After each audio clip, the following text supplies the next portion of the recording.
Welcome back, everyone, as we continue with the 2026 operating budget for the Regional Municipality of Buffalo, Season 4.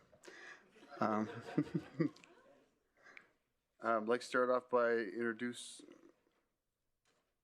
doing 6.12. Yes? Yeah. I just see Matthew there, and that's not the line he's listed at. Matthew, nice jersey sweater today. What are we celebrating? Well, thank you, Mayor Bowman.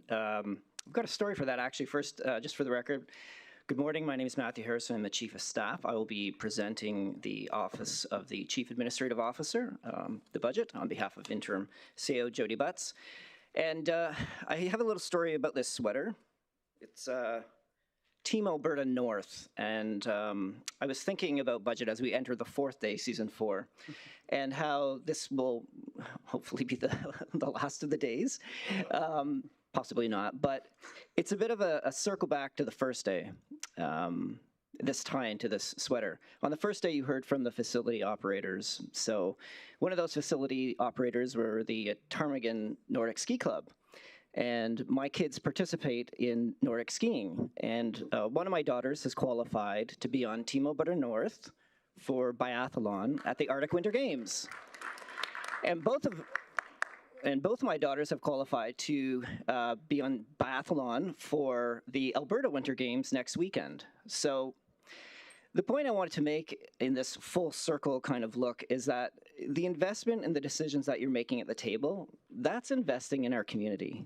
So your funding of the Ptarmigan Ski Club, your funding of the RRC, all the different facilities that we have, these are all areas that we gather as a community. These are all areas that you're investing in for the health and well-being of people, whether it's recreation, whether it's sports, whether it's arts. We've talked a lot about a piano, and one of my daughters has also been at that Casman Center area, or at the Center Fire little performance area, and playing that piano. So these decisions, they all come together and they all create this quality of life. And Councillor Bousset was kind of joking at the beginning about me going on a holiday, and later at some point today, I'll be headed down 63 to Edmonton, and the girls will be participating in another cross-country ski meet in Edmonton. And we'll come back, and people will probably say, "Well, how did they go? How did you perform? And where'd you place and stuff?" And that's not really the question to ask. I think. I think the perspective is that they had the opportunity to go, and that they had the opportunity to participate and to gain skills as a team with their colleagues.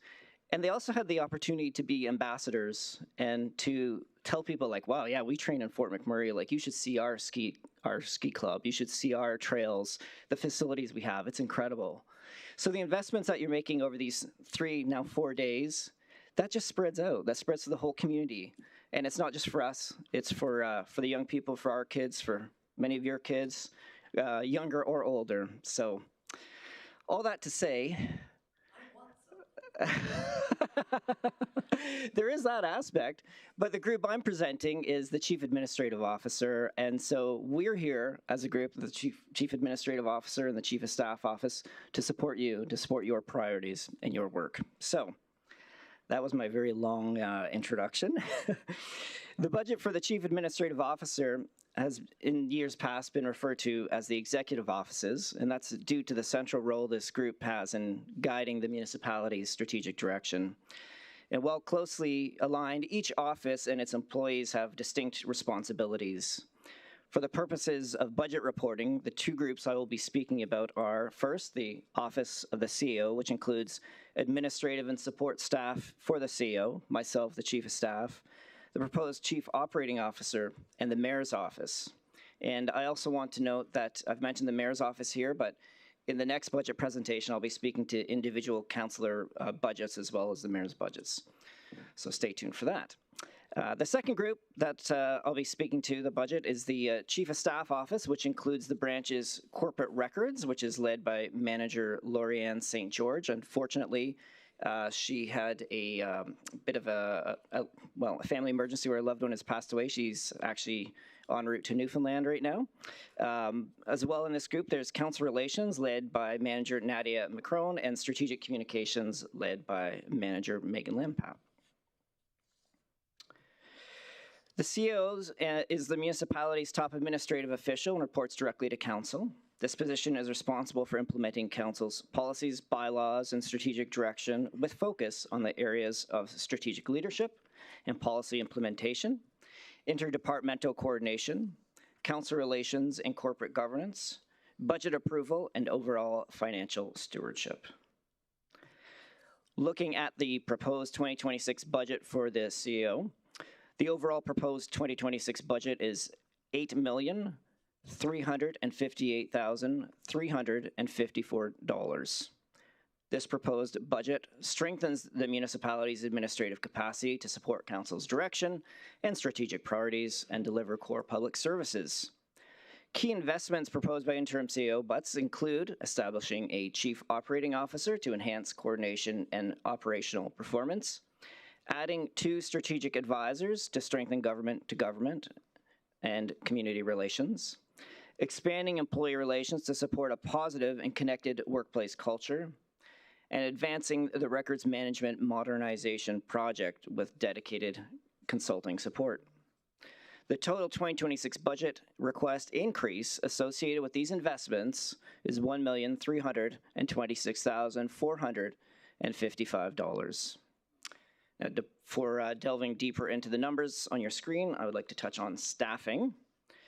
From a personnel perspective, there's an overall proposed increase of $450,129 in salaries, wages, and benefits. That's compared to 2025. As of September 30th, the areas reporting into the Chief Administrative Officer account for about 32 full-time employees. 6 new full-time positions are being brought forward for 2026.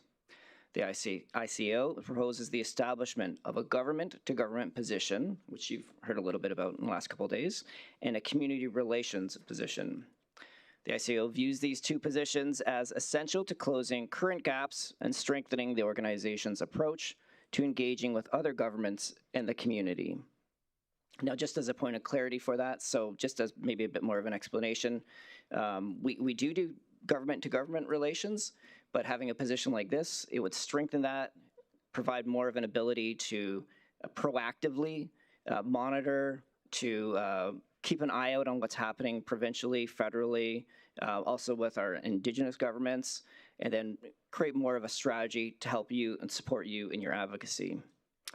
Additionally, the ICAO, as already noted, there's the Chief Operating Officer and a Senior Administrative Assistant position for the COO. Funds are also proposed for 1 temporary position, which was not funded in 2025 for an employee's leave of absence coverage that was a mat leave.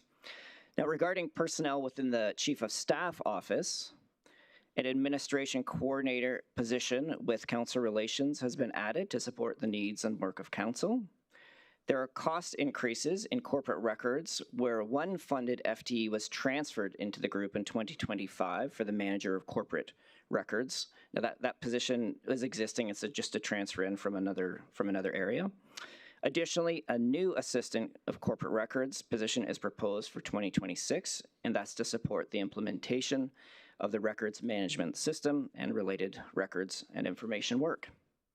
And lastly, in strategic communications, an additional supervisor is proposed for 2026 to support the disbursement of supervisory duties and improve the working capacity of staff and leadership. I also want to note that in 2025, the organization underwent adjustments that established Nadia's Council Relations Group, well, your group, and placed it and strategic communications under the Chief of Staff office. Prior to that, those staff were budgeted in a variety of different areas throughout the organization. Okay, turning from personnel to the overall budget for each group, I'll begin with the Office of the CAO. Again, this group includes the administrative expenses for the offices of the Chief Administrative Officer, Chief of Staff, and the Chief Operating Officer cost centers. The 2026 proposed expenses for this branch are $3,056,198, which is an increase compared to 2025. Changes to the 2026 proposed expense budget in comparison to the 2025 approved budget for this branch are in the following areas. In salaries, wages, and benefits, there's a proposed increase of $849,926, which is driven by a combination of FTE transfers, which I mentioned in the previous slide, positions which were not funded in 2025, and then the introduction of new positions to support the programs and initiatives for each office discussed in the previous slide. In general and contracted services, there is a proposed increase of $169,828, which is mainly due to employee relations, where there is an increase for the June Jamboree, as this event was expanded in 2025, and it was also transferred from Human Resources to the CAO office. Conference registration and training has increased as well by $70,000, and this is due to some larger ticket items. So that includes funds for attending and supporting Council at Alberta Municipalities, the Rural Municipalities of Alberta, and the Federation of Canadian Municipalities conferences. The FCM, the latter, is actually in Edmonton this year. As well, in this area, $20,000 has been included for council governance training. And then there is a larger training request, an investment in our senior administrative assistant staff. Many of you, when you're interacting with us, you're interacting with the director, but the key person with the power behind each director, I would say, is probably their SAA, and unfortunately, they haven't had the training opportunities, let's say, as maybe other areas have had the opportunities. So we've taken on in the CAO's office to propose some training for 15 senior administrative assistants that would allow them to participate in some virtual training, as well there is some in-person training where we're trying to cycle through the SAAs so that we can invest in them, as they are the backbone of our departments and provide critical support to our directors and senior leaders. And that concludes my overview of the Office of the CAO. Moving on to the Chief of Staff office, the mandate of the Chief of Staff role and their office, or my office, I guess, is to support the CAO, senior leadership and council, and whatever I'm told to do. The office provides executive supports to the CEO and mayor, manages industry relations, as well as oversees corporate records, council relations, and strategic communications. These areas work together on behalf of the CEO, the mayor, and council to ensure high-quality service delivery and advancement of council's strategic plan and other priorities. The 2026 proposed revenue for this branch is $90,000, which is the same as 2025, and that's from us going out and asking for change at different, I don't know, I was trying to make a joke, that was terrible, but the revenue's for transit advertising, actually, so let's just stick to the script. That's like, would the numbers come up? Just read the numbers. Don't deviate. Okay, the 2026 proposed expenses for the branch is $5,392,156, which is a increase compared to 2025. And the changes to the 2026 proposed expense budget in comparison to the 2025 approved budget in this branch are due to the following changes. So there's actually a decrease of $399,797 in salary, wages, and benefits due to a combination of FTE transfers out of the cost center and the introduction of new positions to support the programs and initiatives which we've previously discussed. And the most significant increase is $704,323 in contracted and general services.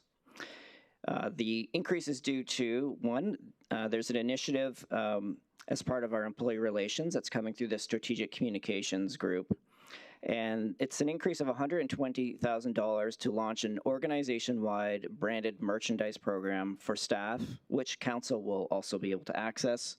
In the past, we've ordered products for you, and we had a very kind of clunky way of keeping products on hand. This way, we'll set up an online store so people can order things as they wish, and council can order as well. As part of this, the ICAO has designated a set amount of funds for each employee, kind of to get things started, and we hope to have that launched later this year. Also within strategic communications, there's an increase of approximately $23,000 in printing and binding to meet the higher demand for documents and signage. However, strategic communications has a decrease in general services contracted by approximately $53,000, and that's due to a lower requirement for some photography work, some event audio visual production, as well as the conclusion of a calendar contract. Now, conversely, the big increase you'll see is in corporate records, and we're proposing an increase to consulting services by approximately $595,000. Now, this builds on some very successful work that we've done thus far for a new records management program. This funding supports the organization-wide data migration and disposition work required for the SharePoint records management transition, which represents the next phase of this project that we started this year. This critical records modernization initiative ensures legislative compliance, better information access, and operational risk reduction. Just as an aside, one of the earlier presentations, Legal Services spoke about a FOIP request and going back to 1972, and their group having to dig up all these records. Well, unfortunately, we have a warehouse filled with boxes and boxes of records, and the SharePoint records initiative is taking our records from very clunky paper form and taking the digital records we have and organizing it together in a way that things can be tracked and accessed much more easily, so that we're adhering to our record disposition bylaw, which could be doing much better at. So this program is a continuation of work that started this year, and it will definitely make us more efficient, and it certainly is a program that will reduce the risk to us. Okay. To summarize, the Chief Administrative Officer Group is proposing a 2026 budget of $8,358,355. The proposed 2026 increases and additions strengthen administrative and operational capacity to advance service delivery, compliance, and council priorities. Investments in strategic communications, council relations, employee engagement, and corporate records improves efficiency, transparency, and organizational culture.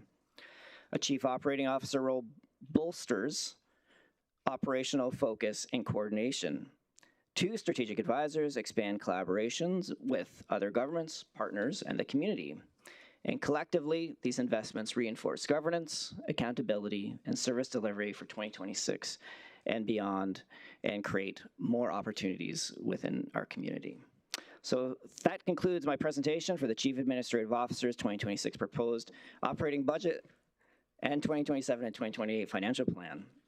I would be happy, along with my department colleagues, to answer any of your questions. Thanks, Matthew. First question is 6 additional positions, 2 government-to-government relations, 1 COO, COO's assistant, a strategic communications person, and an employee relations person?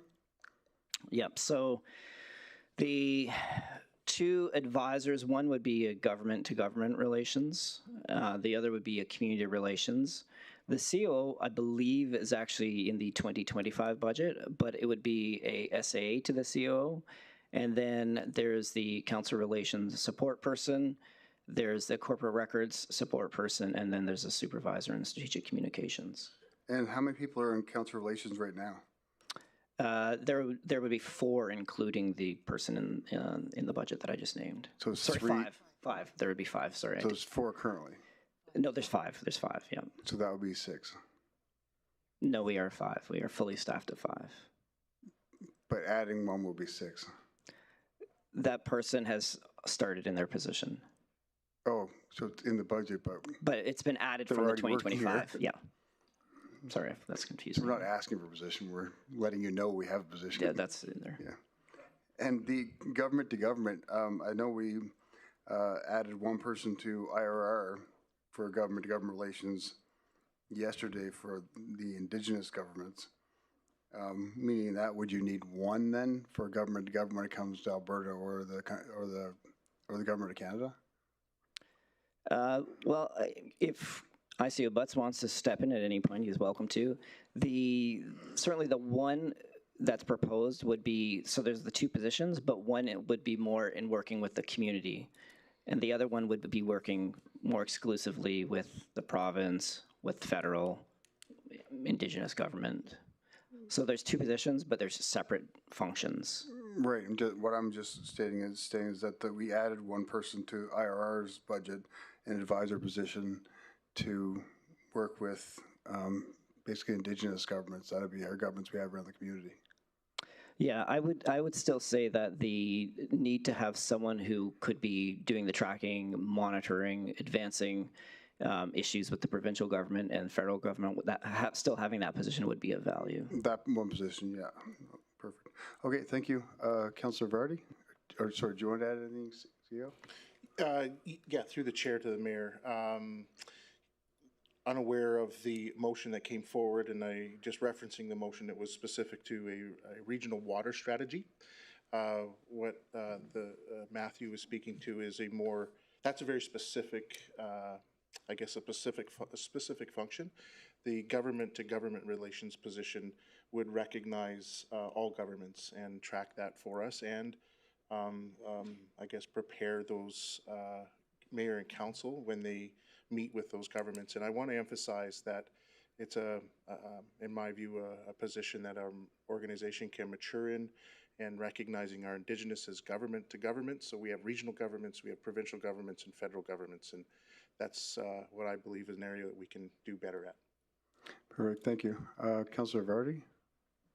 Thank you, Mayor Bowman, to the presenters. First, a comment. I agree wholeheartedly in adding the government relations, specifically around provincial and federal strategy. When we were talking about budget, Lori and I had asked if her team has a capacity to proactively look at the federal budget beforehand and see if there's any synergies of ways that we can connect or have future plans that line up with federal dollars. And she's like, that would be great. We don't have the staff. So I think that would help fill this gap. My question is actually for you, Megan. Are you responsible for public engagement within your department? Thank you for the question. Through the chair, Councillor Vardy, yes, that falls under me. So my team is responsible for project-specific engagement in the region, in Fort McMurray. In the last few days, some developments have, I guess, unfolded so that the regional project-specific engagement will now be moving under my team, that responsibility. So that's a mandate that we used to have. About 2 years ago, when there were significant organizational changes, that shifted, and the team for public engagement was very much impacted. So we went from about a team of 10 public engagement professionals, trained strategists, coordinators, a manager, a supervisor for a very brief period. We went from about 10 to about 3, I want to say. Some of the numbers, it was a pretty cloudy period of time, so I don't remember all of it, but right now it's shifted. So the number of staff dedicated wholly to public engagement is a lot smaller. Sorry, just so I can understand. So you put in your budget here for September, and recently now you were responsible for Fort McMurray, and now you're responsible for the whole entire region. Well, that's yes, a lot. Alongside Dennis's team. So Dennis's team is still very much part of that rural engagement, the Indigenous engagement. I would say that is theirs entirely. But what I want to kind of stress is this project-specific engagement. So, for example, Director Smith the other day mentioned that we'll be doing some rural transit engagements. So that's a great example. So in urban, my team developed the public engagement strategy for that alongside a consultant, rolled that out. It was a massive exercise. So if we're looking to do that level of engagement in rural, my team would wrap itself around that alongside Dennis's team. Yeah, thank you. My last question, I'm actually going to take it from Lance. Do you have enough people to meet our level of service as expected? That's a good question. Right now, we're primarily structured to support urban. If we are expanding project engagement to rural, I don't believe that we're staffed at the level that would meet council's expectations or the community's expectations. And sorry to put you on the spot. So I believe public engagement is very important. If we were to solve this problem right now, not looking in the future, what would you recommend for staff to support you right now? Immediately, I would say it's a bit tough, but I would say Probably 2 strategists and a coordinator. Right now, we have strategists who have a lot of strength in communications, and we have a number of strategists who are experienced in public engagement. We've looked to cross-train our staff so that we have that additional capacity, but you still need that skill set to be able to go into a room and bring down the temperature and heated discussion. That facilitation skill set, it's a niche skill set. So off the top of my head, Councillor, my recommendation, if you're asking, would be 2 strategists and 1 coordinator. Thank you, Mayor Bowman, thank you, Megan. welcome. Mayor Bowman, I might bring a motion at the end of this conversation. Thank you. Yeah, super. Thanks, Councilor Vardy. And just reference to that, when we did have a strong public engagement group, it was kind of broken up when the organizational chart was changed. And a lot of those people are actually still in the community, but no longer working here. They decided to go in different roles. Councillor Scott? Thanks very much, Mayor. I'm not sure who this is best directed to, but do we have a dedicated lobbyist in Ottawa for federal funding? Because I've certainly seen other cities utilizing that, almost every city across Canada. We contribute disproportionately, so I'm just wondering if we're making the effort to get any back. Through the chair to Councillor Scott, we do not have a federal lobbyist. We do have a provincial or a firm that we work with, but we do not have a federal. Yeah, so I'll bring a motion to that effect at the end, and I assume that's your office. Through the chair to Councillor Scott, yes, it would be. Thanks. Thank you, Councillor Scott. Councillor Weigel? Thank you, Mr. Mayor. First off, I'm really excited about merchandise. Do we get a chance to kind of look at it and see what's going through it, or is it just the regular regional municipality of Wood Buffalo white old corporate logo? I can take that. All right. I know how much you love your hats. So I can promise you that we will have a hat that is similar to yours, but it will meet brand standards, Councillor. Awesome. And so, yes, so the storefront, it's customizable. It's essentially what it will be is a catalog. And so staff will be able to choose what they want. You will be able to choose what you want, pardon me, but it's going to make sure that it's compliant with our logo. Awesome. And we'd love to see brand standards come forward and just kind of take a peek over it. And it sounds crazy and funny. And I can't take credit for the actual hat. It was Megan from Legislative now Council Relations who came up with it. But it was just my passion to drive it, because we've seen how excited people are for those hats and, Yes. and to wear it around. And I think it's proud to be part of the regional municipality of Wood Buffalo, and to see the swag get out there and get excited and people trading hats and going through, having the right merchandise. You know, when we talk about, we know the sports and going far, it is actually a big piece of culture. And so it's huge. So thank you for that. And I'm super stoked Thank you, Councillor. about that. Through the chair, if I can just add to that, Councillor Weigel, I think the advantage of the online store too is that we're not carrying the merchandise. In the past, we spent a lot of money on merchandise, and for whatever reason, it might not move, and so you have a lot of inventory, and it's been a wasted investment. So this way, at least, it's ordered as required, Yeah. and the person can pick it, and so I think it's a much more cost-effective way to go, and it's a way that we've seen other organizations. I know Megan did a lot of benchmarking, a lot of looking into it. So That's super cool. Another thing, just to kind of add on there, a cool incentive would be to send it to the schools, and then we could have a contest that like one piece every year comes from a local student that we could put in the catalog that we could wear out. I think it would be really cool to engage them. A couple other questions. When you were talking about the 2 new positions about government advocacy. You were saying one is government to government, the other one's government. It was community facing. What would we need a community facing government agent for, or position for? through the chair to Councillor Weigel, and again, I'll let the ICO jump in at any point if he'd like to, but the idea behind that is to be connected in a bit more into the pulse of the community, let's say. So someone who could work with different groups, whether it's Kiano or the Construction Association or school boards, just to find out what their concerns are, where there's shared interests, where there's shared ability to leverage and work together. There was some discussion earlier this week, and it's a bit of a mush, but I can't remember what the particular topic was, but it was about recruitment. And I know some of the work that we've been doing with our industry relations, and we've been talking about localization and talking about recruitment and bringing together maybe, Suncor, RMWB, and Keano, and the schools, and a bunch of groups coming together. So it's someone who could be tapping into that and moving that forward. I don't know if that captures everything, ICO, or if you have anything to add. Yeah, through the chair to the question.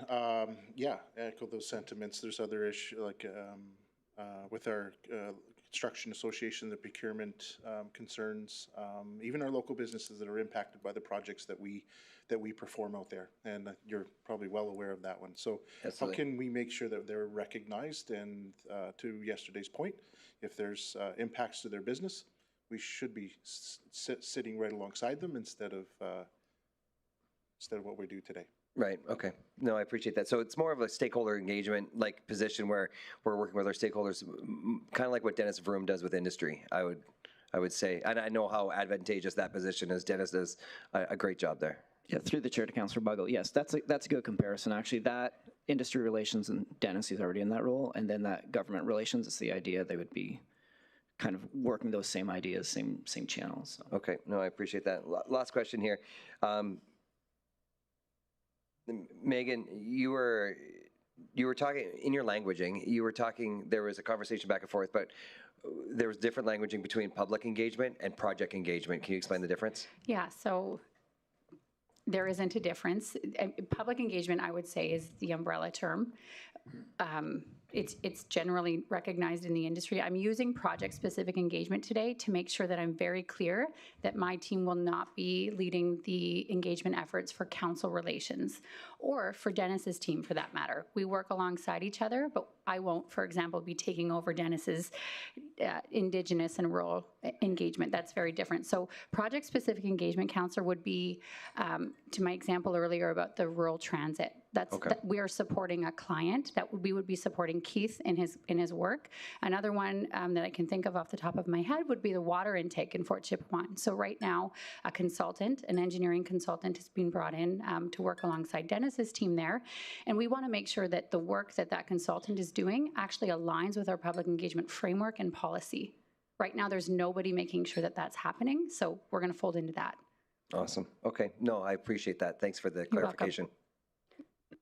Thanks, Councillor Weigel. Councillor Lance Boussier?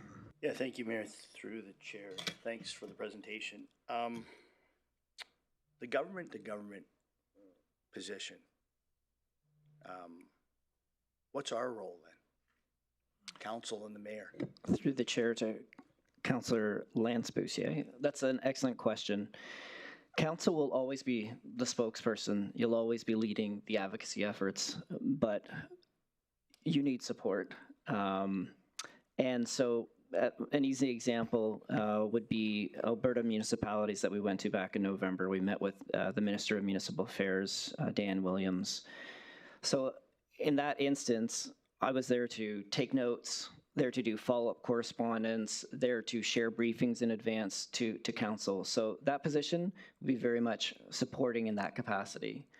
But it could also be so right now we're a bit reactive, but we can be more proactive. So it could be someone who, if there's a particular interest that we know a councillor has, for instance, Councillor Brandt and his interest in animal welfare, this person could be doing some research, checking what other jurisdictions are doing to see if there's neighboring communities that are advocating for this, and to point out, hey, we could be working with such and such a jurisdiction and pushing this. We could be leveraging RMA as a municipal association to bring forward a resolution to promote this more. So it's someone who can be more responsive in tracking, in developing strategy, in developing briefing information for meetings, and also for developing relationships. So as a council, you're talking back and forth with the minister and sometimes with a deputy minister, but to have that administrative connection, so you know who the scheduler is in the Minister of Transportation Economic Corridors, so you can reach out to them and have that conversation about setting up a meeting, things like that, that's beneficial to us. And I believe that supports council in making your job more efficient and effective and less less worrying about the details, where you can actually go into the meetings and have those conversations and advocate for the region. Okay, and I appreciate that. And the one thing that has changed was council finally received support when ICAO butts started. It wasn't like that the previous 8 years. Like, we had little to no support, or some of us did, maybe others had lots of support. So that helped with Nadia and her team and you. I think that position was in 13, we had that position, and in my opinion, there was no value to it. Now, it could have been the person in that position or whatever. So I just think it's more the mayor's job to advocate for the community. Yep. I don't think hiring someone is beneficial on that front. I think it's mayor and council that will have more opportunity to push for the community than some employee that we're going to hire. Through the chair to Councillor Boussy, I think I am familiar with the position you were talking about. And I didn't work with that person necessarily, so I'm not sure exactly the things that they were maybe responsible for. But again, I would just point to that even if Mayor Bowman is advocating with the minister, or if he's down in Edmonton meeting with the premier, I know he'll reach out about getting some key messages, or, hey, what's the latest update on such and such a thing? And so that person would be able to track this information and be able to pull it up and provide that to council to support you, so that you don't have to worry about tracking things down and, you know, waiting 3 weeks to get some information, that it's more readily accessible. So I don't know the specifics. I'm aware of the position in 13. I don't know the specifics of it, but I think this is someone who would definitely be supporting your work and whatever the will of council is for what you want to advocate for. There's certainly probably a top 5 list of items that we're advocating for, but I'm sure there's many more that we're just starting to learn about with this new council, that as a new council comes in, there's new issues, there's new topics. So certainly I see that position. I know ICO Butt sees that position as being able to better serve you and support that advocacy piece. Okay. We can talk more about it later. Through the chair, Matthew, at one time I think we had close to 70 employees between communications and public relations. It might have been prior to you. Well, through the chair to Councillor Boussy, we had a large group. 70 would be excessive. I don't think so. If you find an org chart from many years ago, it would be close. It could also be because Pulse was part of the group. And I know with the full-time and the casuals, that's a large number. I do remember we were probably in and around the 50 number. Could be 70, I can't remember. But so where are we at today? So right now, the CAO's office is a total of 32. I'll buy some time for Megan to do the calculate. Oh, it's 17. 17 in strategic communications. Nadia has 5 people in corporate records. If the 4th person goes through, well, right now, corporate records has 3. And how does that compare? And I'm not looking to get people laid off. How does that compare with other communities of our size? Through the chair to Councillor Boussy, we're no longer as a group communications and engagement, so we can't really compare apples to apples, because right now that's Megan's group is separate from that full 32, or not separate, but I couldn't comment on, like, say, corporate records or Nadia's group, how that would compare. In terms of communications, I don't know the comparison offhand. I know that we're staffed for what's being demanded of us. And I think that there's been a shift in municipal communications, and Megan might want to comment on this, but I think there's been a shift certainly and maybe it's post-pandemic, I'm not sure, but where there's more of a demand for information. And I think some of that has to do with changes in technology, where you have platforms on social media, there's more of that interaction, and there's more of a demand for that two-way communication. So I know that some people might look at the number and say, oh, this seems maybe higher, but I can certainly tell you that our staff is, they're at capacity, they're working hard, they're responding to the I guess, the needs of the community and the needs of the organization. So that would be my answer to that, and maybe Megan has something to add. I'll keep it short, but for me, what I've seen over the last 15 years here is a real change, not here in the organization, but honestly globally. And it comes down to trust in government. And so I follow this thing called the barometer, the Edelman Trust Barometer. And over the last 25 years, you've seen a deterioration in trust in government. And so why am I bringing that up? It's because we actually have to work a lot harder to get clear communication and clear messaging across. 60% of people who were part of the trust barometer exercise this year have said that they have a grievance with institutions, including government. And so how do you combat those grievances? By building trust. And how do you build trust? Through transparent communication, through consistent communication, and not just one way, two-way. So for me, it's, 17, Councillor, is that a big number? It might be a big number, but I also we have social media properties. We are seeing a dwindling media landscape. Before, when I started here, we had 10 reporters that worked here. Now we have 2 or 3. So we have to work harder to get our information out, and not just to one audience. Audiences all over the region. So it's not apples to apples. I wish it was, but for me, that number is critical. Okay, no problem. And I will go on record saying that I certainly have received a lot more respect and support since Butts came in that seat. Because, and whether it's because we have additional staff to help council or just a different tone from the top. But yeah, no, I do appreciate that. The government to government, to me, that position doesn't make sense. And I mean, the person, and the mayor's got a sense of humor. So when he goes down to the Oilers game, he should go a day early, do a little politicking, enjoy the game, come back and run the show here. Follow up to Councillor Boussier's question. If I advocated any more, it would have to headlock a minister. We may have to we have high legal expenses. And if I do attend an Oilers game, I generally do get to go. I actually have pictures of myself and the Premier wearing Oilers jerseys in her office. Okay, good.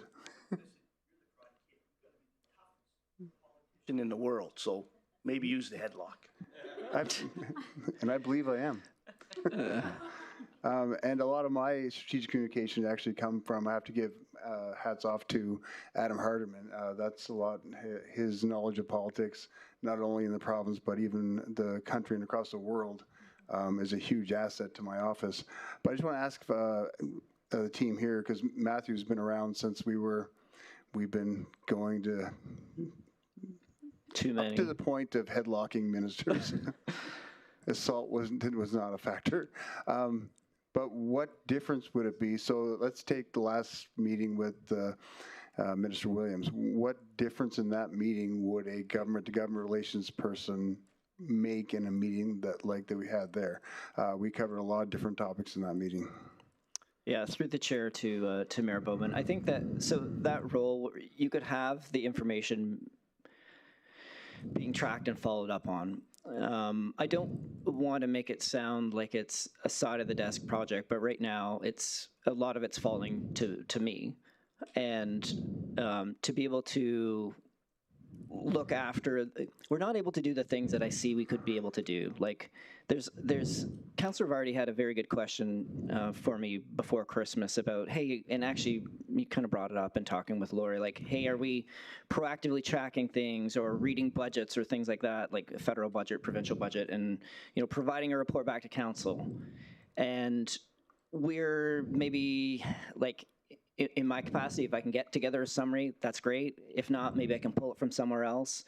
But to have someone who can go through things like budgets and say, hey, there's funding that's been assigned to the ministry where EMS comes under, we should start pushing for this change to EMS to improve this. So to have someone who can be monitoring these things and being a bit more proactive and have a bit more of a, I think it really is a proactive piece. So in that meeting with the minister, taking the notes from that meeting and then being able to follow up more thoroughly on all the issues. Maybe you can hit 2 of the 5 topics that were talked about, even though I think we only talked about 2. But and then they can follow up with the office and they can develop that relationship. So I think it would give us more capacity, and I will say as well, and I mean, Mayor Bowman doesn't need to hear this, but the mayor does a phenomenal job making connections with the ministers. And, you know, we have a very good relationship with some of the ministers, some of the key ministers. I'm thinking of perhaps the Minister of Transportation Economic Corridors, for instance. So that allows us access as well. But I see that we could grow the government relations work we do so that we could be more effective. And, I mean, realistically, you've heard Councillor Scott say it over the last few days, like, working with other levels of government, it's glacial speed. It is so slow. So it takes time, and it's the long game, and it's a bit of a grind. So to have someone who can keep pushing things along is of benefit. Okay, now I can understand it more now. So basically, your office needs help. So if I'm driving to Edmonton, meet with the minister, and I text you and Adam, and I need briefing notes, maybe that person could help. Yeah, so we're dropping stuff right away. It's like, get something for the mayor. So Okay, yeah, fair enough. Thanks. And thanks for the compliment, Councillor Boussier, being the toughest mayor in the region. Thanks, appreciate that. No, toughest mayor. Councillor Luana Boussier? I won't say it. Thank you, Mayor Bowman. Thank you for the presentation.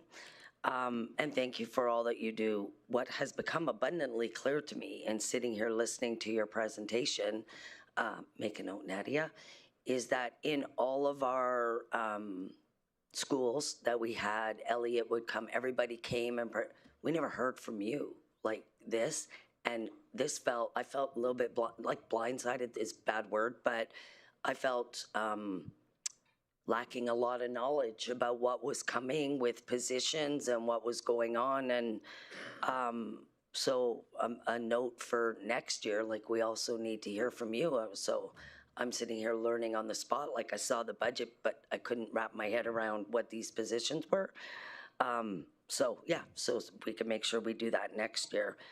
I'm well aware of what this organization has been through from the outside in terms of changes in structure and people being moved and departments being moved, and certainly trying to follow the budget about, well, it was there last year, I don't know.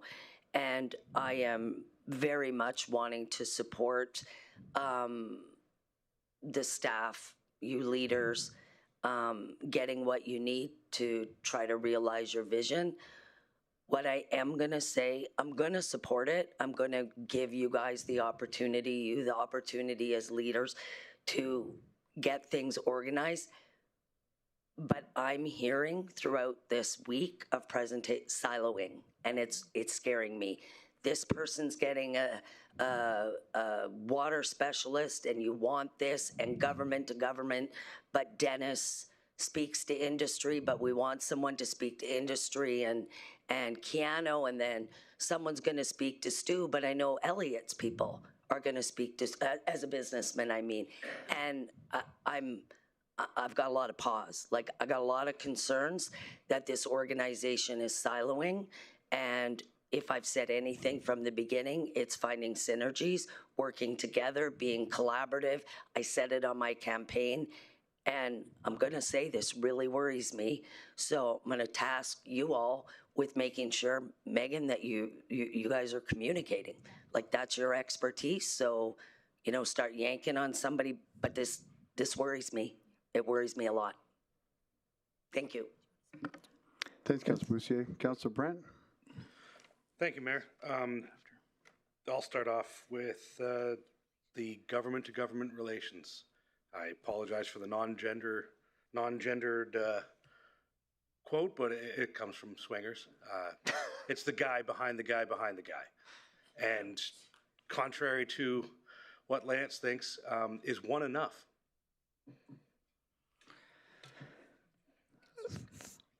Through the chair to Councillor Brand, I would say yes. I think we would be well positioned to have that other position. There's a lot of positions there. But also Councillor Scott did make a reference to the lobbyist as well. So, and there are supports that we have through the provincial lobbyist. But I would suggest certainly one would be sufficient, yes. Okay. Yeah, I'd support that. So I also understand the one is concerned with siloing. So that's why I ask. And then just for a line item question, just for my understanding, electricity, $10,700. Why do we have electricity in the chief of staff budget? Through the chair to Councillor Brandt, we need a lot of phone chargers because our government relations person will be making a lot of phone calls. No, that's actually electricity for billboards. So we just spread it out throughout the departments? Is that kind of No, what that's happens? we're in charge of the billboards on Highway 63. That's I it. don't know if Megan, you want to comment on that or. It's, I've tried to get it out of my budget for 15 years. They make me keep it. It's to power the light bulbs on the highway billboards. And Councillor Boussier, I know you're going to ask me about the billboards now, every year. So we are in the process of renewing an MOU with Alberta Transportation. Once we have that MOU renewed, we're looking at rewrapping them. We're not sure how long they will be viable. Elliot's team has them listed as assets, but right now they are okay. They are in good shape and we are paying the electricity bill on them. Yeah, my other couple of questions were already answered. So yeah, that's it. Thank you so much. Thanks, Councillor Brandt. Councillor Boussier, Lance? Yeah, thank you, Mayor, through the chair. How many billboards do we have? Through the chair, we have 10 billboards. So the first one is at the mile marker. I don't know the mile marker, but it's as soon as you come in the region. And then you, like coming in from Mariana Lake there, it's double-sided. Can you Okay. picture it? It's very faded right now. By Mariana? Yes. Yeah. And then the next series of billboards begin kind of right when you're coming in town there after Airport Road, all the way up to the McDonald's intersection. Doesn't Pattison own? No. So No. they're back in-house? We've been back in-house for quite some time, so we actually aren't selling any of that space, Councillor. So we have 2 or 3 for our own purposes, and then we've given them in kind to ACDEV. So you see now when you come in, it's promoting FMWB. We gave ACDEF $4 million. They can buy their own billboards. Okay. But, so we're back in control, okay, that's good. We have been, yeah. But we're not actively trying to market them to create any revenue No, opportunities? it was not worth the effort, the staff time. Through the chair to Councillor Boussier, it's also important to note we did go to RFP to have someone like Pattison to sell it on our behalf, and there was no interest. Can I do it for free as a politician? Go seek advertising? No, I'm being serious. Mm-hmm. Can someone check into that? I'll do it for free. I know people that paid advertising there. That's something we could follow up on, Councillor Okay. Boussier. But That's okay, Chief Butts? Okay, I don't want to break any rules, but yeah, if you could. So the question I was going back, just follow up to Luana. What's that? it would be a didn't line realize it was painting that big of a billboard. job. No, but I'll do the billboard.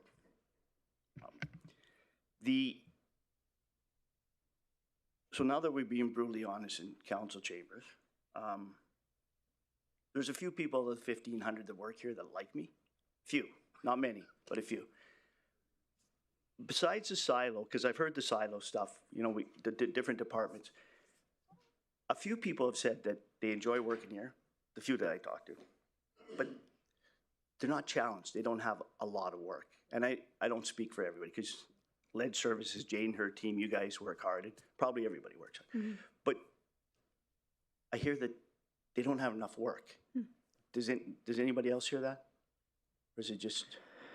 Through the chair to Councillor Lance Boussier, that's probably a wider conversation, and I certainly can't comment on other areas, but I know that our group is very involved and very, very busy. Speaking to that, the siloing that Councillor Luana Boussier brought up, it's certainly noted, Councillor Boussier. But I would suggest that some of the examples you were giving, like the difference with like industry relations, some doing industry and Dennis doing it, but well, Dennis is within our group, and we're doing our best to ensure those lines of communications are open. So you certainly have our commitment to break down some of those silos. I know that's something that ICO Butts has been working towards, so certainly it is noted. But again, to kind of bouncing back between the Boussiers here, to Councillor Lance Boussier, yeah, I certainly can't comment on that for our group. I just know that what I've heard from our staff is they like you, and that many of them are very busy, and I would even say at capacity. So. And it just wasn't, it was more like maybe there's an opportunity, instead of hiring 5 people, hire 4, but maybe there's an opportunity for distribution of a bit more responsibility for staff that are willing to take on more. And maybe I'm wrong, Matthew, maybe I'm wrong, but I've heard it in the summertime, came from a few Parks and Rec people. Keith, nothing against you, but they just didn't seem to have a lot of work to do, a lot of whatever. And then I see Tidy Fox, I don't know if I can say them, but going up and grabbing garbage bags out of the garbage cans at Raphael Cree. Now, they obviously have a contract to do that, but I'm thinking if, a few of the staff say don't have anything to do, why don't they collect the garbage from the garbage cans? Like, just an example, Matthew. So I certainly support the ask if you feel it's needed. I just thought maybe there's an opportunity to talk to staff through different departments and see if they're willing or they want more work. I don't know, maybe I'm wrong. But the silo thing has been around. That just didn't start this term. That's been around. And it's silos in general around the community. Like, I hear Canada doesn't talk to Mac Island. Mac Island doesn't talk to the RM. You hear that, right, when you're out and about. And so if that's the case, and follow up to Stu about this other position, this person that's going to talk to the community or whatever. Where does Chamber fit in? Where does ECDEV fit into that role? Where do all the committee groups that we have fit in? Through the chair to Councillor Boussier, I would say that person could be a liaison into those groups, into those committees. Now, certainly the committees, the intent behind them and the mandate behind them is to be reporting back to you, but this person could also leverage that. It could be that conduit and connection with the chamber, with the other different groups, with Keano. To your point about the siloing, I think you're right that this has been an ongoing issue, and in fact, I came across an old employee survey which was pre-COVID, and they talked about communication and siloing as some of the top concerns. And I think you'll get that in a lot of organizations. It's certainly been in other organizations that I've worked for. But even within the community, and I think as resources become more scarce, each group becomes more territorial. Whereas I would argue, in a way, we have to work a bit more with each other and try and collaborate a bit more. And I think that's the intent of these positions, is to help foster some of that collaboration, to open things up a bit more. Thank you. Thank you, Councillor Boussier. Councillor Allen? Thank you, Mr. Mayor, and I promise I'll be very brief because I know we're really close to being able to conclude the operating budget before 8 o'clock tonight. I would as well, I maybe bring a little institutional knowledge to a couple of things that you have in your presentation and in support and in defense, because I do have probably a year or two of serving around this horseshoe. And when we first were elected and sworn in, and right from the swearing in, I went, wow, we have a council relations team? We never had anything like that ever. The level of support that we get from Nadia and her team makes our roles so much easier to perform, lets us focus on governance, and it lets us to, it really frees up our hands to be more effective in these positions. So thank you for that. Secondly, your new positions related to government, this is not new. We had a whole government relations department at one point, and in fact had an office in Edmonton where we had at least 2, if not 3 members that were there. And I can tell you, I think my colleague, who was also formerly serving in the Alberta legislature, it not only did it make the relationships they established with the senior levels of government, not the ministerial level, that's the mayor and council are involved in that level. But the deputy ministers, the assistant deputy ministers, those, it was invaluable. And it also made our jobs as provincial representatives for this region. It made our arguments a lot easier to stand up for the community and to get some work done for the community. So I wholeheartedly support that. I don't think you have enough people. I'd rather see, having another department there besides just one individual. But we'll see how this goes. I trust your judgment, and we'll move forward. But yeah, those roles have my full support. Thanks, Councillor Allen. Councillor Brandt? Thanks, Mr. Mayor. Yeah, coming to light here, sorry. Billboards.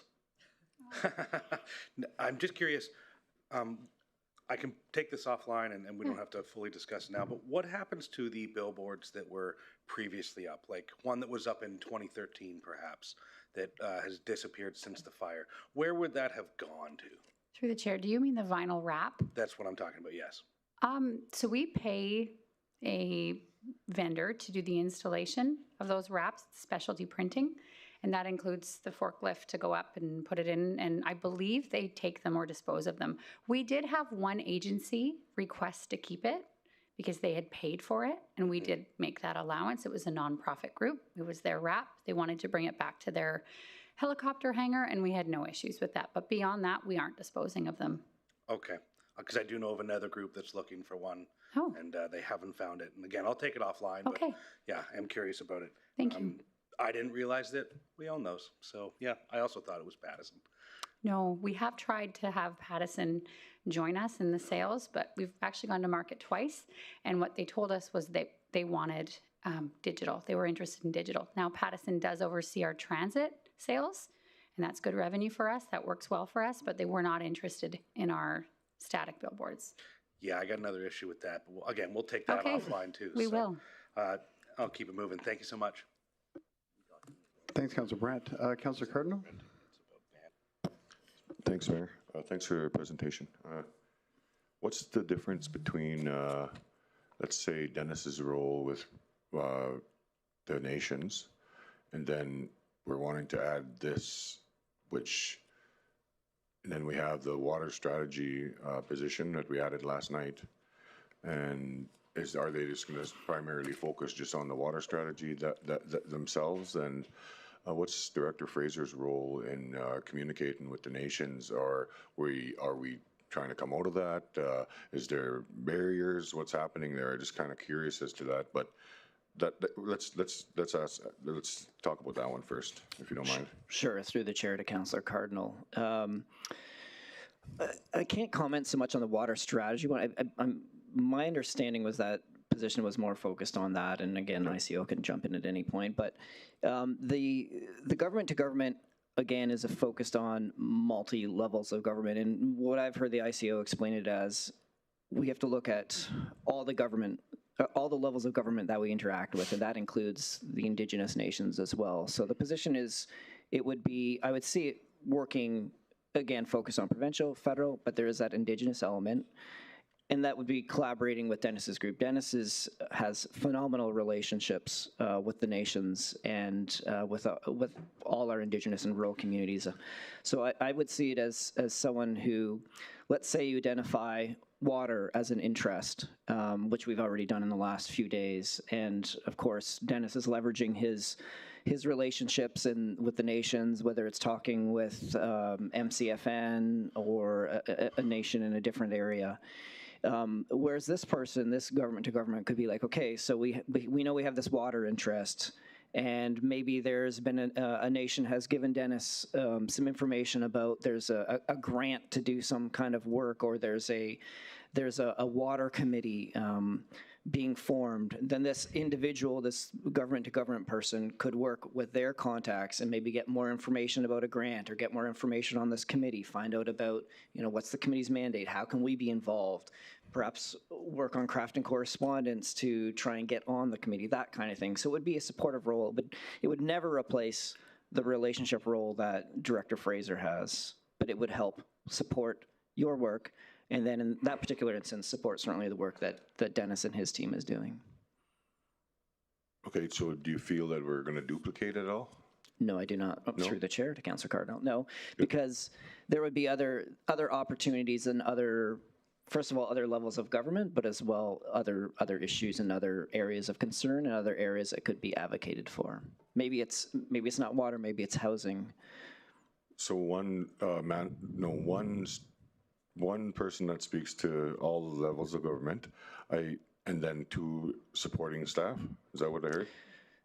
Through the chair to Councillor Cardinal, one person working with the different levels of government. It wouldn't be replacing your role as council to have that interaction with the ministers. And I see that ICO's light is on, so maybe Jody, if you want to have something to say. Thank you. Through the chair to the question, I want to give council assurances. This is in support of the leader-to-leader conversation. It's important that the leaders, our elected officials, our mayor is meeting with the elected officials at the province, elected officials, and the First Nations chiefs of our Indigenous nations. So it is in support of that, not as to replace. It is support of those conversations.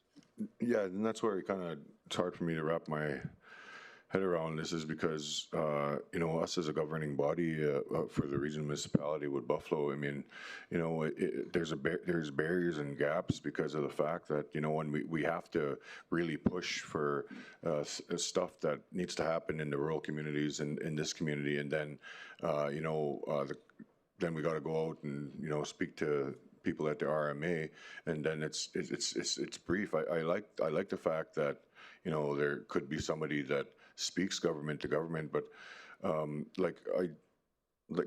when I presented yesterday about $150,000 for what was that again? And it got voted down because I didn't have no numbers with it. And I think that the roles and responsibilities of these people, I'd like to see some of that rather than just say, well, we're going to throw in some staff, and then the council doesn't have no really insight on what it is that they're actually really going to do on paper, right? It's easy for us to just come out and throw out numbers, and throw out staff, but what's the roles and responsibilities of those people? Because are they going to go and speak to Mark Carney, whoever it may be, Danielle Smith, and how much are they to be coming back? Like all that kind of stuff it's kind of what I'm wanted to question, because at this point we're just throwing staff out there, and we don't have council doesn't really have insight on what it is exactly that they're going to do. If they're going to go and see Transport Canada to fix the lobby, like the Councillor Scott's suggestion, where they go and lobby for Transport Canada and the docks and all that other stuff. That's pretty good. I like that part. But this level here is more based around more contact with the ministers. And is that what I'm hearing? Through the chair to Councillor Cardinal. So the intent of the person would not be to speak with the minister or to the premier or the PM. The idea is that they would give you the tools as council, they'd give you the information and be able to provide also the follow-up after any kind of meeting, but they'd give you the information so that you can confidently speak with those people, so that you have all the background information, so that when there's a meeting with the minister, that you're able to advocate for the community. So what you're talking about in terms of like the roles and responsibilities, that would all be laid out within a job description. And it would be, an expanded version of what we've been discussing this morning in terms of some of the roles and responsibilities. But again, it wouldn't be to take away from you, and if you had a certain topic, or you mentioned docs, for instance, like someone who could support you in finding out maybe what other communities are doing in putting together the history of what we've had in terms of conversations with the government for the different docs. And then providing even a strategy for you as to like, hey, we should be corresponding with so-and-so, we should be working with, this nation or this community partner to try and leverage this, that kind of thing. So they're there, that position would be there to support you in council. That would, as the ICO said, it would not be replacing you as that leader-to-leader conversation. It's the person in the background, as Councillor Brandt referred to. So I don't know if that clarifies it a bit, perhaps. A little, like, just like what to, like, Mayor, Dennis, yourself, like, that's, we've had a lot of government-to-government relationships through the three of you. At this point, I'm just feeling like, so you're wanting more supporting staff so we can have more engagement? Through the chair to Councillor Cardinal, the more staff would be to support the work that we're already doing and to get to the work that we're not able to get to. Because there's gaps, there's more that we could be doing to support you and to help move the organization forward on certain issues. Enlighten me with some examples, a couple anyways. I can chime in. So Councilor Carter, for example, when we go to RMA and AMA and we get there and members of council bring up topics like, hey, I'd like to bring this up, I'd like to be a motion forward, then Matthew was tasked at that moment to try to find as much information you can to support you.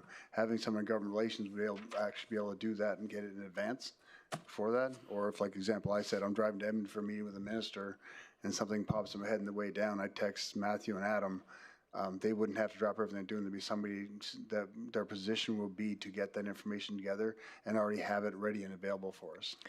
If that helps. Through the chair to Mayor, well, to Councillor Cardinal and to the chair. That's a good example as well. Even just last Tuesday, I think it was during a council meeting, there was a seminar on nuclear energy in town. And we didn't have the people who would be key that I would tune into to send. I could either go or Dennis Room could go. We were both here for council presentation, but that government-to-government person could be listening to that conversation. They could be tied into that. Same with data centers, like data center presentations. So there's things that we can be doing to be a bit more proactive that will help set you up, that can help us either in advocating for issues, maybe in looking at what the government's doing in terms of their policy and how we can make that fit in with some of the opportunities that we have here. So they would go to, like, it's hard for me to understand this because they would go, they wouldn't be here at all then, that's the case, right? Because if you're going to talk to all the governments, I don't expect to see that person in this building at all. Right. Through the chair to Councillor Cardinal, they wouldn't be necessarily going out to meet with the government officials. Again, that's your role as council to have that one-on-one relationship with the ministers and with the other leaders, but they would be supporting you. So they would be the people who would be researching information. They would be putting together information. They might be going out, but they would be, really helping provide that, being that source of information for council. And for senior administration as well. Okay, I'll let somebody else go. Thanks, Councilor Cardinal. Councilor Scott, you have a question? Yeah, thanks for that. I'm focused more on Megan, but it could go to anybody as well. Is there anything that's not working that this council should address in this budget? Thank you, Councillor, for the question through the chair. I touched on my view of kind of what is broken, and I don't think that it's within the organization or even Fort McMurray. I think it really does come down to distrust in government and institutions. And for me, how do we combat that? It's to be able to communicate more transparently, consistently, making sure that the why behind government decisions is there. Local municipalities and local government actually we have a unique advantage. We're well positioned to interrupt that cycle of distrust. People come to us for updates on their roads, their snow plowing, their wildfires, their water quality. And that's very close to home. So that information needs to be trusted. And what can council do? Council can continue to support transparency, clear communication, share trusted sources, follow trusted sources. So for me, I am the biggest proponent of clear, transparent communication, and I know that this council is too, so I just want to say thank you for that. Anything additional for this budget that we should be considering? I think I've put that forward already, and Councillor Vardy, thank you for asking that earlier, and thank you, Councillor Scott. Matthew. Through the chair to Councillor Scott, I think Megan has summed things up quite well. I think we're well positioned to support you. Thank you. Nadia. Through the chair, thank you for asking, Councillor Scott. I've been listening to the conversation, and one of the things that I would like to point out is ICIO mentioned and Matthew has mentioned the maturity of the organization. And I want to point out that, you know, while there might still be some siloing to do, what you're presented with here is a very deeply thought out and considered strategic approach to make sure that the offices of the CAO and the Office of the Mayor are supported by a strong strategic team. And so, you know, we do have the council relations and my own team gets to do that work. Thank you. We enjoy it very much. I know I speak on behalf of all of the team, but we're part of a very deliberately planned and intentional strategic unit that is supporting the leadership of the organisation and the elected officials. So I do believe that the budget that you're presented with supports that work. And with the additions that we talked about, they seem quite welcome. And I think, you know, I'm excited about what the year is going to bring. So right now, I wouldn't see anything else except for the continued working together team that it does feel that we are part of here. So thank you. Thanks, everyone. I'll go to motions now. Councillor Vardy. Thank you, Mayor Bowman. I'd like to make a motion. Jade? That $319,000 be added to CAO 2026 operating budget to add 2 full-time strategist positions and 1 full-time coordinator position specific to public engagement, and that administration to present a plan to council for areas of improvement by April 28th, 2026.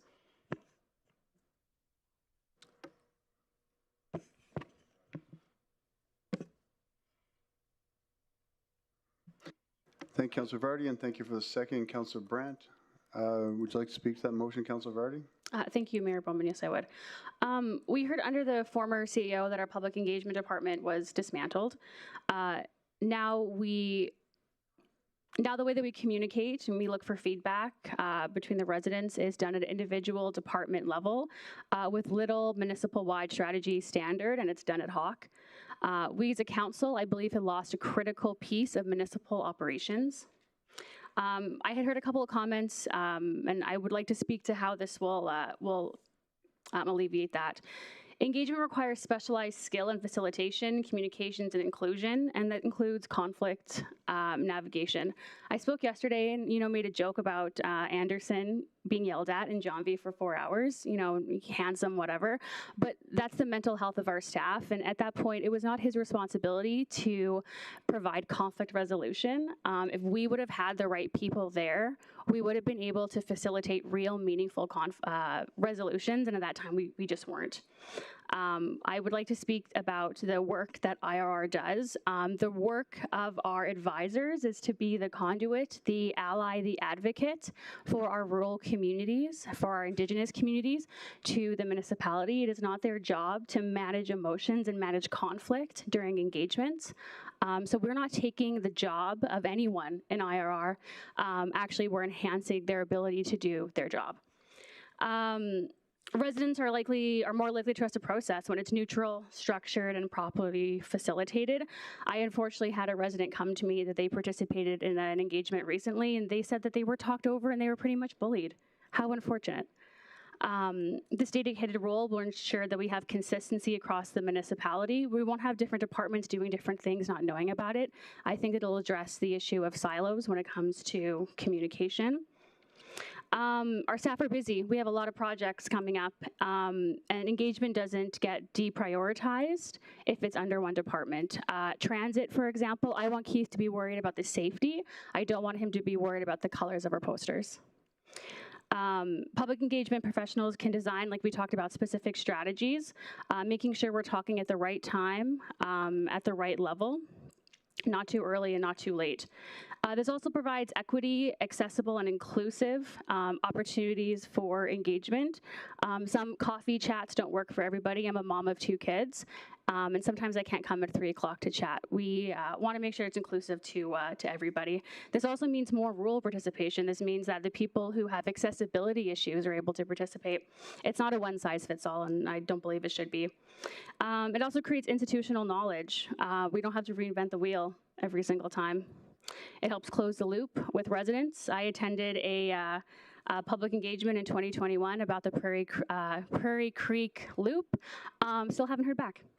And and a couple of my final points, we were talking about the water sovereignty and the collection of data. If we have a single point, we're able to use that data collection readily available across. It's not going to be siloed again in between all those different departments. And I want to touch about something you talked about. We're living in an area where we do have a demand for information. We want it now, we want it readily available. But with that increase of demand for information, specifically in Fort McMurray, we've lost our local access to information. We are down a journalist with the movement from Vince. We don't have a local newspaper, a printed local newspaper. We have very little local radio, and in my opinion, should be a trusted source of information. And right now, like Megan said, we just aren't. But we do have an opportunity, in my opinion, to improve that. In closing, during our campaign, many of us spoke about the importance of transparency and resident engagement when it comes to municipal operations. Now is the time to make good on that commitment and bring back public engagement. Thank you. Thanks, Councilor Vardy. I'll go to questions. I just have a quick question for finance.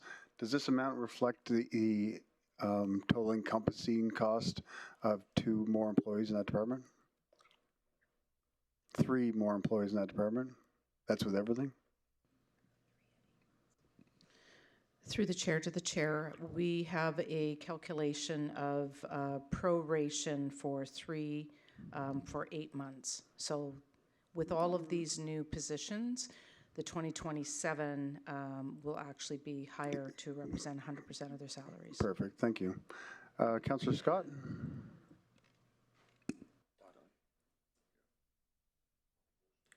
You have a question, Councillor Scott? Sorry, I was daydreaming. No, it's not a question. That was my motion. Okay, I'll come back to you after this. Thanks, Councillor Scott. Councillor Boussier-Lawana? Thank you, Mayor Bowman. I'm just going to reiterate my point, even though this is dragged out, because Jen, you said exactly what my concern is. When Dennis goes out, it's not his job to deal with that. Yes, it is. Every one of our employees needs to have the skill set. I sent that email. Do our public-facing employees have the training and education to be able to deal? Now, it's deal with conflict and emotion coming from residents.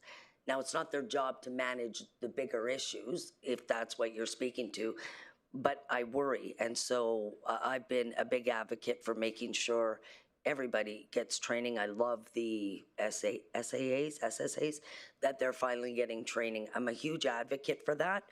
But I don't want, I'm supporting this anyway, so you don't have to rebut me. We can argue in there. But I just want to bring the caution again that everybody has the skill sets needed, especially in the public-facing position, because they're often very emotionally fueled exchanges sometimes, right? Councillor Boussier, through the chair, if I could just comment on that briefly. Please. So it is a unique skill set, and it's not something that everyone can do. And there is specific niche training for de-escalation and having those very difficult conversations, managing the emotions, supporting those difficult conversations. So a few of my team members have those, not enough do. Yeah. We are looking at expanding that training. We have training in the budget for that this year through IAP2. And then if this motion is passed, we'd be looking to expand that to any new staff as well. And I would like that expanded to all the staff that have public facing. Yeah. I mean, everybody keeps throwing out the verbal judo training. Yeah. I know what it is. It's very basic, but you hit the nail on the head. It's the de-escalation stuff. And I'm not asking the Pulse people to start navigating community conflict, but having that skill for those emotionally fueled, and I don't want to being lost across the organization. Equip our people to be able to manage it and give them access to the advanced training, not verbal judo. Through the chair, there's anything wrong with verbal judo. Through the chair to Councillor Luana Boussier, your concerns are noted, and I would agree. We want to equip our people as best we can. Some of the training that the engagement strategists would have and that they have had traditionally. It's very specific, the IAP2 training.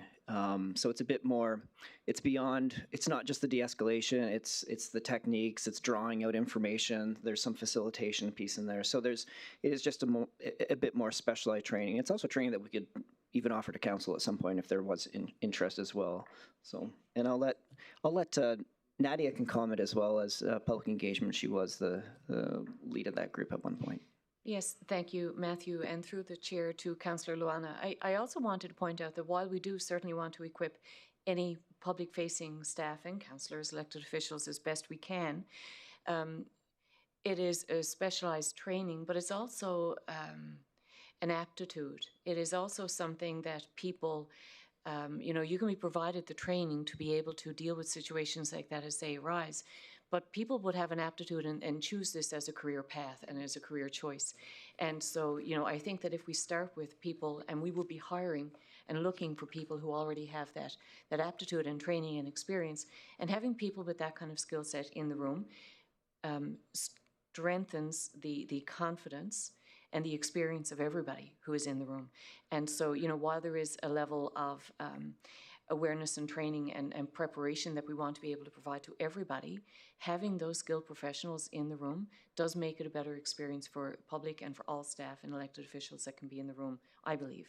I absolutely agree. And just touch on a point, again, getting dangerously close to operations. I really hope that there is an opportunity for people who have the aptitude and would like to try a different role with all of the positions that have been put forward, that we support and that it's equitable and that doesn't matter who you know, that everybody has the opportunity to try a new position and new challenges.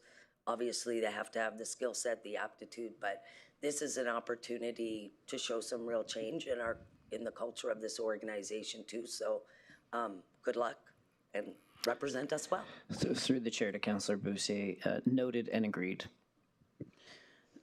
Through the chair to the discussion, may I add a little bit of additional context? From an organizational perspective, LEARN has facilitated beyond the verbal judo. So I had a bunch of new staff come in, and other areas in the organization had new staff come in, and we did provide them with more extensive training on how to de-escalate and work with people. So just so you know, we are recognizing all of our staff where their learning needs are concerned. Thank you, Councillor Boussier. Councillor Brandt? Thank you, Mr. Mayor. Councillor Lance Boussiers and I have decided we would also like this training. Thank you. Through the chair to Councillor Brandt, certainly. I second that. Councillor Cardinal, you have a question, comment, or debate point regarding the motion? What does that do to IRR's relations? Could I let IRR speak to that? Director Fraser, thank you. Through the chair to Councillor Cardinal, I think one of the things as I listen here that has been often misunderstood is the engagement piece. And we have gone back and forth over this for years. There's public engagement, there's a public engagement policy, and then there's Indigenous engagement. And there's a huge difference. Public engagement typically is project specific. And I wanted to make this point that Indigenous engagement is often misunderstood because Indigenous peoples and communities are rights holders through treaties, through court cases, and that type of thing. They're not stakeholders. And we've heard that time and time again clearly in the past when the engagement unit used to go out and look for stakeholders. There was a lot of negative feedback on that. It's rights holders. And there could be a duty to consult under the ACO that is not covered under public engagement. There's the government-to-government relationship, which is so important that we've got a summit at the end of this month dealing with government-to-government relationship. and that can't be lost. Historical context often surfaces, like colonization, treaties, and ongoing reconciliation. There's 92 calls to the TRC, and we've got 33 of them. And we're always looking at how we can enhance these. That's not covered under engagement. And process is important, more important than outcomes. And we've heard that time and time again. It's not how we engage, it's how we work together. Public engagement, you can go out there, it's a one-time thing on a project. IRR goes out there all the time, built on relationships. And so they're relational and ongoing rather than just the project specific. So I felt the need to make that clarity that it is not entirely public engagement. There's a huge difference. That's why I have advisors that go out there. Makes sense. And do the engagements, set it up. They have the relationship piece, and through the protocol agreements with the work plans. So that cannot be lost. Thank you. Thanks, Director Fraser. No, that clarifies the need, and I'll be supporting this motion. Thanks. Thanks, Councillor Cardinal. Councillor Vardy, do you have any closing statements? Thank you, Mr. Mayor. My closing statement was in my opening statement. I think it was long enough. Thank you. I second that as well. That wasn't written this morning. With that, Councillor Scott? Sorry, that's for the next motion. Oh, sorry. I will go to you first no matter what. Can I call for a vote?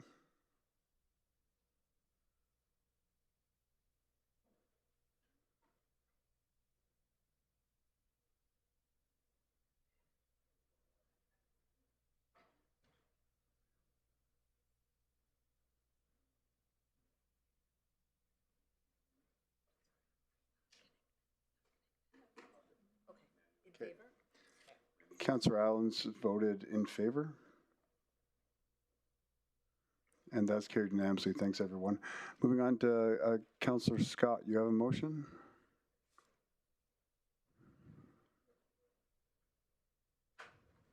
Thanks for that.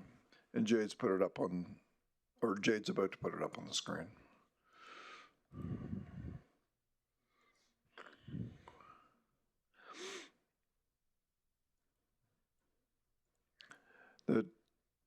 I move that 200,000 be added to the CAO's Office 2026 operating budget to engage in an intergovernmental relations and/or public affairs contract. Thank you, Councillor Scott, and thanks for the second, Councillor Brandt. Same question to Finance. Is this enough money there for a position for the remainder of 2026? Through the chair to the question, my apologies. We were discussing the operational impacts of additional staffing on not just your salaries, your computers and whatnot. So could you please repeat the dollar value? I can repeat it. That $200,000 be added to the CEO's office 2026 operating budget to engage in an intergovernment relations and/or public affairs contract. Sorry, with assistance, or if somebody wants to make a friendly amendment, or if I'm permitted, it should be to engage the federal government specifically.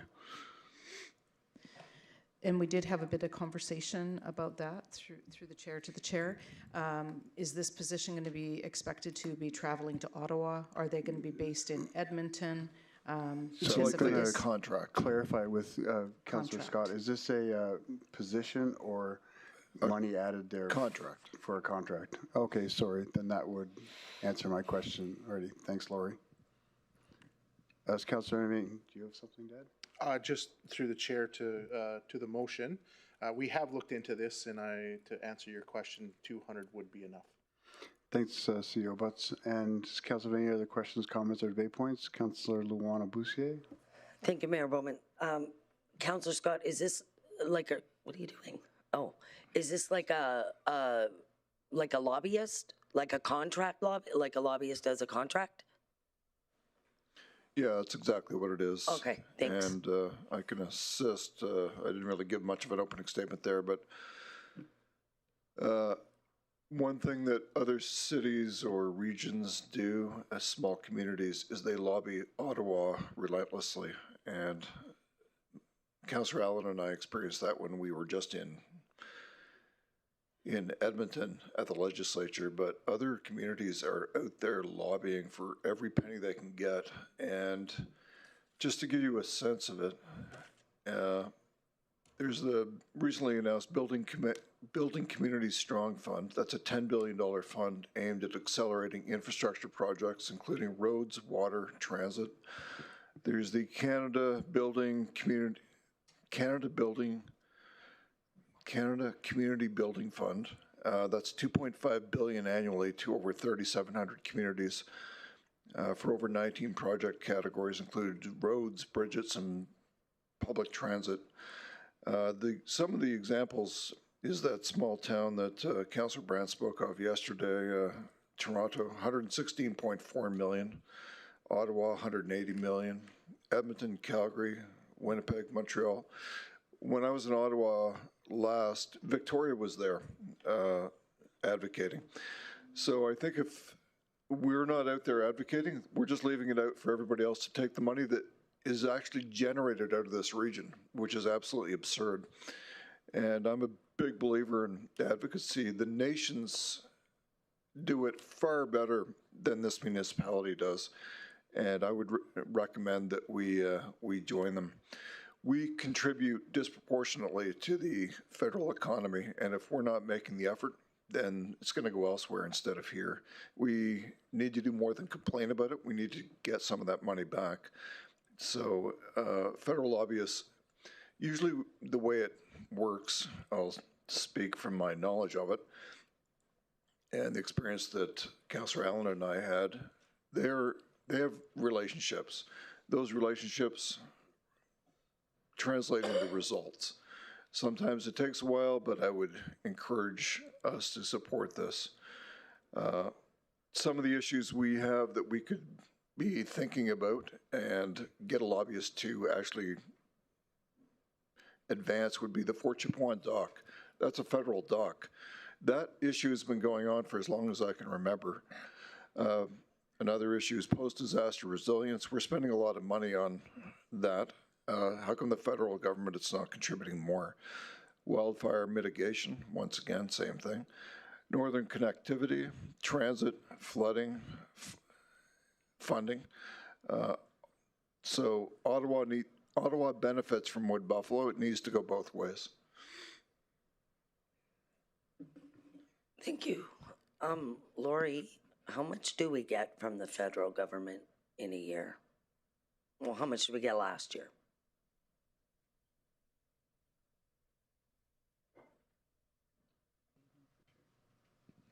Through the chair to the question, from a grant perspective, we get the LGFF funding, which is approximately 30 million. I'm not sure, like there are various different pockets. Yeah, like federal transfers and like grants. What's the total? We do have details in a report on that. Just bear with me a moment.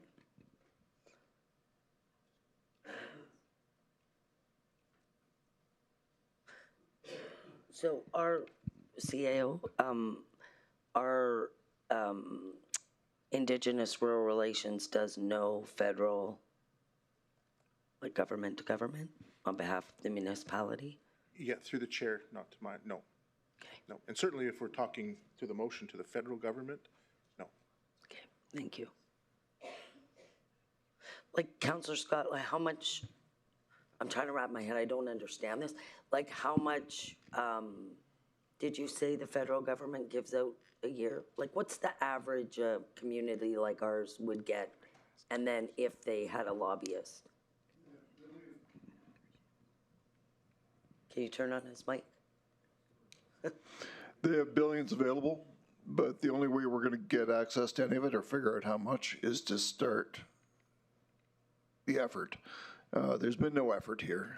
Other communities across Canada certainly have it, and the only way we're going to determine what's available is if we start the effort. So we have definitely, I think it's more than just lobbying. It's also, we've talked a lot about how this region needs to advance its reputation. That's another technique of doing that. And one more thing that's obviously top of mind these days is the oil sands. That's a critical industry in our region. And the federal government is making a lot of decisions that affect that industry. That ultimately affects us. So, you know, if industry is there, we should understand what is happening. Water is also a significant federal area of responsibility.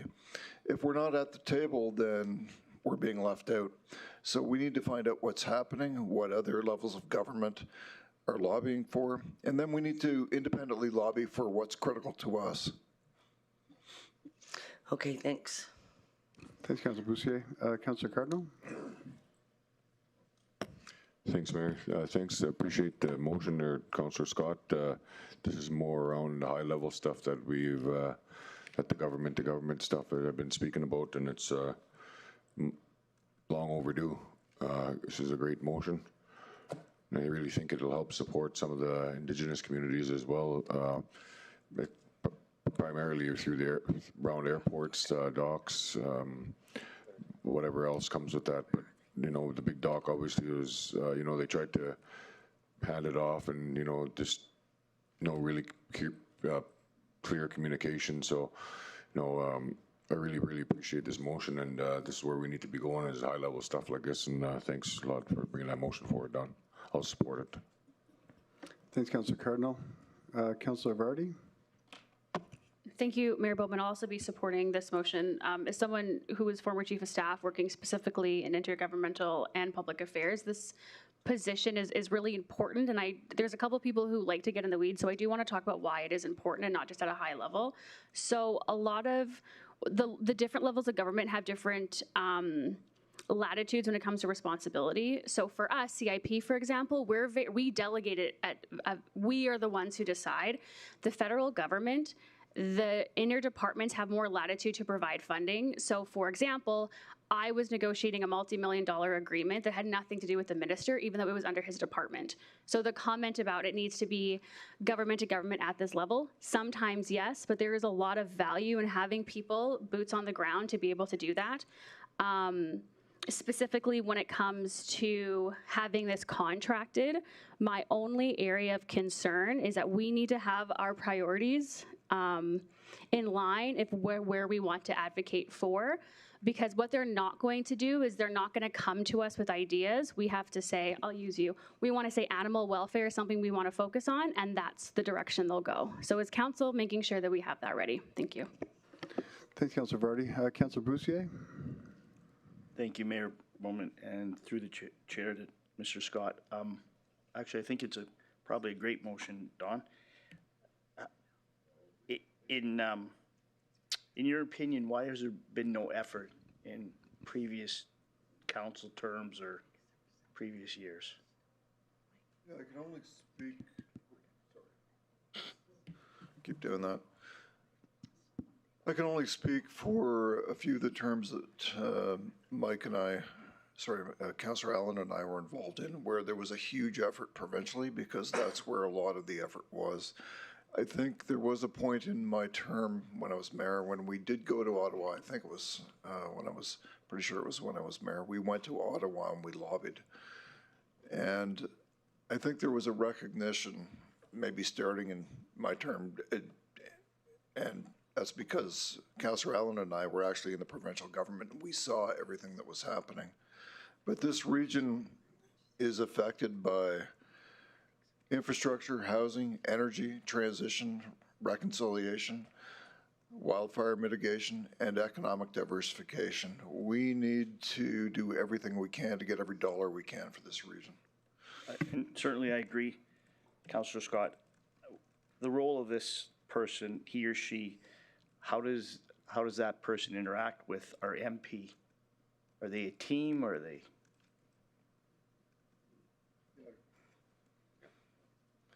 Yeah, I can speak to my own experience, which is normally you're hiring a firm, and they are often very connected to the government. And it's those existing relationships you're leveraging to get some advantage.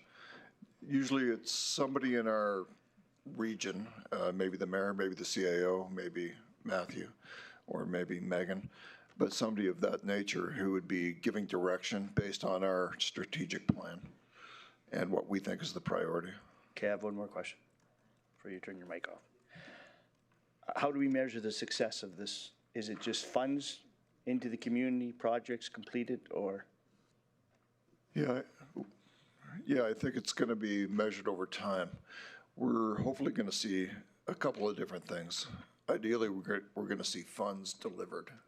That's what I think this, but it could be other things. It could be success with the dock, finally getting things dealt with that have been ongoing for a long time.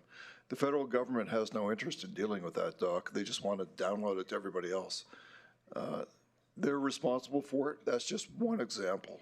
So it's more than just money. It's lobbying for issues that are critical to this region, whether it's industry, the oil sands, or whether it's the dock, or whether it's for money. So I think we measure it by the success, by the movement we're seeing in any of those directions, depending on our strategic plan and what we choose to identify as the priority. Okay, thank you, sir. I will support. Thanks, Councilor Boussier. And don't see any other questions there. I'll go to voting, and I will definitely support this as well, because I do believe we're left out of the loop in Fort McMurray when it comes to federal government. So call for a vote.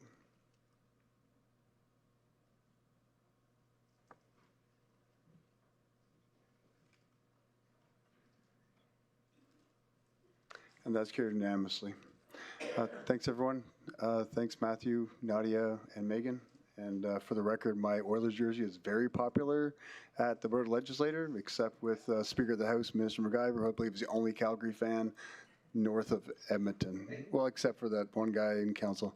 We're going to take a 10-minute break. We'll be back in probably 15 minutes, say 11:15.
Welcome back, everyone. That 10-minute break was 20 minutes.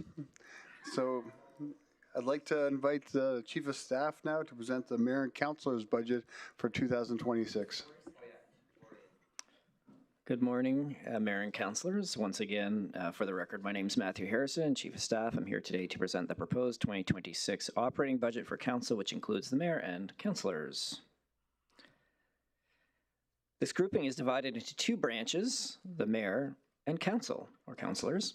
These budgets are overseen by the Council Relations Group. That's which brings Nadia McCrone up here with us as the manager of that group. And then the Mayor's Office, both of which come under the Chief Administrative Officer. The overall proposed 2026 budget is $1,580,001. This request is an increase of $64,208 compared to 2025. The 2026 proposed operating budget will be explained in more detail in the upcoming slides. The 2026 proposed operating budget for salaries, wages, and benefits will increase by $127,888 compared to 2025. This increase is due to the September 4th, 2025 council motion that resulted in a change in remuneration for councillors. Now moving on to the actual budget of the groups. For the Mayor's Office, the 2026 proposed budget is $262,321, which is a decrease compared to 2025. And the decrease is of $5,490 in business travel, and that's just based on the trends from the previous year, from last year. Now, this is the branch that covers the expenses of the councillors. And the 2026 proposed budget is $1,317,680, which is an increase from last year.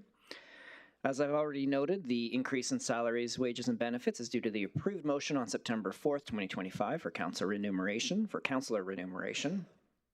Overall, contracted and general services has a proposed decrease of $61,780.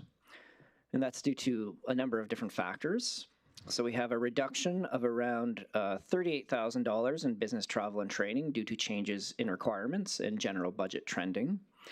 As well, there's a reduction of approximately $36,000, and that was previously allocated for the Integrity Commissioner expenses. And of course, due to changes in provincial legislation, that role is no longer in place. There's a couple of areas of increases in contracted and general services, and that includes $10,000 increase in consultant fees for consultant-led sessions with council. As well, there is a $16,000 increase for conference registration, and that's due to increased costs associated with attending municipal association conferences, which again, as I noted in my last presentation, would be Alberta municipalities, the rural municipalities of Alberta, and the Federation of Canadian Municipalities. To summarize, Mayor and councillors have a 2026 proposed budget of $1,580,001. And that concludes my presentation for Mayor and Council's 2026 proposed operating budget. And we would be happy to answer any questions you may have. Feels like it could be 27, but yes, it's still 2 times 26. Does anybody have any questions for the presenter? I'm not seeing, does anyone like to make a motion? Not seeing any, I will call for a vote. There's no vote, we're not done yet. Thanks, Matthew, thanks, Nadia. And thanks for everything you do, Matthew, too. Like, I do appreciate getting me briefing notes while I'm driving to Edmonton. Thank you, Council.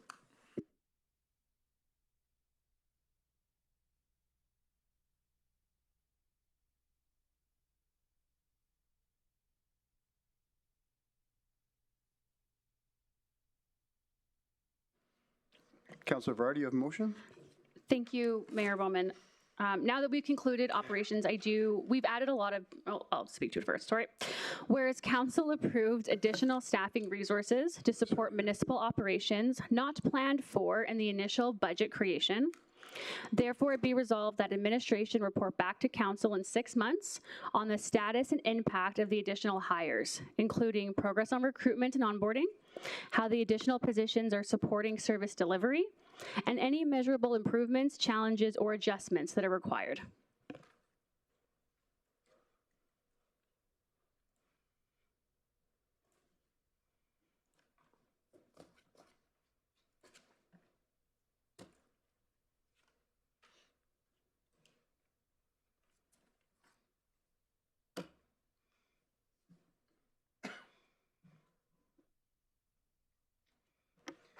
Thank you, Councillor Vardy, and thanks for the second again, Councillor Brandt. Would you like to speak to that motion, Councillor Vardy? Thank you, Mayor Bowman. This is my first kick at the can, and what I want to make sure is we've added these additional positions a little bit ad hoc when we're hearing based on need. So what I want to make sure is that we have an appropriate amount of time to assess, are they needed, is less needed, or is more needed? I think it's good to make sure that we have some, I want to say regulations, but some initial view into the decisions that we're making. Thank you, Councillor Vardy. And I do agree, this is a great exercise to actually see the results of that. And one of the things you brought up yesterday was mental health and training for our firefighters. That was a big thing yesterday. So I would like to see, hopefully see their overtime going down because of these new hires, but also improvement in their mental health. Councillor Scott, you have a question, comment, or debate point? Yeah, just a friendly amendment. Just report back to council and the public was my suggestion, the words "and the public," if that's acceptable. Thank you, Mayor Bowman. I accept. Thank you. Councillor Boussier? I also have a friendly amendment, an addition, to include "and synergies found to date, if any." I realize 6 months, but I'm going to assume we're going to have regular updates. So I would not like that piece missed, so. Good addition. Thank you, Councillor. I accept. I don't see any other questions, so I will, Councillor Vardy, would like to make any closing statements?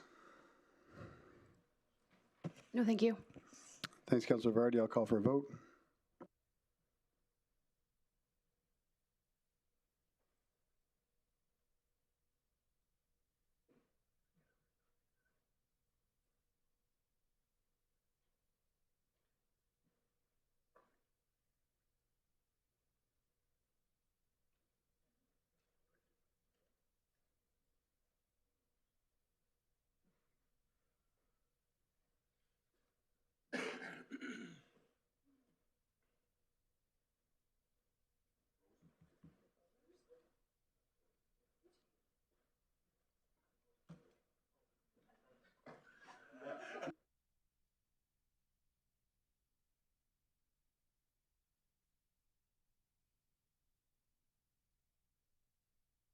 That's carried unanimously, everyone. Thank you.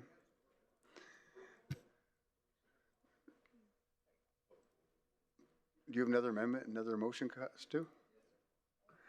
Councillor Weigel, motion? Thank you, Mr. Mayor.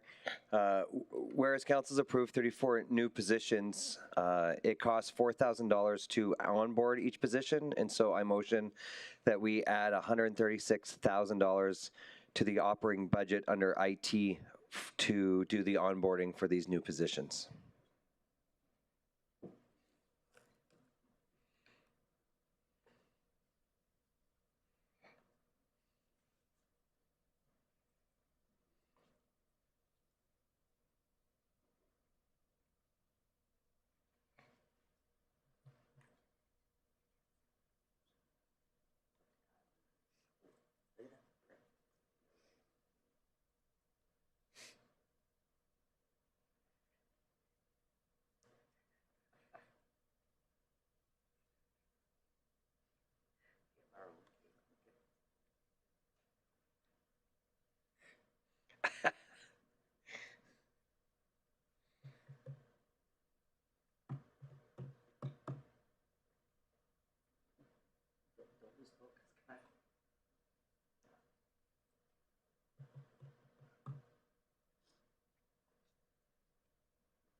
Oh, sorry. My bad.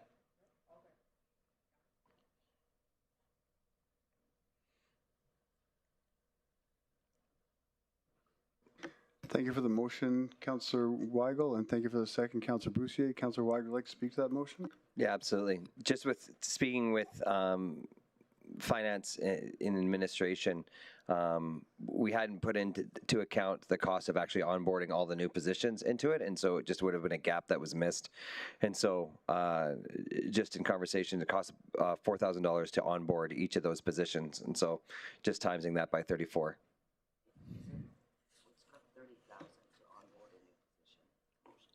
It should be 100. The motion should say $136,000. I don't see the motion. It says, whereas council has approved 34 new positions and it costs $30,000 to onboard a new position. Sorry, it should cost $4,000. Four. Price is wrong, Bob. Right? The final amount's correct. $136,000.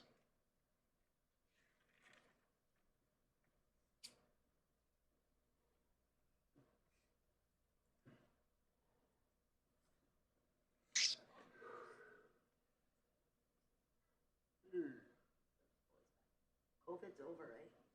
You can sit beside each other. COVID's over.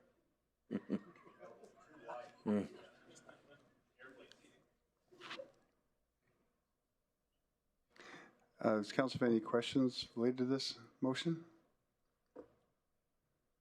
Not seeing any, so I'll call for a vote.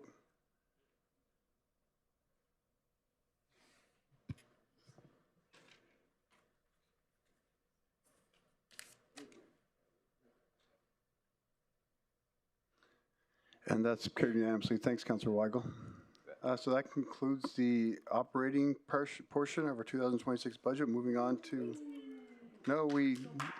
I stopped the clapping and congratulating each other just yet.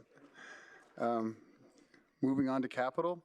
Today we begin the introduction of the 2026 capital budget. I'd like to invite Lori Farquharson, Chief Financial Officer, to present the 2026 capital budget to council.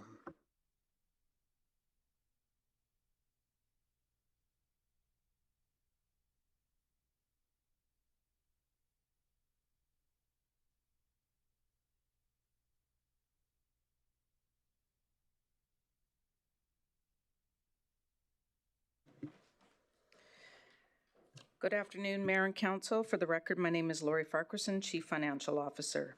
Administration will be presenting the 2026 proposed capital budget and 5-year capital plan. I will be providing an overview before the departments speak to their respective portfolios. The capital budget allocations were prioritized and prepared with various factors. The first priority was assessing the viability of completing projects that Council has already approved. Most of the funding being requested for 2026 is focused on finishing work already underway. The second priority was asset renewal and risk management, investing in aging infrastructure to maintain safety, reliability, and regulatory compliance.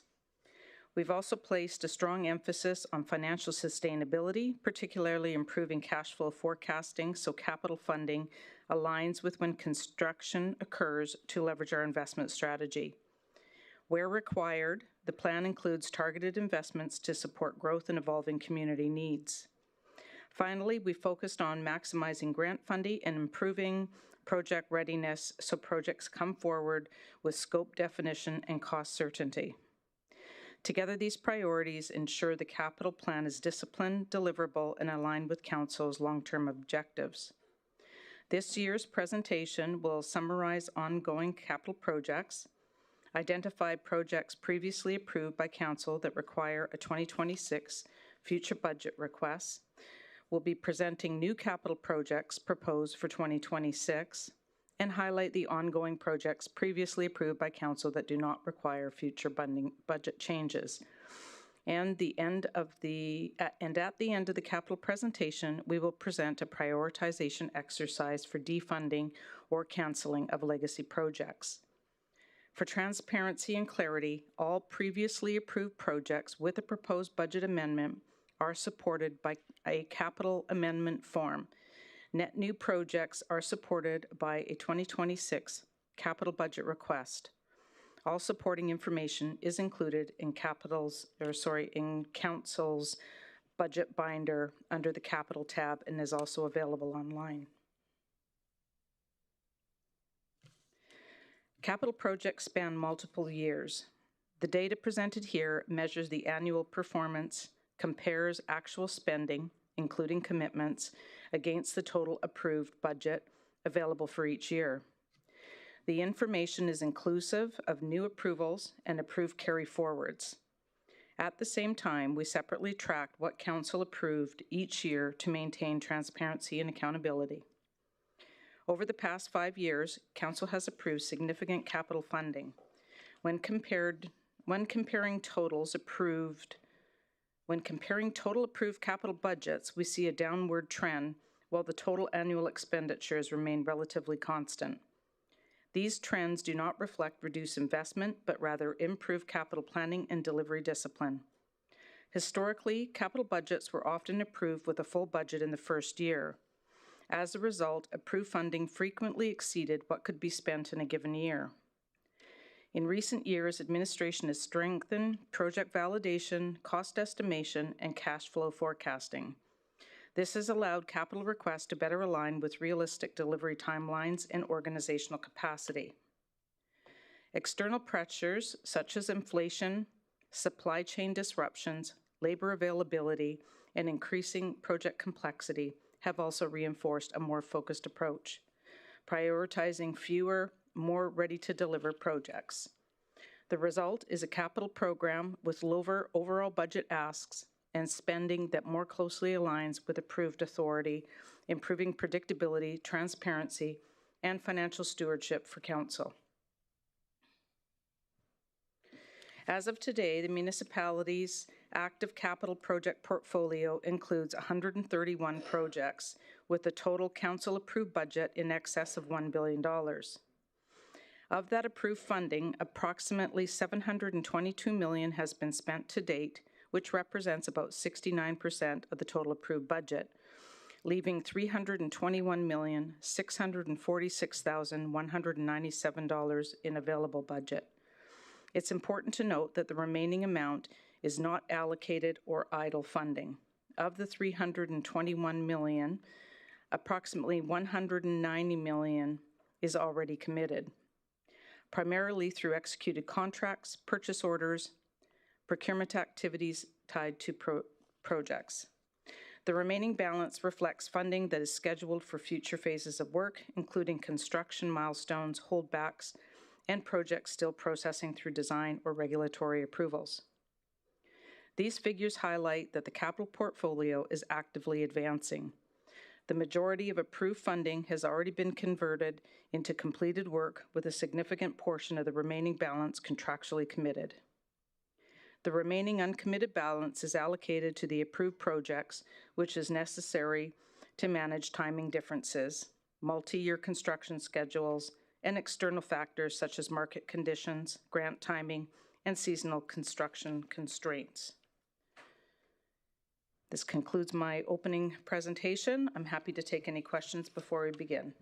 Thank you, Lori. And also just want to mention before we start, thanks for being so available to myself and councilors when questions came up about this budget, not only the capital, but also operating as well.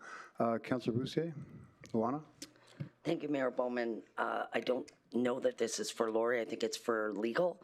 I'm just trying to wrap my head around, we saw yesterday the legal department's budget, which was matched in dollar, having contractors. So all I wanted to know is, with our capital projects, if there's a legal issue, is that our internal legal that deals with it, or is it outside legal?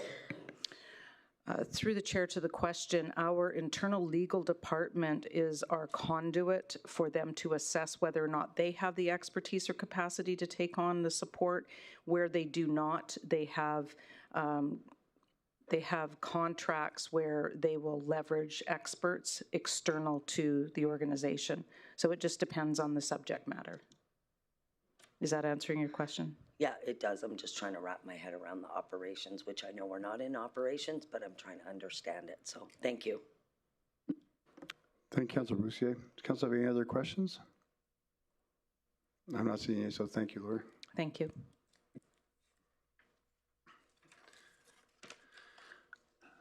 Up next we have delegation portion of the capital budget portion of the 2026 capital budget. As a reminder for the delegates speaking, as many of you have spoke before, but I will remind you, please introduce yourself when you come up. You have 5 minutes to present. Please stay on topic and remain seated for questions following that.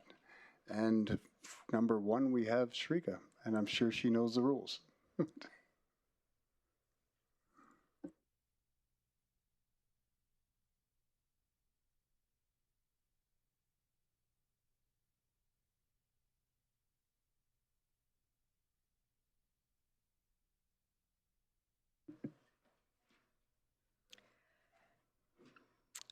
For the record, I am Sarika Kanzig, owner of the restaurant Sarika's on the Snai, located on Clearwater Drive.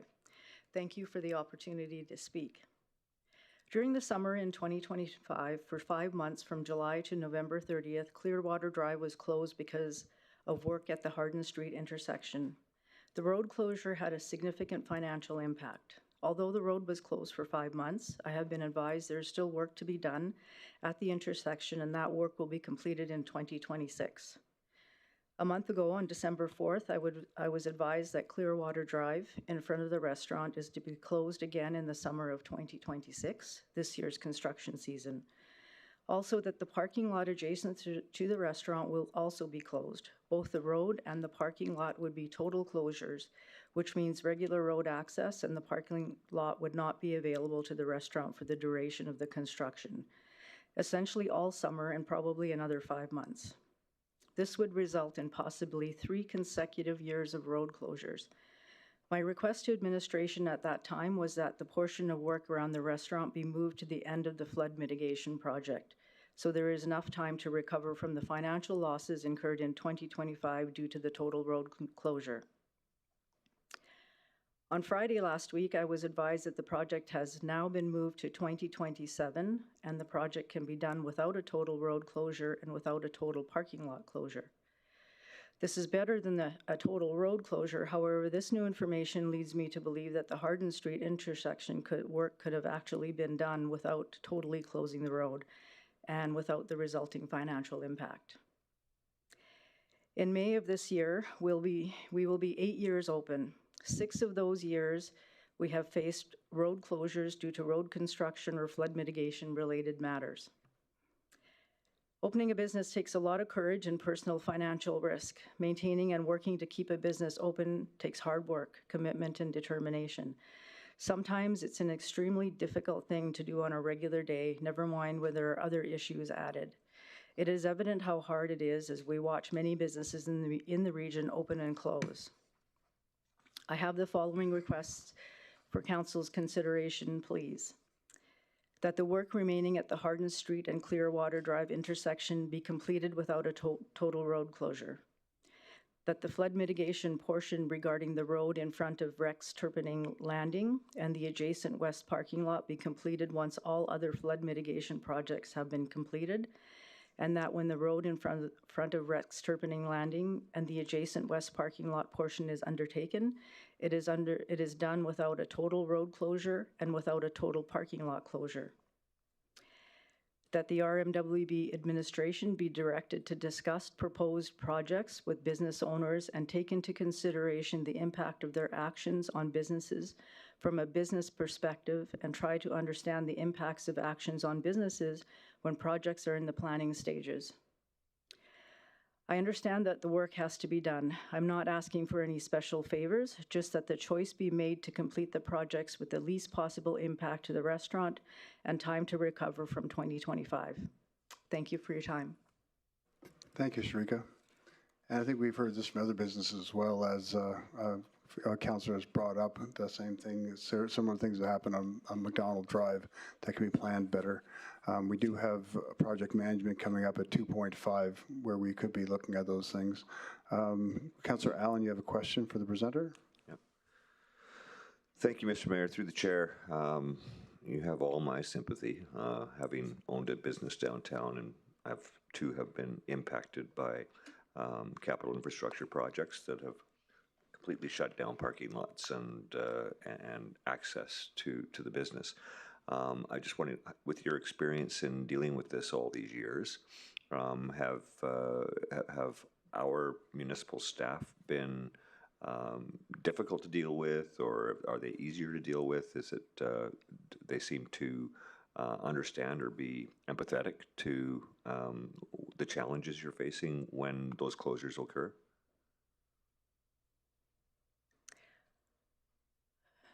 Thank you for your question, Councillor Allen. Through the mayor, it has been challenging. My intent here today isn't to, throw anybody under the bus or, complain about administration, but there has been challenges. The issue is whenever there's a change in staff, there are new rules, or if there's or people interpret things. Even if I have something in writing, people interpret things in a different way. I will make the comment that, as a business, we've been through a lot. We've been through economy, we've been through COVID, flooding, a little fire, break-in. The hardest thing and the most stressful and the thing that's caused the most impact has been dealing with the RMWB. Okay, no, thank you for that. I mean, just the challenge of running a restaurant in any community, I totally understand that. So thank you for taking the time to present. I know that I believe that you're being listened to, you're being heard, and that efforts are going to be made to hopefully relieve or mitigate this in the future. But those are questions we will ask when the time is appropriate. Thank you. Thank you, Councillor Allen. Councillor Scott? Yeah, thanks for the presentation. Can you describe the economic impact and what you would foresee as the economic impact if nothing is addressed? And you can do it in terms of percentages of your business if that's easier to describe what's happening. So through the Mr. Mayor to Councillor Scott, the losses in 2025 are almost $100,000 due to the road closure. In the past almost 8 years, that number is $1.5 million. Thank you, Councillor Scott. Councillor Vardy? Thank you, Mayor Bowman, through the chair. Thank you very much for your presentation. I was listening quicker than I could write down. Could you please repeat your recommendations that you had for us to make areas of improvement? I can. I also have a spare copy if anybody wants to do anything with that. So, number 1, that the work remaining at the Hardin Street and Clearwater Drive intersection be completed without a total road closure. Number 2, that the flood mitigation portion regarding the road in front of Rex Turpinning Landing, which, just to interrupt there, is the Rex Turpinning Landing is what the building is called and the area, the official name. Okay, I'll just start again. That the flood mitigation portion regarding the road in front of Rex Turpinning Landing and the adjacent west parking lot be completed once all other flood mitigation projects have been completed. And that when the road in front of Rex Turpinning Landing and the adjacent west parking lot portion is undertaken, it is done without a total road closure and without a total parking lot closure. And number 3, that the RMWB administration be directed to discuss proposed projects with business owners and take into consideration the impact of their actions on businesses from the business perspective and try and understand the impacts of actions on businesses when projects are in the planning stages.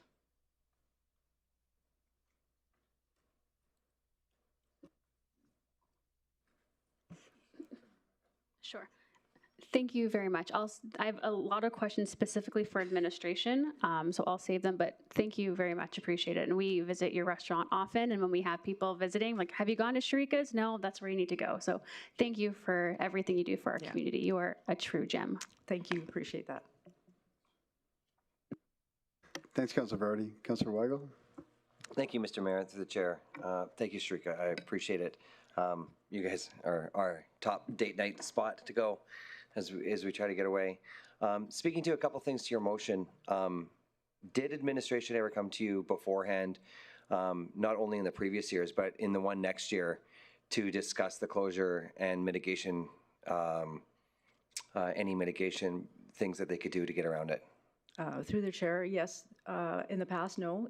This year, I was advised about projects that are coming up and the proposed total road closure and parking lot closure, and that's why I'm here. And so this year they did come to you and you guys discussed different ways to be able to get it done? Not initially, no. I was just told that it was going to be closed and the project was happening. And so then you reached back out and said, hey, can we work something out at that point? Yeah. I am very familiar with your situation as I also went through it. In the second part of it, you spoke to Councillor Scott's conversation about the actual impact, but can you speak to the actual future impact? Because I know, especially with things like restaurants and stuff, there's actually a pattern, and so when you change somebody's pattern, the economic difference actually lasts long after the actual closure. Mm-hmm. Thank you. Through the chair, thank you for the question.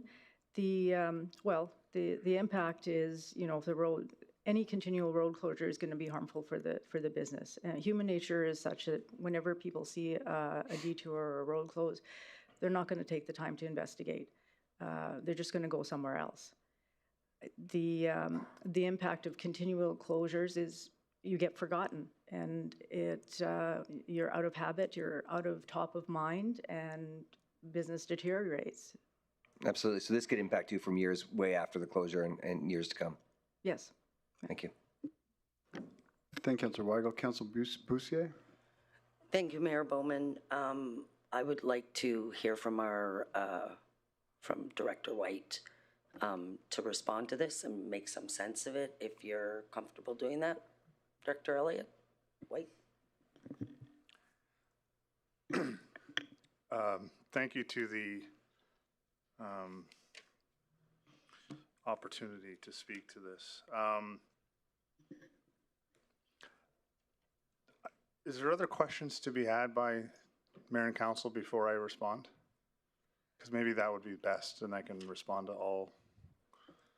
Specifically, my questions were, can you speak to how the closures were managed and navigated, what the plan is moving forward? I heard there's some improvement in communication, which ties back to you, and thank you for the presentation, by the way. So just to responding to the whole scenario of how this gets managed and the impact on our business owner.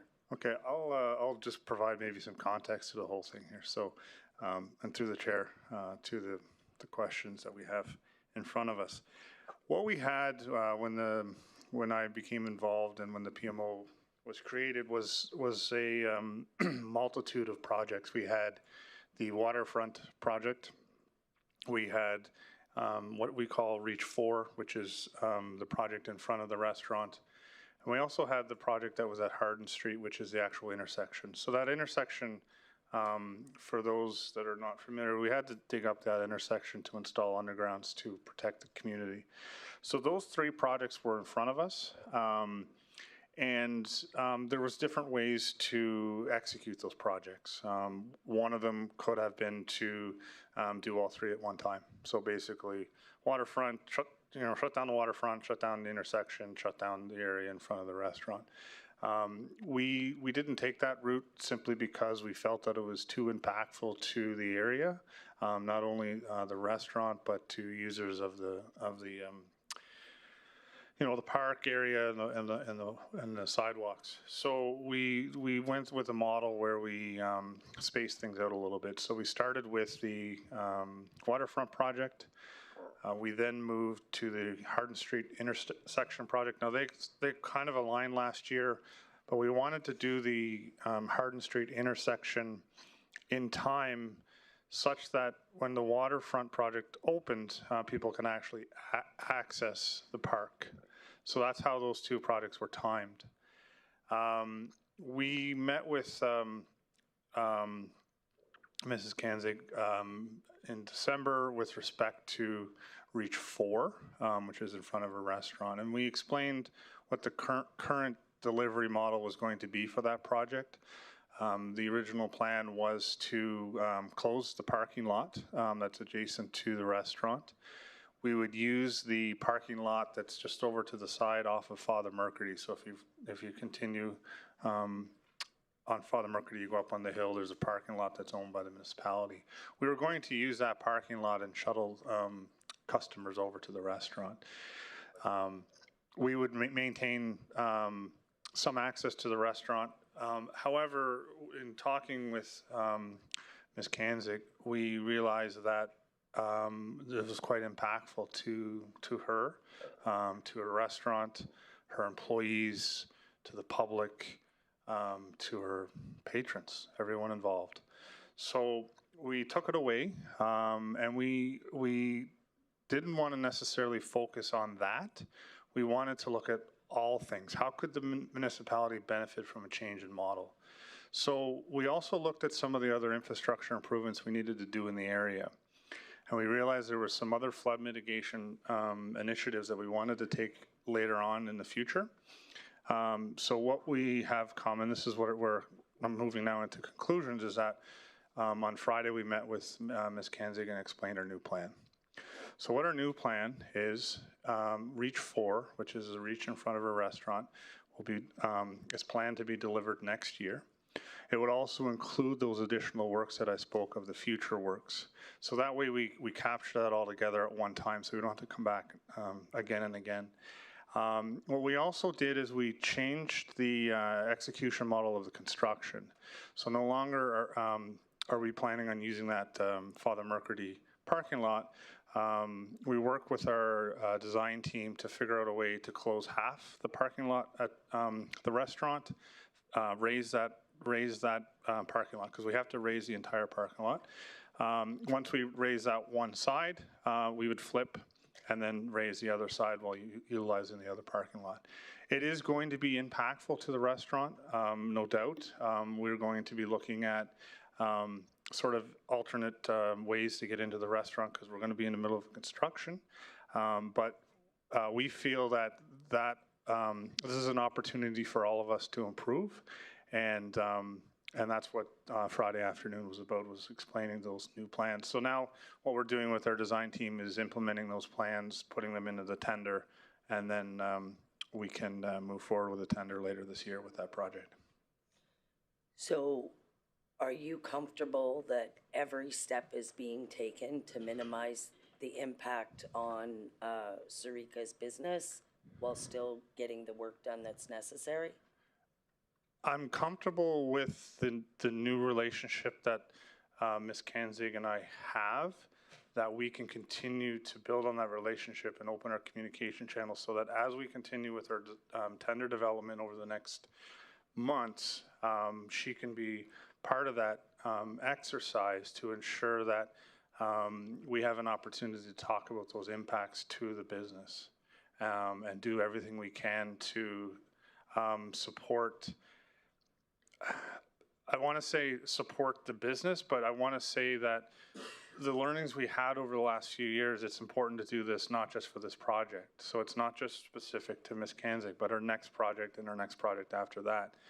I wanted to speak in operations and in the conversations you were having about new staff associated with public engagement and things of that nature. Those are the types of things that help us as delivery, because quite frankly, some engineers aren't great with public engagements and talking with public. So the team will help us with those types of things, the softer side. And yeah, no, this is, in my opinion, I support this wholeheartedly.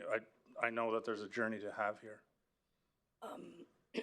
Just one last thing, Sure. And further to all that Sarika has shared, can you acknowledge, or do you agree that as a municipality, we could have done better previously?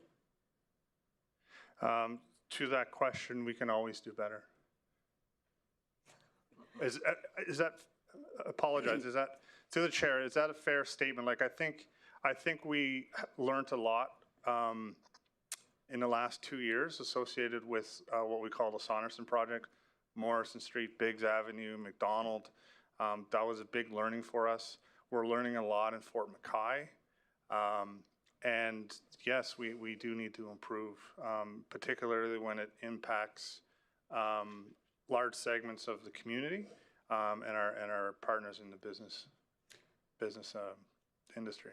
No, not exactly. Okay. The social worker in me really feels like she needs to be validated in her concerns that she was impacted, and that we could have done better. Like, we're doing things differently now. That's not you, Elliot, but in general, in the midst of all of the changes that this organization was going through. And it doesn't matter. Sorry, and 10 cents leaves her with 10 cents. Like, it doesn't change anything. But I think she might be owed an apology from us. And, like, could have we done better? Did we drop the ball in certain areas? Maybe we didn't. Maybe her, sorry, Sarika, maybe they're not justified, that she, like how I've had many times with projects that go on in the community, I look and go, that's stupid. Why didn't they just do it this way? Like, because I didn't have all the information.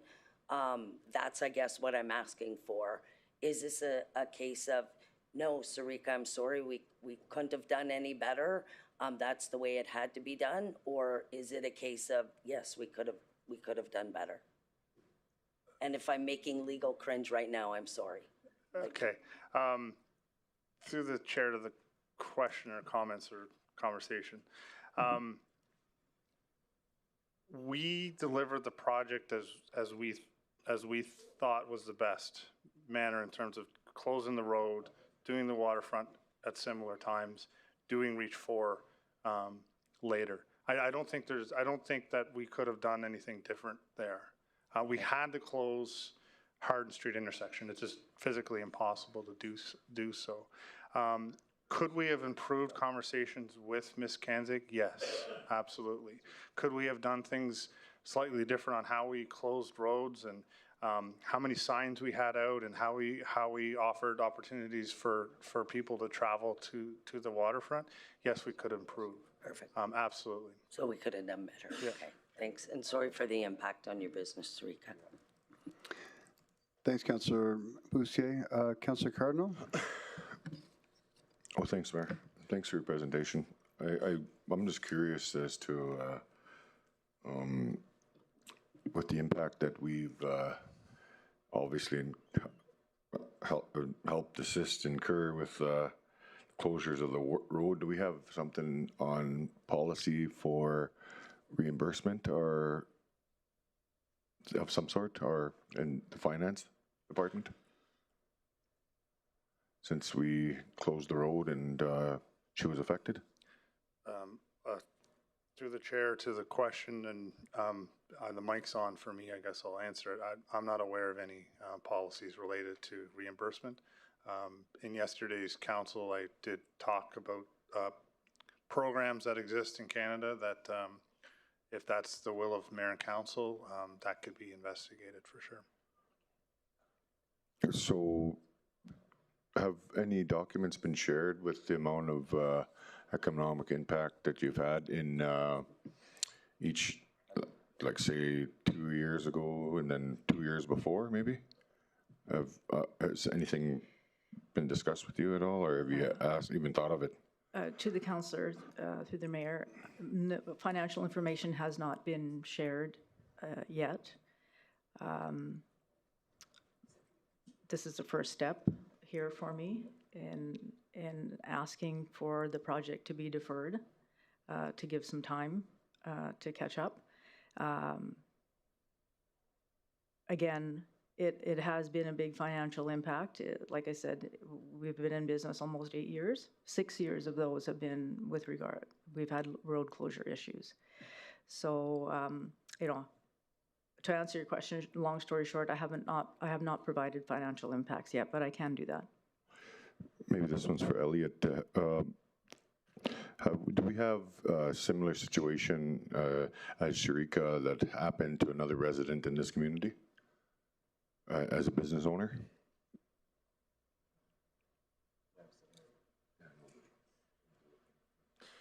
Through the chair to the question, through capital projects, we impact businesses anytime we have construction in and around their business. I don't have any official documentation. However, anecdotally, we have talked to businesses about the impacts of construction, lane closures, road closures, and I'm aware that there's businesses that do suffer losses from construction. Have we actually looked as City Council into something that might be created previously? I'm not sure. I haven't. It hasn't crossed any of my pages that I've read, but maybe CAO can ask, elaborate a little bit on that. But I just feel that, you know, if you're not a strong business owner and something like this happens to you, could actually ruin your life and you can be completely shut down, and then it'll lead to mental health issues, and then, you know what I mean? Counseling, you know? I don't know.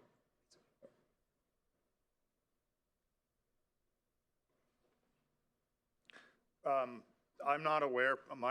My personal experience with the RMWB over the last decade, I'm not aware of any programs that have come across your desk or anyone in administration at looking at something like this, but it's certainly something we can look at. Yeah, I'd appreciate that, Elliot, because like I said, my concern is that you can affect somebody's life if you're going to ruin their business and, you know, the financial impact that we have as a municipality, and they are taxpayers as well, but I think that there's something we can do here. Thanks, Councillor Cardinal. Councillor Weigel? Thank you, Mr. Mayor. Back to the conversation about the learn. In the second part of, and the question will be for Director White, but in the second part of your, I guess, proposed motion or what you're asking to bring forward, was the business case of going to the business beforehand and working with them to try to mitigate the best way forward.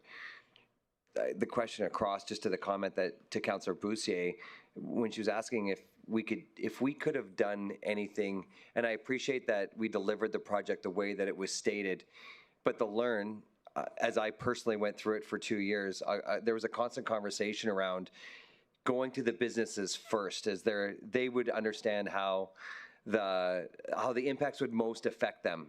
No, talking with project management, we're all subject matter experts in our own field, and so talking to the businesses how it would affect them, to me that would be the new learn, as you proposed as well. But to me, when we say that we came forward, there was already a conversation about going to businesses and stakeholders about going first, and then to me it seems like we repeated the issue that we didn't go to the business first. And so, as I appreciate you guys deliver projects very well, to me that was a learn that we didn't bring forward. Would you not agree? Sorry.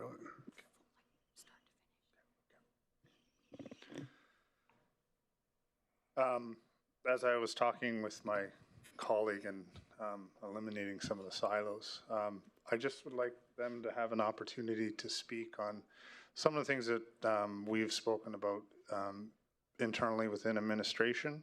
So I'll leave it to Megan. Thank you, Elliot. This hasn't been, so the construction season has not been a file that has been supported from a stakeholder relations or a public engagement perspective for a number of years. Our focus has been on communications only. So what I would like to see happen, and now that we have some staff behind this, I would like us to go back to the model where we are sitting alongside Director White's team with more of a hands-on approach in terms of connecting with stakeholders, businesses, making sure that they're supported. It would still be led through Elliot's team, but just making sure that there's that touch point at the beginning of the season, throughout the season, and then following the season. So there used to be a lot more rigor in construction season engagement. And Elliot, I wonder if that's something that we can resurface together.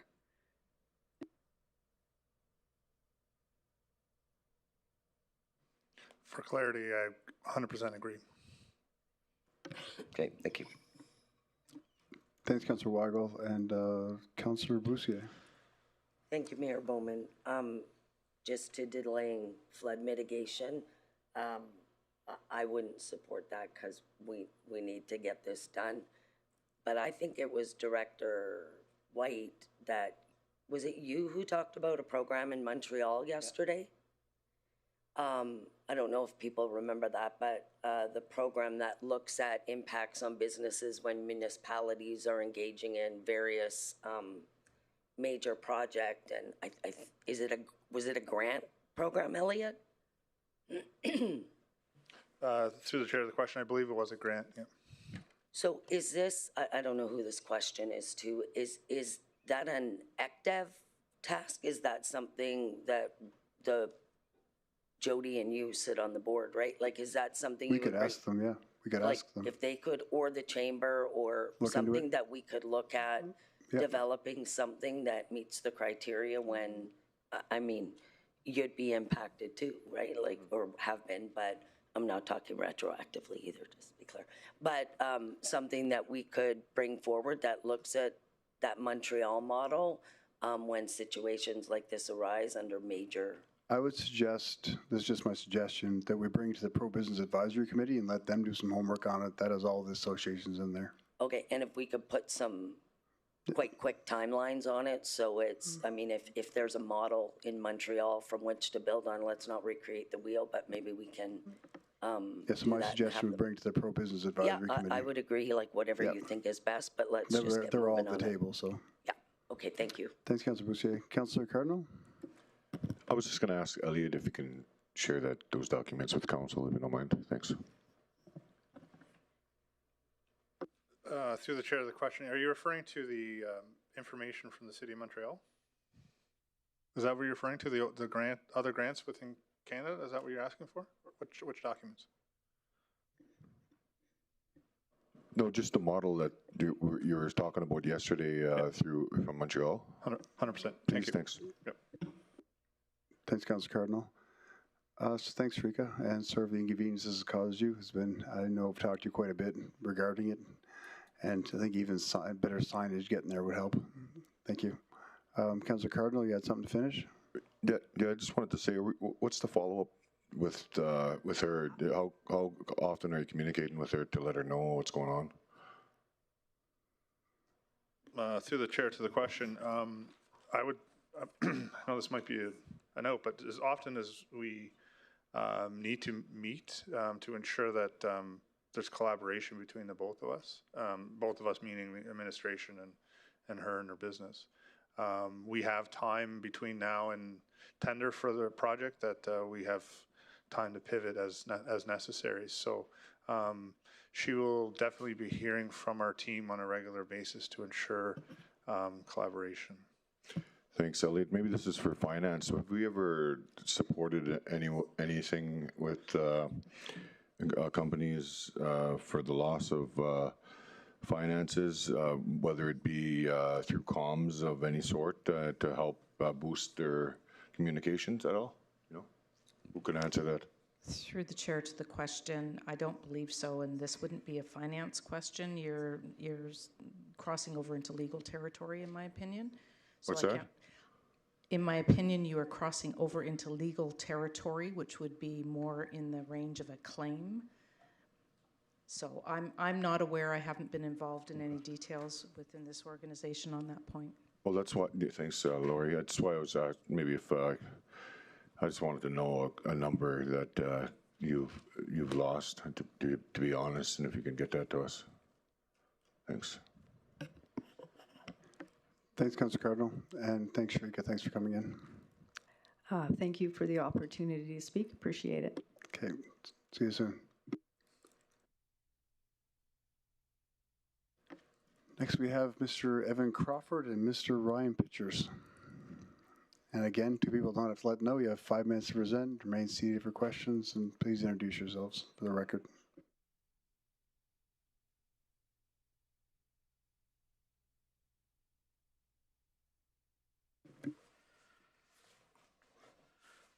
Good afternoon, Mayor and Council.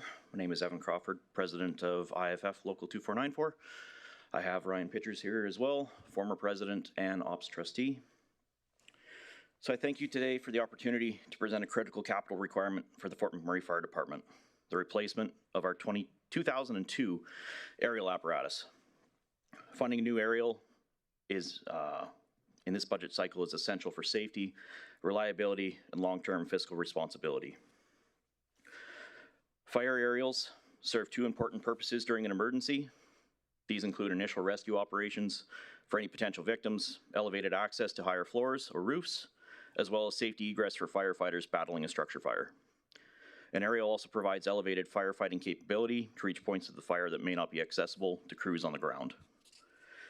Our current aerial fleet, we took possession of 3 aerials since 2002, a 75-foot Quint, a 2003 Smeel, and a 2012 Bronto. In an unfortunate electrical fire, our 2003 Smeel was lost and never replaced. We refer to the NFPA, National Fire Protection Association, which was established in 1896 for the sole purpose of developing codes and standards related to fire safety.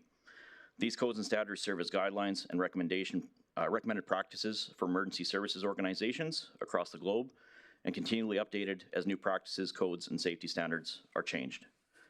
NFPA 1900 and 1911 standards regulate all fire apparatus and recommend that apparatus should serve a front line for a period of 15 years, after which the vehicle should be placed into a secondary or reserve status, and at age of 25, the recommendation is to be removed from service. The 2002 Smeel 75-foot aerial at 24 years old is at the NFPA threshold for retirement or removal age, as well as within the RES emergency vehicle cycle replacement regulation. With increased mechanical challenges, part sourcing, insufficient reach to more modern buildings in the city, it is time to replace this apparatus. It was slated to be budgeted in the capital plan for 2020, but was removed and never placed in future budgets. The call volume for an aerial in 2025, we reported 145 structure fire calls. An aerial was dispatched to 108, responded to 106, and fully deployed and utilized for 18 structure fires. The cost estimation for a new aerial is $3 million plus, with a lead time of 4 years to get it built. Ordering now results in delivery around 2030. The aging apparatus comes with increased risk of failure on an emergency response, higher property loss risk, more costly long-term maintenance, the possibility that both aging aerials may be offline for repairs at the same time, and may affect our municipal insurance rates. But I would leave that to administration to tell us if that's the case. Without this equipment, firefighter and public safety are at risk, along with greater chances for further property damage for larger fire incidents. Our ask is to include a new aerial apparatus in this capital budget cycle and authorize the procurement to begin immediately. Firefighters rely on this equipment daily for community safety as well as our own. We cannot accept to continue operations with aging apparatus and safety equipment, and replacing the aerial is a strategic safety and financial decision. Thank you, and happy to answer any questions. Thanks, Evan. Appreciate it. You may not, I'm not sure if you know, but how long does it take to get one once it's ordered? Like 3 years? Yeah, the procurement and everything with COVID, there's a backlog now. So we're being told 3 to 4 years. Okay. And that's if we do a full build. If we can get one off the shelf, which I don't know how many are readily available, it might be 2. A big shelf. Yeah. Okay, Councilor Hardy? Thank you, Mayor Bowman, to the presenters. So understand the old Smeel. You had said that you had a Bronto. Why can't you just use that one? Through the chair of the question, so the Bronto is a 2012. So in a couple of years, it'll be recommended to be second line. It is also not, the manufacturer's recommendation is to not use it anywhere below -20 because reliability goes down. And we've had some costly repairs to it as well. Bronto is a company in itself that is out of Finland, I believe. And to source parts for it, when it does break, it does take months to get parts for it. The latest, it was down for 3 months, just got back online because a lower ball joint had to come from Ireland. So we run, just to emphasize on that, we run redundancy where we always have a backup. So we have a frontline aerial, and then we'll have a backup in case that does have to go down for maintenance or whatever.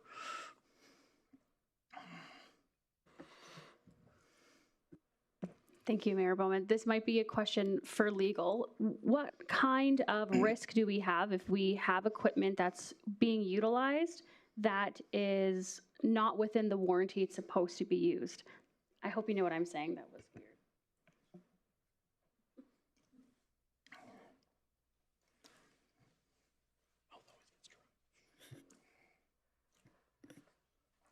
Through the chair to the question, it probably depends on the piece of equipment, what the warranty is to look at the actual warranty of the equipment itself. Are you referring to if we're using it when that warranty wouldn't apply at all? Yes. Well, there would always be a risk with it, but I mean, it depends on the scenario that you're looking at. I mean, different factors would play into the scenario differently, so it's hard to sort of give an overall arching, but there would always be some risk if you're using something that's sort of outside of its expected lifespan, especially if you've known there's problems with it, that would come into play with things as well. Sort of the history of something that all goes into play with it as well. So it depends. You must be a lawyer. Thank you very much. Typical lawyer answer, yeah, it depends. Thanks, Councillor Vardy. Councillor Brandt? Thank you, Mayor. 2 points of clarification. When you meant warranty, Councillor Vardy, did you mean the standards, the NHFTP standards? Okay. Evan, thank you for the presentation. You mentioned modern buildings and our current aerials are not able to reach them. Can you give some examples? Yeah, through the chair to the question. So our Bronto was purchased because of the towers as well. So the Bronto actually goes 134 feet in the air, and we can reach the top of the towers if we're positioned correctly. Same with the Pomeroy. The 2002 Smeal is only 75 feet. So our limitations pretty much with buildings in town are 3 stories or below. So when it was down for 3 months for repairs, these buildings would not be accessible to the top floors, including our provincial building here? Correct. Wonderful. Okay, thank you. Those are my questions for now. Thanks, Councillor Brandt. Councillor Boussier-Luana? Thank you, Mayor Bowman. You said that the temperature for the Bronto -20? Through the chair to the question, yes. So the manufacturer recommends below -20. There are several limitations. There's lots of sensors on these. There's lots of electronics. Below -20, just systems aren't reliable. Like there's a digital screen on the dash that can sometimes go out, as well as we have wind regulations on it as well. If it's too windy, you're not supposed to have the aerial in the air. So what happens in terms of a response when it's -30 and you need the truck? That's why we use the 75-foot primarily in the wintertime. Okay, but the 75-foot doesn't reach the top of the towers or anything like that. I have no spatial relation skills. So the Bronto is 134, the Smeal is 75. It's the Smeal that needs to be, is Smeal a brand like John Deere? Yeah, correct. Oh, okay. So are they both called ladder trucks? Fire aerials, yes. Fire aerial. So you had mentioned, I think in your first presentation, as well about before about this aerial truck. What exactly are you guys recommending to be replaced? We're recommending to just replace the aging area with one that's sufficient for the department. So 75 feet? No, our recommendation would be 100 or more. Okay. 100 to 110 is the standard. Bronto is the only one that makes a fire apparatus that tall, but it also comes with a lot of challenges and maintenance. Okay, and sorry, I think you said, I was furiously, cycle replacement regulations is 15 years to back it and 25 just remove it? Is that what you said? Yeah, the NFPA standard is 15 years as a front line for all fire apparatus, and then 10 years in a reserve status, and after the 25 years, they're recommending either a full rebuild or retirement. Perfect. Okay, thank you. And then we have the RES vehicle replacement guideline for life cycle, and ours indicates 20 years frontline for an aerial and 5 years of reserve status. So it still hits that 25 year should be replaced. Yeah, Yeah, well, especially like 3 to 4 years to get it too. So in 2020, you said it was in the budget? I believe it was slated in 2020 for the capital budget. Okay, so I don't know if this is a fair question to Director Roberts or not, but and it might have to go to CAO, but I'll hit you first in your role. Do you know why it was removed from the 2020 budget and never put back in? To the chair, for the question, that would have been prepared in 2019, so I was not Fair, sitting in the deputy chief seat at I that tried, time. Kelly. Yeah, no, if it's You're up, fair. Jody.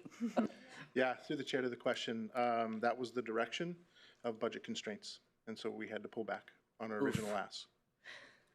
Well, the irony of all of this is we had Mr. Walsh up here talking about a 7-year cycle for a Zamboni, and we replaced that quickly, and here we are when it was put in the budget and removed. So you would put it in your 2020, were you fire chief, and you would put it in and were directed to remove it?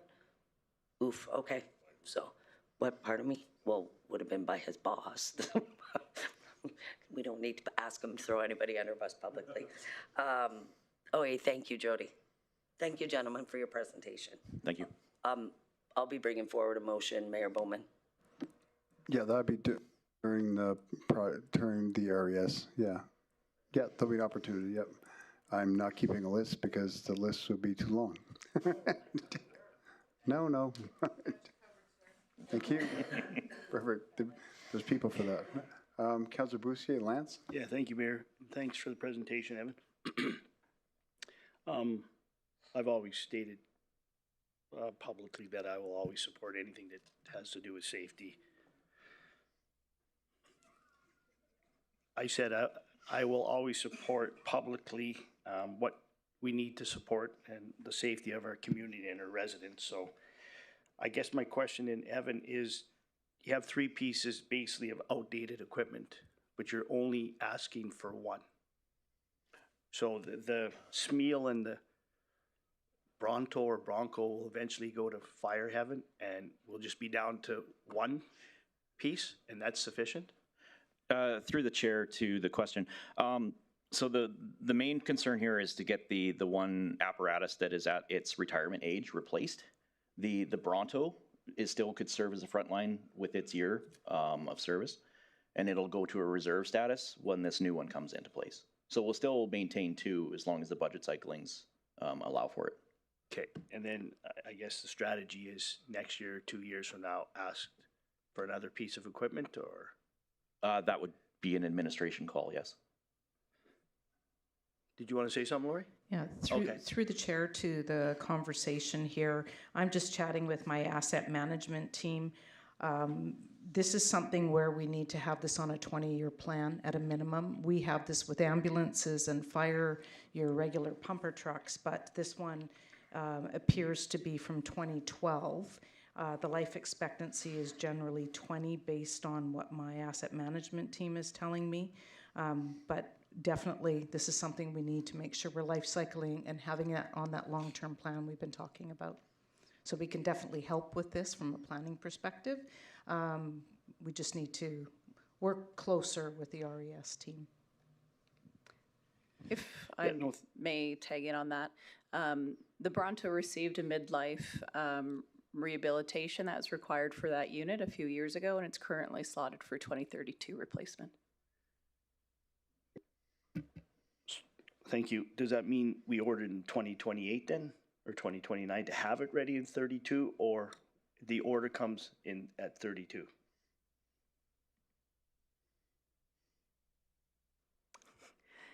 To the question, I don't know if we've decided if we're going to try to place that in a little bit earlier, like you identified that 2028, 2029 year to have it on arrival. For 2032, typically we start it in that year. So 2032 has been the past practice is when we would start the work. Okay, thank you. I guess, but through the chair to, I don't know who wants to answer this. I guess the will or the appetite to purchase this equipment just lays in the hands of council. So it sounds like a previous decision 4 or 5 years ago to remove it happened. So that's not saying 4 years from now, you could have the same financial constraints or something and the equipment gets pulled and then we're back at this. So I guess through the chair to Evan, does it make sense that place an order for a second one at the same time? Like, I don't want to run up our budget, but it's disappointing that it was placed in 19 or 20 and for whatever reason got pulled out. And obviously, like Councillor Scott brought a motion yesterday about the mental stuff, which is important as well, and so is the safety of the community. Yeah, through the chair to the question. Right now, our only ask is to replace the one piece of equipment. I believe two will be satisfactory for now, but with the new developments we have going, Walmart Supercenter, Rona, these big box stores, if in the event an emergency does happen, the more aerials you have, that's basically how you fight these things. So the bigger that we get, we might have to look at increasing that number. But for right now, our ask is just to replace the one aerial. Okay. And then have just maintain the budgeting cycle to allow for this equipment to be on a proper life cycle. Right. Okay. The only reason I was thinking about a second is I don't want Luana to outdo me, so I'd like to buy one too.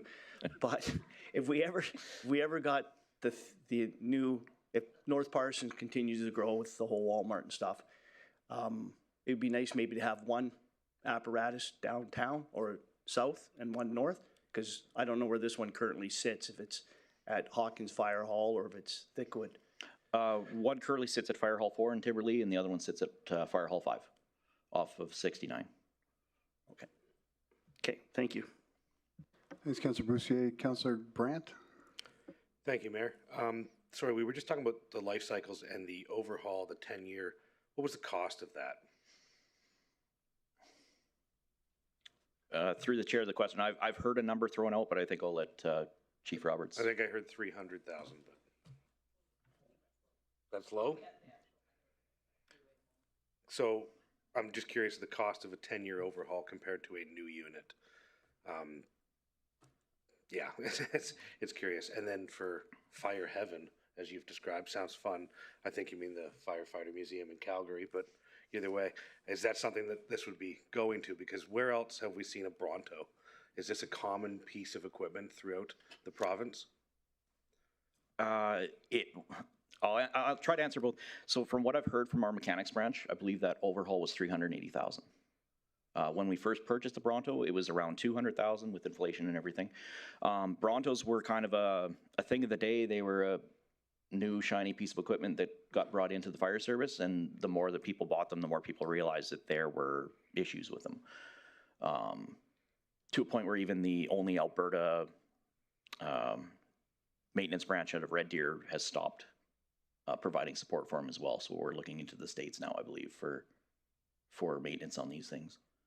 Okay, so at the time, awesome new piece of gear. Yeah. Boys and their toys. We love the great big new things. Yeah. And then it just becomes a feasibility thing down the road. And we're going to go back to something like an aerial that we're used to that's tried and true and tested. Correct. The standard across the province is people are going to 100 to 110 foot with a basket. No, not as many bells and whistles. Sometimes you just want roll-up windows. Yeah. All right. Thank you. I appreciate it. Thank you. Thank you, Councillor Brandt. Councillor Weigel? Sorry, you should light off. Councillor Barty. Thank you, Mayor Bowman. First, I do have a notice of motion that I'm working on to bring a regional hazard assessment and long-term apparatus strategy, and noting Lori's comment about a 20-year asset plan, maybe a fire master plan. So my concerns are if we are failing to plan, we're planning to fail. And I don't mean in terms of evacuation, I mean in terms of our assets. Would you support something that looks at looking at our hazards, the equipment that we have, and if we have the proper equipment to meet the need of the infrastructure we have? Do you think that's needed? Through the chair of the question, yes, I do. I think what you're referring to is a GIS study. GIS. Geographic Information Survey. The IFF can provide one, which we've been actively trying to gather the information for, and I believe the city has resources as well, and they can look at simply for first response if you're being efficient in your area with what your needs are. So we're pursuing it on our side, and I think the city can pursue it on their side. Yeah, and that would give you a great baseline of where you're at. Perfect. It won't be today, so we'll work on it collaboratively. Thank you. Thank you. Councillor Weigel? Thank you. Question for administration. So the assets in RES, are those also handled by our asset management, or is it held separately by the RES or the fire department RES department? Bueller? Can you repeat the question, please? Yeah, so the assets within the RES, so the ambulances, the fire trucks, the aerial, does that come under your department, asset management? So do you guys hold that life cycle and that inventory? And if so, I guess if not, why not? Through the chair to the question, the asset management team is to actually set the framework and governance and collaborate with all the areas. So we're gathering all that data. We have our fleet operations at some point in time, and I don't know the history. ICAO may be able to speak to that. But the purchases for RES and all their equipment is separate from our fleet. So they keep track of everything. We do have some of the information that's been gathered so far. But long-term, everything should be in the new citywide system that we're developing. Awesome. And there could be some synergies to recognize by having all of our fleet purchases under one umbrella. With the new system, it would life cycle, like we would life cycle it in there, and so Yeah. it would come to council going, hey, like these are all the things, and would in that system, would there be the delay, like when it says, this is 4 years, so it should be proposed to by this date to get it by this date and all that? 100%, yes. That is what we have dedicated asset management coordinators assigned to each area, and that's what they would be working on, is representing their portfolios to say, okay, we know there's a 4-year lead time, we need to get this on the list. What I want to see council is you're going to have that vision of what we need every single year to maintain all of our assets, rehab them, replace them. Awesome. Okay, thank you.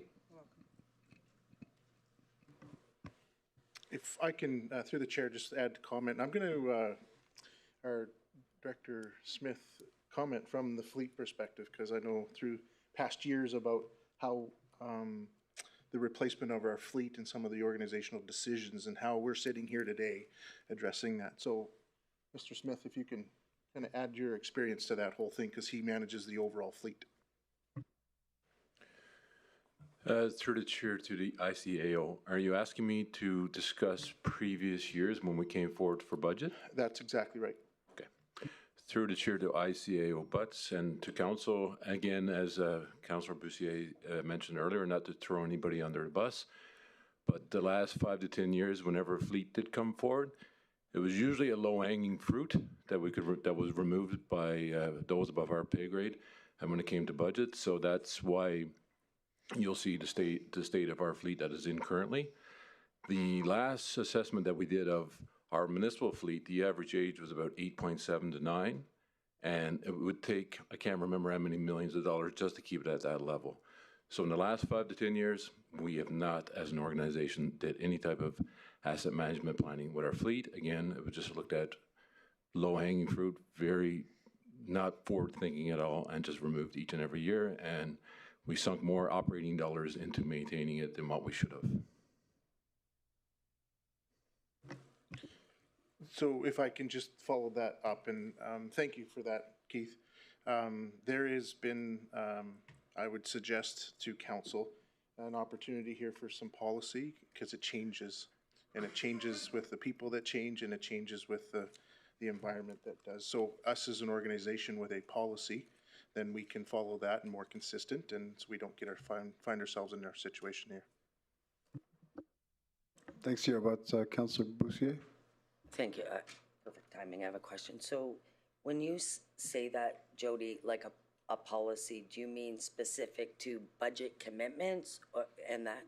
And that was what I was wondering when you were talking, Lori. So moving forward, the asset management piece, would it just be technically a given if it's $3 million that Keith needs in his budget to replace fleet vehicles because they've reached their life cycle, that it would just be part of the budget? Like it would be a strategic investment year after year because you have an exact dollar amount through asset management. Is that how I'm envisioning this? Through the properly? chair to the question, yes, I mean, ideally, that would be the vision. We would still obviously need to bring it forward to council for approval, but we would have that constant cycling. And we have spoken about the programs where instead of saying a specific unit within a specific dollar value, that we would have a program where we could pivot if we needed to, because, you know, inflationary factors or tariffs come in and add a big dollar value to it to make sure that we can keep the purchases going on a regular cycle. So the policy then, Jody, would be, if I'm, yeah, because my voice is so shallow. So the policy would be around that money is put into the budget, and then 3 years before the end of life cycle, if something takes 3 years, but very specific to that. Get through the chair to the question, yeah, and I'll just emphasize what Lori was saying. Instead of a project, it would be a program. So council would commit to fleet, and then we would provide, here's how we're going to spend it. But that gives us the flexibility to make sure that we're maintaining our fleet. A policy to suggest, and we can use the Keith's point there, 8.5 years, just to use the number, we can put a boundary there for us to target. Yeah. And we can do that, like fire trucks, 20 years, ambulances, all that stuff. So we can put those parameters in there. I'm not sure, I'm sure she's listening, my frontal lobe, Nadia, so she could write that up and work with you. I'm happy to bring something forward so that we have a path. Thank you. May I just add, through the chair, we do have an asset management policy. Specifics to this, we could expand on that for sure. That we certainly want to make sure that our life cycling is in line with the lead time for purchasing, as well as when should it be replaced.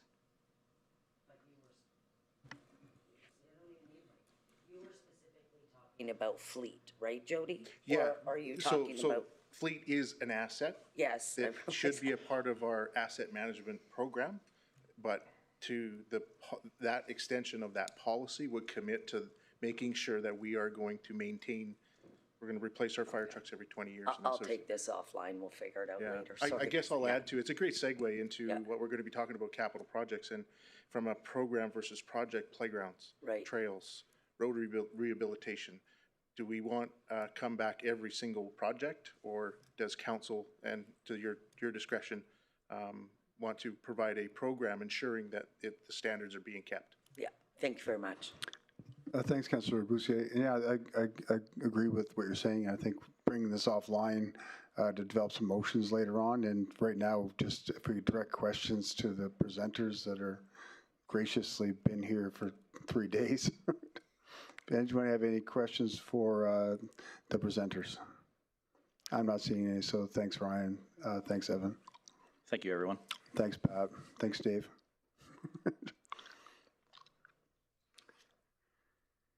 Next, we have Rolando from Charter Métis joining us online, and present we have Justin Herman. And Justin, just to remind you, just introduce yourself for the record. You have 5 minutes to present, and please remain seated for questions afterwards, Justin. Councillor Vardy.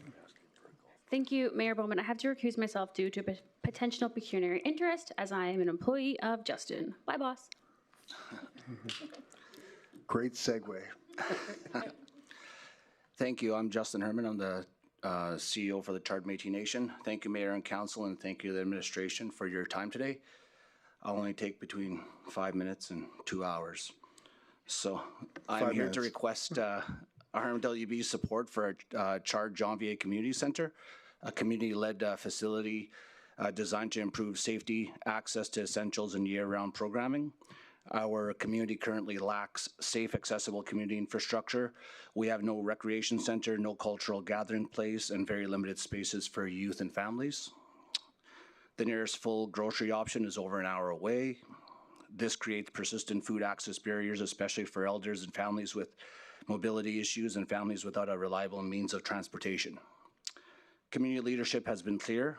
Our community needs a safe, substance-free place that supports and encourages healing, connection, and community safety. The Charter Métis have secured 5.5 acres adjacent to the current municipal office that we are willing to donate for the project. positioning the project for practical access and integration with local infrastructure. The Chard Métis has also hosted multiple community engagement sessions in 2025 with residents from the Hamlet, Métis, and First Nation. These sessions were held to hear and confirm the needs and priorities of the community, and the results are unanimous. The community needs this facility. We have also secured grant funding and completed feasibility design work with Stantec, including drawings and an estimated budget as a starting place. We're also open to ideas. Chard Métis first advanced this with RMWB in 2025 and later learned the project was not included in the recommended 2026-2027 budget, which is why we're here today asking the council to help move it forward.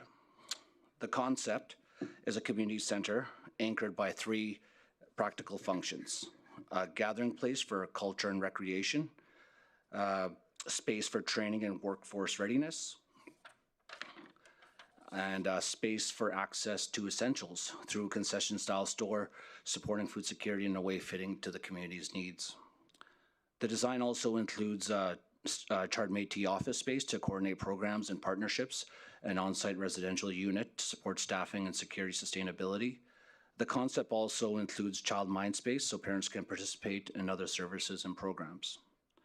This community center would deliver measurable practical outcomes, a consistent substance-free gathering space supporting safety, healing, and community connection, local employment during construction and operations, plus workforce training capacity through the shop bay, improved access to essentials through an on-site concession, reducing day-to-day barriers.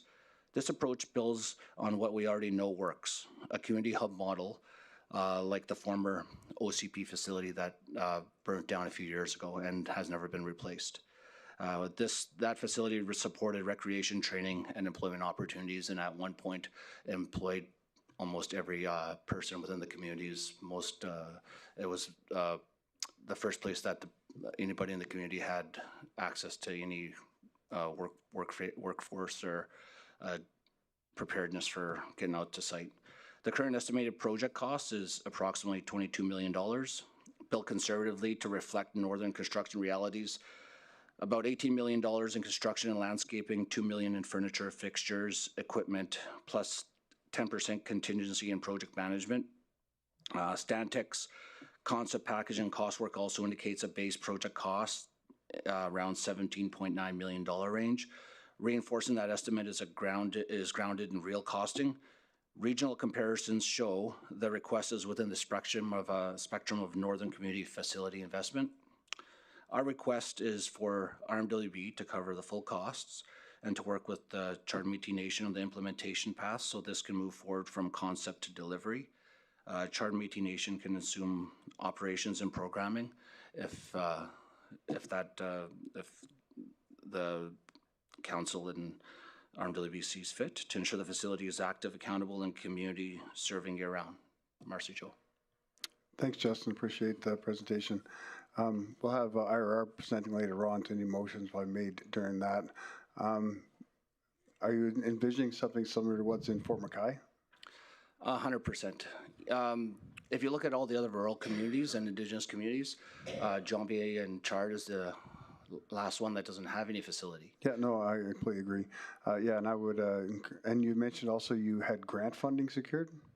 So we started wandering down this path on our own a few years ago, understanding the need for the community and understanding that what the community members let us know was severely lacking. And like any other Indigenous community in the region and nation to nation, there's a pandemic of addictions and alcoholism and lack of safe place for people to gather.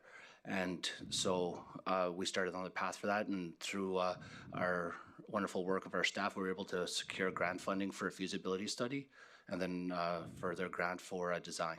Okay, super, thanks. I'd like our IR department actually to collaborate with you, but when they come forward, we'll see some motions come forward, collaborate with you to check out, to look at that, because be honest, we gave $9 million to build a community center in Sabry Creek, and it still hasn't started. So I'd like probably IR to get engaged with you, and I'll probably bring a motion later on to do some work there so we can bring it across the line.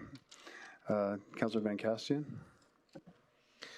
Thank you, Mayor. Thanks, Justin. Thanks, Rolando. Nice to see you this time. I've heard about this for a long time, and you guys started kind of walking this path on your own via your grant and design. How long in both either of your experiences has this been a point of contention, a point of discussion within the community? How long have we been talking about this and not doing it? You know, I grew up in the community, so born and raised in the region, and you know, this is something the community's sorely needed as long as I could remember. Even looking back to the former structure that was there, the Opportunities Corp. So I remember, I think it burnt down about 10 years ago, and I remember driving by there, and there's the two shop bays, and they were open, and there's 15, 20 people working there. And I remember how much joy it brought me, because I think about 2 weeks before that, I saw about 7 or 8 of those people on the street intoxicated in Fort McMurray. And then I was thinking, man, what a great program, what a great service to our community, that these people are off the streets and they're developing work skills within the community so they could start contributing to not only the community, but also the municipality. So, I mean, this has been something that our community has sorely needed for forever. And just an opinion, and I know the answer to it, but just so everyone else can hear it, you're not asking for just a building in a community hall, you're asking for something to build a community. 100%. So, if you look at our community and the state that it's in, one of the things that the members and the people in our community sorely need and sorely miss is consistency in the operation and consistency in leadership.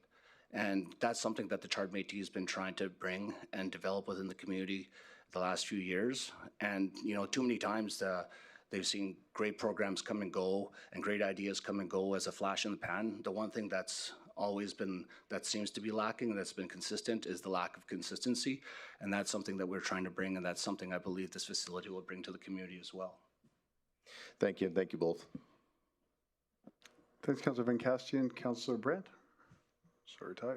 Oh, thank you, Mayor. I'm just unfamiliar with the whole thing, but I didn't receive an email until last night. Misspelled my name, so I didn't get it. I haven't had a chance to read up on it, but did you say this would also include for your offices and a grocery store? Yeah, so just to touch on that, you know, we have kind of a gas station convenience store within the community that's open sporadically. It hasn't been open for the last month. So even if basic necessity as getting fuel, you have to drive either to Conklin or Anzac 45 kilometers away just to get fuel, or if you want to get a bag of chips or a pop for your family. So what we're looking at is just mini grocery store, basically, to provide basic needs to the community. It's not something that, you know, we're looking at making money off of. We're looking at it as a service that is sorely needed to the community we're trying to provide. And if we have to subsidize it through the group of companies, we will. It's just something that the community needs. You know, everybody should be able to go. You shouldn't have to drive an hour to get a jug of milk for your kids' cereal in the morning. Is this something that you guys would operate, or is this just facilitating a building for an operator to come in? We would operate it. Okay, thank you. Thanks, Councillor Brandt. Councillor Luana? Thank you, Mayor Bowman. Hi, Rolando, again. Nice to meet you, Justin. I've never met you, although you're social media famous for your golf outfits. That's all I know.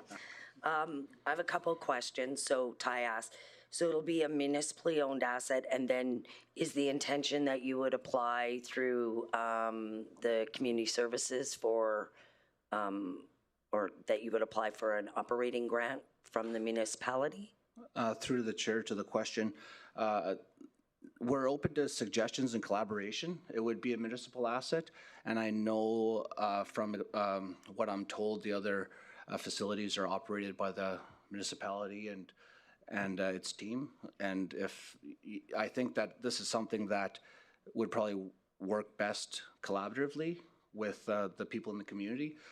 You know, we're there already, and we're there every day. We live there. And, you know, we're happy to collaborate with the municipality whenever possible. Okay, good. My bias is very much that it would be run by your nonprofit, your entity. because I think, just generally speaking, nonprofits do it cheaper and smarter. One last question. I saw the email last night and I did go through it, but there was a design already in there. And your presentation was about design and build. So is it to take that design that's already been done? You know, when we first started down the path, you know, we didn't know the exact direction we wanted to go. We just wanted to know, we just knew that this is something the community sorely needed.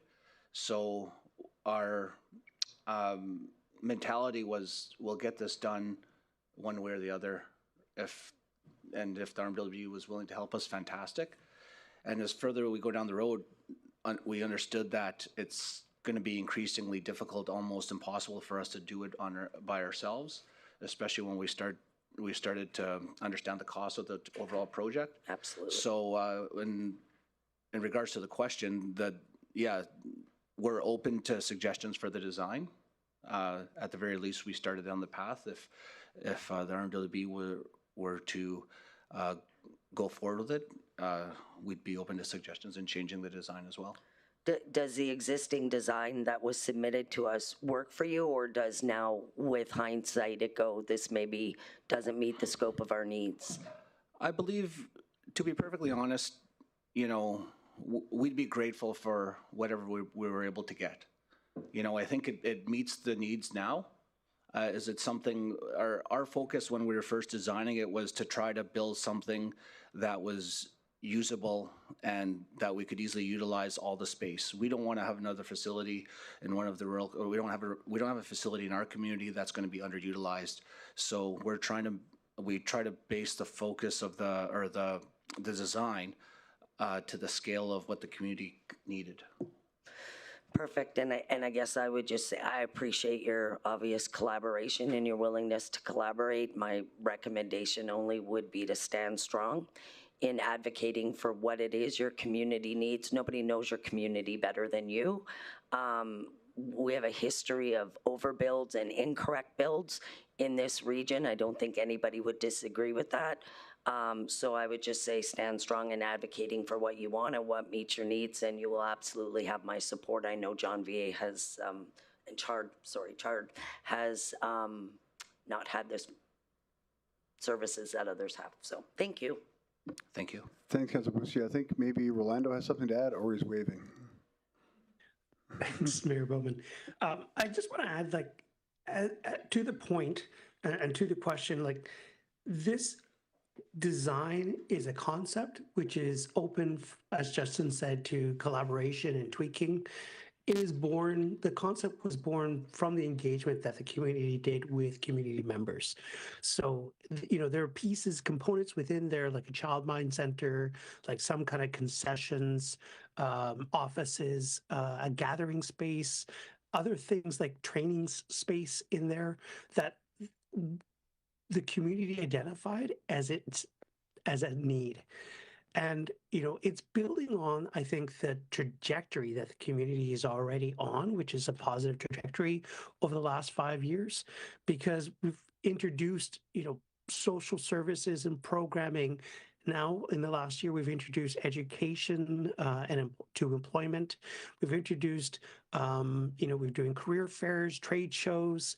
There's a lot happening now in Janvier and in Chard, and I think this is an enabler for the community to continue in that trajectory and continue to, you know, lift up the community members by giving them the tools for education, for to employment, for, you know, the child mind while they're doing the education programming and other things like that. So I think, you know, it's a concept again, and based on identified needs, but we're happy to work with whomever to build it, period. Thanks, Rolando. Appreciate that. Does council have any other questions for presenter? I'm not seeing any, so thanks, Justin, and thanks, Rolando. Thanks for coming in. With that, we'll take a 33-minute break for lunch. See everybody back here at 1:30, please.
Welcome back, everyone. Moving on to our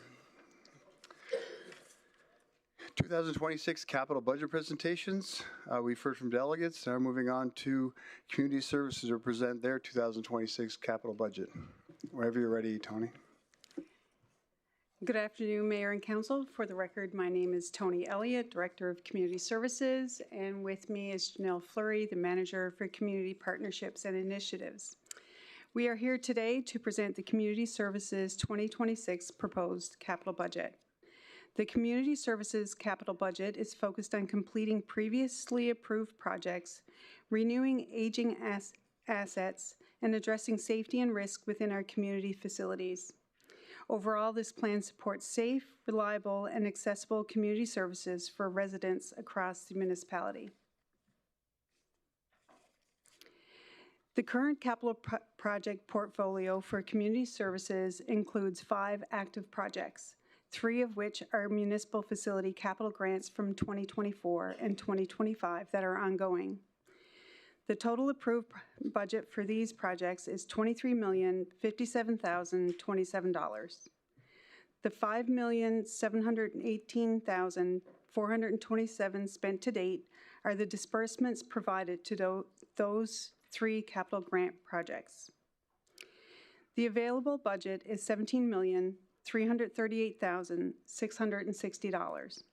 which at the time of publishing showed no commitments. However, in January 2026, 94% of that amount was committed for the Arts Incubator project as we prepare to move into the next phase in the procurement process.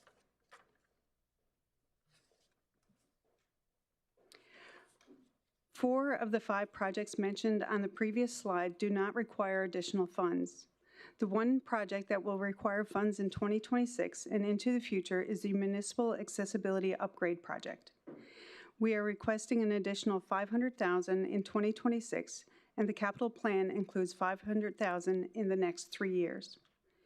The new project referred to on this slide is the Municipal Facility Capital Grant for the Regional Recreation Corporation, which Council deliberated and approved on Tuesday or Wednesday, I'm not sure.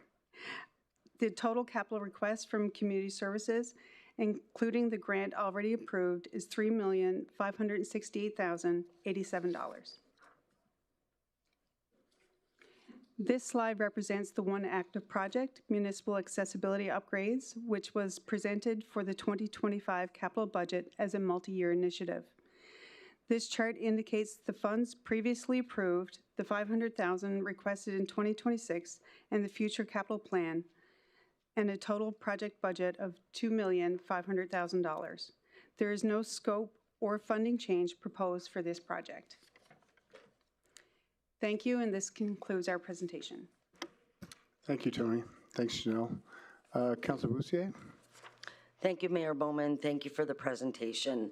And I'm sorry, I'm just not following because my sheet says there's 2 projects, 1 active, but you said 5?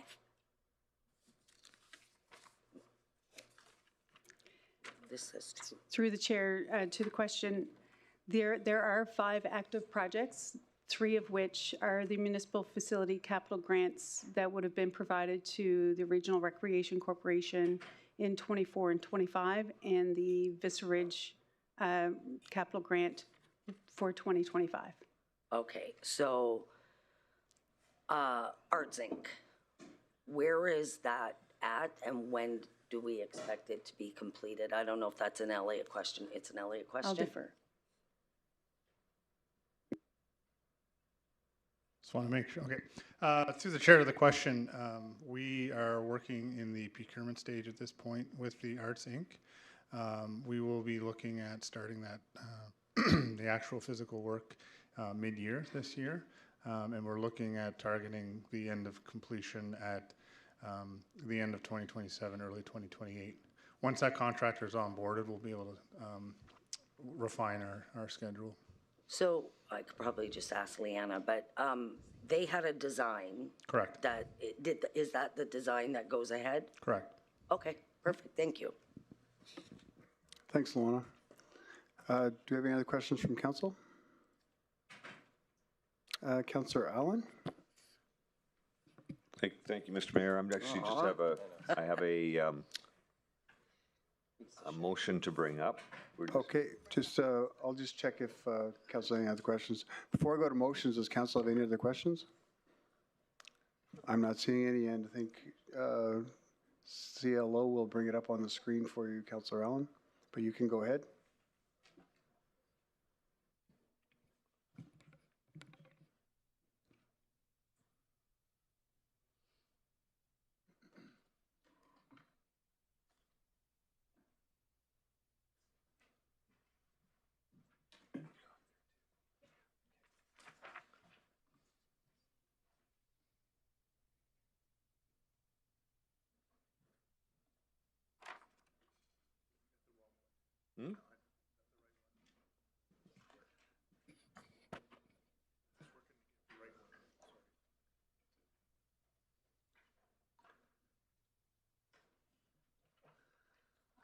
Oh, there we go. Thank you for that, Jade. I, Mike Allen, would move that up to $100,000 be added to the Community Services 2026 capital budget for the purchase of a grand piano for the amphitheater in Center Fireplace, and that administration enter into an agreement with the Fort McMurray Friends of Music Society for the maintenance of this instrument. Thanks, Councillor Allen. Thanks, Councillor Brand, for the second. Speedy fingers over there. Would you like to speak to that motion, Councillor Allen? Thank you, Your Worship. Yeah, this is going to be a long-term investment for the community and for the arts. The Fort McMurray Society of the Friends of Music was formed in 1975, and it was not long after that they were donated a piano. This piano has been in use in that amphitheater since then. They have utilized it for the Oil Sands Rotary Music Festival, a number of clinics. They've brought world-renowned classes to Fort McMurray, and we have some world-class students here in Fort McMurray, in Wood Buffalo in general. And so they deserve to have, and they really do require the best of a musical instrument in order to conduct some of these clinics that they run. I can tell you a lot of those people have these at home as well, not of quite this size, but of an instrument of quality, and in order for them to advance. If anyone's ever watched like America's Got Talent, I can tell you that all you have to do is go to the Oil Sands Rotary Music Festival this spring and listen to these kids. You know, you see that 6-year-old come out and go, oh, he's going to play chopsticks or something. No, these guys live for music, and their talent is exceptional. And it's also proven that music makes you smarter. People that are playing piano or another musical instrument excel at maths and sciences, and these are people that are going to stay in the community and later on become doctors and engineers and stay residents of the community. So I think this is an investment in our youth. It's an investment in the future, our future leaders, and the instrument that they have right now is beyond its useful life. So I would push and encourage my colleagues to support this move. The reason we've worded it this way as well is that rather than a capital grant, the society is very small. They don't carry a lot of large reserves. They don't really have any unallocated reserves. So it's I think it's important that we support the arts in full in the community whenever we can. So I request council support in this. Thanks, Councillor Allen, and I hope they ever have a Mayor's Got Talent again. You will not see me playing a piano. So who will own this asset, Councillor Allen? So this would be a municipal asset that resides in the amphitheater at Center Fireplace. But we've also engaged in a conversation with our operating agreement with Center Fire, and their knowledge and their expertise in maintaining something like this just isn't there. I mean, they would be responsible still for the facility bookings. They would collect the revenues from those bookings, and but this is a long-term arrangement that has been going on between this society and the Oil Sands Rotary Music Festival, and all of there's also the Fort McMurray Music Teachers Association, a number of other organizations that utilize and have the enjoyment of not only the instrument, but that space in general. I know that there's other, it really is a gem. If you've never been there, it's a real gem in the community for the arts community, and it's very well utilized. The only thing that would be close to it would be something like the recital theater at Keano College, and well, we already know what's gone on with the arts department at Keano. So I think the more that we can encourage this and support it, we will continue to grow. But the asset will be owned by the RMWB. Sorry? The asset will be owned by the RMWB. Yes, the RMWB would be, but we are going to enter into an agreement with the Oil Sands Rotary Music Festival and the Friends of Music for them to have the enjoyment, use, and maintenance of that instrument. Instruments like this are something that you don't want to turn over for maintenance to a general contractor. Okay, thank you. Councillor Scott? Yeah, just as a reminder to everybody, I did receive legal advice from legal counsel on this, and I am able to participate and vote on this. I said that a few days ago when the delegate presented, or yesterday, I can't remember when it was. But it's something that it's a great partnership between sports and the arts, and I would encourage everyone to support it. Thank you, Councillor Scott. Councillor Bussier, Lance? Yeah, thank you. Through the chair, I don't know if this goes to Janelle or Tony. Who purchases the piano? Is it the society or is it the RM? Through the chair, to the question, we would purchase it with our partners in supply chain. Okay, thank you. Thanks, Councillor Bussier. Councillor Bussier, Luana? Thank you, Mayor Bowman.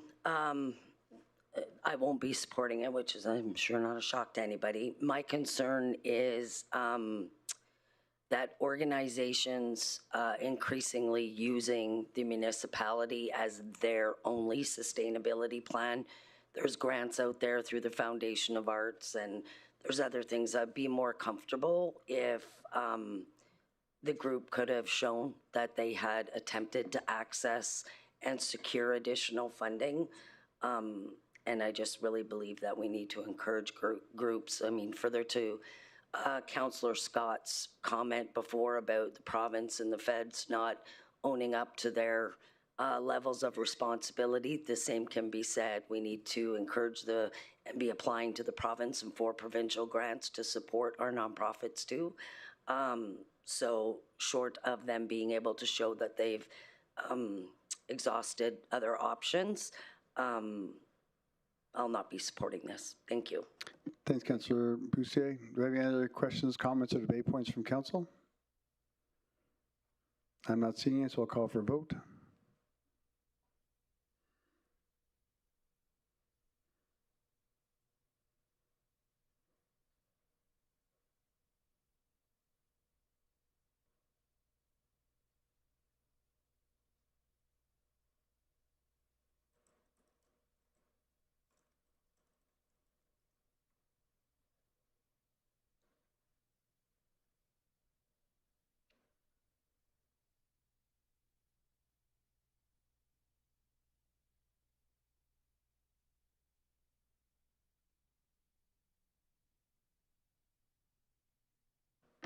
And that's carried with 2 opposed. Thanks, everyone.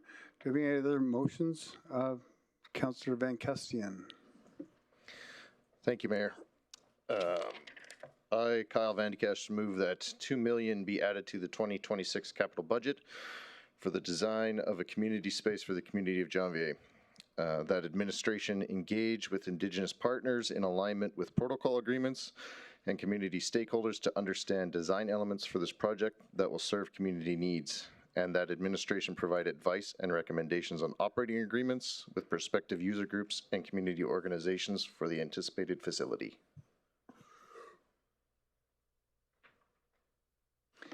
Thanks, Councillor Van Castian. Thanks for Councillor Allen for the second. Councillor Van Castian, would you like to speak to that motion? Sure. Oh, sorry. 1 minute, Councillor Van Castian. I did not see Councillor Vardy's light on. Councillor Vardy? Thank you. To potential conflict of interest, I cannot participate in this vote. Thank you. Okay. Thanks, Councillor Vardy. Just 1 minute, Councillor Castian.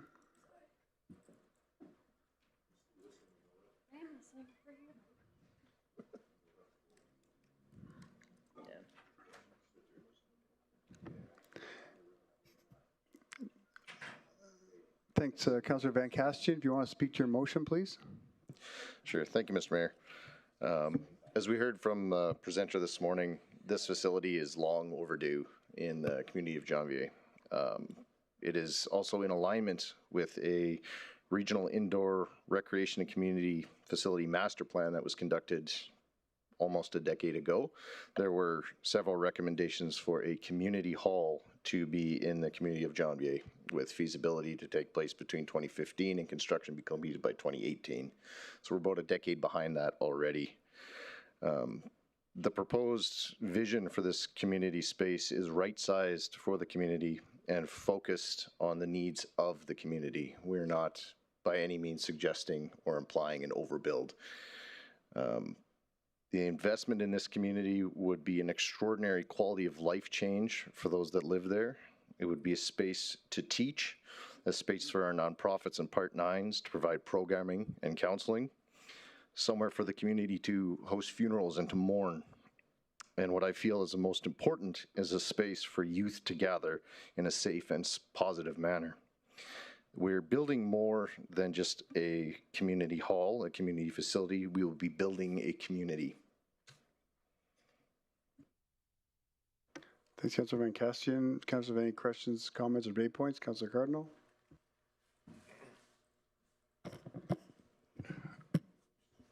Thanks, Mayor. Hopefully IT doesn't get mad at me. I just moved my mic. But where do we get the number from? The number was in discussion with administration and represents a approximate 10% of what we would estimate a final build cost to be. And that is just to start the process. They'll still have to come back once we have settled on a design and have a final build cost. Yeah, does this align with what we were positioning ourselves prior in the discussions with council about kind of just building similar buildings so we don't have to project plan so much throughout the region? But anyways, maybe to the first question if you want there, Elliot, then to the second.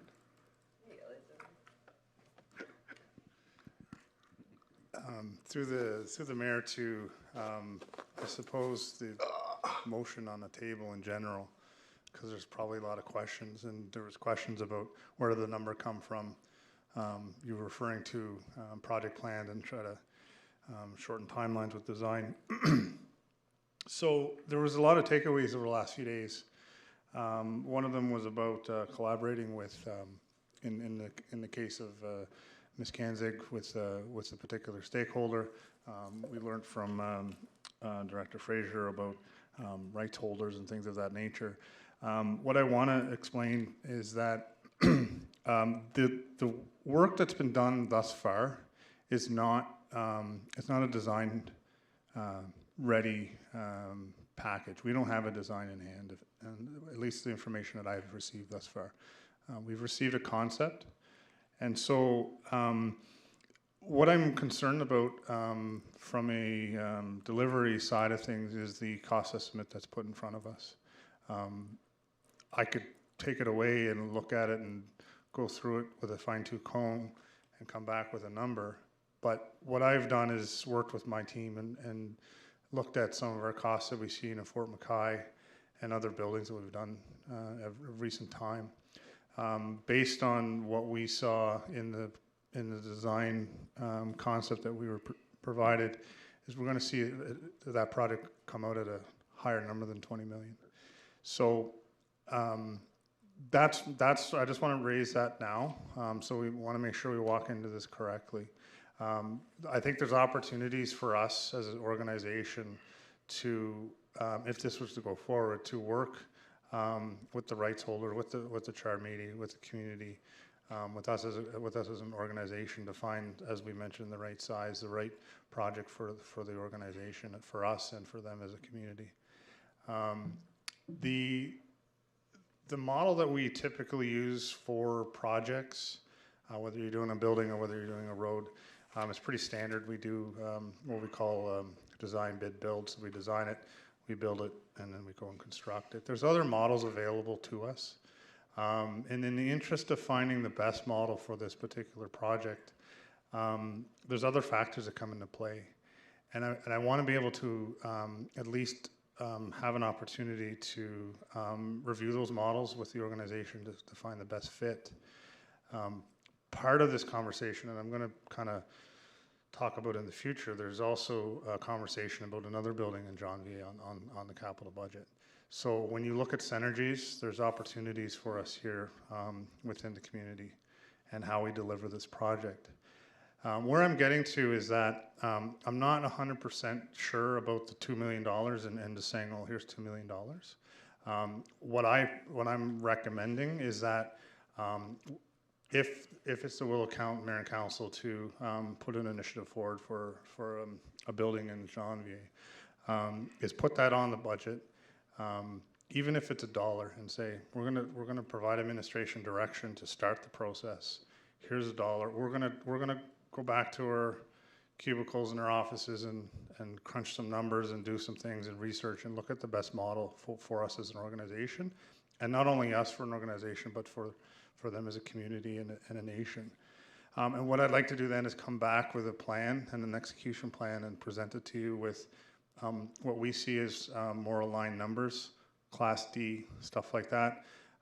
So that way we understand as we go through the story of this project, kind of how we're coming to some of the decisions, have a little bit of decision gates through the process. So we just don't get this $2 million addition to the budget, and then 5 years down the road we come in, we go, oh, we need a couple more million because we didn't deliver correctly. So I'd like to suggest from administration is that I wouldn't focus too much on whether it's 2 million or 1 million or 3 million. Understand that a design costs 10% typically of a project. 20 million was a number that a consultant put together, but I'm suggesting that number is quite low.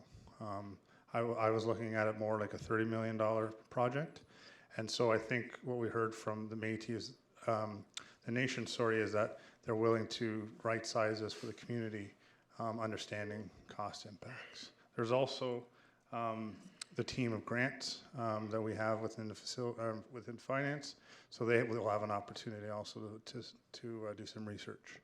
So with that, I'll leave that with you for now, and I'm sure there's going to be more questions about it, but I just wanted to share all of that with you to avoid the back and forth. Thanks. Thanks, Elliot.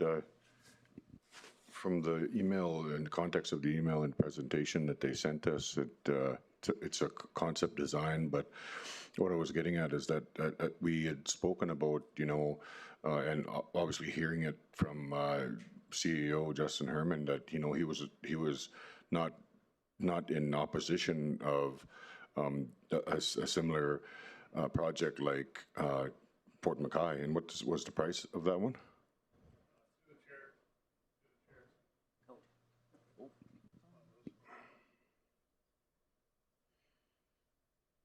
The chair to the question. I'm going to answer the question. I'm going to add commentary. 16.1 was spent in Fort McKay. The issue with Fort McKay was that it was tendered pre-COVID, and we've seen a large increase in price associated with the market. I'll just say the market, and then you can throw tariffs and the call it the Trump factor on top of that. We also know, or at least I know from my learnings in my career, is that every community, particular Indigenous communities, is different. They're not all the same. And so as much as we all want to say, well, why don't we just take the design from Fort McKay and repeat it? There's a lot of learnings from Fort McKay, and I don't think that would be the right solution. Okay, well, I just figured that's kind of what you presented to us up in the 7th floor was kind of same concept throughout the whole region, right? So that's why I was questioning it, really. So, but obviously prices have gone up and inflation, so it is going to be, like you said, probably 25, 30 million for a project like that. But at this stage, from our group, the municipality, have we had any design or conversations with CHART at all at this point? Through the mayor to the question, I'm going to state that I haven't had any conversations, but I only represent one person out of the whole organization, so it's possible that Dennis Fraser may want to comment on that.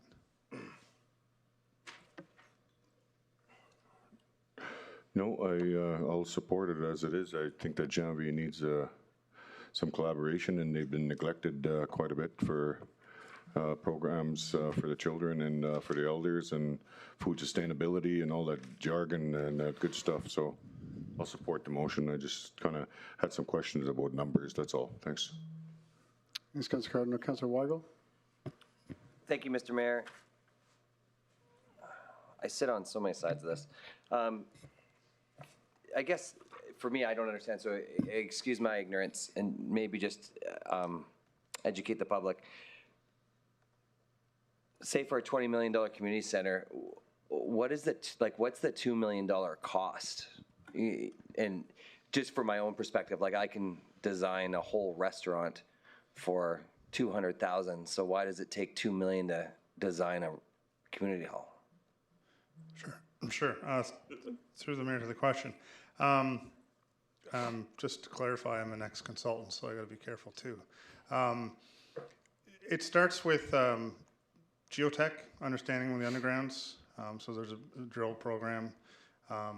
You have to hire a host of experts. So you have to hire your mechanical, electrical, structural, all those different elements you need in a community hall. You need to hire a kitchen expert.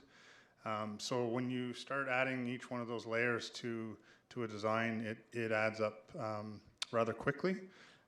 We tend to use approximately 10% of a total capital cost for a design of a building. It's not to say that there can't be synergies found and things of that nature. Okay, and so is it just more costly for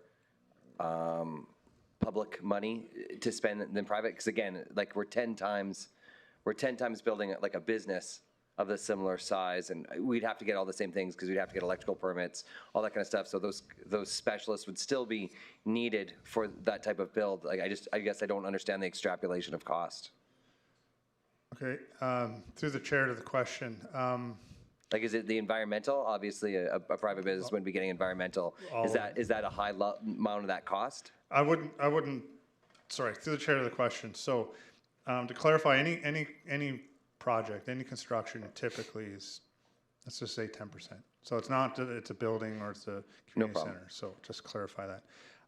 In your case, I'm not sure if we're comparing apples to apples. That might be the situation here. Are you referring to a renovation within your restaurant? No, I'm just talking about like just a start build. Like if at a build, and I guess we can get similar. But if I was to build on my land privately, the same size as a community hall, I don't know if it would cost me $20 million to do it. And so I'm trying to understand, like, the build itself always seems astronomical to me when we use private or public money, but like the estimate in itself, and again, I honestly don't understand, and so this is just straight ignorance on my part. But I just feel like I'm not the only one out there that doesn't understand. When I see a number of $2 million just to get a design, it just seems big, and I don't think the number is wrong because like you said, it's 10%, but the number itself just seems huge for somebody just Joe Blow like me. Okay, through the chair to the question, also recall that it's an order of magnitude. Sure. So we could see that number actually be 1.5, might be 2. So we have to go to market to get a consultant to come in, and the market will dictate that price. I think one of your questions was around municipal build versus private build. Right. I would suggest that there is a little bit of a increase working with a municipality in general than working with a private client. They have different ways of doing things. But and is it cost gouging? Like, what is No. it? Like, I know, and again, I don't have the number, so, you know, I'm going to be way off here. But like, say the Silent Ice Arena down in Nisku, they went to municipal, tried to get municipal numbers. It was over 100,000, and then they ended up building it for about 70% of the cost privately than they would have done it municipally. And so are contractors just charging us more? Are we doing more diligence when it comes to environmental? Like, where is the public to private gap when it comes to cost? Through the chair, this is a big question, or a big ask to answer right now. So just let me formulate some words here. There is rigor that the municipality has set to, or all, and I don't mean just the RMWB. There's rigor that we set to ensure that we follow every single step along the way, so we don't I don't want to say this, but make mistakes of the past. So you know, there is more rigor that goes into a design versus private. I've worked with private clients. You'd walk into the private client and you say, okay, here's your design. Let's review it. You spend 2 hours reviewing it. You walk out, you got direction, you move on. In a municipality, you bring in the design, you sit down with 20 people, you know, parks is there, roads is there, everyone's there, and then they'll take 2-3 weeks to review that. So there's additional time associated with delivering projects on the design aspect. Yeah. So all of that plays into it. I wouldn't suggest that there's a gouging going on. I don't want to suggest that there's even a gouging going on associated with our municipality. I've said it in the past, we may not be the client of choice, so there may be some cost impacts to that, but I think we work fairly collaboratively with the consulting industry, and I don't think that's I don't think it's a concern, and if it is a major concern, it would be something we can deal with. Yeah, but I just don't, I guess, sorry, I don't know if it's I guess it is kind of a concern, but when we're talking about taxpayers' money, Yes. It just seems, now that I've seen a lot of private builds, there does seem to be quite a gap in between the cost of a private build versus a public build. And so I just don't, I guess I'm still not quite sure, and I don't know if us going back and forth today, but I think it's important that like when taxpayers are paying an exorbitant amount more, especially when we live in a municipality where we have a lot of contractors and private businesses, that they see the difference, that they understand why there's a difference there. And so I do think that's important, but I'll let this go for now. I support, in stating this, I support a community hall in every community. I believe it's a necessity. My worry with the last statement said to Councillor Van Castian with not having a dollar amount in there, Sapri Creek has been on the books for 10 years. It got left. I've been fighting for it for 3 years. Last year, there was an ask of a build. We came back with a feasibility study because we didn't know where to build. Granted, the community in and itself is divided on where, but looking to go forward. In this budget process and in any conversations, I've still not even seen the feasibility study that we were talked about last year. So to me, we actually haven't moved at all, even though we have money allocated. My worry, two-part, that if we don't put a dollar amount to this, it doesn't move. And we can say that we're going to move. In all, not to be rude, but I just don't believe it. We're over capacity in trying to deliver capital right now. We've tried to tend down to finish the capital projects that we have going on, and which I think is a great idea. Don't get me wrong. I think that's the right move. But to state that we're going to move somewhere in this one, I haven't seen it. I haven't seen it in Sapri. We're still no closer. We've got money allocated that into your tune is like way less than is even going to be needed because we only have $9 million. we talked about putting it in the user agreement. We've talked about putting on the private land, and we haven't moved. And so I think to take this seriously, we do have to put some sort of money and some sort of vigor behind it. I would like to see Sapperate Creek move as well, but while we stay on this topic, I believe that if we don't put any money towards this, it's not going anywhere. And so I will have to disagree that putting $1 towards it means that's the amount of effort that we put towards it. Thank you, Councillor Weigel. Councillor Bussier, Luana? Thank you, Mayor Bowman. Can you explain to me, because I've heard the term used by, well, my brother's used it, but economic development, Lisa Sweet, to shovel ready? Does that mean a geotech is done? Like, what exactly does shovel ready mean? Through the chair to the question, shovel ready is essentially a design in hand, where you can hand it to a contractor. That contractor could walk out and put a shovel in the ground. So it's already land that's been, a geotech study has been done? Land's purchased, ready to be built on. All the engineering is complete, geotech's complete. Okay. There's a design package ready to go. Shovel ready.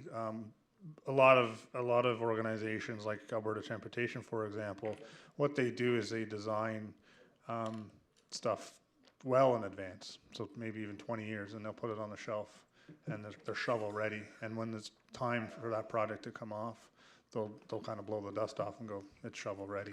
So is that part done? Because I know the councillor sitting in Kyle's spot last term, she brought that forward for this community center. Isn't that correct? It didn't come before council, but she was. Oh, she was talking about it, yeah. Is there shovel-ready land in John V that means this could be expedited, or? Through the chair to the question, I haven't looked extensively at the Janvier area and the mapping and land. I'll cut you off because he just answered me. I should have just asked him. Sorry, Elliot. Sure. Yeah. Thank you. Luana, I believe Plan Development can answer some of your questions as well. Kyle knows? Okay.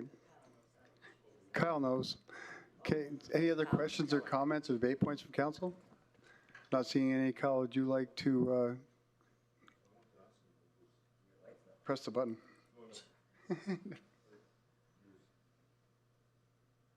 You're just talking behind, not on the mic. I'm just curious as to what you guys were chatting about there. Sorry, Kendrick. The Kyle knows is that Chard purchased a piece of property from the municipality that was intended for this, and I believe the cost was about 5.5 million, and they would be willing to put that towards this project. That's what we were. Perfect. That's thanks for the clarity. That's what I've heard from the CEO Herman there. Thanks, Councillor Cardinal. Councillor Van Cashen, any closing remarks? Yes. Not to rehash things, but this was brought forward to administration almost a year ago by Chard, where it landed in administration. We're not quite sure. And then they approached me and approached us this morning to try and move this forward. It is long overdue. They have done extensive community engagement that I feel we should be able to merge those efforts in conjunction with IRR and the engagement program that they have in that community. I don't think we need to kick this can any further down the road. And to Councillor Weigel's point, if we don't put a money value to it, that would be the effort that we would be putting in. We need to take ownership of it, and we need to move it forward. And on that note as well, I'd like to add if possible, add a tiny little amendment. No, don't do that to me. To have administration report back within 6 months. Thank you.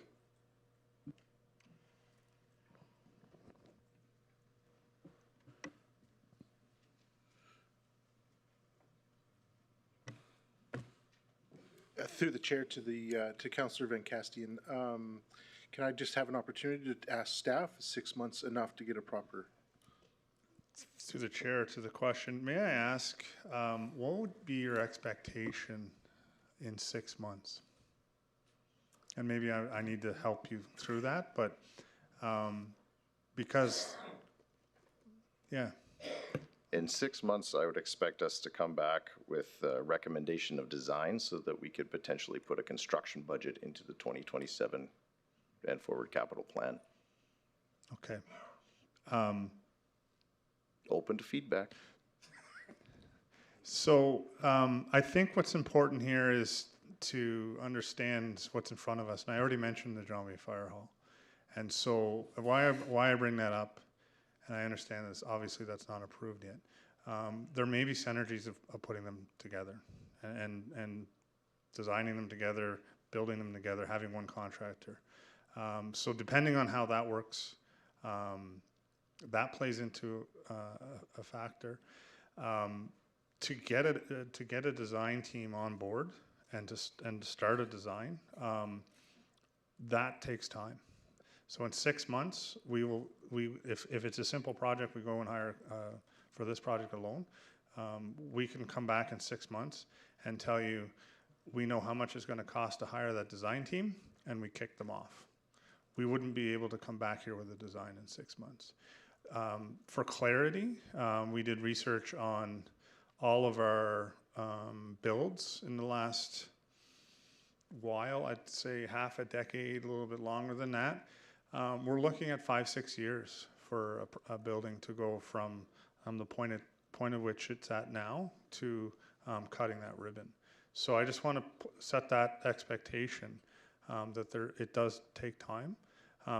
I have absolutely no problem, and I know there's a bylaw to give updates on projects more frequently than 6 months. We'll be back here in 6 months to give you an update, but just understand that we won't have a design at that point.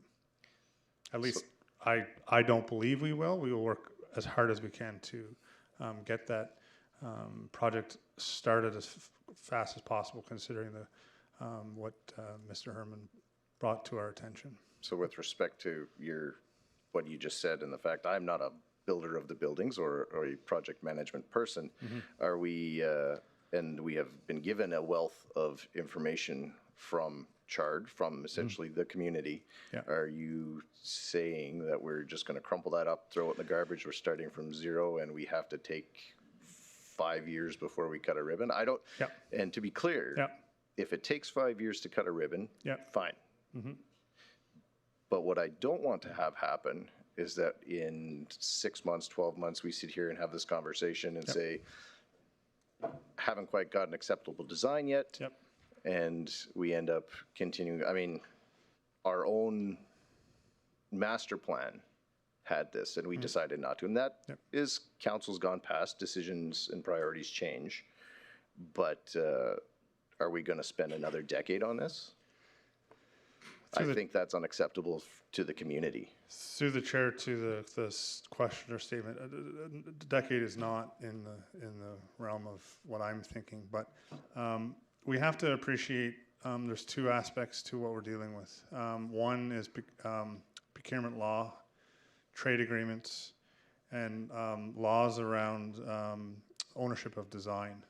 So while it may be possible to simply pick up their drawings and run with them, we would like to evaluate whether that's appropriate for us as an organization from a liability perspective.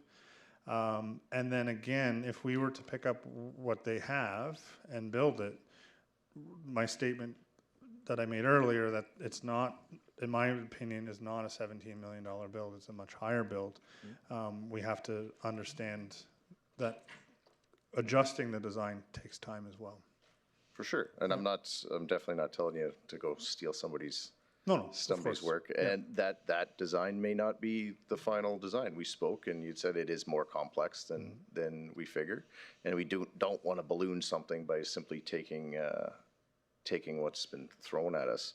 However, to me, and again, I'm not a building builder, there's been a significant amount of work and time and effort put in to get us a third of the way So in all that being said, 6 months you're saying is not an acceptable timeframe to get to a decision on something to build. What could you get done in 6 months and bring back to us to then discuss on a path forward? Through the chair to the question, could I offer a friendly amendment? I don't know if I'm allowed as administration, but just whisper. No, you can maybe offer some advice to the counselor, but not an amendment. Fair enough. We are coming back to administration on the 14th of April. I believe that's correct, and Tony may nod. On April, I mean, that's, I don't know when that is, but a couple months from now. I'd rather come back then, a lot sooner, and give you everything that we have up until that point, because we'll go back starting on Monday and do research and come back with a plan. We'll be able to consult with our lawyers, with our procurement specialists, with finance and everything else in between, to come up with the best plan forward. I think that would be the best way to keep the story fresh for everybody, and if we need to seek further decisions, we do it then, and not be afraid to come back earlier than 6 months. Is that? That's fair. So okay. If you can, because April, what are we?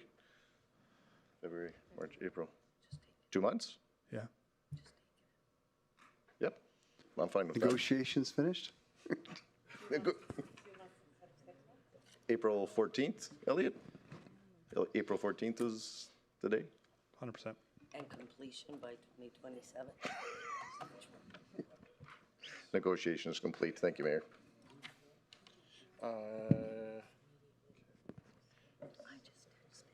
Through the chair, yeah, I can definitely confirm that we're going to come back to council for more of a regional conversation on all community spaces, and we can include that at that time. April 14th will work.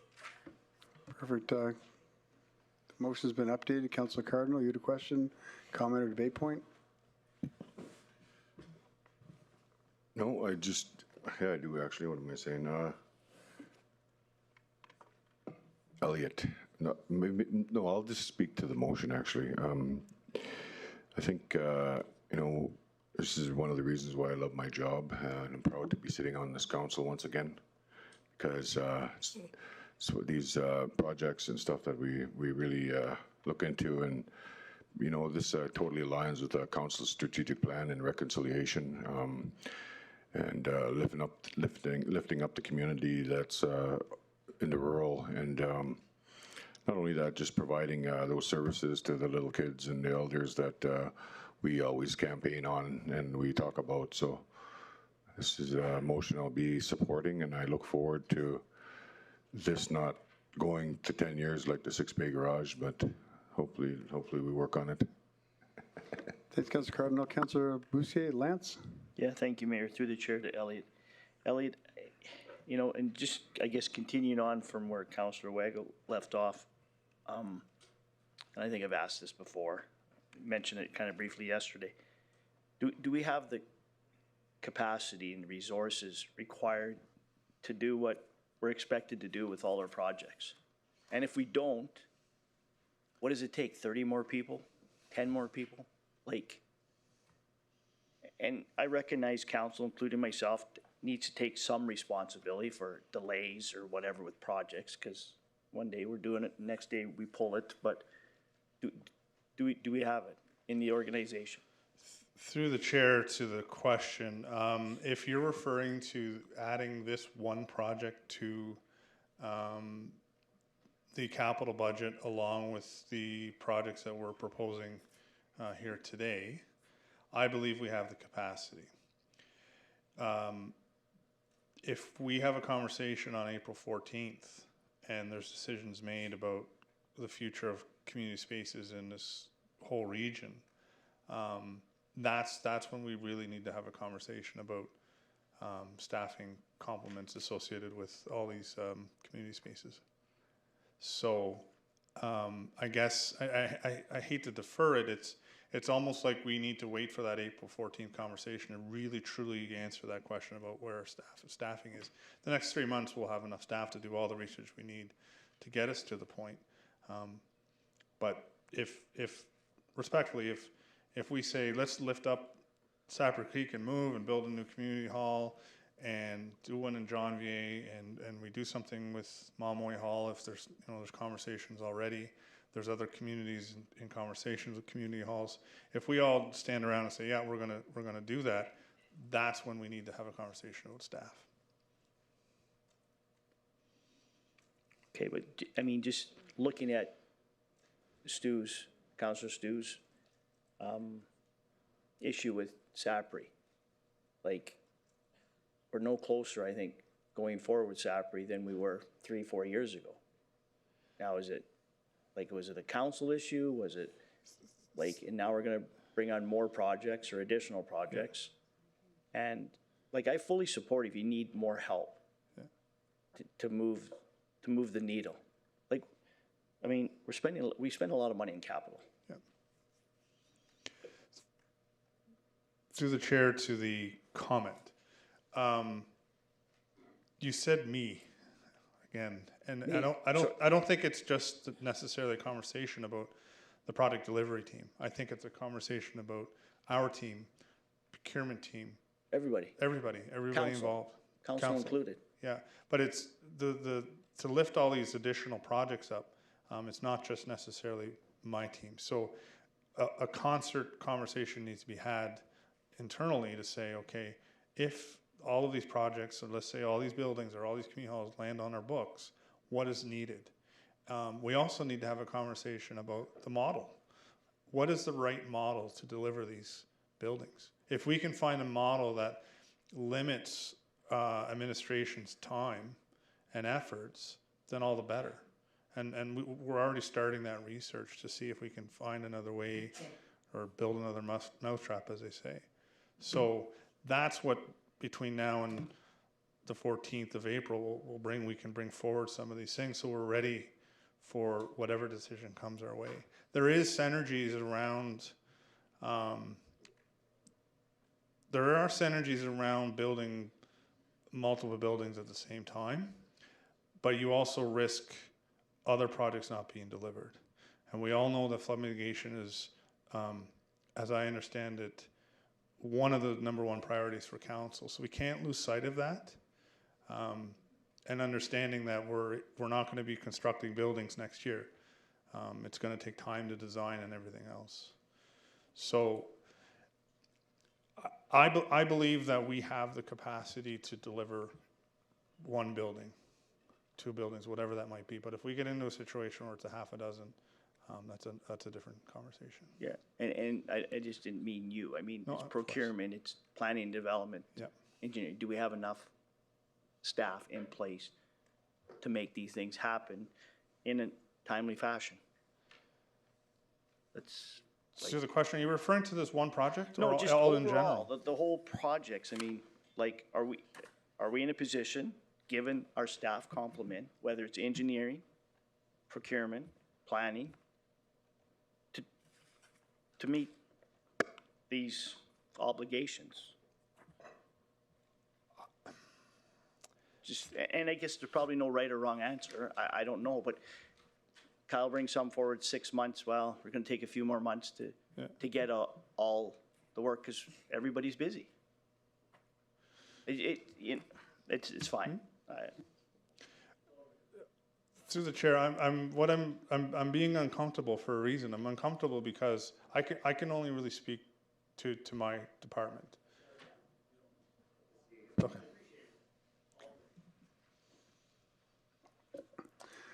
Councilor Brandt. Thank you, Mayor. Through the chair to whoever can answer, I'm curious, what's the population of Janvier?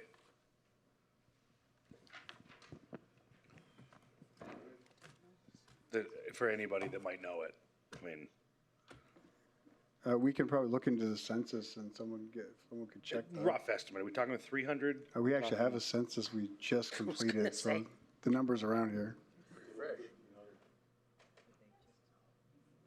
I don't think it's 1,500. I don't even think it's close to that.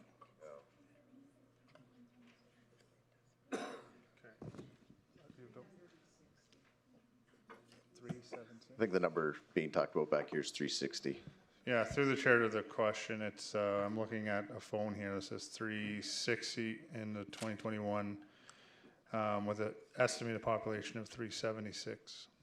So Under 400 is fair to say. Okay. We're talking about a multi-million dollar community hall. We need other things. I mean, you're talking about adding on a fire hall to it. One of the things I keep bringing up is animal welfare. I'm wondering about shelter space. I mean, we're talking about the 6-bay garage in Fort Chip that has built-in shelter space.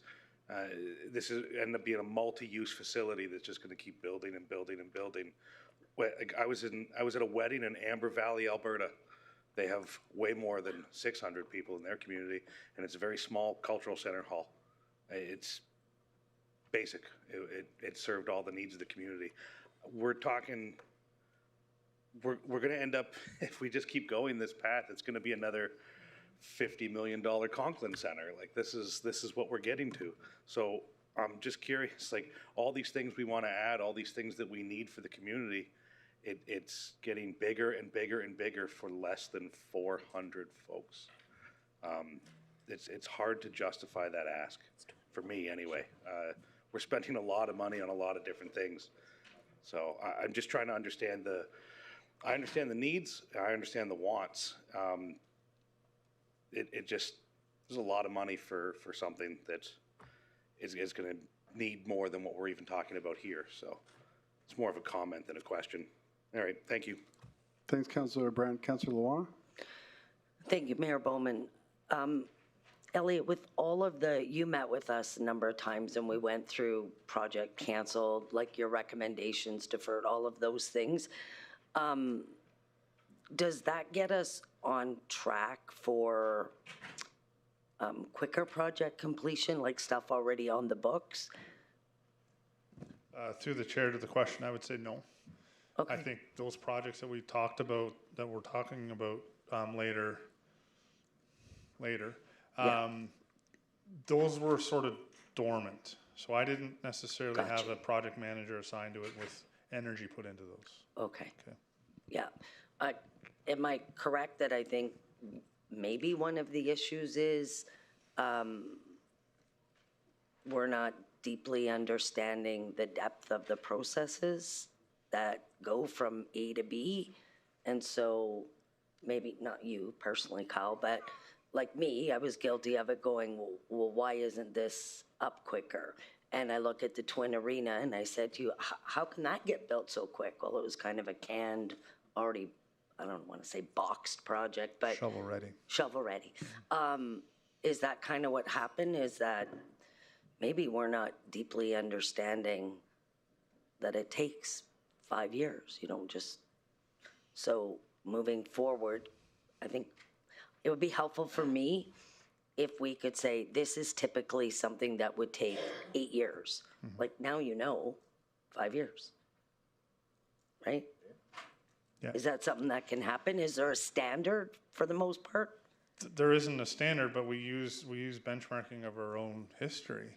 Okay. Right, and so as much as I want to say 4 years, as much as I want to say a year, I know that things get in the way.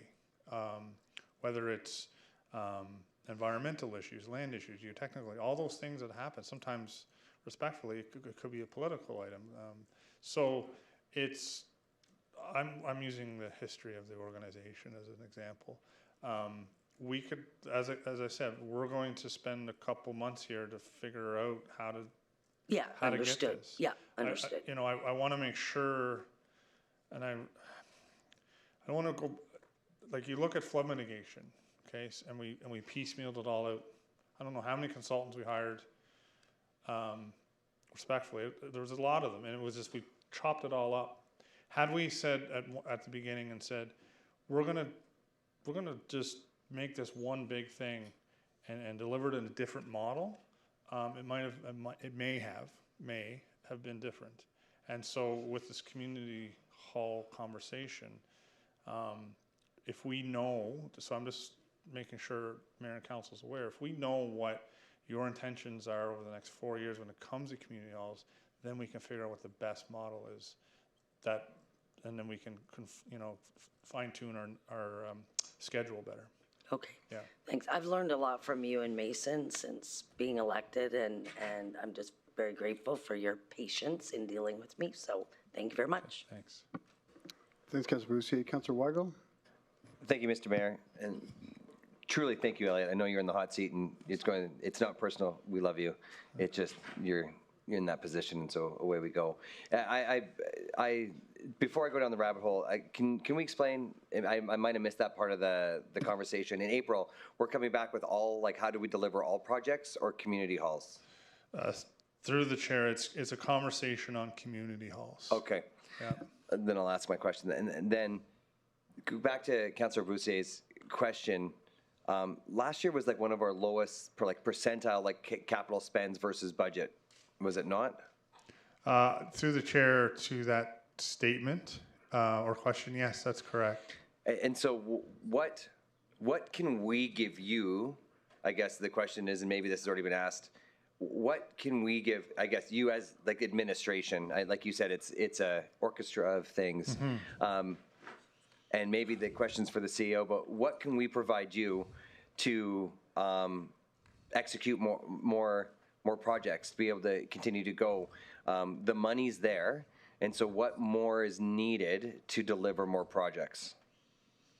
Through the chair to the question, what I think is needed is an opportunity for us to come back and ask for help when necessary. I know that it sounds cheesy, but not at all. I've worked with other councils, and there used to be this sort of hesitation of not wanting to go to council and even admit a mistake or things like of that. I think that we're working with the mayor and council that in April or June or July, if we came back and says, hey, we need X or we need Y to support.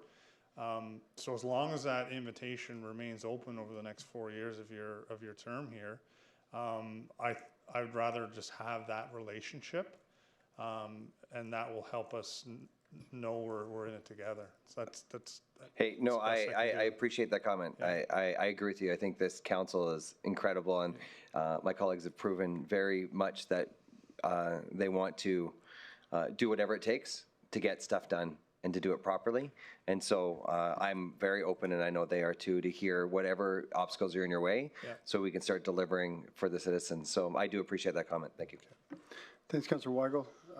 And I will just end before we vote. I'm in favor of it as long as we build per size, not the Taj Mahal, but build what we need, not as much as what we want all the time. But I do believe all our rural communities should have a gathering space in a community hall. The one in Fort McKay is a beautiful example. And facilities we have in Fort Chip are used so much, as Councillor Cardinal and Councillor Cowboy will attest to. Sorry, I couldn't see you over there. Councillor Scott? Just weigh in and encourage everyone. We are elected to support the entire region. We're the largest in North America, last I heard. And although it seems sometimes when we look at what each region needs, like Fort Chip or others, or in this place, Conklin or Chard or wherever it is, we have an obligation to support those regions. And this is something that Councillor Van de Kasten has brought forward. We heard a delegate, and I believe it's the first step in moving it forward. So I would encourage support. As well as myself, I'll be supporting this. Did you need to add anything? Councillor Van Kasten, did you need to add anything before we vote? Yes, please. There were some points brought up that I think need to be addressed, specifically around the population.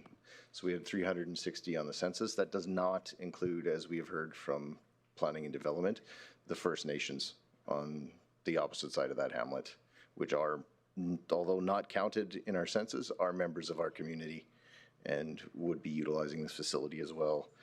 It is not, by its very name, a rec center. This is not going to be a massive vanity project.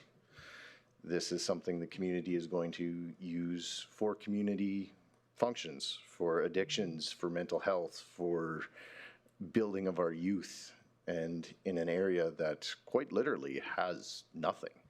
Their current community space is smaller than this very room. So I would leave you with that, and I hope to have your support on this. I'll call for a vote.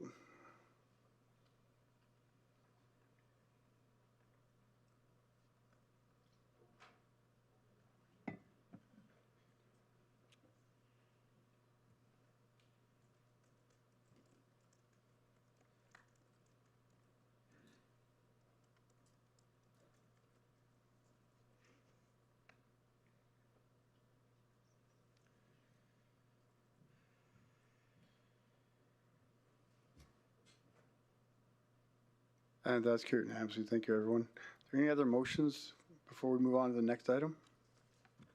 Not seeing any. Thanks, Tony, and thanks, Janelle. I know you weren't part of a lot of this conversation, so thank you, Elliot, as well. Through the chair to the chair. I was just going to say that. Oh, sorry, go ahead. Director Farquharson has a handout to give out before we go on to the next presentation. So I'm going to be coming around and providing you with an updated 2026 proposed capital budget. The only change is that the staff have added the actuals to date, which I believe is to the end of December. Yeah, you're going to hand them out? Sure, thank you. Including accruals. So, yeah. Including accruals. All right. So it's just for reference purposes to update the documentation you already received.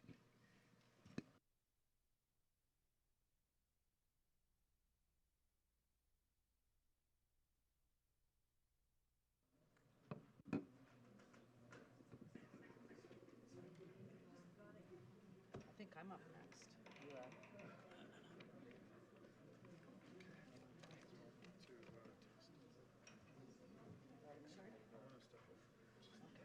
I'm going to turn this off because the battery light.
And I'd like to invite Director Farquharson to present the corporate services capital budget for 2026, please.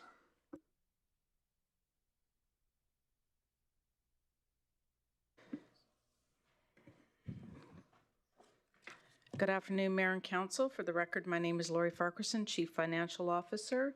With me is Anne Marie Hintz, Senior Manager of Information Technology, and Justin Canning from our Asset Management, and I believe GIS is what your title is? And insurance. And insurance. We have all that in your title? Okay. We multitask where we need to. All right. The Corporate Services capital budget focuses on maintaining the systems, facilities, and corporate infrastructure that enables the organization to operate effectively and support service delivery across all departments. The proposed funding is primarily directed towards completing asset management initiatives and modernizing the municipality's audiovisual technology. Overall, the capital plan reflects financial discipline, realistic project timing, and a focus on sustaining reliable corporate operations in support of Council's priorities. As of today, Corporate Services' active capital project portfolio includes 7 projects with a total Council-approved budget of $31,289,434. Of that approved funding, $27,073,205 has been spent to date, which represents 87% of the total approved funding. This leaves approximately $4,216,229 in available budget. It's important to note that the remaining amount is not unallocated or idle. Of the $4.2 million, $3,188,174 is already committed. This is through contracts, purchase orders, and procurement activities tied to the ongoing projects. The remaining balance reflects funding that is scheduled for future phases of work. These figures highlight the capital portfolio is actively advancing. The majority of approved funding has already been converted into completed work, with a significant portion of the remaining balance being contractually committed.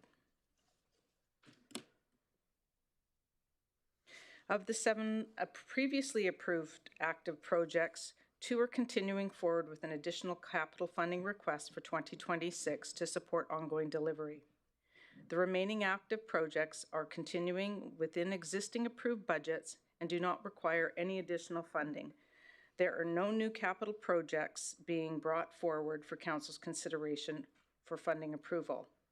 In total, Council is being asked to consider $1,320,000 to support the continued delivery of previously approved capital projects, which comprises the total budget request for 2026. This structure reflects a disciplined capital approach, focusing on completing existing work and limiting new project approvals to those that are already aligned with Council priorities. The asset management software capital project is being brought forward as part of this budget and was previously approved by Council as a multi-year initiative. The funding request in the upcoming year does not represent a change in scope or intent, but rather the next phase of the approved cash flow plan required to continue the project delivery. This project is progressing as planned, and the annual budget request simply reflects when work is scheduled to occur, consistent with what Council has already approved. And this would be the citywide application that I've mentioned for our asset management strategy.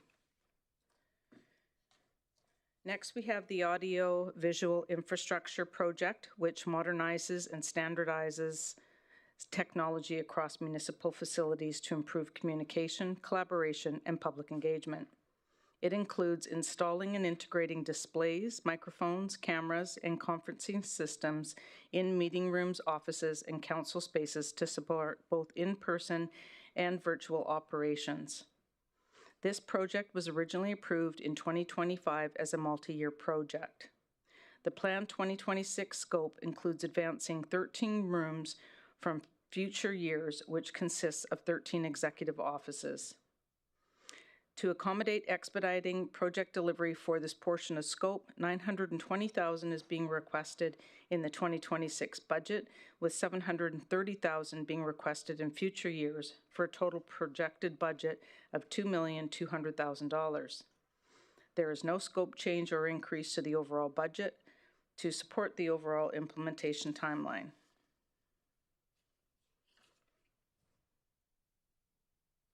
This concludes our presentation. We're happy to take any questions. Thanks, Lori.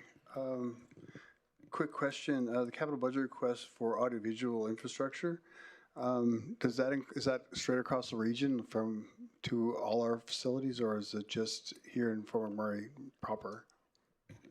Through the chair to the chair, that's correct. It's all across the region. So that would include Fort Chippewa as well? No. Through the chair, to the chair, for, yes, that does include Fort Chip. There is some spaces. For example, one of the rooms that was included in 2025 is a boardroom in the Archie Simpson Arena, which will be done in Q1 of this year. So Okay, yes, it is perfect. across the entire region. Thank you so much. Does council have any questions? Councillor Bussier, Luana? I'm sorry, is this where we ask questions about specific projects?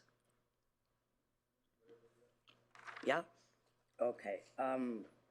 Where is Councillor Cowboy and Kendrick's, this 6 Bay garage, Fort Chip?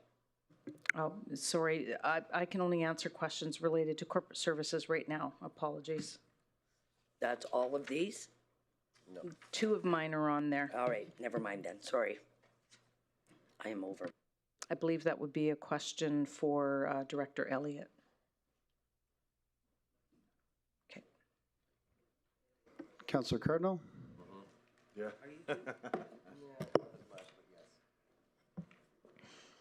Thanks, Mayor. To the chair, to the presenters, thank you very much. With the asset management, what's our timeline of completion for that? Or is it just going to be an ongoing thing where it just can't grasp it all because we have a lot of projects on the go? Through the chair to the question, it is a significant undertaking. We are still in the data collection. I'm going to ask Justin to speak to that. Through the chair to Councillor Kendrick, thanks for the question. So asset management is a big program. If we're talking about the capital project that Lori just discussed today for the CMMS implementation, that's a 2-year process, and we're currently in phase 1 of 5. So it will be 2 years of consolidating 5 existing systems, getting the data, cleansing it, and make sure it is uploaded into the system in the appropriate way so that we can start capturing the information and then presenting reports and all that good stuff for council, for administration, and everybody in between. So we obviously have supporting documents of all our assets, but what's the end goal after we get all our assets? Like we get them all documented, and then after that, what's the goal? Goal is that we can produce 20-year capital plans, and we can produce plans that we actually know exactly what we need every single year, and we're making decisions based on risk assessment and prioritization and not on anything else. So that'd be, I guess that would be, with the assets, would that be lifespan, I guess, of certain stuff? Okay.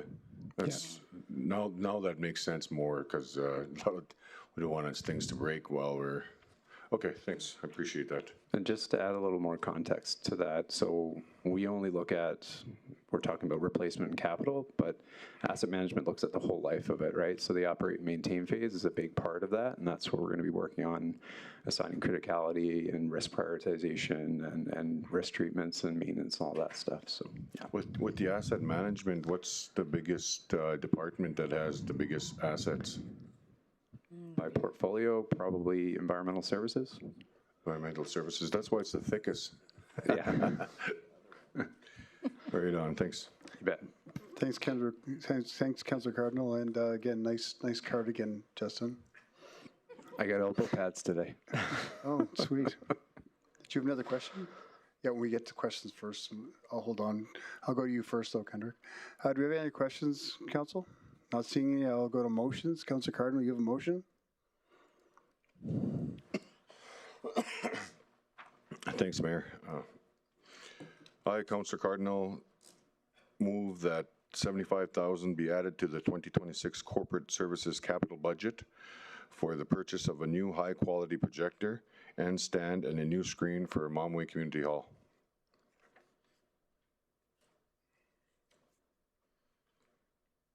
Thanks, Councillor Cardinal, and thanks for the second, Councillor Van Castian. Councillor Cardinal, would you like to speak to that motion, please? Yeah, thanks, Mayor. Speaking with staff quite a bit as well, getting information about some of this stuff, but just being a resident of the community and the quality of the infrastructure and the IT that we have there. I know that we did purchase a low quality,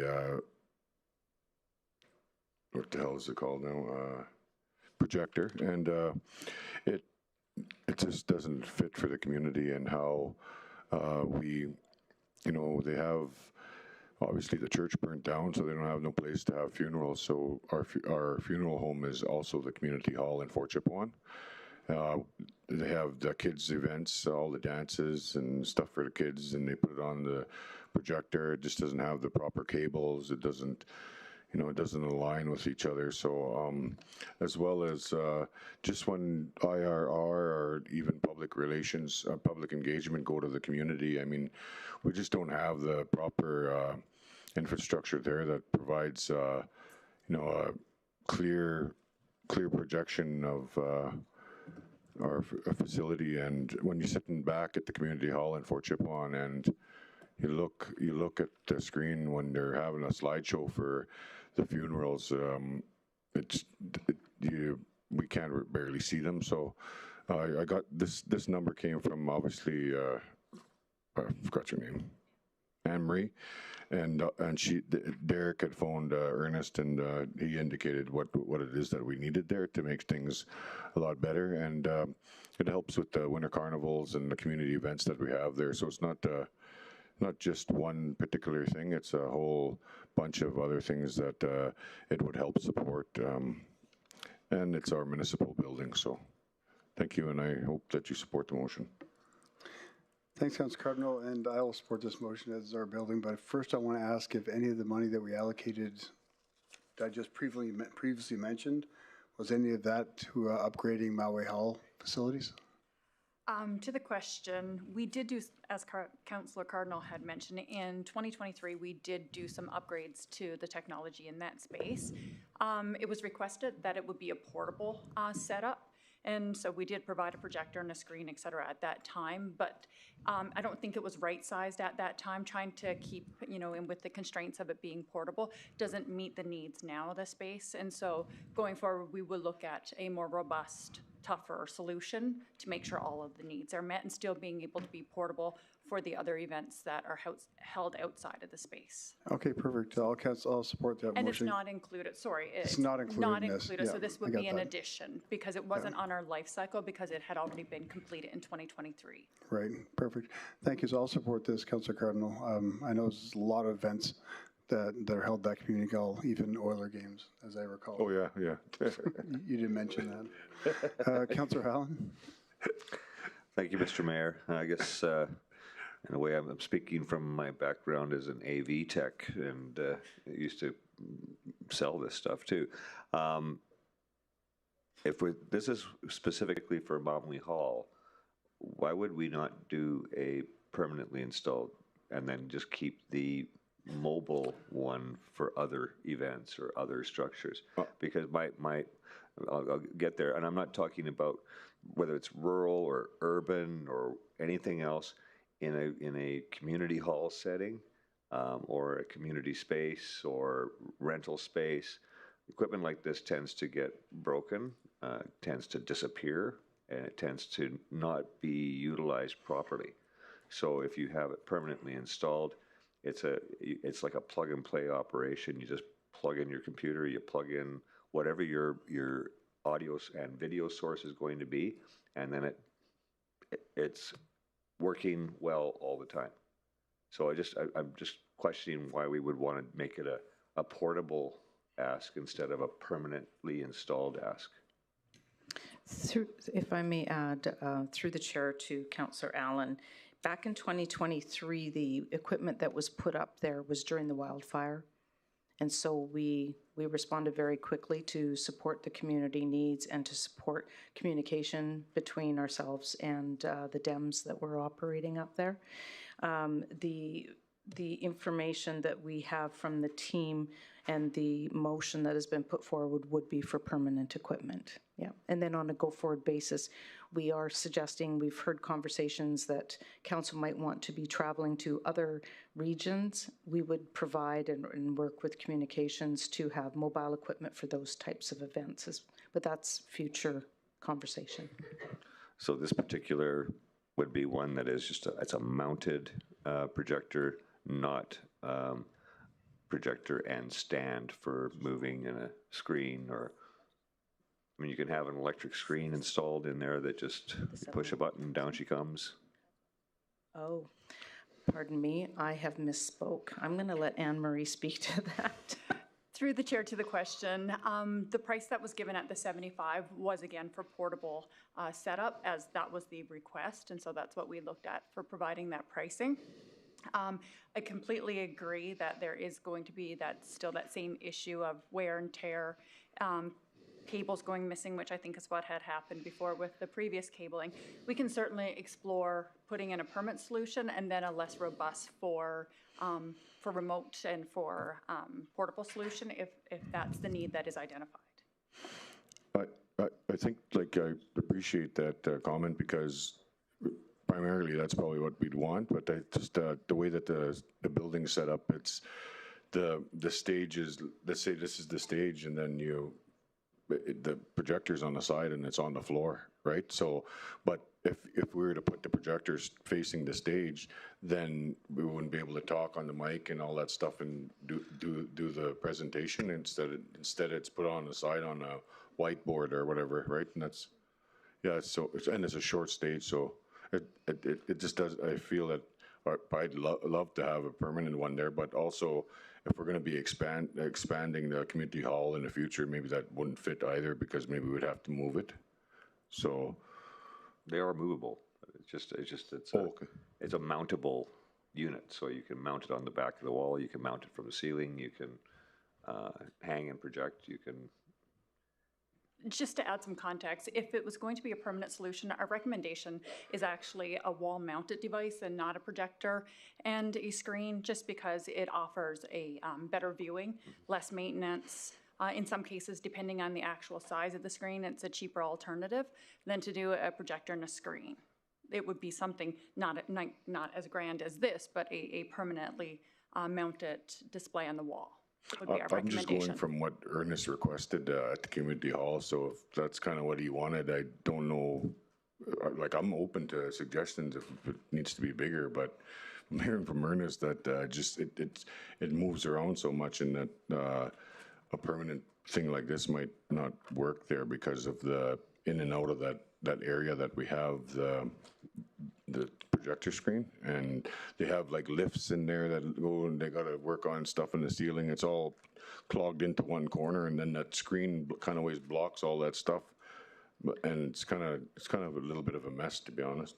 Well, if I could maybe offer a potential friendly amendment, would be just to refer this to administration and have them come back with an option or options that would be appropriate for the facility, for the size, the space, and the.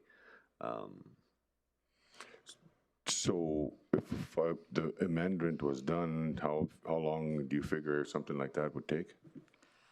Through the chair to the question, within an hour I can have more updated pricing for we can get that from Ernest if Ernest is available to give me a little bit more context regarding the size of the display that's needed for the space. I'm not familiar personally with how big the space is, so just to get a little bit more information.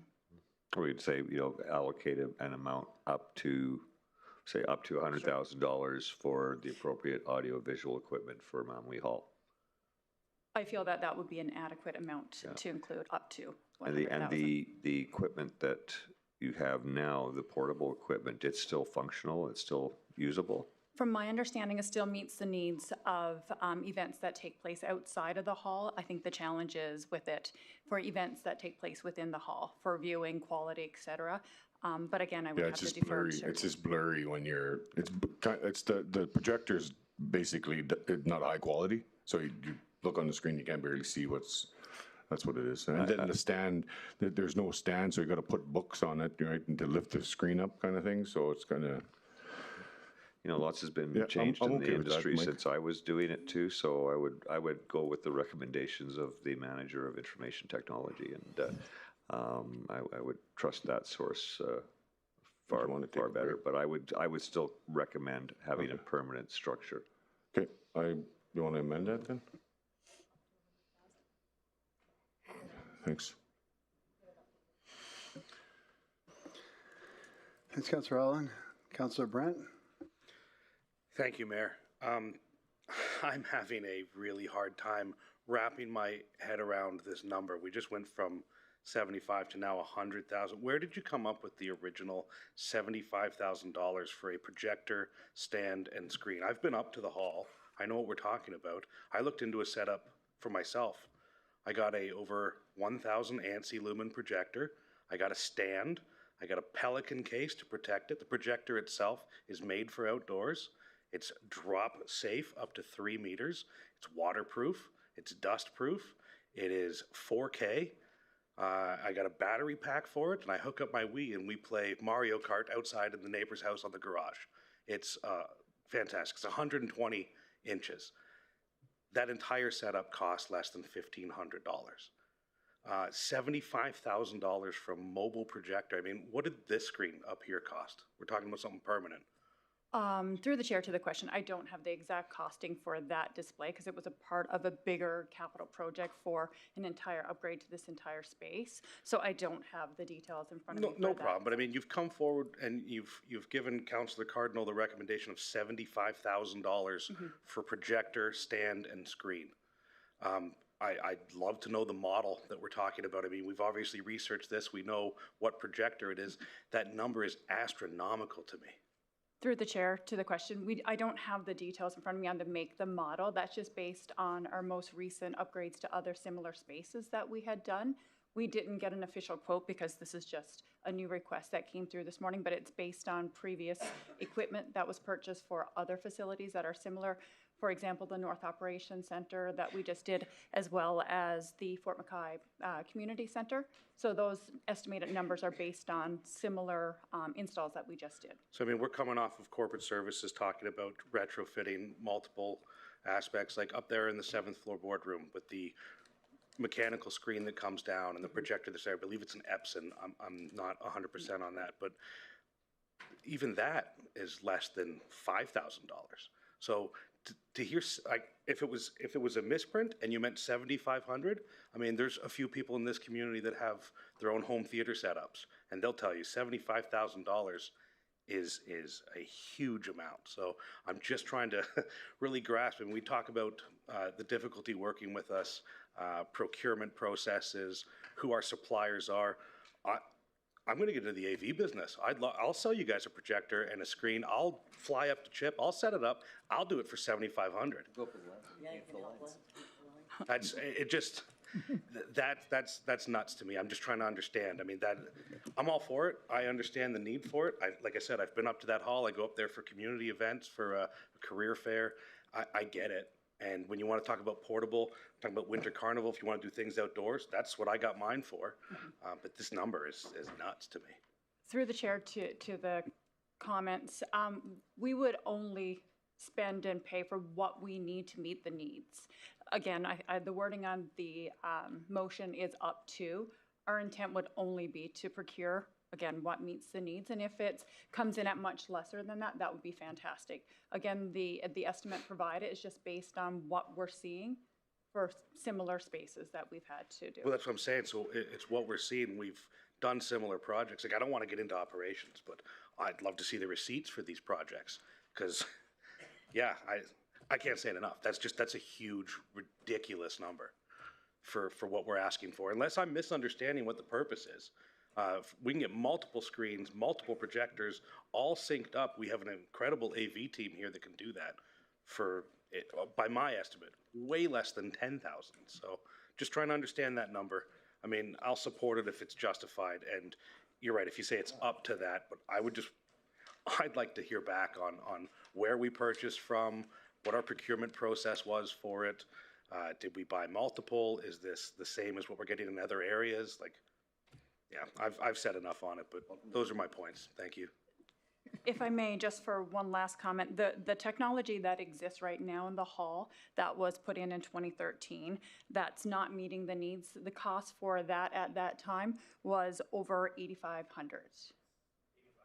Yeah, but yeah, but just for context, just that, and I mean, that was purchased 4 years ago. Inflation has been quite high for us on the AV equipment.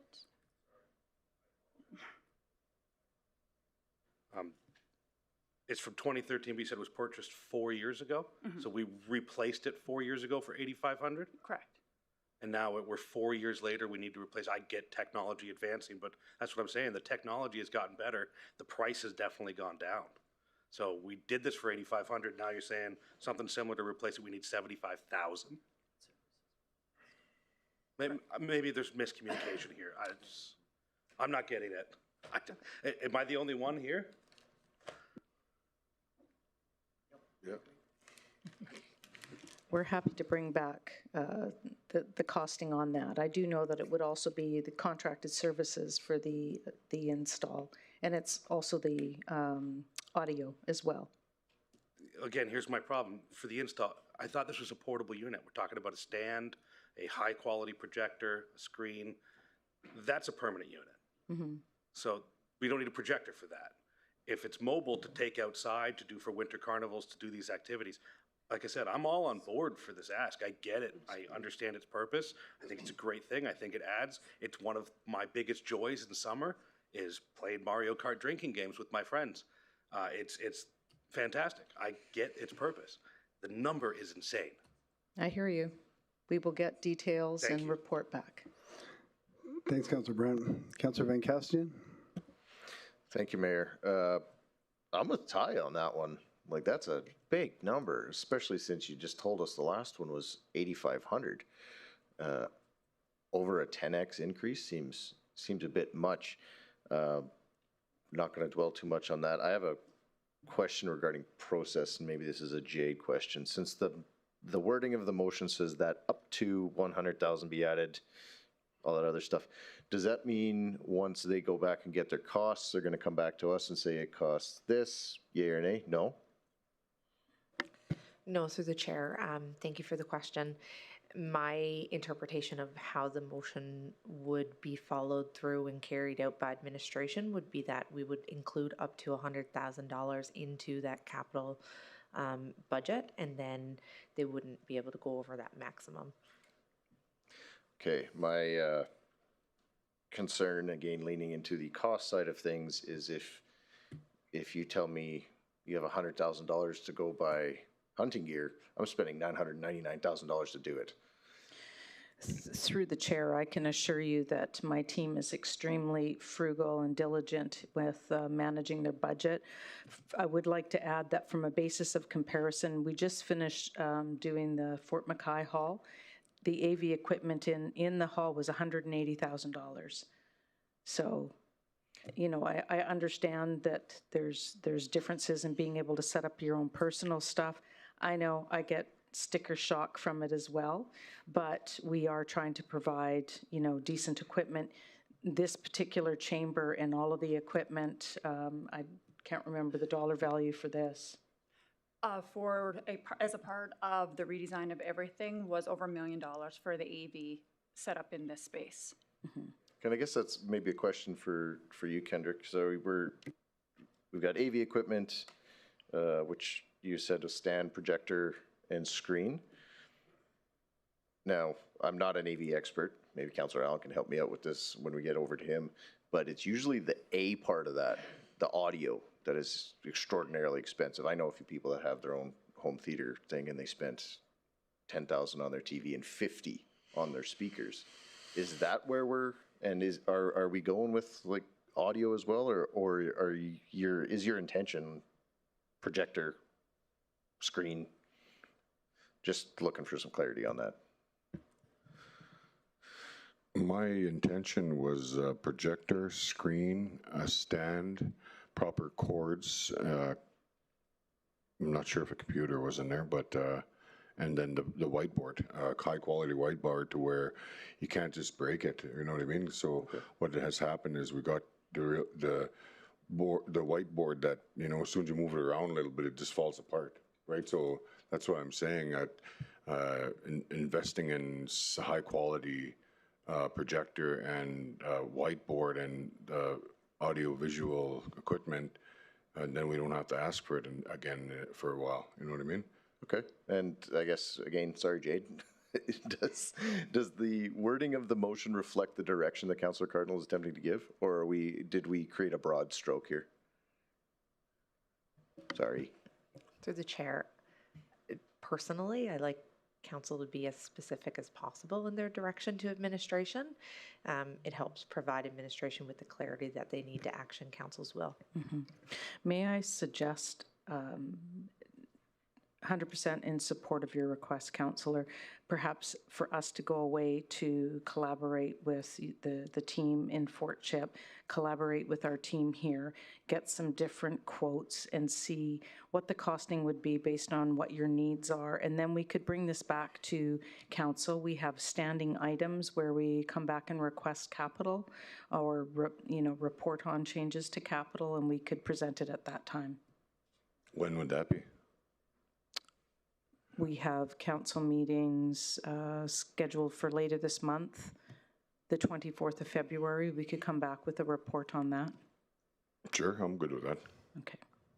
And then that would have to be funded from the Capital Infrastructure Reserve. Perfect. Okay. Would you like to withdraw your motion, Councillor Cardinal? Yeah, I can withdraw my motion with the utmost confidence that we'll get proper direction from administration as to the quality and path forward for that Montmagny Community Hall. I'm okay with that.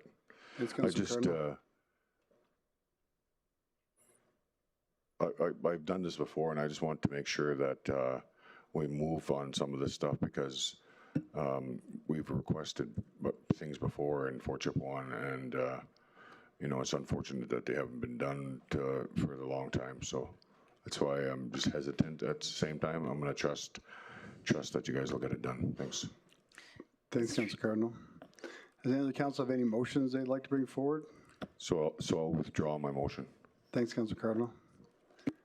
Councillor Vardy, you have a motion? I have a question for corporate. Want to turn your mic back on? There you go. Sorry, thank you, Mayor Bum. I have a question, actually. Is that all right for corporate services? Yes, of Okay, course. great. Yeah. So, Lori, can you explain the process of how each department gets estimates? Because what I'm worried about is none of us are experts in any of these fields. And so I think if we go down this rabbit hole of how did we get to here, what is the number? And I'm assuming that you do have a process before you bring these numbers forward. Can you please educate us on what that is?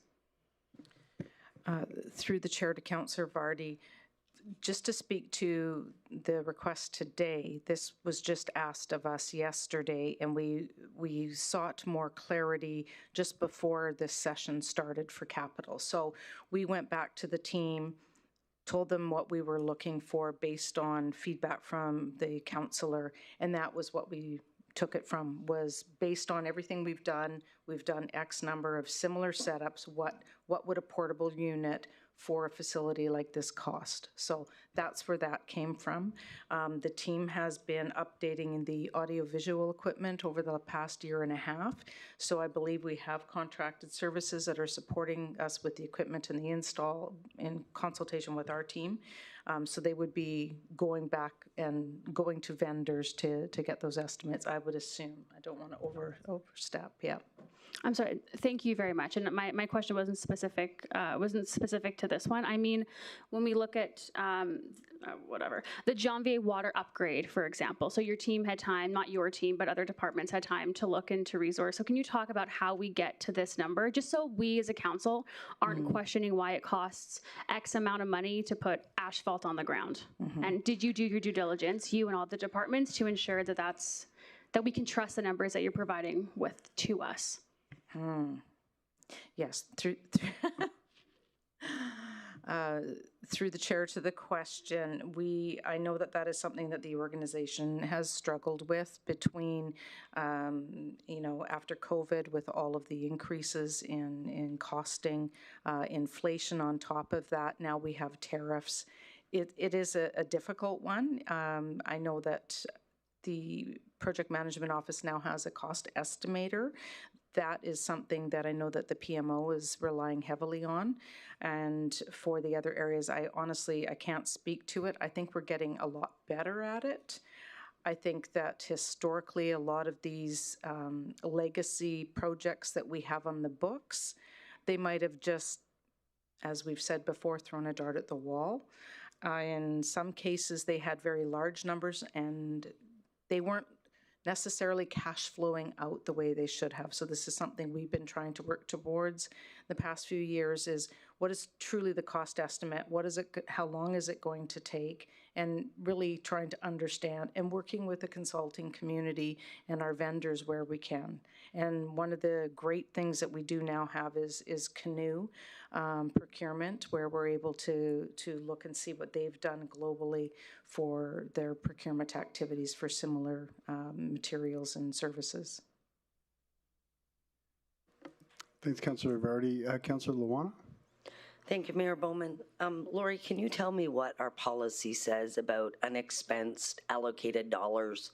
So if we had allocated $75,000 half an hour ago, if we had done that and it came out that the cost was $10,000, does that $65,000 automatically go back to some reserve account?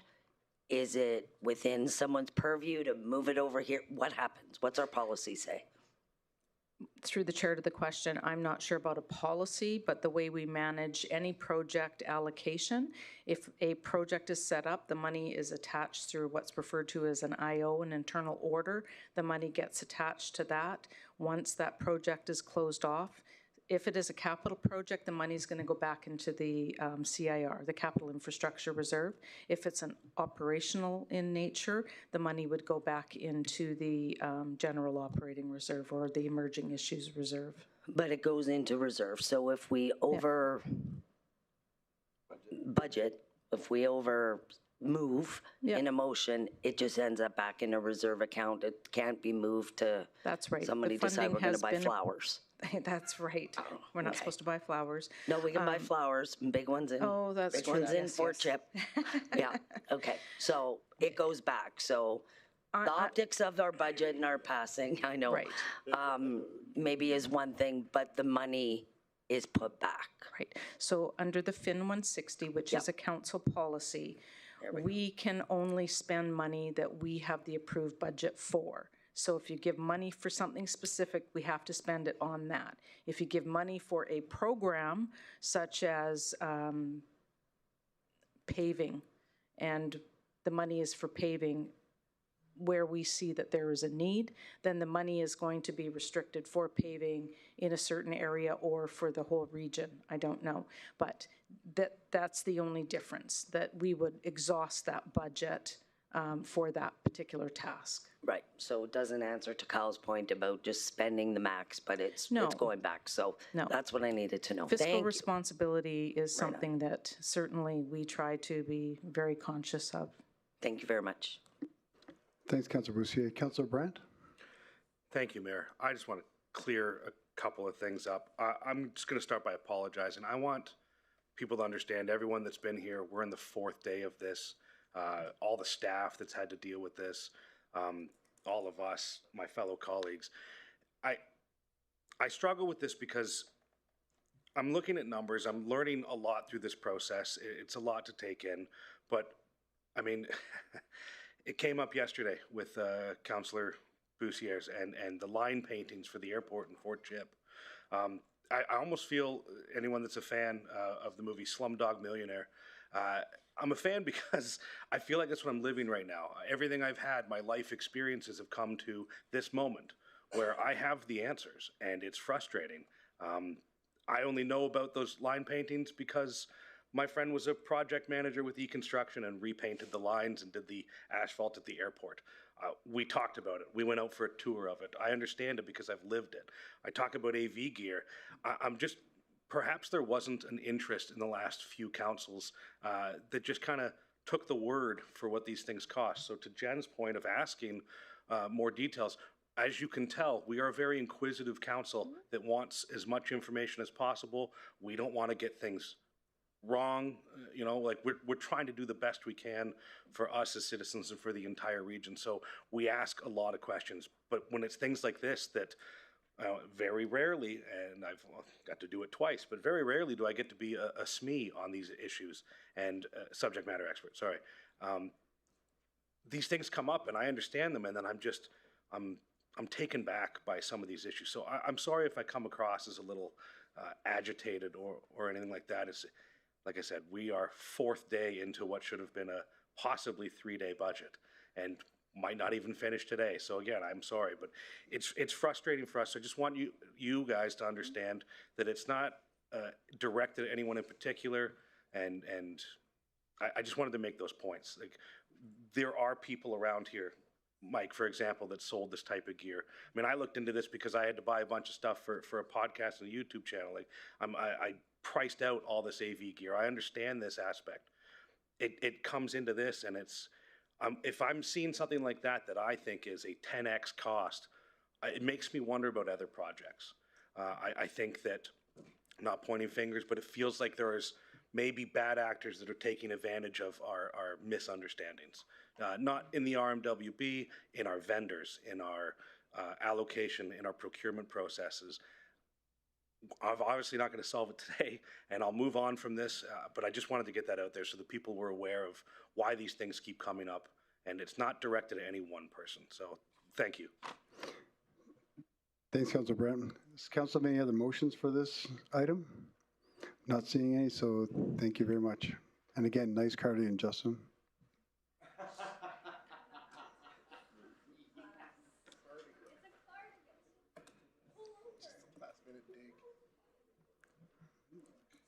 I'll now call on Environmental Services to present their 2026 capital budget.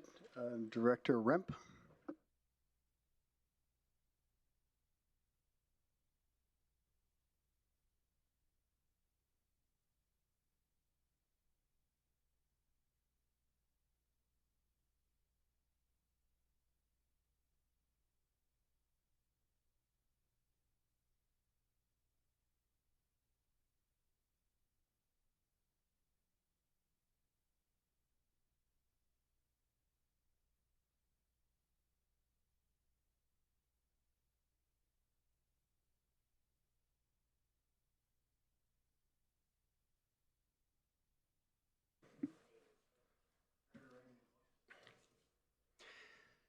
Good afternoon, Mayor and Council. My name is Antoine Remp. I'm the Director of Environmental Services.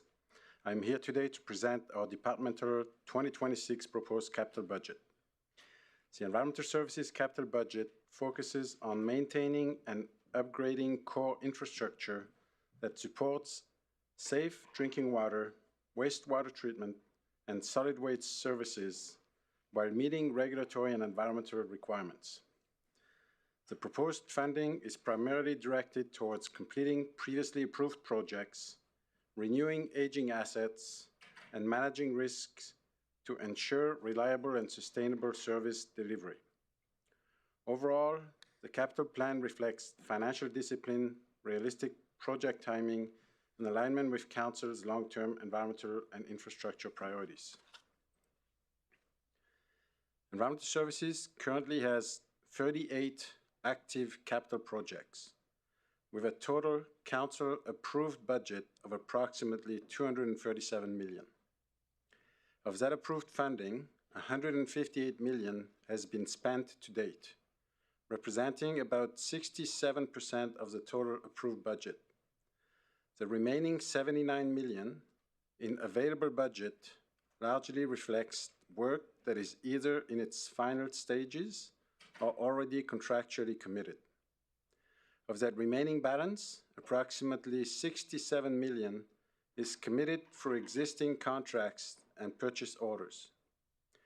This means that the vast majority of the department's capital funding has either already been spent or is contractually obligated, with only a small portion remaining uncommitted to manage final construction activities, closeout costs, and contingencies. Out of the 38 active projects, 17 require additional capital funding for 2026 to support ongoing delivery. The remaining ones are continuing within existing approved budgets and do not require any additional funding. In addition, 6 new capital projects are being brought forward for Council's consideration for funding approval. This means that Council is being asked to consider funding adjustments for a portion of the existing portfolio, along with approval of a limited number of new projects. In total, Council is being asked to consider approximately $26.5 million to support the continued delivery of previously approved capital projects, along with $2.7 million for the approval of new capital projects, for a total budget ask of $29.2 million for 2026. This structure reflects a disciplined capital approach focusing on completing existing work, bringing forward amendments only when and where required, and limiting new projects approval to those that are already aligned with Council priorities. These 5 capital projects identified on this slide are being brought forward as part of this budget and were previously approved by Council as multi-year initiatives. The funding requested in the upcoming year does not represent a change in scope or intent, but rather the next phase of the approved cash flow plan required to continue project delivery. The annual budget request simply reflects when work is scheduled to occur, consistent with what Council has already approved previously.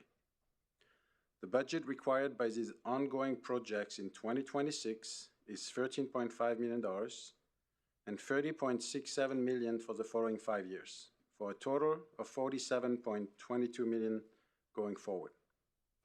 The first 2 are mostly regulatory driven, and the next 3 are a combination of operational need and capacity and compliance driven.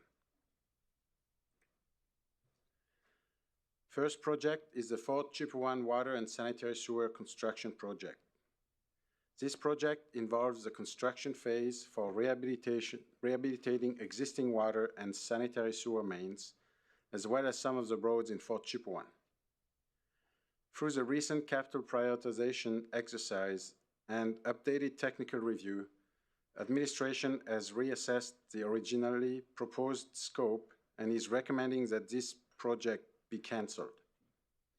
Administration further recommends a targeted repair and replacement assessment to determine the most appropriate path forward, and available funds be redirected to support the raw water intake initiative in Fort Chipewyan, including advocacy, grant research, and potential future implementation identified through the feasibility study currently underway. These slides present an overview of the water and sanitary sewer in Fort Chipewyan. The next project is the construction of the Fort McKay Magnetic Ion Exchange, or MIEX, project. Over the last few years, increases in organic material in the Ells River water source have triggered the creation of disinfection byproduct in our treated water. Following the success of the MIEX pretreatment at the Conklin Water Treatment Plant, we are in the process of incorporating the same technology for the Fort McKay Water Treatment Plant. This new pretreatment addition will reduce the amount of chemicals required to treat the water, which in turn will help reduce the creation of disinfection byproduct in the treated water. Approximately $1.8 million will be carried forward from the 2025 and prior approved budget into 2026 due to the complexity of the project and the late start in design services. This has resulted in the original 2026 budget cash flow being adjusted to 2027 and 2028 budget requests. We are asking for $5.1 million for 2027 and following years for a total of $7 million. The next project is the design of the Janvier Waterworks upgrade. This project has been on the books for a couple of years now. The plant is reaching its end of life and needs some major upgrades. However, before the upgrades can be designed, we need to confirm where the water will come from. We identified a few different options, and several engineering studies were completed to identify the best path forward. We are working with the Chippewa Prairie First Nation to receive confirmation and buy-in on the recommended option, which is to build a water line from the Conklin water treatment plant to the Janvier water treatment plant, and converting the current plant in Janvier into a reservoir and pump house. Getting agreement on the water source is the first step before we can design that upgrade. Since we haven't been able to reach an agreement yet, we are hauling water from Conklin to Janvier as part of our operating budget and are not asking for any capital funds for 2026. We are hoping that we will be able to start the design no later than 2027, which is why we are defunding and keeping the funding on the books for advocacy purposes and grant application. This is an aerial picture of the water treatment plant in Janvier and the raw water pond. If a new treated water line from Conklin to Janvier comes to fruition, this plant will be converted into a reservoir and pump house and continue to service the community.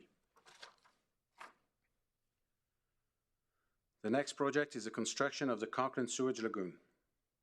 The existing lagoon in Conklin needs to be expanded to meet the increased demands of Conklin's residential and commercial areas after the completion of the rural water and sewer servicing.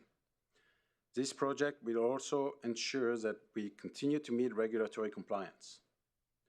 The project was delayed because of land ownership issues, so approximately $7.2 million will be carried forward from the 2025 and prior budget years, and we're asking for an additional $3.5 million for 2026. The budget for 2027 and following years will be $10.4 million, bringing the total for this project to $21.1 million. Here's an aerial view of the lagoon expansion site. Once complete, it will approximately double the square footage of the current lagoon facility to the north of the existing site. The next project is the design and construction of the new Wood Buffalo lift station.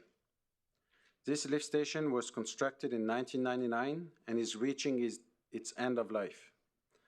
The replacement is both a safety and a regulatory requirement. This project will ensure the continued level of service for the Wood Buffalo neighborhood. This project was approved originally back in 2022.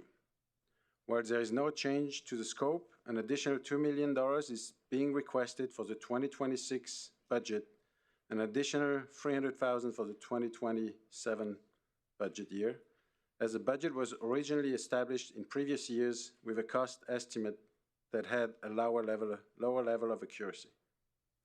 This results in the budget request for 2026 being $5 million, with another $5.3 million in 2027, bringing the total budget to $10.3 million.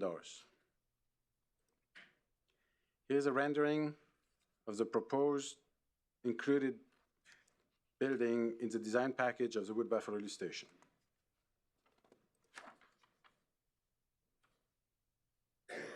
Next is the Fort McMurray Wastewater Treatment Plant hog fuel storage pad expansion and drainage improvements.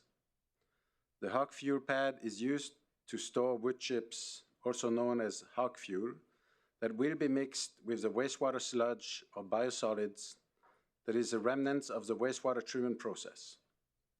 The current pad where the wood chips are stored is too small, and a project to increase the size of that pad was approved back in 2025. The budget that was approved last year was for $50,000 in 2025 and an additional $350,000 in 2026. Separately, an operating project has been looking at water infiltration issues at the wastewater treatment plant. As the design for that operating project evolved, it became apparent that improving the drainage of the site would address most of the infiltration issues. As the area being impacted by these two projects overlap, there are construction synergies in combining both scopes into one capital project. Since the hog fuel storage pad expansion was already a capital project, it was recommended to add the second one as a change scope. Given this, $1.5 million is added to the 2026 budget, which brings the total ask to $2.3 million and overall total ask to $2.35 million. Here's an aerial photo of the wastewater treatment plant. The areas in dotted black lines will be impacted by the drainage improvement project, while the area in red is where the hog fuel pad expansion project would take place. The next project is the Abbotswood Drive underground upgrades, which includes the replacement of the 1978 transmission water line in Abbotswood Drive that links the Absinthe Reservoir to downtown. This line replacement is required due to the high-risk nature of its location being adjacent to residential homes. This project will allow for the new transmission line to be relocated into the road right-of-way for easier maintenance. This project was originally approved in 2025. While there is no change to the scope or overall project budget, due to shifting priorities, the construction of this project will start in 2027. Given this, the 2026 budget is being cash flowed to the 2027 budget, resulting in no budgetary ask in 2026, but $3.1 million being requested for 2027. The total budget for this project remains at $3.2 million. Here's an aerial photo that shows the current location of the water line and how close to the houses it is. Because of the depth of the line, to prevent freezing in the winter, a water line break in that section would impact the residences nearby. The next project is the design and construction of the water treatment plant process improvement here in Fort McMurray. This project began in 2021 with an assessment of the river intake, the raw water pump house, the raw water ponds, and the water treatment plant itself. The objective of the assessment was to identify areas of improvement for operational, safety, and compliance issues. The improvements that were identified are now being prioritized based on the level of risk and the readiness to do the work. The project is divided in multiple phases. The first phase will focus on upgrading the instrumentation and control system. The second phase will target other process improvements and upgrades to the raw water pump house.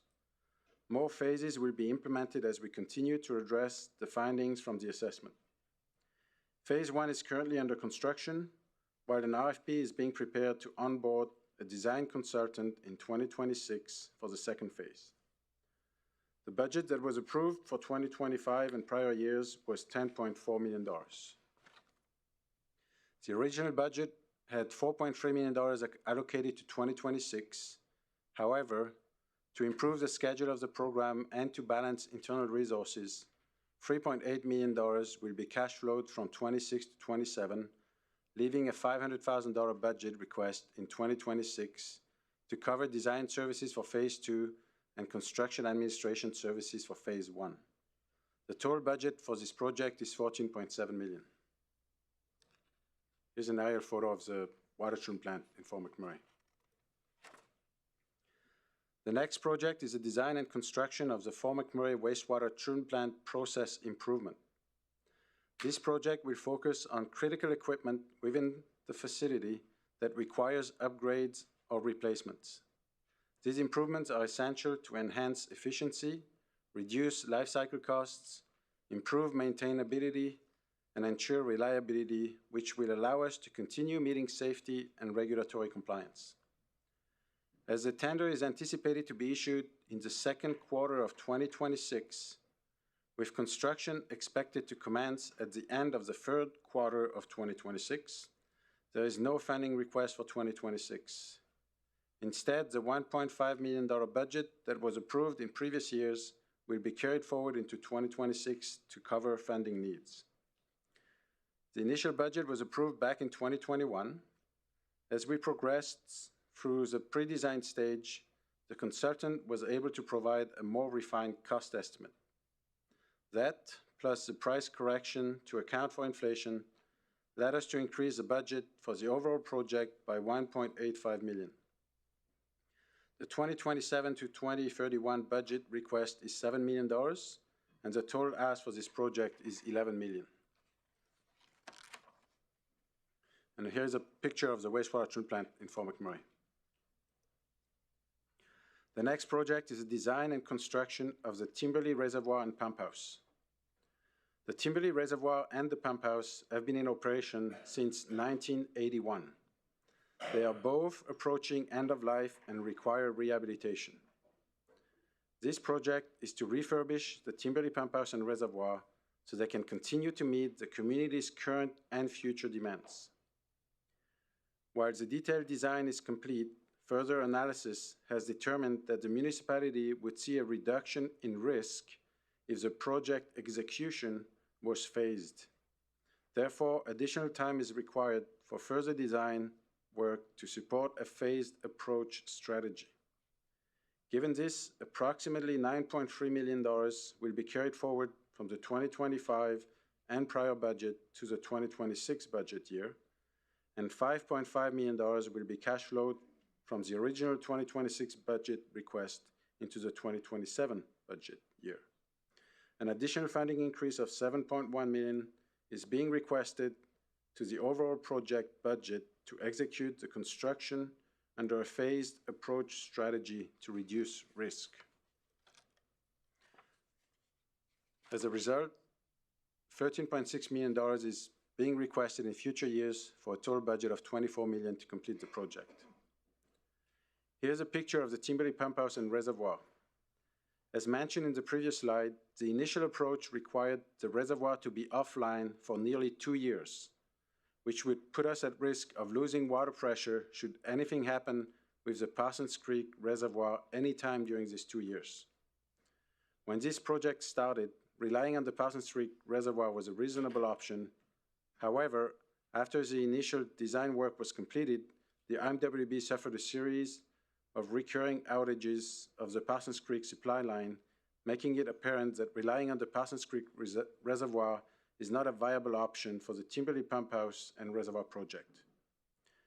Various distribution scenarios were modeled, and it was determined that by installing additional valves in the distribution system and constructing in phases, we would only need to take the Timberley Reservoir offline for a few weeks at a time, which in turn is much more manageable, but comes with an increase in cost of about $7 million.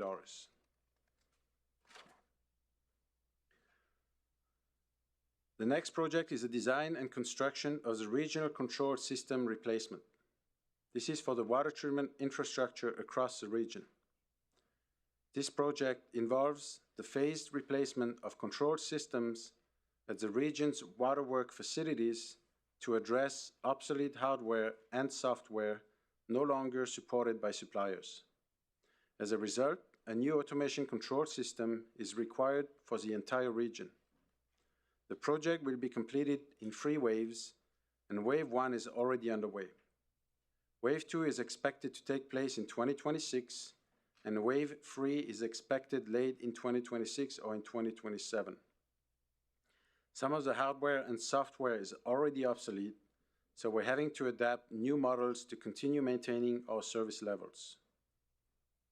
Due to the challenges associated with programming and integration into our live operational areas, the budget requests in future years have been cash flowed to align with the anticipated timing of construction activities.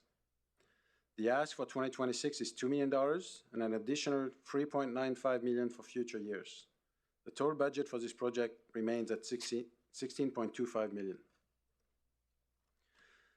This slide shows some of the new components that are being installed in water infrastructure across the region.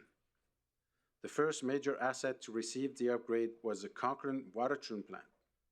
The next assets will be the Parsons Creek, Lower Townside, and Thickwood pump houses. The next project is a wastewater treatment plant locker and office space revitalization. The wastewater treatment plant's current locker, shower, and restroom facilities are insufficient due to increased staffing and expanded wastewater infrastructure. The lack of space has led to operational areas being used for lockers and the centralized SCADA control room converted into a multi-use space, impacting safety and security. In addition to the building on the north side will provide additional office space and allow us to reorganize the existing floor plan to provide additional washroom and locker rooms. While the project was approved back in 2024, the project schedule was adjusted to align with other municipal priorities and initiatives. For that reason, the $1 million approved previously will be cash flowed into 2026, and the $500,000 that was initially budgeted for 2026 is now being cash flowed to 2027. Without any budgetary request in 2026, the budget request for 2027 is $500,000 for a total of $1.5 million. These photos show the location our operations team is utilizing as lockers. The next project is our first new budget request for 2026 and is for the replacement of one of the water mains supplying Sapre Creek with potable water. The proposed water line will provide a second water supply to the Sapre Creek community. We have two lines going into Sapre Creek, but one of the two has failed and we have been relying on the single one to supply the community. Replacing the secondary water main will allow operations to maintain water supply if the primary feed fails or requires isolation. If this project is not completed, the Sapre Creek community is at risk of a full water outage if anything happens with the primary feed. The 2026 budget request for this project is $250,000, with an additional $3.4 million in 2027 to complete the project for a total budget of $3.65 million. This photo shows the general location of the new transmission line that is being recommended as a second feed for the Sapre Creek community. The second new project is for the purchase of UGS inspection cameras. This request is for 2 cameras that will be utilized to complete chamber and manhole inspections. Having these cameras will eliminate the need for confined space entry and will increase workforce efficiencies. By purchasing these cameras, we can identify and prioritize maintenance issues, inspect hard-to-reach areas, improve sewer cleaning efficiencies, and document in real-time video areas that require inspection. This is a one-time budget request for $72,000 in 2026. The next new project is a request for new inbound and outbound scales at the Fort McMurray Regional Landfill. The scales were installed when the new landfill opened and the equipment is reaching its life expectancy. Due to the exposure to the elements and the increased traffic, the scales are deteriorating and increasing the amount of maintenance that is required to keep the scales functional and accurate. Keeping the scales accurate ensures that we maximize the revenue coming from the solid waste materials collected at the site. This is a one-time budget request of $440,000. These photos show the current inbound and outbound scale at the landfill. Next up is a rebuild of 2 primary clarifiers at the wastewater treatment plant. The scope of this project is to procure parts and materials to completely rebuild 2 primary clarifiers at the wastewater treatment plant. This equipment is vital for the treatment process as the primary clarifiers remove solid particles from the wastewater through sedimentation. The current rotating parts in the clarifiers are at end of life, which causes additional maintenance and reduces reliability. Completing these rebuilds will bring the clarifier back to a 15-year life expectancy and increase their reliability. This is a one-time budget request of $950,000. We have 3 primary clarifiers at the wastewater treatment plant, and earlier in 2025, our maintenance and operations staff replaced the equipment in the first one. Each clarifier has 2 sections. The picture above shows the new equipment in both sections. The plan is to replace the second and third clarifiers in 2026 with our internal resources. The next project is a purchase and installation of a buffer curtain in the ponds at the Fort McMurray water treatment plant. Buffer curtain walls are flexible barriers installed within water reservoirs to improve water quality by controlling flow patterns and increasing retention time, or to create separate zones for chemically assisted pretreatment. In our case, the buffer curtain is designed to pre-treat the raw water before it enters the plant to reduce the organic load in the water to be treated. This is a one-time budget request of $390,000, which will include procurement and installation of material. This photo shows the location of the buffer curtain that will be installed in the east pond at the water treatment plant. This will allow us to pre-treat the water and reduce the organic content that is available for algae growth in our ponds. The next project is for the ES, or Environmental Services Life Cycle Equipment Replacement. Scheduled life cycle replacements are essential to ensure continued operational reliability, safety, and regulatory compliance. Municipal assets are critical to accurate water measurements and reporting, timely alarm and response capabilities, fire protection readiness, and dependable communication across municipal systems.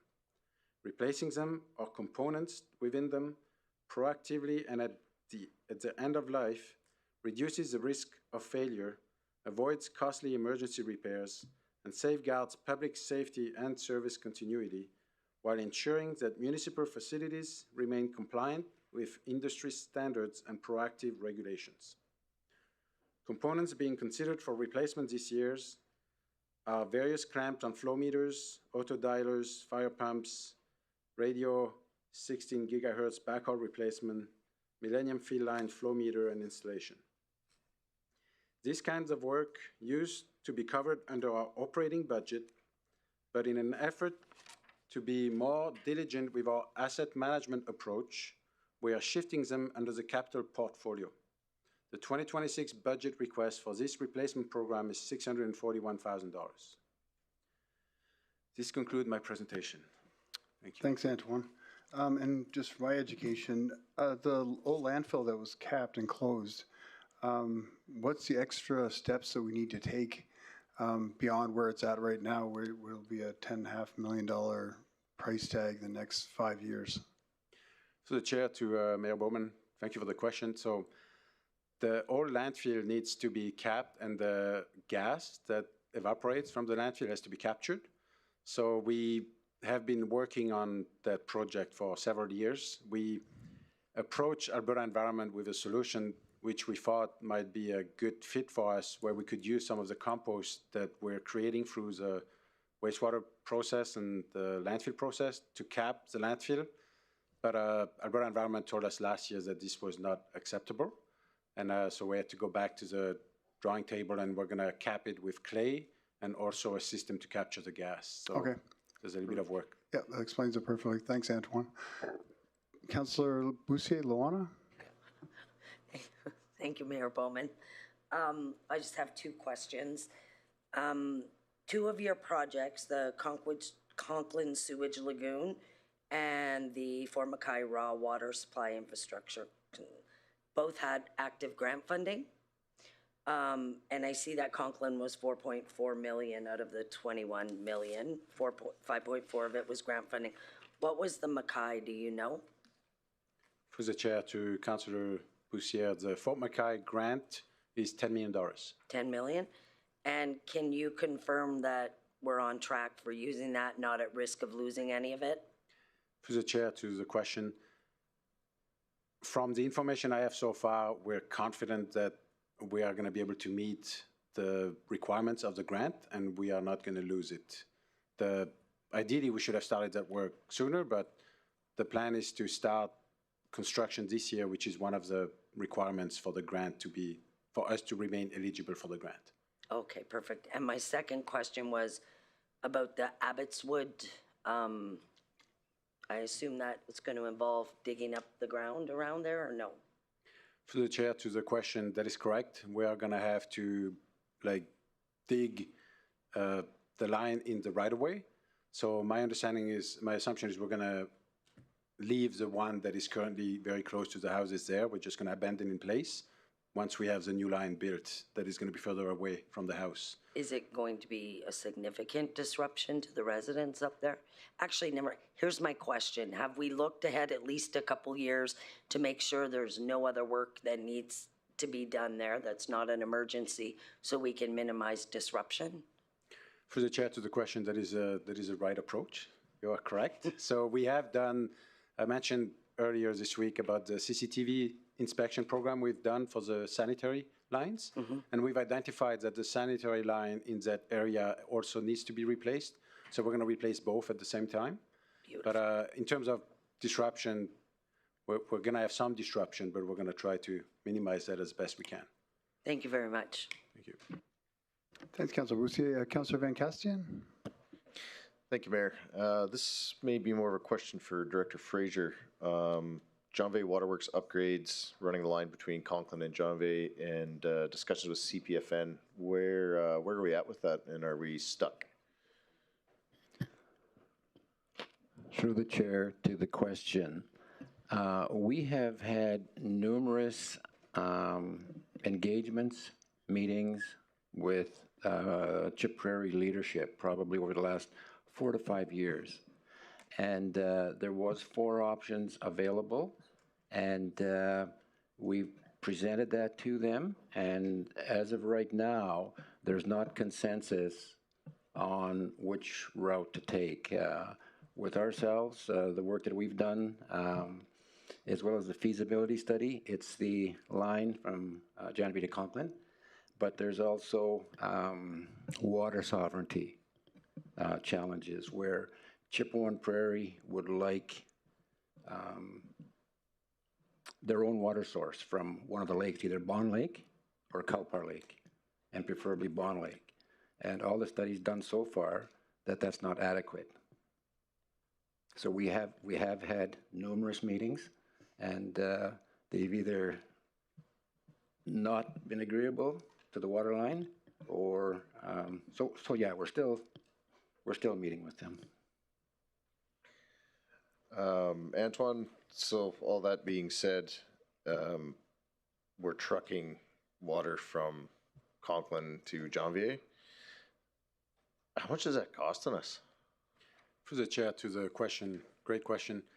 So just to correct what Director Fraser said, the water source that the First Nation is more interested in is Calpar Lake, not Bone Lake. Bone Lake is not suitable, but Calpar Lake is 20 kilometers away from the plant. Just correcting that for the record. But in terms of trucking water from Conklin to Janvier, because we're trucking water, we made some improvements to the plant, to the Janvier water treatment plant, to accept the trucks so they can connect directly to the building and dump the water into the reservoir. So we basically converted the Janvier water treatment plant into a reservoir right now. So we do not need to have the same operational support at the water treatment plant to make sure that we're producing potable water. And so hauling water is actually costing us less than managing that water treatment plant in Janvier. So we're actually saving money by hauling water.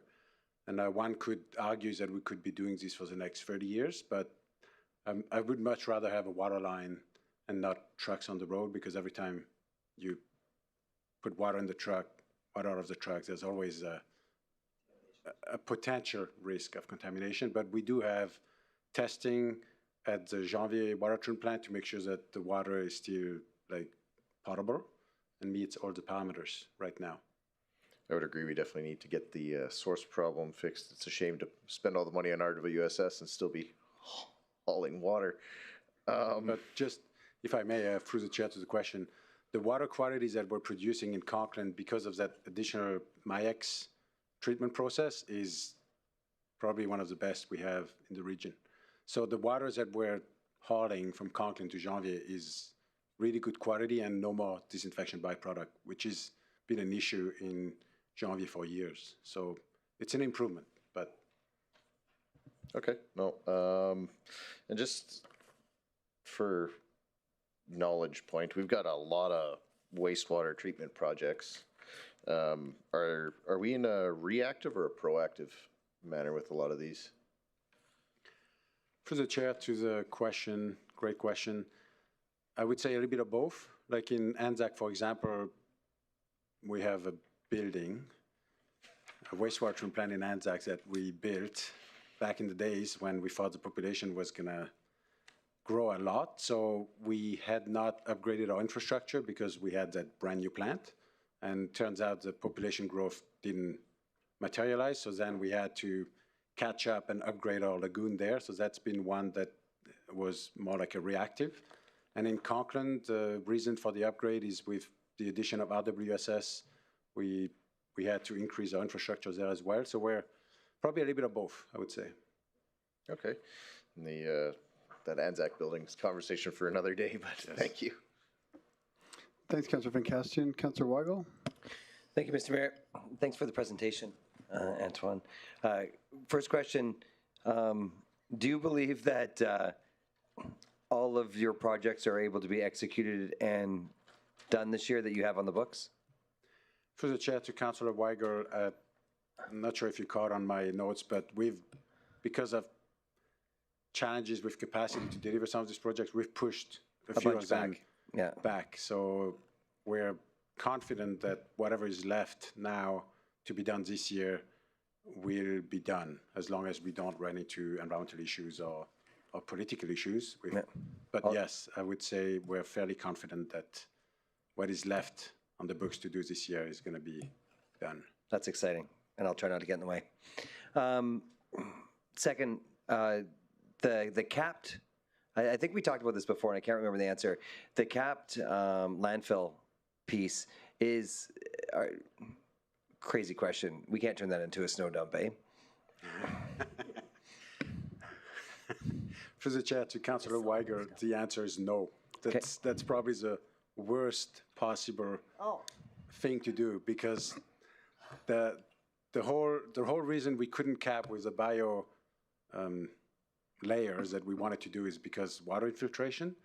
So when you have an old landfill, you want to try to remove as much as possible the water from infiltrating and ending up in the landfill. So having a snow dump on top of that would be horrible. Just do the exact opposite of what we're trying to do. That's good to know. Yeah. That's why you do what you do and I do what I do. I love it. Good idea. So another question that might go by the wayside, but last one. The water line to Sapri Creek, and this might be a direction and another direction, but could with, how do I word it, to try to do multiple things at multiple times. It looks like that line in the quick picture that I looked at was coming back behind the airport and then back in from there. Could we spend more time or a little bit of time and create a secondary exit out of Sapri Creek? I know that when we talk about a secondary egress, it doesn't need to necessarily be a full-time road. It just needs to be a road capable of capacity that if in an emergency, could we create that at the same time so we're digging once and taking two things off? Mr. Elliott? Yeah, for the chair, yeah, there you go. Through the question, or through the chair to the question. We're planning on drilling the water line through the valley. So there's no synergies associated with a road. Right. Of course, you can build a road as long as you throw enough money at it. But good answer. But there's no synergies there. So. Okay, good to know. Thank you. Thanks, Councillor Weigel. I don't see any other questions there from council. Does the council have any motions? Not one. Thank you, Antoine. Yep. Now I'd like to invite Public Works forward to present their capital budget.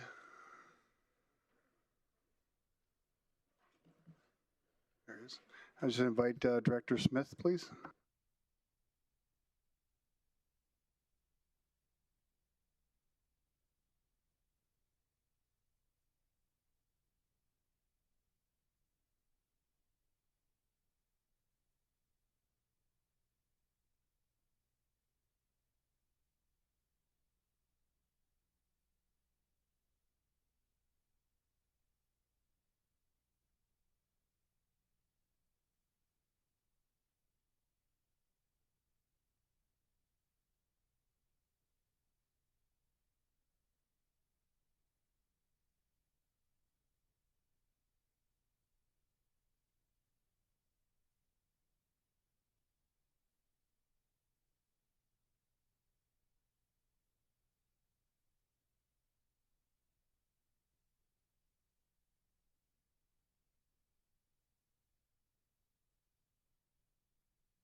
Good afternoon, everyone. My name is Keith Smith, and I am the Director of your Public Works Department.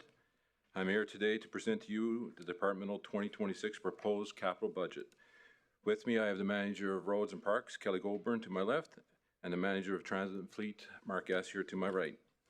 The Public Works capital budget focuses on maintaining and renewing core municipal infrastructure that supports safe, reliable transportation and essential services across this municipality. The proposed funding is primarily directed towards completing previously approved projects, rehabilitating aging assets such as roads and fleet, and managing safety and operational risk. Overall, this capital plan reflects financial discipline, realistic project timing, and a focus on sustaining dependable public infrastructure and in alignment with Council's priority.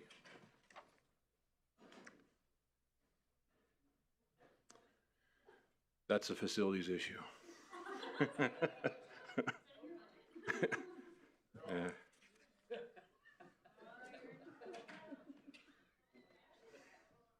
touched it? Apparently that's not in the asset management plan.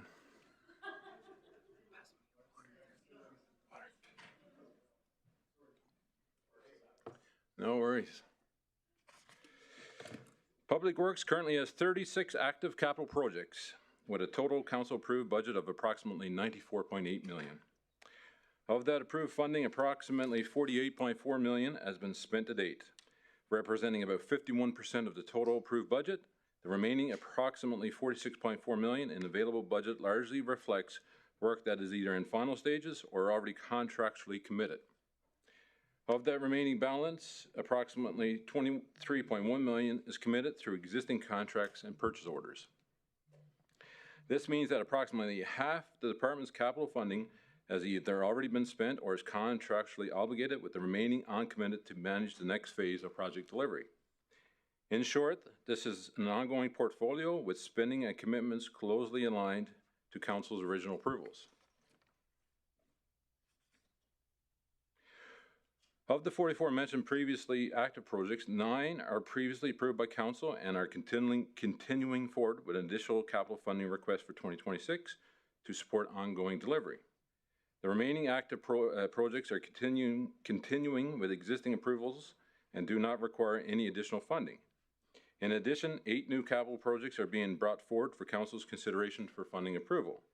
This means that Council is being asked to consider funding adjustments for a subset of the existing portfolio, along with approval of a limited number of new projects. The majority of active projects are progressing as planned with previously approved authority.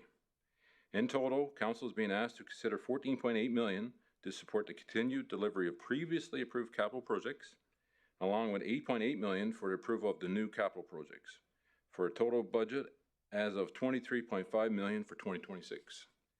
This structure reflects a disciplined capital approach, focusing on completing exercise work, bringing forward amendments only when required, and proposing new project approvals to those that are already aligned with council's priority.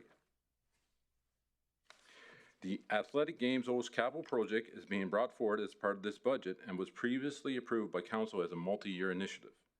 The funding requested in this upcoming year does not represent a change in scope or intent, but rather the next phase of the approved cash flow plan requiring to continue this project. The annual budget request simply reflects when work is scheduled to occur consistent with that council as already approved. The parks and open space drainage improvements will improve positive drainage at municipal playgrounds and green gyms.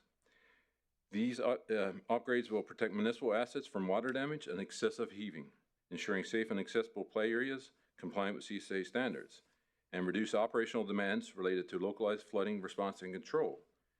$300K was requested in previous years. The budget request for 2026 is $200,000, and $50K is being requested in 2027, bringing the total number for this project to $550,000. The top left photo shows the Cornwall Neighborhood's outdoor playground. The top right shows the Westview Playground. Top bottom shows the Dickinsville Playground, and the bottom right shows the Wood Buffalo Playground. The 2024 playground replacement is a multi-year project. The playground replacements for St. Martha's School and Cowett Crescent were completed in 2025. SAP, that being Syncrude Athletic Park, is planned for an installation in 2026. SAP Playground has been proposed as a fully accessible and inclusive playground.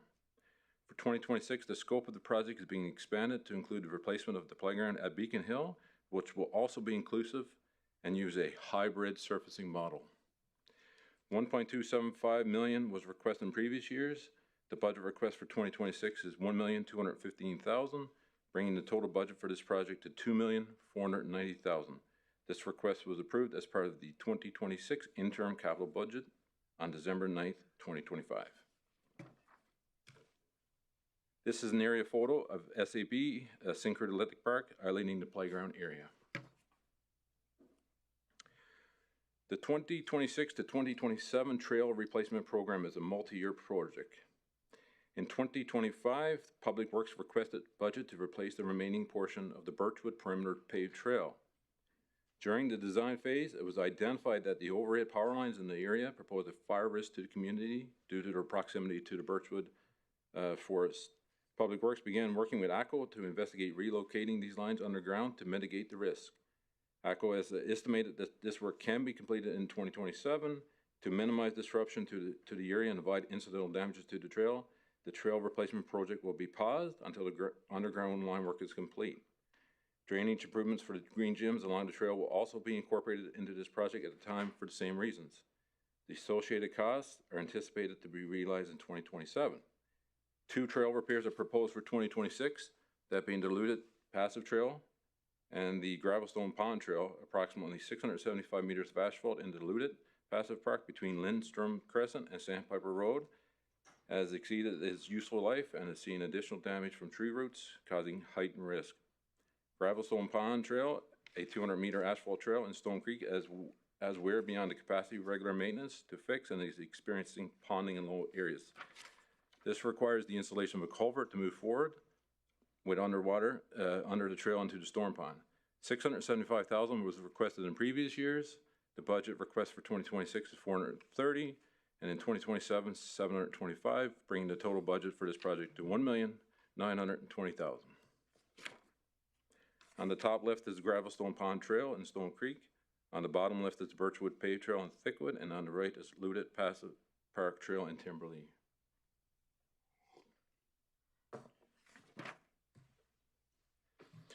Spray parks. The spray park replacement program is a multi-year project. This project includes the design and build to replace 3 existing spray parks, including the Wood Buffalo Spray Park, the KP Wong Spray Park, and the Lakewood Spray Park. All of these parks has met their life expectancy, with components failing and in disrepair. The Wood Buffalo Spray Park and KP Wong Spray Park, located at the Athletic Park in Timberlea, has been completed.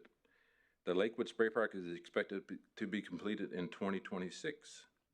This project was delayed due to the additional design and construction time required as the Lakewood Spray Park to allow for required sanitary service connections as stipulated by Environmental Protection and Enhancement Act. $2,700,000 was requested in previous years. The budget requested for 2026 is $1,965,000, bringing the total budget for this project to $4,665,000. Above is pictured the Lakewood Spray Park. St. Anne's Playground Replacement. The St. Anne's Playground Replacement is a multi-year project. In 2025, we worked through the design of this playground with installation expected in 2026. Playground equipment costs have continued to increase due to rising manufacturing expenses and import tariffs. As a result, an additional $200,000 being requested to ensure sufficient funding for this project.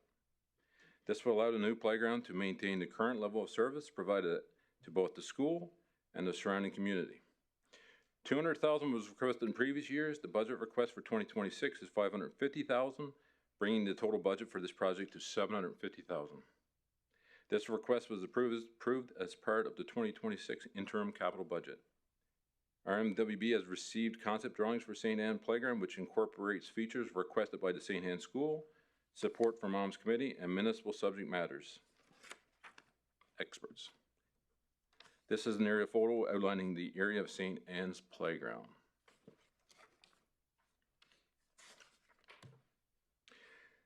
The Mackay River Bridge repairs is a multi-year project. The Mackay River Bridge is a single-lane bridge in each direction that spans 141 meters over the Mackay River in Fort Mackay with a pedestrian walkway on the south side of the structure.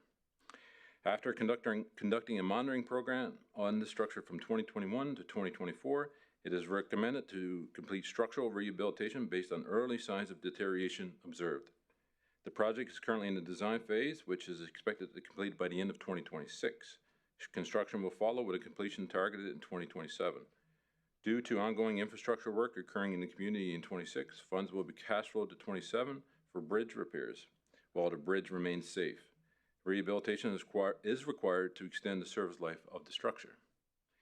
$200,000 was requested in previous years. The budget request for 26 is $100,000, and for 2027 is $2,200,000, bringing the total budget for this project to $2,500,000. The project scope includes design, tendering, construction, and contract administration. There are no changes to project scope or budget. And this is a photo of the Mackay River Bridge. 3 bridge structures were identified for major repairs under the Bridge Inspection and Maintenance Program. They include Bridge BF 77130, located near Janvier on charged siding access over the Christina River.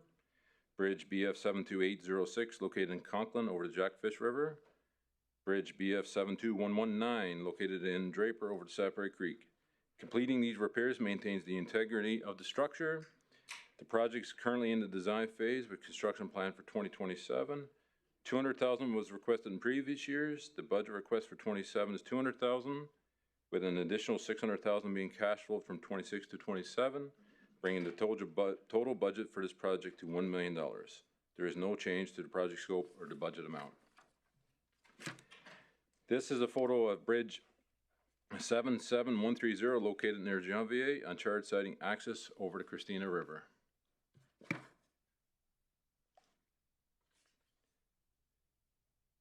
Borealis Park Rehabilitation Design. The Borealis Park Rehabilitation Design project includes the rehabilitation of 3 key assets within this mature park: the boardwalk and retaining wall structures, the trail network, and the beach volleyball courts. The boardwalk and retaining wall has reached the end of its usable life. Some piles have heaved over 25 centimeters, raising accessibility concerns. Boards are dry rotting with repairs beyond regular maintenance. The trails have reached their end of useful life. Patching and repairs have been used to extend until now, but a full replacement is necessary. The beach volleyball court requires a drainage system, new net poles, and landscaping work around the exterior. Construction costs are not included in this project, with waterfront and flood mitigation work scheduled in the area for 26 and 27. there is an opportunity to coordinate and align the replacement and rehabilitation activities to maximize efficiency and minimal disruption. The budget request for 2026 is $250,000 and an additional $250,000 in 27 for a total budget of $500,000. Overall, this project continues Council's commitment to invest in the waterfront and downtown revitalization and supports the municipality's goal of becoming an age-friendly community. The photo on the left shows the wooden boardwalk and retaining structure. The photo on the right shows the asphalt trail.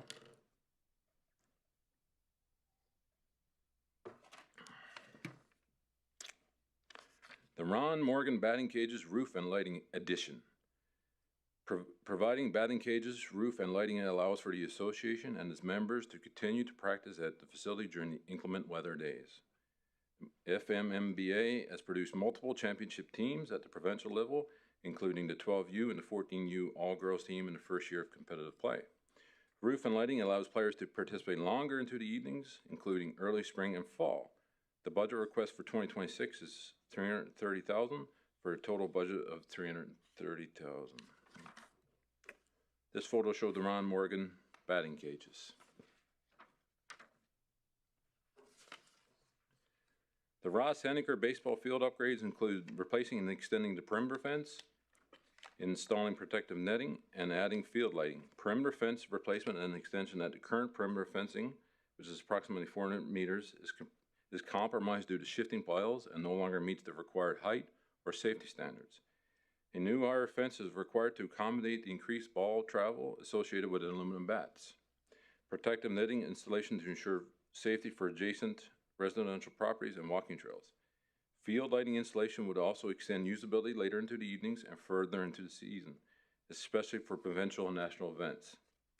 These enhancements will enable the FMMAB to host higher profile events while extending the lifespan of the existing facility. The proposed repairs will also improve player and residential safety. The budget ask for 2026 is $160,000 and an additional $2,260,000 in 2027 for a total budget of $2,420,000. This is the Ross Henniker baseball field.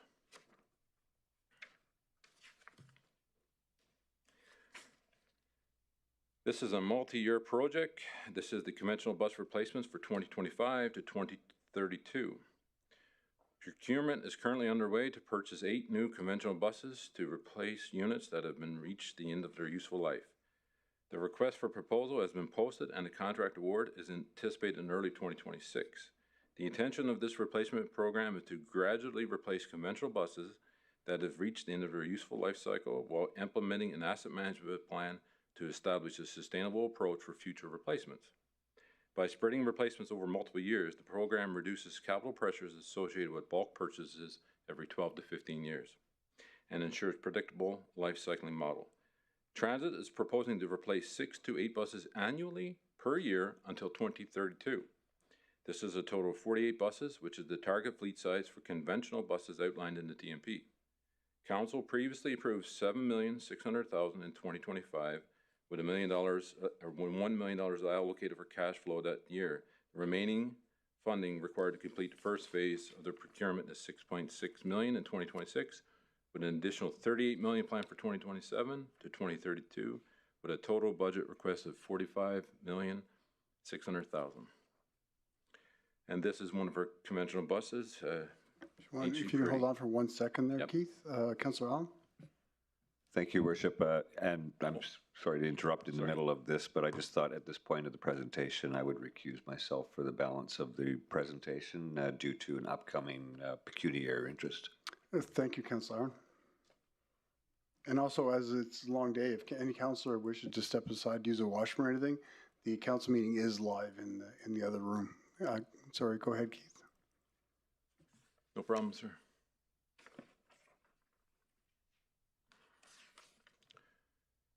"2026 heavy equipment replacements. Heavy equipment refers to large, specialized machinery that utilize hydraulics such as utility equipment, dump trucks, and loaders. This request is to replace heavy equipment assets that have reached the end of their service life and are necessary for maintaining daily operations.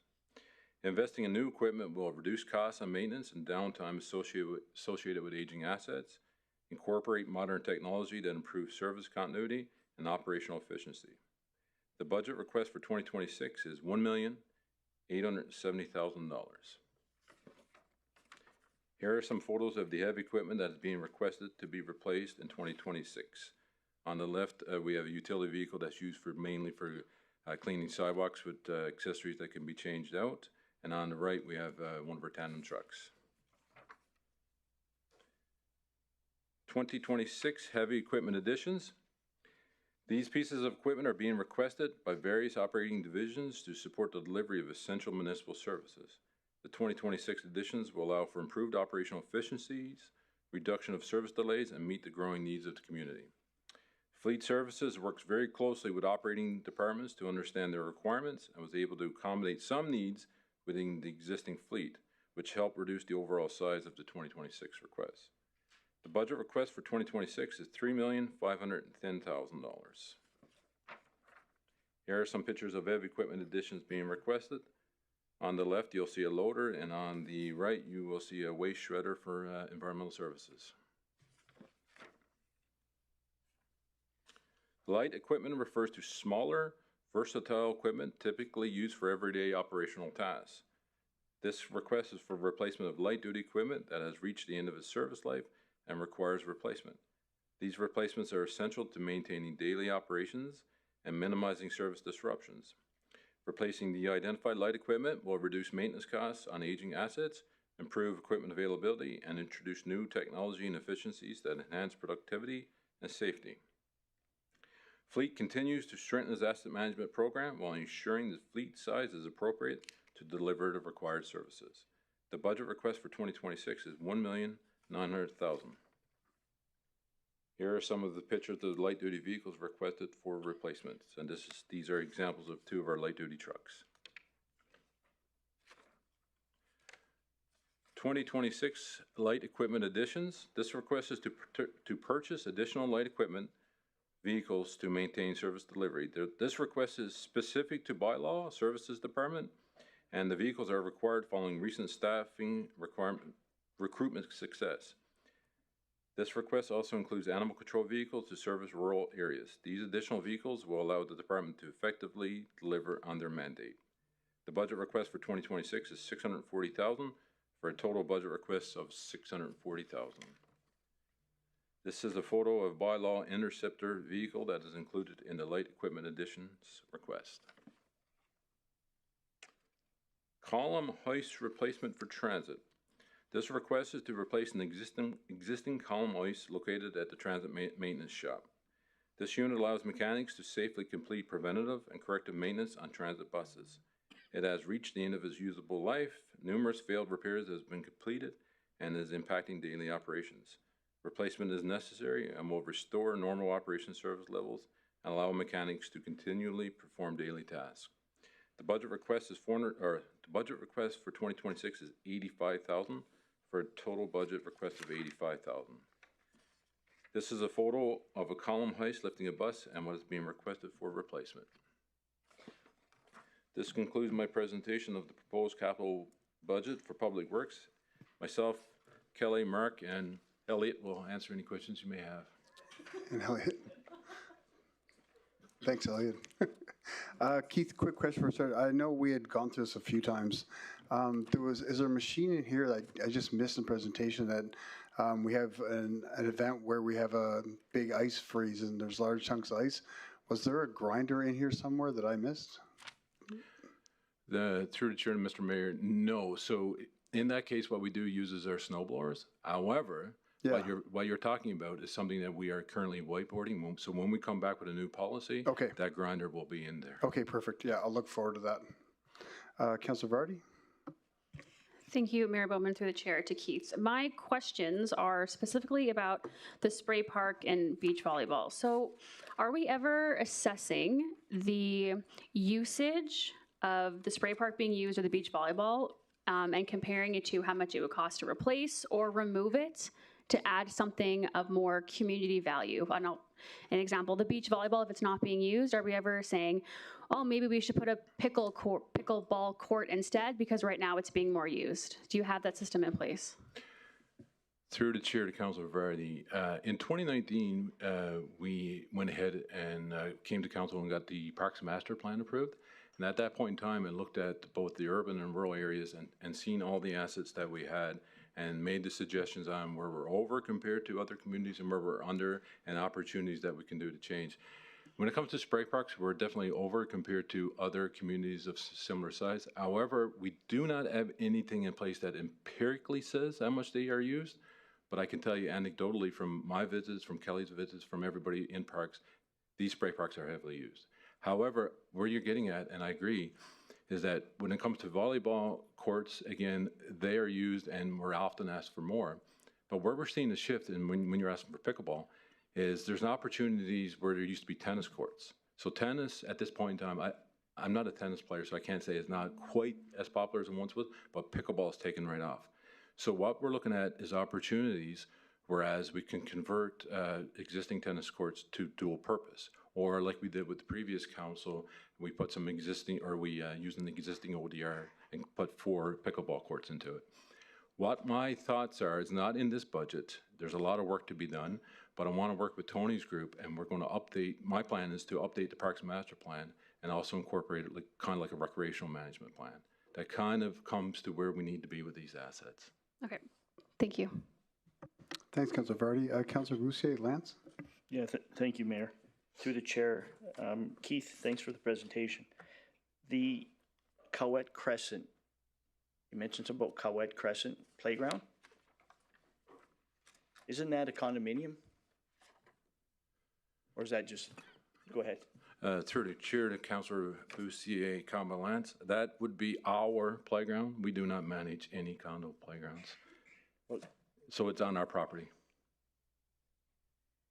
It's the same as the one that's in the skateboard park in Saps? Is that Cowette Crescent? Like, I'm trying to think where the Cowette Crescent, because Cowette Crescent is the mobile manufactured home area, and that's condominiumized. So is it where the skateboard is on, well, I call it TAPS or SAPS?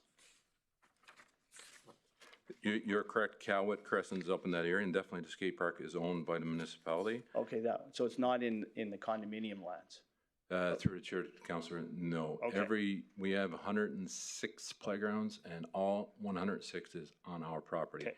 We often get asked the question too about the one that's adjacent to Bear Ridge, which is also condo, but no, that is our property. Okay, thank you. The Fort McKay or Mackay River Bridge repairs, wouldn't that be a provincial responsibility? You're talking the one on Highway 63, right? Through the chair to Councilor Bussier, no. We're talking about the one that's off of 63 on the roadway going into Fort McKay. That would be our responsibility. And that would be the same as Jackfish? Yes. Okay. All bridges that I have listed, and there's 57 in the municipality that we own. Okay. Yep. Okay. The Borealis or Haxton Park here, the request. In the old days, we used to have like paddle boats on that pond, and it was there seemed to be a lot of attention to maintaining that pond, and for whatever reason, maybe that's not the same these days. But is there talk about cleaning up the pond, the weeds? And it was down there last summer, and there was a lot of weed build up in that park, in that pond area, Haxton, Borealis. Through the chair to Councilor, I'm not aware of any program that would be to clean those weeds. I would assume if we were to do it, it would be the same as what weed harvesting we do at Snai, but I'm not aware of that plan. Okay. I think Elliot might have something to add to that. Councilor Bussier? Through the chair to the question, when we met with the council committee on this particular project, the waterfront committee, they specifically asked us to look at how to draw more attention to using that water body as a recreational facility. So your paddle boards and your kayaks. So in doing this project, if it's approved, we would be able to look at how that pond is managed overall and look at how we can improve in the future. Okay, thank you, Elliot. Yeah. Okay, and I got a bunch more, but I'll just ask the last one. Just continuing on with the Borealis or Haxton area upgrades, are we gonna continue there's asphalt issues if you go past the park and head towards Mack Island? When you talk about asphalt, are you just focused on that park area, or will you continue and fix or replace the concrete as you go to Mack Island? And there's a couple benches that could use replacing. Is that included in here or just in that one area? Through the chair and Councillor Bussier, I'm not sure the particulars of if those benches are included. Maybe Director White knows when he was talking with the committee. I'm not sure that those will be included. Through the chair to the question, we are going to be picking up that area up as part of our waterfront improvements / flood mitigation work. So I would say that yes, it's considered. It's not considered as part of that particular project. It's already on the books. Okay, I'll save the other ones for later. I'll let the other. Thanks, Councillor Bussier. Councillor Weigel? Thank you, Mr. Mayor. Thank you, Director Smith, for your presentation. Going off the list again, do we have any plans, or was it just a continuation from last year, but there was the washout on the Draper Trail going into Draper on the left-hand side there? Where did we land with that project? Through the chair to Councillor Weigel, I've just recently acquired back rural, so I'll have to look into that one. I don't know if Director Fraser will have that in his capital, but that would not be. Okay, perfect. Thank you. Elliot has something maybe add to that as well. Councillor Weigel? Through the chair to the question, we have hired a consultant to review the washout, provide a design and recommendations for repair. So we're well into that, but we do have a request for the construction coming up under the IRR. Awesome. Sorry for that miss. Thanks. Thanks, Councillor Weigel. Councillor Vardy? Thank you, Mayor Bowman, through the chair. We were I don't know if it was today, last month, I don't know. You were talking about fleets when it came to budgeting in previous, and we didn't get to finish our conversation in terms of, do you have enough fleet it's been a long day. Do you have enough equipment to meet Do you want to recuse yourself, Councillor? Sorry.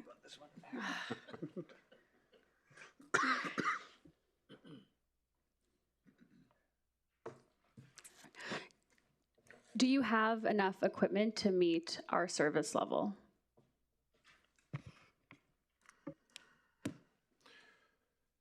Through the chair to Councillor Vardy, at current, yes. However, with these new positions that were added through budget, I do know we added some IT and some other money. But as we were going through, I'm thinking like, what would be our fleet needs? So we would also need to look at that, what these positions are, what their needs would be. Again, when it comes to service delivery, you got people and assets, and I'm so glad you brought that up. So when we come forward, say in the next month or two, with regards to winter maintenance, that's a key part of it. So if any of our levels goes up, our fleet has to go the same way.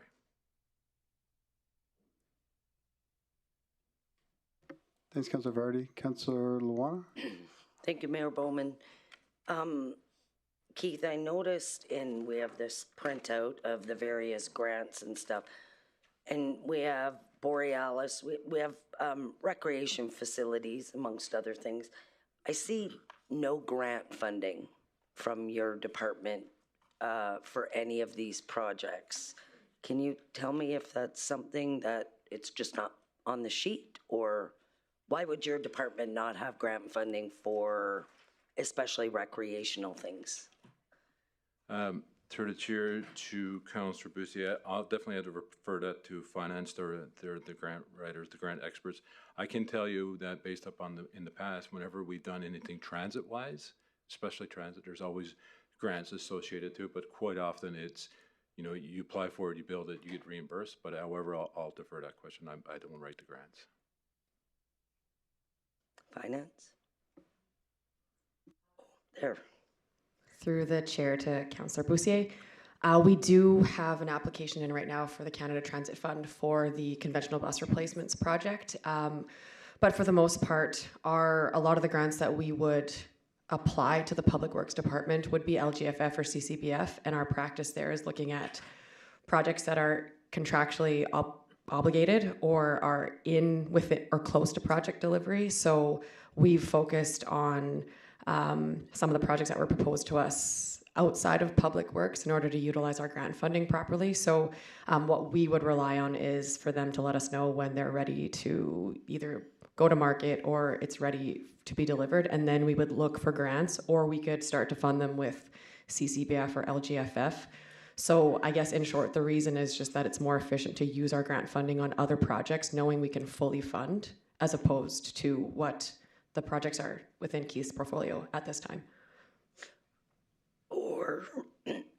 Or you're partnering with organizations such as Minor Ball and using their status to access additional grants as well. Like there's, I'm going to harp on it all the time. Like there is a lot of grants out there, not only for municipalities, beyond what is being accessed.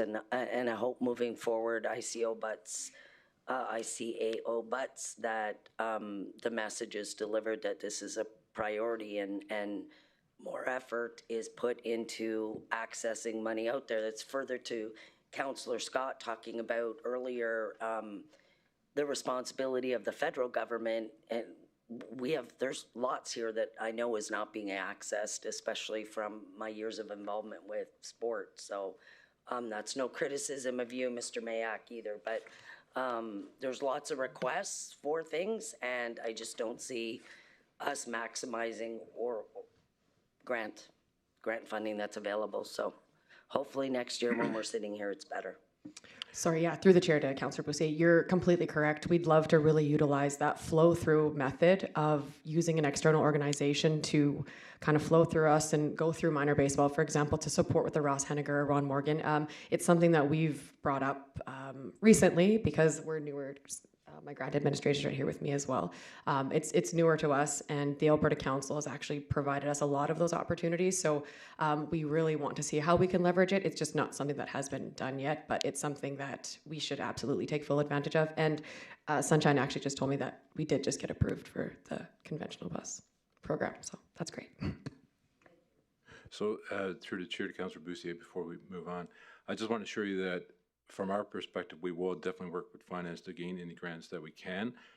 Majority, if not all, of the bus fleet that we have right now was purchased with green trip funding, which means that 66 2/3 of it would have been through funding. And like I said yesterday or the day before, the bus terminal and the two terminals that we have in Bolton, Thickwood, and Timberlea were heavily funded by grants. Okay, yeah, and not the ones that just automatically come. I mean, putting forth the energy into accessing the ones that aren't just automatic, that comes because you're a municipality. That's what I'm speaking to. So, but thank you for that, Keith. Thanks, Luana. Councillor Boussier, Luana. Councillor Boussier, Lance. Yeah, thank you. Through the chair, back to Keith. Keith, the Ross Henniger baseball upgrades, what actually is the $2.4 million going to cover? Through the chair to Councillor Boussier, so in my speaking notes, I talked about replacing and extending the perimeter fence. So the entire fence is being replaced, and with new fence, and there's going to be additions to that fence, but also at the same time, it's going to be some landscaping and poles put in, and the lighting itself. So it's the netting, the lights, and replacement of the fencing. Is there a need, I guess, I don't know if the question is going to end up in Mike's lap, is there a need for a second park like this, given that we have Legacy Field at Mac Island? Through the chair to Councillor Boussier, there is a need, and there's more and more requests or movement in baseball. However, if you would like Mike to come up and talk to that, he's here. Sure. Yep. Skedaddle, Mark.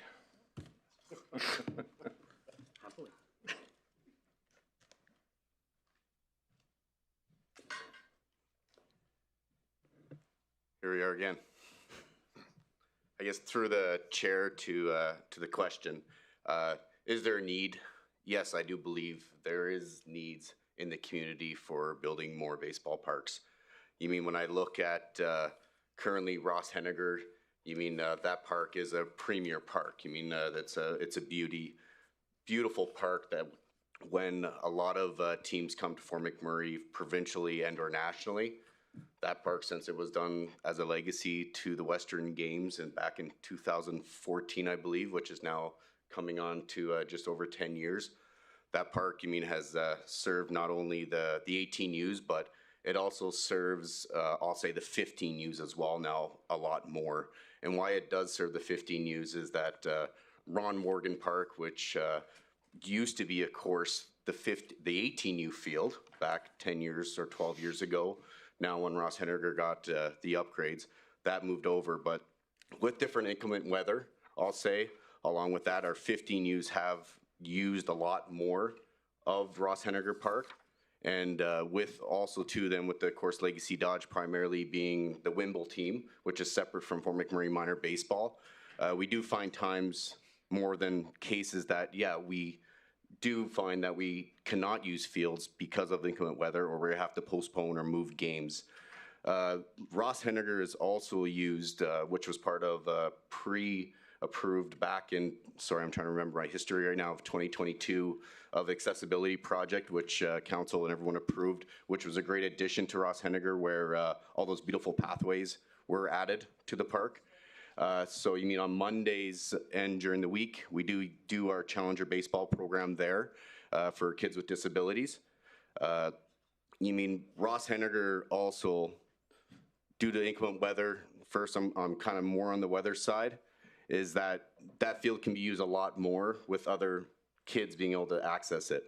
When I go over to Ron Morgan Park, you mean with the technology and different things that we're seeing, bats are getting better. I don't know if you ever seen online, you see the new hype fires and you see all these new bats, and you mean there's a lot more baseballs, even with the fields extended right now and the fence heights at Ron Morgan right now, there's a lot more balls that are still even going over those fences. So those fields that now are, say, an 11U or 13U now are becoming a T-ball grassroots fields. And you mean that's the portion what I kind of talked about on Tuesday was that 11U to 13U age groups that you mean we're finding a lot more of that. You mean that the fields, you mean we're growing out of the parks, I guess you could say. I mean, I know that's a long answer, I guess you could say, but we are growing out of the parks, and it's, you mean, looking at time to not only be that, you mean, natural, but as the weather shifts and changes within the area, we see that there's a lot more weather inclement that, you mean, the turf fields is something that makes it a lot easier, of course, for any kind of delays on games that within an hour or half hour, we're able to get right back again on the fields. Okay, so through the chair, Mike, with like right now, Ross Henniger, the way it sits, what championships, what level, provincial, national, international, we hold on that field the way it is now? U11, U13? So right now, Ross Henniger, the way it is can be held 15U regular league and or provincials, 18U regular league or provincials, and we've held nationals there. Going into the future, the 19U women's will be there as well, and then of course the 18U nationals as well as we hit 2030 and 31 as well. So provincial to nationals. So we can host those events the way Ross Henniger sits now without any of these upgrades? No.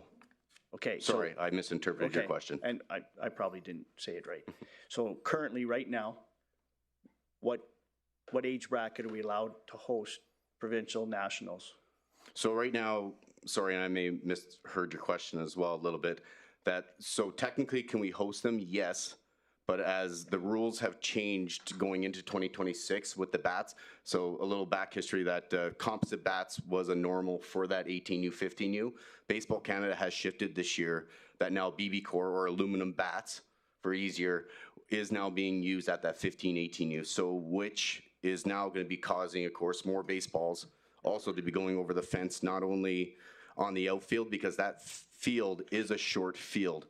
So in perspective, when you think of Legacy Dodge Field compared to Ross Henniger, the sides of Ross Henniger are 305 feet with, say, a 6-foot fence. Legacy Dodge Field on the sides is 330 feet. Center field at Ross Henniger is 365 feet, and Legacy is 405. So in perspective, that field is, we've outgrown that field where a lot more balls are going to be going over the fences.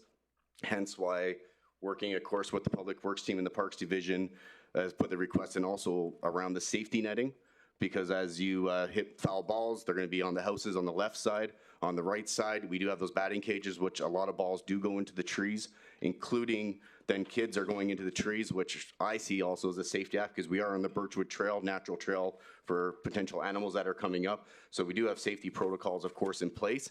But again, that netting on the left and right, along with the fencing, will help then, of course, keep the balls essentially within the park.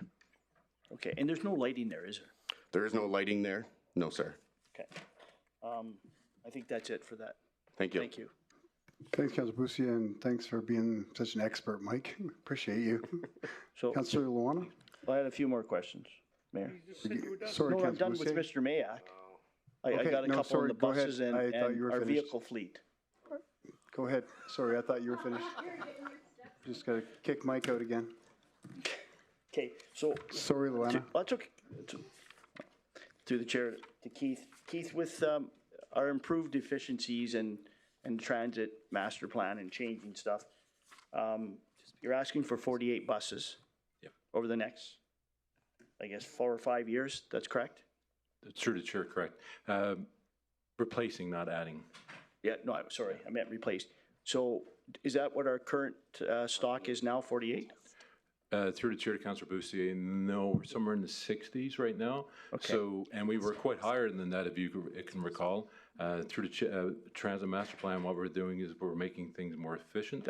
Yeah. So that's how we're saving money also, as we're reducing. We'll end up with that number 48. Okay, and that's where I was going. So, Yes, yeah, yes, so sir. we're seeing a reduction. Yes, sir. Okay, that's good. The vehicles, without getting into too many, the weeds of it, I assume it goes out to procurement and then Dodge, Toyota, GM, whoever can bid on the thing. Like everybody gets an opportunity locally to bid on vehicle replacement? Through the chair, yes. Okay. And one last question, and it might have been an operating one. The SNI, I've mentioned a few. I don't know, is it called sluice gates, slush gates? Whatever's. Sluice, I believe the proper terminology, I think. Okay. Sluice? I'll go with that. Yeah. Are they functioning? Is that a capital, like I would like to see, or hopefully, like we just open them up? Like, we're allowed to open up, we just have to let the province know, correct? Through the chair to Councilor Bussier, that's it's a lot to deal with the SNI. The sluice gates itself, I do believe that the last time they were tested, they could open. However, the inlet is buried, so even if you open it, there will be no water flow. I think what's important to note is that you don't open the sluice gates and flush out the SNI. The sluice gate was only put there when oxidation levels don't meet the proper level when in the SNI. So it's essentially the need to take clean water from the Athabasca, bring it to the SNI. However, what happened was that got in place. I can't remember when that was built, and we did do some extra work down around the SNI, and it's never truly been needed. So I don't know if we would need approval to open it. We possibly would, because you have the fish habitat and all that. Every level of government that you can imagine is tied to that SNI.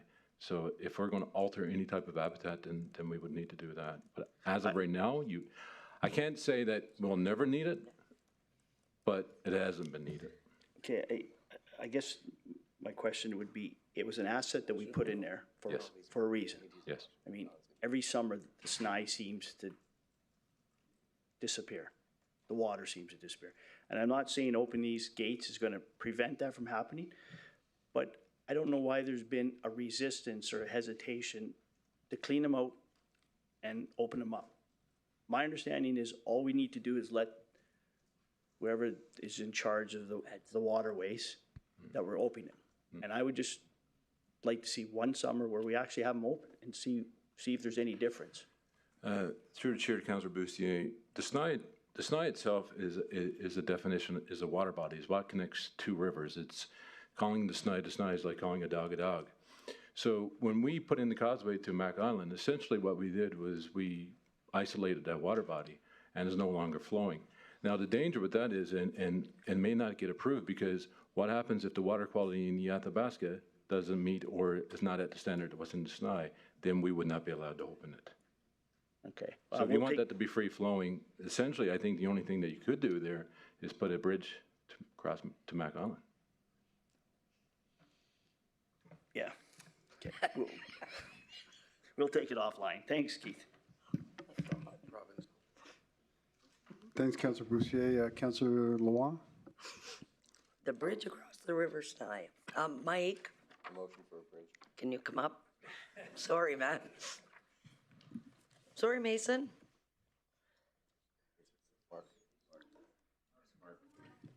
Sorry, Mark, yeah. You missed a mark. What kind of mistake? I know who Mason, I just mixed them up. Minor Ball has nonprofit status? Correct, yes. And you're in good standing? Correct. Has there ever been any discussion amongst your board of directors with, you have a healthy set of assets, like contributing anything? I'm just using like the Slow Pitch League. We bought the shade cloth for SAP, the original shade cloth. It's been replaced, but we bought the original shade cloth. Mm-hmm. Like, has there ever been an appetite to look at contributing to any of the assets of the park, or no? So I would say that between the operating grant, there is regular items that we support. I guess to have a list or different things of quantity, I guess. I don't probably have that today, but you mean during regular operating, there's odd items that you mean that either fits in or fits through our operating grant of underneath, but nothing of I can recall over the last 3 years of substantial impact, I guess you could say, of value. I guess I don't know what value you're maybe talking about, but I more mean like if there's a matching grant or something like that, because some of the athletic grants are around 50% matching or whatever. Do you get charged, this is my pet peeve, do you get charged for use of the ball diamonds? So no, we don't for the fields that we operate. Okay. So of course the school fields that we operate that a lot of our house league and our league use outside of our operating grant. So no user fees at all? So no user fees. Okay, good. We used to. That's why we gave them back. So, okay, so you'd be willing to work with whoever in the municipality, though, to be the lead on grant funding? Like, absolutely. If there is, you mean we course through events, you mean working in partnership with RC and the RMWB? Yeah. You mean we do look at different event, I'll say streams. We do apply every year for the summer jobs, of course, which we've been successful on, so that's helped. Yeah, sorry, I don't mean that. But I mean like if, one of the athletic through the province is put $50,000 in fund, like option to get up to $50,000 that you could apply or you would apply, and then use that money to contribute to the netting or the lights or something like that. Would you be willing to do some heavy lifting? Of course, absolutely. Awesome. You mean, I think that, you mean all our team would want to do some heavy lifting if there was different grants available? Yeah. That, you mean, we could help support. Awesome. Offset, of course. Happy to help you write them too, so, yep, thank you. Thanks, Councillor Boussier. Councillor Cardinal? Mike. Yeah. Mason. Mike, council approved yesterday $50,000 for the pilot project for Fort Chip. While you're down there possibly doing the pilot project, is there any way that we can have you look at the baseball diamond to see what the needs of the ball diamond while you're down there and come back with maybe a number or an estimate so we can work on a budget for 2027? Yeah, I think that, I believe the parks team and facilities was up there last fall as well, doing some maybe preliminary, even when we were up there, me and parks did talk, so I think that is in the works. But for sure, any extra muscle I can provide, I'm here to help. And back to Councillor Boussier, Luana's comments about the grant funding, especially in the rural communities and an isolated community at that, which is primarily populated by Indigenous. I think we can make something happen there. Yeah, no, for sure. Excited to, you mean even once this next trip happens, you mean to do an assessment here in early spring, once the snow's gone? Cool, thank you. Okay. Thanks, Councillor Cardinal. Does council have any motions? A bunch of lights came on. Councillor Brandt. Thank you, Mayor Bowman. I, Councillor Ty Brandt, move that Council direct administration to explore options to improve public notification and alerting of winter snow plowing and snow removal activities, including parking restrictions, temporary bans, and enforcement timelines. In response to public concerns regarding notice and vehicle relocation during winter operations, ensuring this work aligns with and complements any ongoing review of our GIS capabilities and is considered part of the broader winter maintenance service review currently underway, and that $150,000 be added to the 2026 capital budget for initial cost to implement such a system. Thanks, Councillor Brandt. Thanks for second, Councillor Weigel. Councillor Brandt, would you like to speak to that? I certainly would, Mayor Bowman. Thank you so much. Our current system doesn't exactly work the way we had hoped it would. It's putting out pylons on the entrances to roadways, it's mailing out brochures, and it's updating our website and sending out emails to those that subscribe to us. It's not enough, as I understand it. For many things, we can't expect people to come to us, and we kind of have to go to them. So this is more or less a system that I'm hoping that'll be implemented, that we can dive into even more on Tuesday, but using geofencing and enough technology to email or text. This is already implemented in other cities. Edmonton, for example, you'll receive a text if you live on a certain street letting you know that the tow truck will be there in a few hours. Move your vehicle. This is something that would actually help us in a lot of ways. It's at least one step in the right direction, and I'm not going to dive into all of our issues with snow removal, not my issues, residents' issues, but yeah, that's this motion in place for now, and it's one step in the right direction, in my opinion. Thanks, Councillor Brandt. My question is just to Keith's team. You guys are going to be coming back to council with kind of an overall view of what's happened over the last year, improvements being made, things that we can do better. You mentioned there was a whiteboard where you're throwing ideas on there. What do you think could improve the system we have now? Would this motion just complement that? Through the chair to Mr. Mayor, I believe so. Absolutely. I'm excited for this motion. Okay, perfect. And I will definitely support this, Councillor Brandt, and I look forward to seeing what Keith and his team I'll come back with, and we can add this to that. And I believe Councillor Scott had a motion that reads to this as well, so I think it fits very good with our current amount of snow that we received this year. Councillor Bussier, Luana? Thank you, Mayor Bowman. I'm just wondering where this number came from. This is a number, you know what, they're better to answer it, not me. Who? I'm not the one to answer this for this number. 150,000, this is just for the initial cost of a system like this. My personal experience with geofencing and whatnot, this lines up. But again, I'm not the one, this is just the initial cost to implement it. There are more things coming to complement this, but 150,000 is just for that particular system. We have some frame of Would reference. someone in administration be able to address where this number would get you started? Maybe ICAO? Or anybody? I don't want to spend like Elliot, 45 do you know? minutes like we did on a system that was 75,000. I'm just trying to like wrap my head around. Nobody has an answer. Elliot? Was it? It was a dart, wasn't it? All right. It's fine. It's fine. Megan's going to answer? Oh. I can sort of speak to it. So I was asked to do some preliminary research, and I will preface it by saying preliminary. We know that, and this was without any engagement from IT, so Anne-Marie, I apologize, this was quick. We just looked at some of our existing software for notification and scaled up, and we know that if this was supported, there would also be a licensing fee annually after this. We looked at City of Edmonton, and that was a custom-made application. I don't know if we wanted to do custom-made or if we would look at going out, but we felt that 150 would at least get us close to something similar that Edmonton or Winnipeg has. So it's an estimate. Okay, thank you. Thanks, Councillor Bussier. Does Council have any other questions? Councillor Cardinal? I just, Ty, I brought a motion forward about $75,000 for a system that was given a number by administration, and, you know, I'm just saying that it didn't get supported, and It wasn't about the support, Councillor Cardinal. You pulled that motion. I told you that I would have supported that. I just didn't understand the number and wanted more answers.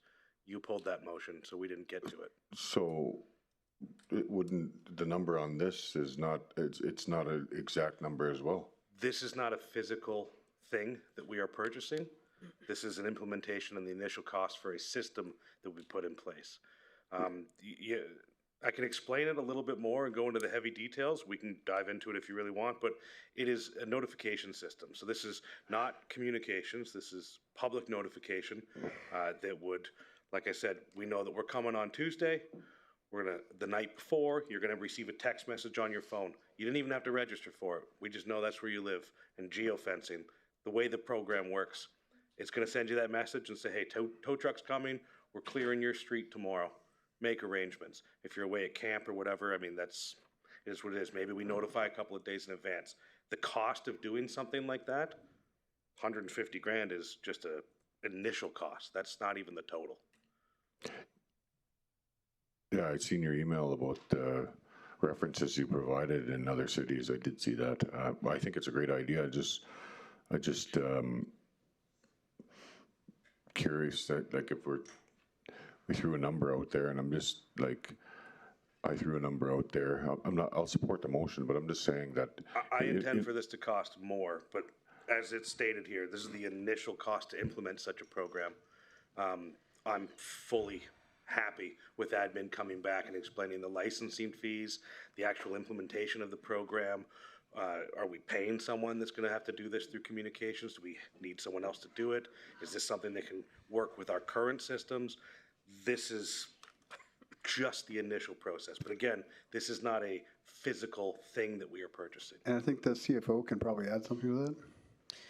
Through the chair to Councillor Brandt, another consideration is that we would need to look at the extremely long laundry list of IT applications and work that the team is doing. I can't commit to something for 2026 when I know that we have a massive laundry list of things to do. We'll certainly do what we can. I can say for the City of Edmonton, they have a massive group that's called the Center of Excellence. So they've got brilliant programmers that are in there, and they will create these amazing systems. They created one for me for fraud detection, comparing City of Edmonton to what we would be looking at. I don't think is comparing apples to apples, but if we could have an opportunity to take it away and come up with, a feasibility of some sort and what it would take cost-wise, timing-wise, I'd be happy to come back and report to council. I just get a little concerned about putting all these things on the books, committing to things, and this is how we end up with this massive laundry list of all these capital projects, some of which we're not able to move forward with, just respectfully. I understand that. My concern is the amount of information we heard from our residents about snow removal, the ideas that have been floated around and brought forward, like Councillor Cardinal mentioned. I sent out an email almost going on 2 months explaining about Plow TO, what Edmonton does, what Winnipeg does, these systems that are in place. I don't want to have to hear from angry residents this time again next year if we can start implementing processes now. Again, my urgency, not necessarily your emergency, but we got to start somewhere. We're obviously not going to fix it for this winter season, but if we start now with an initial cost of $150,000 to get it started, we can update and go to emerging reserves as needed. Fair enough, thanks. Is it GPS in each vehicle? No. Huh? Geofencing, and we already have people's information. They don't need to register when we know where their house is. We literally would pull up a database of who lives on what street, right? And the system is just going to message them saying, hey, your street is scheduled for snow maintenance. Please remove your vehicle subject to tow. That's just the start. Thanks, Councillor Cardinal. Councillor Scott? Yeah, thanks. I think my colleagues all know there's a motion coming forward on Tuesday. I believe this will complement that, and we've got to start something. Projections are sometimes an art rather than a science, and I appreciate the effort that's been put in. If anybody does want to see a great system, Edmonton is doing that. And I think if Edmonton's capable of doing it, so are we. And we can probably do better, quite frankly, based on what I've seen in Edmonton. Thanks, Councillor Scott. Councillor Vardy? Thank you, Mayor Bowman. I echo some of the comments, specifically Lori's, about having a feasibility study first, and I'll tell you why. It's because we now have public engagement, which for a temporary time will fill that gap, but also just with my limited knowledge of legal and information sharing, we do have access to residents' information, but we actually can't distribute it and use it outside of what they registered for. So I think this is a fantastic idea. I think we're moving in the right direction. I would like to make a friendly amendment that $150,000 be added to the budget for a feasibility study. Initial costs for a feasibility study instead of the implementation. Thanks, Councillor Vardy. Councillor Brandt, do you accept that? I do. I've just been informed that citizens would need to sign up for this program, which is disappointing. Like I said, when I've used geofencing, they don't get a choice. You're going to get my information regardless. So yeah, I'm up for that friendly amendment. Yes, feasibility instead of that. Yeah, we can get that changed for you. And yes, it'll work like our garbage collection. If you register, you'll get a text message the day before telling you garbage plus whatever is your day. And if you don't register and your vehicle gets towed, you don't get to say, nobody told me.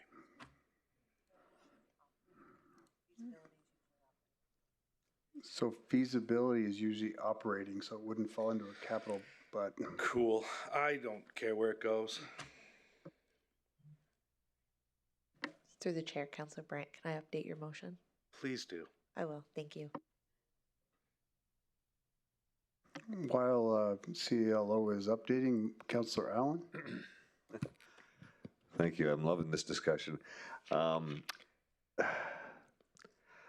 What I can suggest is that I would have actually just removed the last sentence altogether and keep the motion as that administration keep exploring options and then come back to us by XYZ date. I can tell you that regardless of what you've heard now, this is the first season in this position. You're going to hear this every year regardless. And every year in the fall, we host a public open house on snow removal, of which 4 people show up. They enjoy the coffee and soft drinks that we provide, and share some anecdotal stories and leave, because when it's not snowing, people don't care. It's not top of mind. I also get up every morning and I prop my bed up and make a cup of coffee, and I sit in bed and watch the news. And the city of Edmonton had an awful lot of snow too, and regardless of what systems they have in, there were a lot of complaints in Edmonton. I think every major city had a lot of complaints, and it's just, no matter what you do, every year we fix something, and whatever you fix, it causes another issue. Remember, we used to have windrows in front of everybody's houses, so we went out with little bobcats and removed those, and then that just caused another issue as to where that snow was going. So it's a really good idea, and it's a really good intent. I can support the motion, but I'm hesitant to apply a number to it until we know what the options are. And just ask the administration to explore those options. And we could do it for this coming winter season, but I'm not convinced that it's 100% effective in anywhere that it's happened. So we will hear about it next year and the year after and the year after that. And I'm fine with that, Councillor Allen. The difference is I'll own that one. I'm being yelled at and chastised for snow removal policies and programs that were in place before I even took office. So I'm fine with being yelled at if it's my fault. If I can do something to change it, I can answer to that. And I appreciate that, and I honestly, like I say, I can support the motion. I'm just saying, sometimes it's be careful what you ask for. Fair enough. Yeah. Thanks, Councillor Allen, and as it's budget, it's all about numbers. Councillor Weigel? Thanks, Mr. Mayor. I'm just here to cause more problems. We talked about, to Councillor Vardy's amendment to a feasibility study. Basically, we're just spending money to see if we want to do this. We want to do this. Exactly. And so, hence why I'm not sure why we amended it. For me, the feasibility study, I like the idea of administrator going back and seeing how to administer this, because to all the conversations tonight, you know, there could be grant funding that we could see that if, like, you know, if we administered it down the road, that we could apply for a certain grant and make it going in. And so administration looking at it to me is very different than a feasibility study. I think over the years, at least the 4.2 years I've been here so far, that we've wasted a lot of money. I remember, I don't know, 30 some ways or whatever they're called, came in and said that we had actually spent over $100 million getting consultants and doing feasibility studies on things we haven't done. Wild. 100 million. That is an astronomical amount of money that we've wasted on stuff we're not going to do. To me, this is something we're going to do. To do a feasibility study, I think, is a waste of time. We know that we want to do this. To give it to administration to come back and how to do it, sure, they might come back and say it might be implemented in a year and a half because there's grant funding that comes around in the next cycle, and that makes more sense, and that is something I can understand. But to me, a feasibility study is like, do we want this? We want this. So I would ask that you amend it back. You know what? So noted. Let's do that. This is only my second motion, and I'll claim it's my first day, which I usually get to do for my first year of a job. So, yeah. So they ask of a friendly amendment to get rid of the feasibility study and just give it back to administration, like Councillor Allen had talked about. But I think leave it as it goes. Give it to administration. Let them come back with the best way to implement. Okay. Let's do that. Thank you, everyone. I'm going to end this with a vote, so let's vote. That's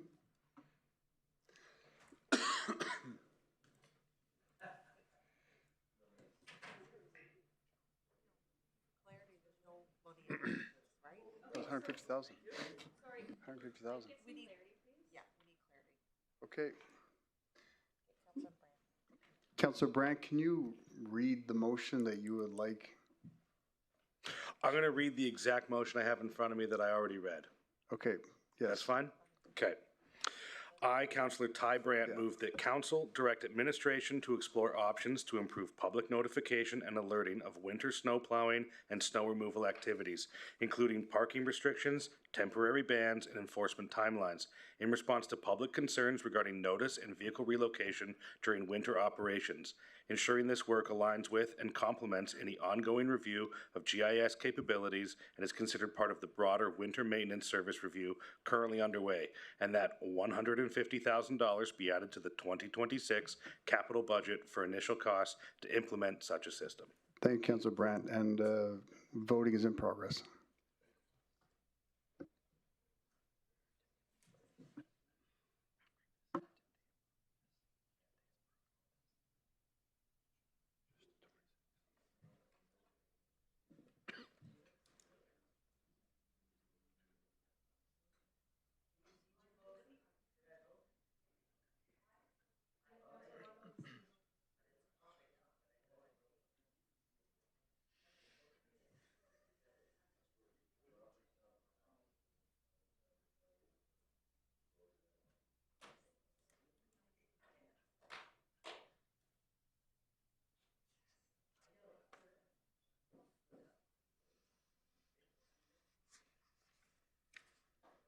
And that's carried unanimously, everyone. And we have one more motion, then we'll break for dinner. Motion, Councillor Van Castian. And I'm sure peace officers in the back will be really happy that people will not be complaining next winter. Thanks, Councillor Brandt. Thank you, Mayor. I, Kyle Van Castian, move that $100,000 be added to the Public Works capital budget for the addition of benches, flowers, and seasonal decorations, including lights in the rural communities in the region. and that administration review and report on the parity of beautification service delivery across the region to ensure consistency between urban and rural communities. Thanks, Councillor Van Castian. Thank Councillor Weigel for the second. Councillor Van Castian, would this be from Fort Chipewyan to Conklin? Yes, it would be for all rural communities. And I'm going to ask a question for anybody else does. And where did you derive the number of $100,000 for benches and flowers in the entire rural? It's not meant to put a bench in every single community. The figure came from some parity pricing on the Googles, and there is a disparity between our rural communities. I am fortunate to live in a rural community that does have a significant amount of beautification. However, the further south you go in my corner of the world, the less and less that becomes apparent. And hearing concerns from Councillor Cardinal and Councillor Marcel, that works reverse the further you go north. I have the utmost faith in our Public Works Department that they will not simply plow this money into adding additional things to areas that already have it, and they will do a thorough take on where they need to put this and how they need to properly spend it.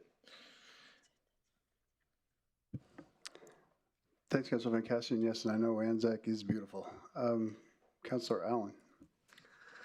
Thank you, Your Worship. Can I ask a question to, well, probably Parks, is what do we have in the budget now for beautification in the way of, and for capital, I think, with park benches? And because would a park bench not be a permanent, well, I guess it's permanent as long as it doesn't rot away in the weather.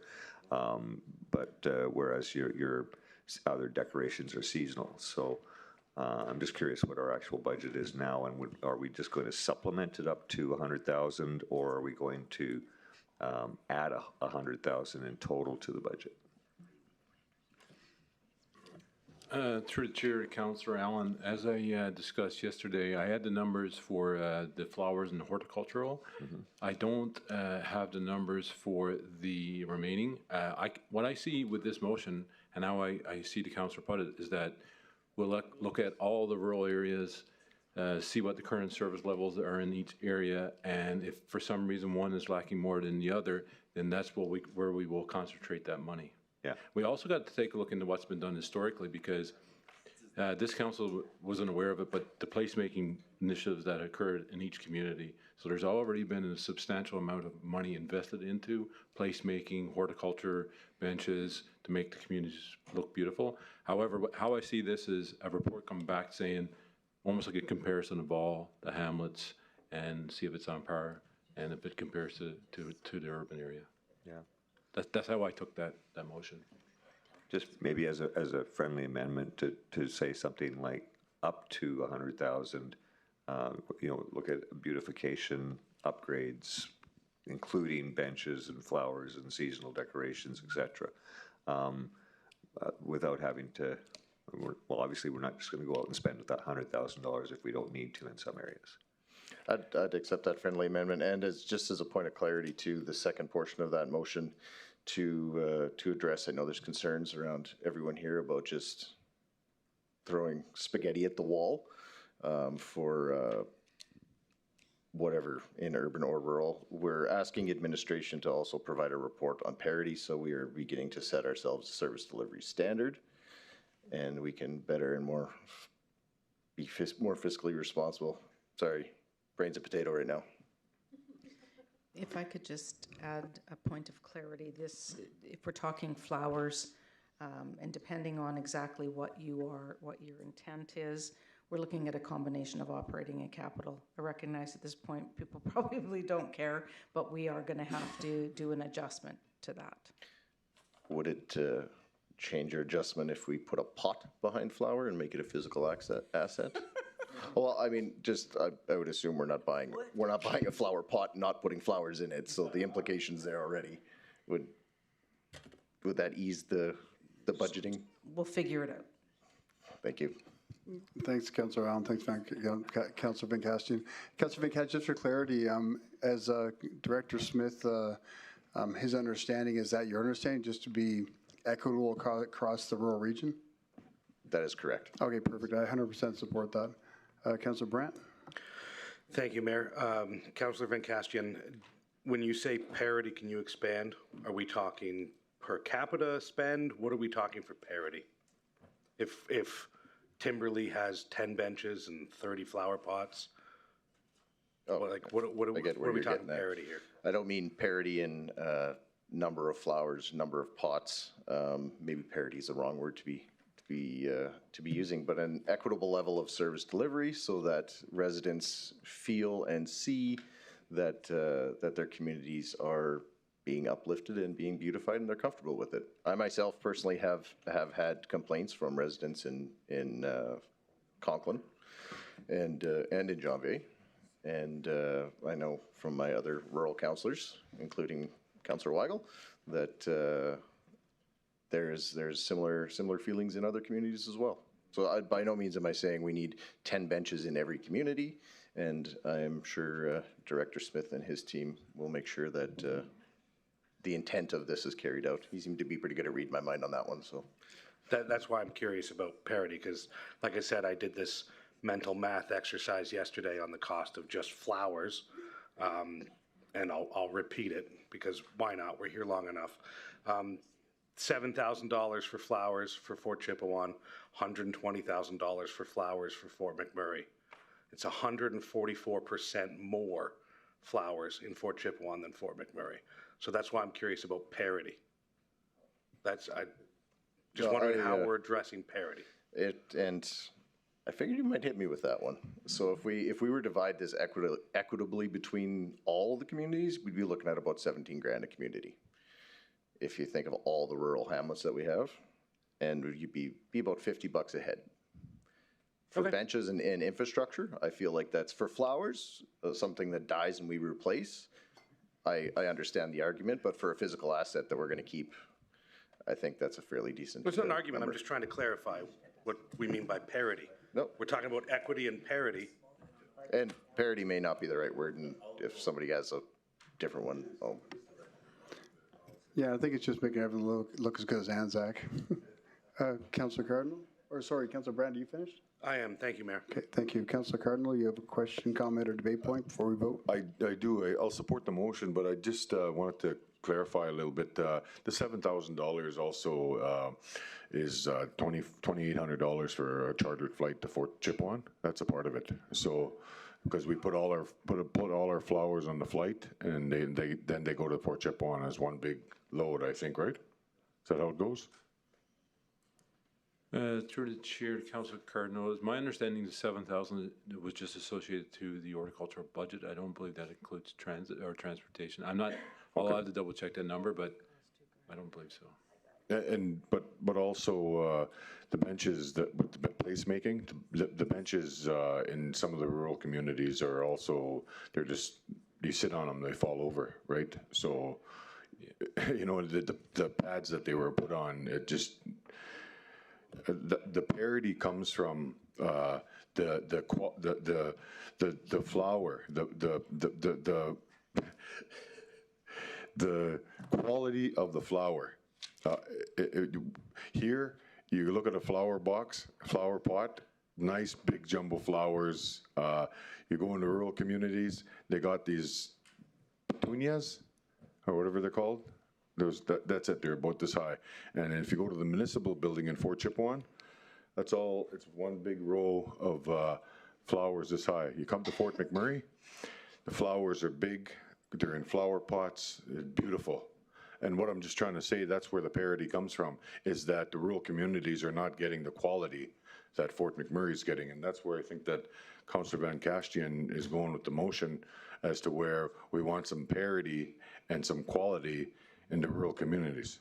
And yeah, anyways. True to chair, if I may, I agree. I understand what you're saying, and I understand the motion, and I agree that what needs to happen is that if we look at all hamlets, compare them all, look at what we've done for placemaking, because we've spent millions in placemaking in the rural communities, and then if we come back to council with those numbers, not only will that show the parity, but that will set service standards, and that's exciting. So that's what we'll do here. Thanks, Director Smith, Councillor Cardinal. Councillor Brandt, you had a comment, question, or debate point? Yeah, once again, I feel sometimes I get misunderstood, and I just want to clarify. If we're talking about parity, is it the same bench that's in Timberlea would be the same bench in Fort Chip? The same flower pot with the same flowers that's in Thickwood is the same flower pot and the same flowers. Like, we're talking about parity, we're talking about equity. That's what I'm asking. Do we buy these in bulk and it's just a matter of taking what we have and shipping up and sending down? Like, that's what I'm trying to understand. Yeah, I'm fine with that. Okay, thank you. Perfect. Councillor Boussier. Okay, boys, they have a horticulturalist. She's amazing. Not telling you how to do your job. She's fantastic. She can go out to each rural hamlet and give her professional opinion as a horticulturist. A canoe would look good here, an 8-inch pot here, a 24. Why don't we let the expert decide as she meanders out to all of the rural hamlets and go have supper or something? Thank you. Thank you, Councillor Boussier. With that, I'll skip closing comments and go right to voting.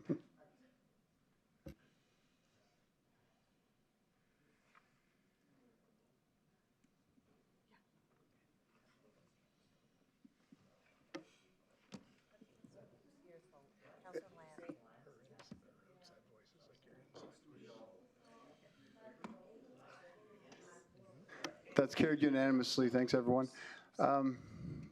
Thanks, Director Smith. Thanks, everyone. Thanks to your team, and thanks for the amazing job you're doing and the extra hours everyone's been putting in. Our CFO would just like to address council quickly before we break for dinner.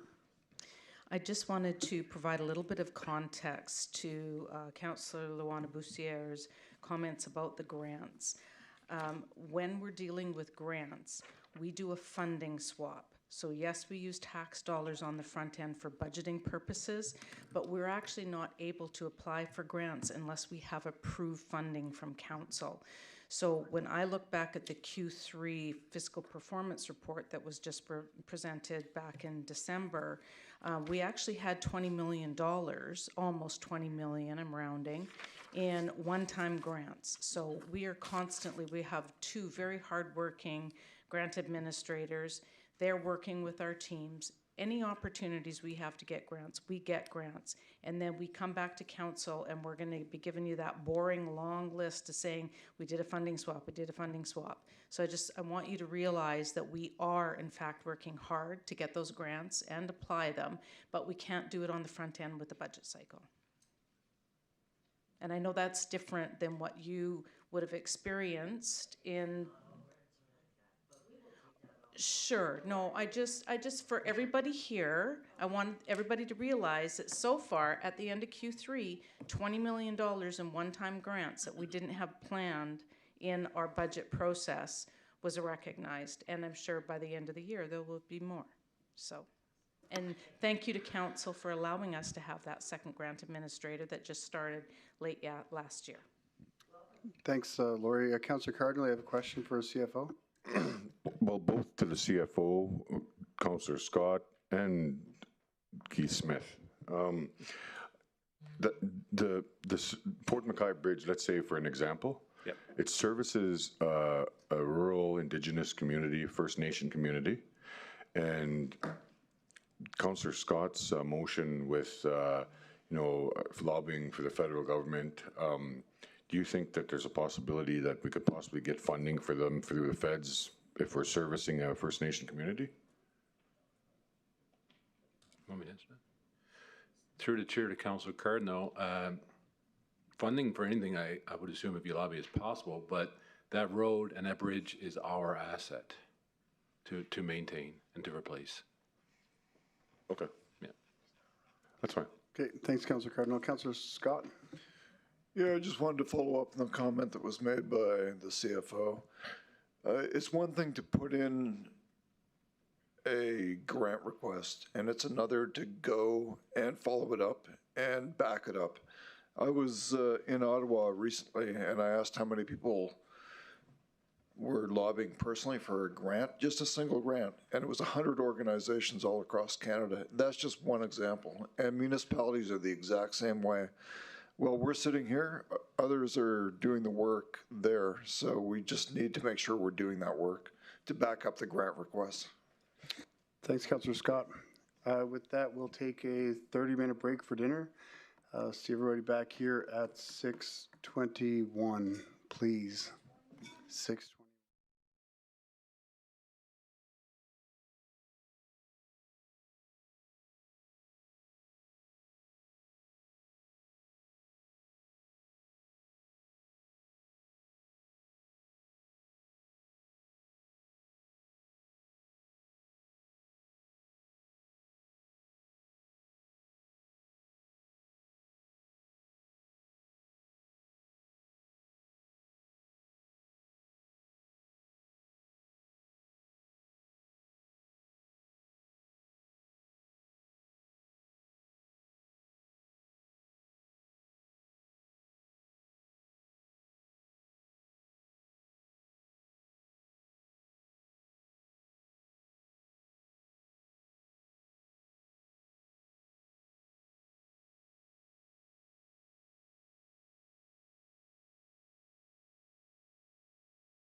Welcome back, everyone. We'll continue with our budget deliberations. I'll ask Director White to present the Project Delivery and Facility Services 2026 capital budget, please.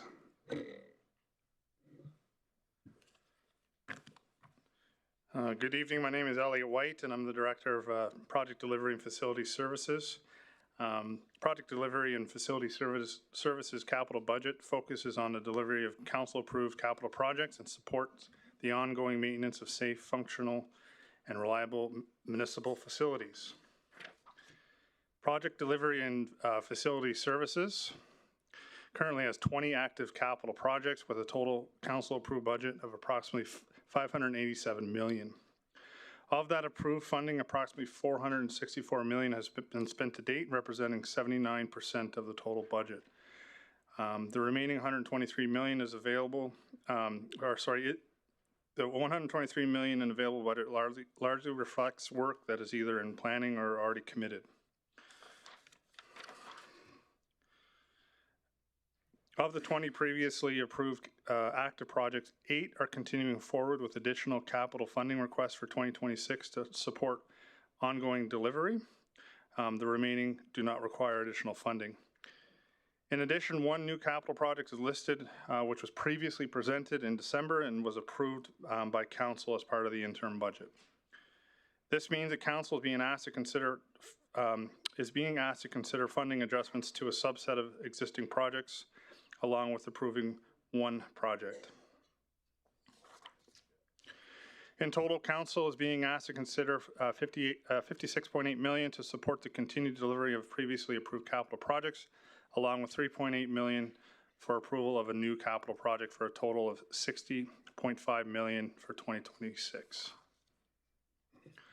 The 5 capital projects identified on the slide are being brought forward as part of this budget and were previously approved by council as multi-year initiatives.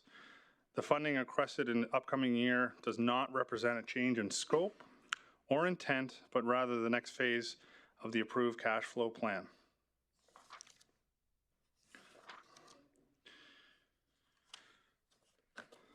Flood mitigation. So this is the construction component of flood mitigation. This multi-year capital project for the flood mitigation construction program was originally approved by council in 2014. Additional scopes were identified through the years. The work is associated with downtown waterways and Taganova flood mitigation for ice jam and open flood events. It includes elevated roads, berms, retaining walls, and underground infrastructure. Budgets approved in previous years amounted to $161,848,938, while there's been no change to the overall scope or budget in 2026. Cash flows have been adjusted to align with the planned construction phasing.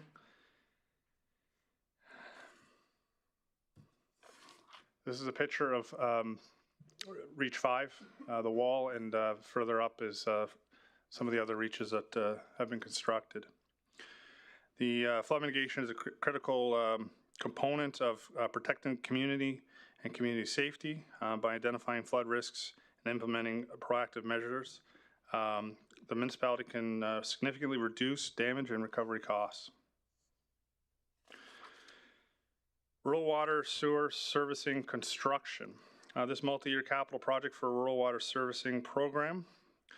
This request includes costs associated with tender construction and construction administration services for installing new water and sanitary lines and services for the southern rural communities, and was planned in conjunction with another program called the Rural Water Sewer Servicing Program. So this program is for the undergrounds associated with rural water servicing. Just to note, we had to do a cash flow adjustment due to the last contract we're working on down in Conklin. We were working with Alberta Culture and Tourism on recommendations associated with a historical burial ground. So that's why you'll see a cost shift, cash flow shift on this project. There's no change to the overall project budget, and we remain on target with our spend. This is the other component to RWSS construction. This is the surface. So this is a multi-year capital project for the rural infrastructure rehabilitation. This request again is for design, tendering, construction, and construction administration services for improving the level of services of existing roads and drainage in the southern rural communities, and was planned along with the other RWSS programs. The cash flow for this project has also been impacted by the historical burial grounds referred to earlier. So we are looking at a cash flow adjustment on this project. There's no change to the overall project budget. We remain on target with our spend. Transit bus barn facility. This is a new rooftop replacement exercise. So this is a new capital project request for the replacement of 2 existing rooftops. Let me reframe that. Rooftop units at the transit bus barn that have failed and beyond repair. Currently, there's no redundancy in these units. We need to operate 2 at the same time for employees to work in the facility. So what we've done is we've added a 3rd unit for system redundancy, so we can ensure that we can maintain that building and keep it open and occupied. The total request to deliver this project in 2026 is $3.75 million. This project was previously approved in the interim budget in December. This is a picture of the building with the units on top. This concludes my presentation. I'd be happy to take any questions at this time. Thank you. Thanks, Elliot. And let me just take a chance to thank you for all the extra work you put in over the budget session while we were preparing for it, to meet with councils individually and really go through things thoroughly. Thank you. Thanks. Does council have any questions? Does council have any motion? Oh, sorry, go ahead, Councilor Boussier. Yeah, thank you, Mayor Blake. Through the chair. Elliot, I just want to, what? Oh, is that what I called you? Oh, geez.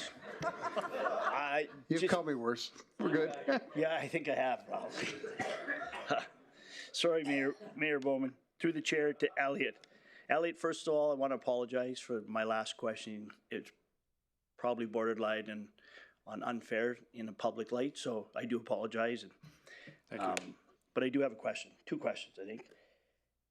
You've probably told us many times, but I know there's a few folks in the public light that don't understand what's going to happen with Marine Park and the flood mitigation. So can you speak to that now, what the plan is with Marine Park? I'm hoping the person that keeps questioning me is listening. Okay, through the chair to the question. We had flood mitigation on the agenda as a consent a couple weeks ago, so it didn't get pulled. So the plan is to, I'm gonna be frank here, because whoever's listening, there's gonna be some new information here. We need to move that facility out of the way so we can build a berm, okay? So then we're gonna rebuild where their new location is, and we're gonna put it back. So it's not in the same location. It's further to the east of the current location. Okay, and approximately how far would you say? It's not at the corner. It's not currently so through the chair to the question, it's not at the corner, at the bend as we call it. Yeah. That is sort of what I would consider our plan B. We're currently working with Imperial Oil on our land agreement and associated works there. So the idea is that if that goes through, then the new facility will be just on the other side of that parking lot, the Queen Street parking lot. If Imperial Oil, for whatever reason, the deal falls through, we needed a second backup plan. So then that's why we had the bend. We were looking at the bend as a secondary option. But right now, we're currently planning on just moving it to the east just a little bit. Okay. Thank you. Just one final. I think it's Reach 5 behind Riverwalk Villas. Yes. Is that completely done now? Through the chair of the question, I would say it's not completely done. This goes back to yesterday associated with the definition complete. It protects the community in the sense that it's reached 250.9. It's complete in the sense that it's met its intended purposes. We have some what I would consider cleanup work to do this coming season to wrap it up. Okay, thank you, sir. Thanks. Thanks, Councilor Boussier. And Elliot, just to go back to addition to Councilor Boozy's question, because I think the same person is messaging me and I can't answer them because we're in budget. And I've been getting mass texts by them. So when you say east, you're referring to the other side of, basically the other side of the parking lot for the shipyard?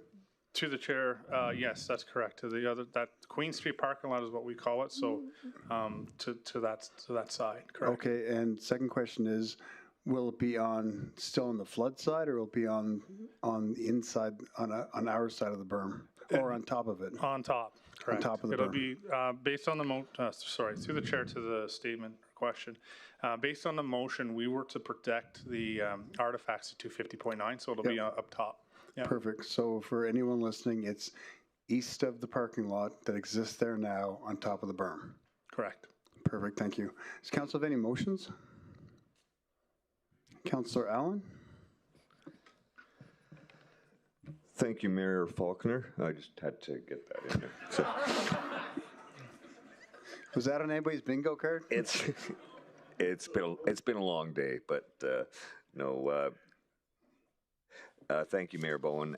This is a motion based on conversations that were held earlier this afternoon, but presentation that we had, and related to the flood mitigation project. So I, Mike Allen, move that the work remaining at the Hardin Street and Clearwater Drive intersection be completed without a total road closure, and that appropriate signage be posted to communicate detour routes and confirm that the business is open. Further, that the flood mitigation portion regarding the road in front of Rex Turpinning Landing and the adjacent west parking lot be completed once all other flood mitigation projects have been completed. And that when the road in front of the Rex Turpinning Landing and the adjacent west parking lot portion is undertaken, that it is done without a total road closure and without a total parking lot closure. Further, that the RMWB administration be directed to discuss proposed projects with business owners and take into consideration the impact of their actions on businesses from the business perspective, and try to understand the impacts of actions on businesses when projects are in the planning stages.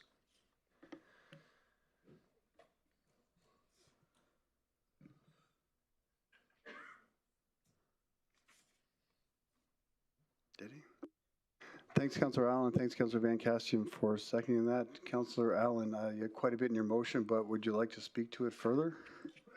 Yes, I think I did speak to it quite a bit earlier with the presenter when she was here. I would, myself personally, I have experienced very similar issues in the past on multiple occasions, as has Councillor Weigel. I want to first of all state that Director White, appreciate your comments earlier and the efforts that you've been making with this this landowner. I spoke with her earlier before you had talked to her, so that was a pleasant surprise for her to learn that you were working with her from her perspective. And I think that's the reassurances like that is really helps a lot with small business. And you're absolutely correct that when you stated that engineers don't, and contractors, in fact, don't necessarily always communicate that well with business owners, especially small business owners, and really they don't really care about the impacts. They have a job to do, and they just want to get out there and do that job. I would suggest that I was going to add it to the motion, and I thought it's already wordy enough. But this may be an opportunity as well, similar to our social procurement program, where maybe we could have a point that has a measurement to it when businesses are bidding on a project, contractors, that maybe they could have a small piece in there that, you know, what kind of measures can you take to help mitigate potential impacts to the local business community, or to those that are impacted by this construction project? Because as you say, no matter what you're doing and no matter where you're doing it, you're going to impact somebody, you're going to impact something, and anything that they could even just have in the back of their mind, those little things mean an awful lot. So I encourage my my colleagues to support this motion. It is, especially when it happens year after year after year, and I think we've all seen that. Doesn't matter, in the middle of winter, sometimes I drive down the Prairie Loop Road and or Clearwater Drive, and see that they're that road closure again right in front of her location. It seems it always ends there or starts there, and that's really frustrating, especially when you're renting that facility from the people that are doing the work. So just I'll leave it on for debate with my colleagues. No. Thanks, Councillor Allen. I can support this motion based on Elliot's next answer, because what really affects business owners is 6 feet of water. And I've had my business underwater several times, and that's not a road closure. That's a major event that causes disruption in businesses. So will this motion delay our flood mitigation progress? Through the chair of the question, I believe there's concerns associated with the motion as written right now. I think that this evening, between myself and Mayor and Council, we can get it right here. So that way, the concerns that were brought forward today, the concerns maybe of all businesses, can be managed. Okay, if you can I'll elaborate. If you elaborate on that, because I can't support a motion that's going to delay flood mitigation and put our downtown at risk any longer. So if you can collaborate and let us know what we need to do to make sure the project stays on time and gets done properly. Okay. You have 34 seconds. Okay. First of all, I want to just mention something is that when we met on Friday, Ms. Kanzig and James was there and our product manager. Perfect. Appreciate that. I actually encouraged her to come here, and I encouraged her to work with Mayor and Council on a motion, because she originally talked about getting a letter from me or a letter from the ICAO. And I said, I don't know if that holds enough weight for what you're looking for. So I encouraged her to come, and maybe we take this to a motion so it becomes something that we can all be accountable to. So that's the history of this. So I'll speak to each one. So the first one has to do with you want the Hardin Street work that remains in the intersection completed without total road closures, and that appropriate signage. So of course we'll do the appropriate signage, of course, in communication of detours. What I'm asking for is that we have the flexibility to close the road such that it doesn't impact the business. So what I mean by that is, if we have to do a road closure for Hardin Street this summer, that we look at doing it at nighttime. So that would be after the business is closed and it doesn't impact. So it's going to be a major, I don't want to call it major, but it's going to be paving work. And so the idea is we're going to look at paving one side while one side of the road is open and flipping it back and forth. But if there is a need for total closure of that intersection, we'll work with the contractor and do it at night so it doesn't impact her. So that's sort of I know I can't do friendly amendments, but that's the suggestion there. So I'll redline that up. The next one is that the flood mitigation portion regarding the road in front of the Rex Tarpon Landing and adjacent parking lot. So what it says here is basically, and these are the key words, once all other flood mitigation projects have been completed. Okay, so we were talking with Ms. Kanzig, and we were talking about the last kind of Lego pieces that go into sort of a wall. And so we have to understand that flood mitigation and the program itself is 3 separate independent areas. So waterways being completely separate and independent, downtown and Taganova. And so what I'm concerned about happening is that if we get a major delay in Taganova for whatever reason, there's some sort of gas line in the way, I wouldn't want to see that impacting the protection of the lower town site. Right. And so if there is concerns about when we do the reach, there's ways of wording this in a manner that allows us to work with the business and kind of align her appropriately for the downtown protection. I was talking to her after her presentation, And basically, we would like to review in the summertime, before we go to tender, where we're at with flood mitigation to determine whether 2027 is the right year. And if it's not the right year, we would look at potentially pushing it another year and kind of evaluate it every summer, and then make a decision before we pull the trigger on the tender. So I'm nervous and hesitant to put a motion forward. I would strongly recommend not putting a motion forward associated with the entire program, because we still have to remember there's other areas. The comment about that RMWB administration be directed to discuss proposed projects with business owners and take into consideration the impacts of their actions on businesses from a business perspective, and try and understand the impacts of actions on businesses when projects are in their planning stages. I think you guys have helped us with that already in the conversations we had with the CAO's office and providing public interface team. So that's a start. What I'd like to see here, this is a tough one to kind of check a box. Motions typically you want to be able to check a box when we're complete. This is nothing that will ever be finished. We're always going to have to do this. What I'm recommending in the motion is that we're bringing back a policy to council this year on project delivery, capital project delivery. And as part of that policy, if we were to have something in the policy that addresses this very thing, then council can approve the policy, and then therefore forever, for all projects, we would have to do this step. So I'm not saying no to this one. I'm just saying it's very hard to check this box. I would offer you the opportunity to consider the policy that's coming forward. I thought there was 4, but I saw. And then the other one you mentioned, I don't see it here. Well, I see. There's one I kind of missed about the total road closures.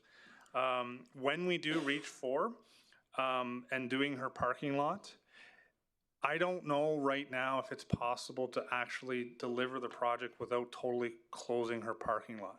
There may be a very short window where we have to close her parking lot in full. The parking lot has to raise the whole thing, so we want to do one section and then the other section, but there might be a period of time where we have to do a little bit of work where there's total closures. Unfortunately, that's the nature of construction. Until I understand more and understand it from a construction perspective, design perspective, I'd be nervous to sort of hamstring administration with this until we understand it better. We can come back to council prior to the tender with a plan, and you guys can then talk and possibly pass a motion then, or we can wordsmith this in a manner that gives us that opening if necessary. I think I understand what you're saying, and obviously, if you're communicating with the proponent there, there's going to be times where you have to do that for a short period of time. Mm-hmm. I know my business just happened to be. I mean, there were plans to shut down my parking lot for about 2 months, and it ended up being 5. Yep. And at my busiest time of the year. And it was very awkward to get to. So and things happen that you can't control, and I understand that. It's just, it's a struggle when the communication isn't there up front. And it's a struggle during the project when you don't know what's happening. So I'd be prepared to actually, we could communicate this a little bit later, but in the first paragraph, I would reword that. I don't know if you got this, Jade. That it could be completed without total road closure during business hours.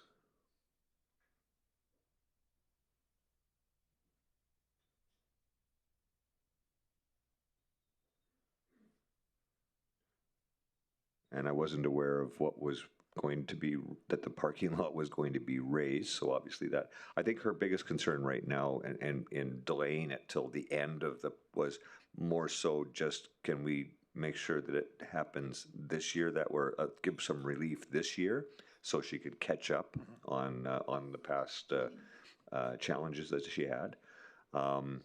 So I think we could reword the second paragraph, actually, just by removing that whole first sentence related to doing it at the end of the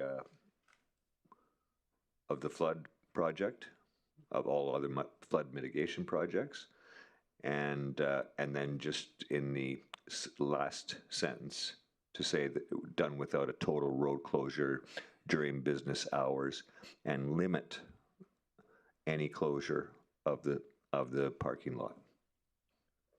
And I would just say limit any closure, whether it's total or not. If that makes sense. Through the chair to the comments here, I just also want to confirm the definition. I want to explain the definition from a construction standpoint. There's lane closures and there's road closures. So lane closures are, one lane, you still get access. We always last year we always had access to that particular location, that restaurant. So I can, total road closures is fine. Just understanding that there's going to be lane closures, and things we still need to do construction. I think that's understood. Yeah. I think the proponent understands that as well. Okay. Just there have been times where it's been total road closures and no access at all. You'd have to park in a parking lot 3 blocks down and then walk to the location. Okay. And for the third one,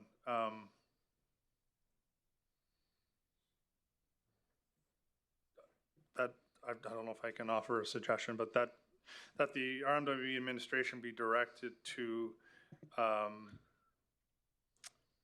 sort of rework the policy if that's something that suits you. If you direct us to update the policy to do this particular activity on all projects, I don't know how you'd reword it. Could reword it to direct the RMWB administration be directed to amend policies to give consideration to any 100%. Other business owners 100%. In the region for other project disruptions. Yep.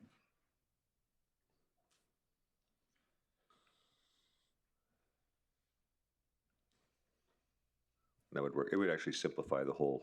I think so. The whole motion. Yeah.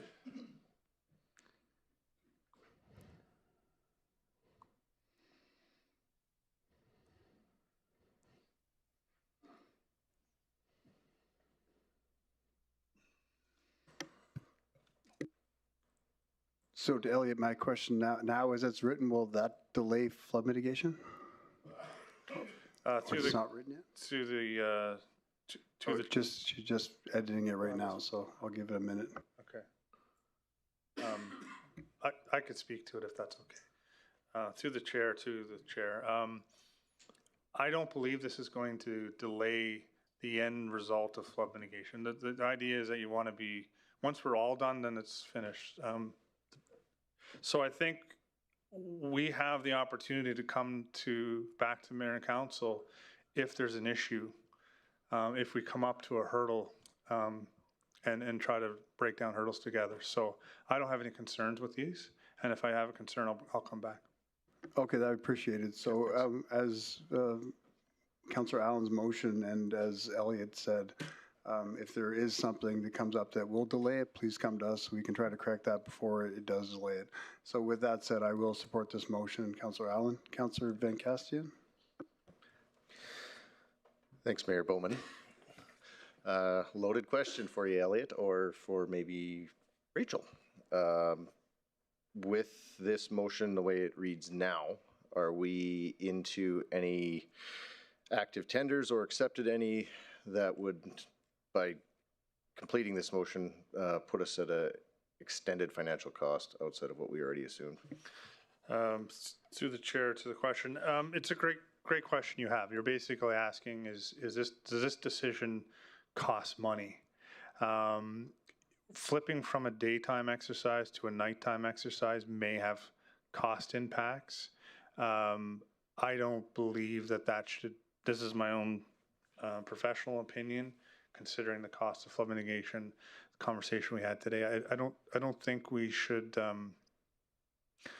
the organization shouldn't necessarily be concerned about the additional costs from flipping from daytime to nighttime. So. Perfect. I can support it as is then. Thanks, Councillor Fancastians. Council, have any other comments, debate points, or questions? Councillor Scott. Just a quick one. Based on all you're experiencing, when do you anticipate flood mitigation will be complete? Another great question. Through the chair to the question. I don't have my flood mitigation book in front of me.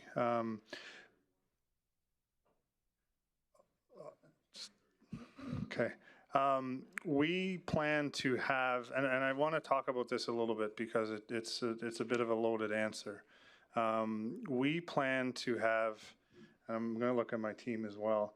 We plan to have flood mitigation in the Teganova waterways in downtown, the elevation at 250.9 by the end of 2027. So we'd be protected for the 2020 river break. So what does that all mean? So what that means is it comes with caveats. And maybe this is probably the first time we've talked about flood mitigation publicly with this mayor and council. There is a lot of caveats to any project. This one in particular has a lot. And I'll tell you the major one right now. We're working with Imperial Oil on the land that they own. And we're trying to do a land transfer there, and it's contaminated land. Right now, I wouldn't say it's a red flag. I would say, for me personally, it's probably a yellow flag. Project manager, the manager that's involved probably calls it an orange flag. We're dealing with that risk. We would like to mitigate that risk. There's other risks as well. One of the interesting ones that we came across was access to clay. So that's another risk that we have. We got to make sure that we have access to clay at all given times. So our goal right now is to have it completed, as I mentioned. There's always going to be risks. The idea is that we're going to be complete the clay placement in 2027, by the end of 2027. We will then have to do additional works after in 2028, such as grass, all your surface work, your grass, your trails, your lighting, the things that are not necessarily important for protecting the community from a flood. Like substantial protection will be done in late 2027? Structurally complete by then, yeah. Okay. Awesome. Thank you, Councillor Scott. Did you have any closing comments, Councillor Allen, before we vote? I think I'm fine, Your Worship. I'd call the vote. Thank you, Councillor Allen. So I will call for a vote. Councillor Weigel online, in favor or opposed? In favor. Thank you, Councillor Weigel. In favor. Thank you.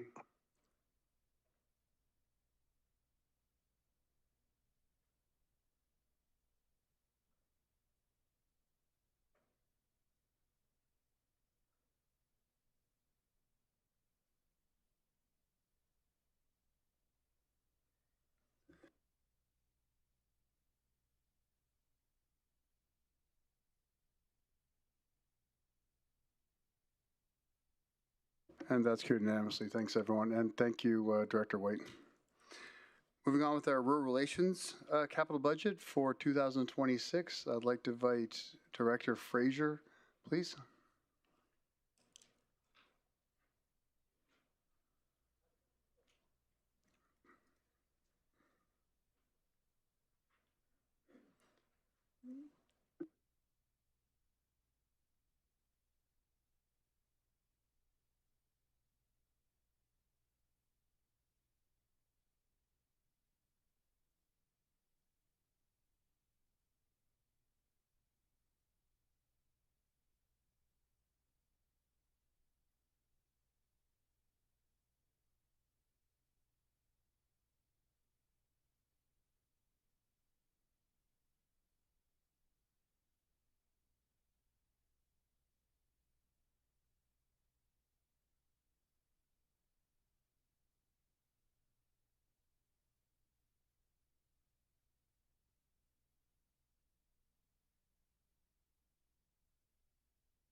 Good afternoon. Good evening. My name is Dennis Fraser, and I am the Director of Indigenous and Rural Relations.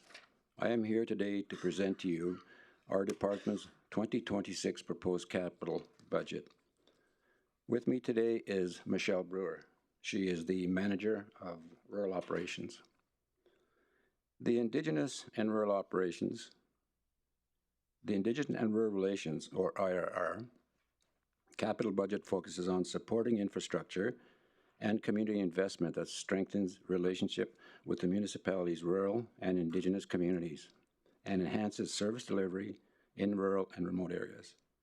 The proposed funding is primarily directed toward completing previously approved projects, addressing safety, accessibility, and community needs, and ensuring investments aligned with Council's direction and partnership commitments.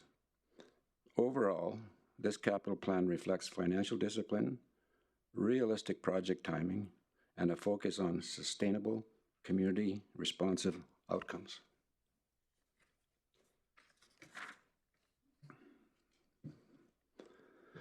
IRR currently has 12 active capital projects, with a total council-approved budget of approximately $23.3 million. Of that approved funding, approximately $4.6 million has been spent to date, representing about 20% of the total approved budget. The remaining approximately $18.6 million is available. Budget largely reflects work that is either in its final stages or already contractually committed. Of this remaining balance, approximately $11.2 million is committed through existing contracts and purchase orders. This means that the vast majority of the department's capital funding has either already been spent or is contractually obligated, with only a small portion remaining uncommitted to manage final construction activities, closeout costs, and contingencies. In short, this is a mature portfolio with spending and commitments closely aligned to Council's original approvals.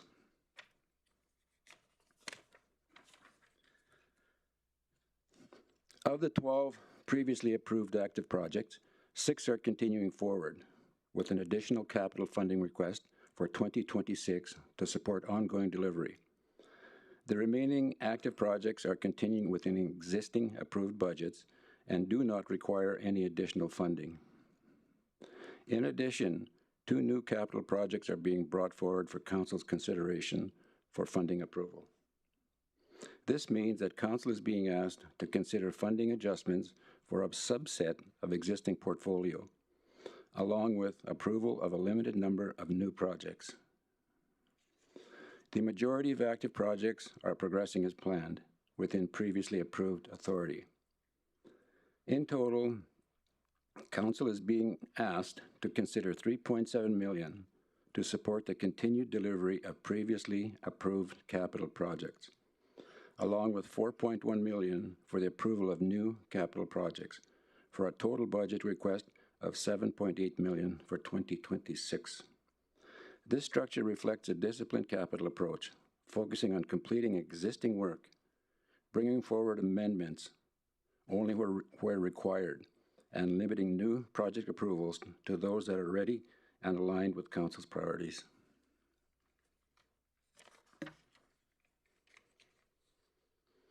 The 2 capital projects identified on this slide are being brought forward as part of this budget and were previously approved by Council as multi-year initiatives. The funding request in the upcoming year does not represent a change in scope or intent, but rather the next phase of the approved cash flow plan required to continue project delivery. The annual budget request simply reflects when work is scheduled to occur, consistent with what Council has already approved.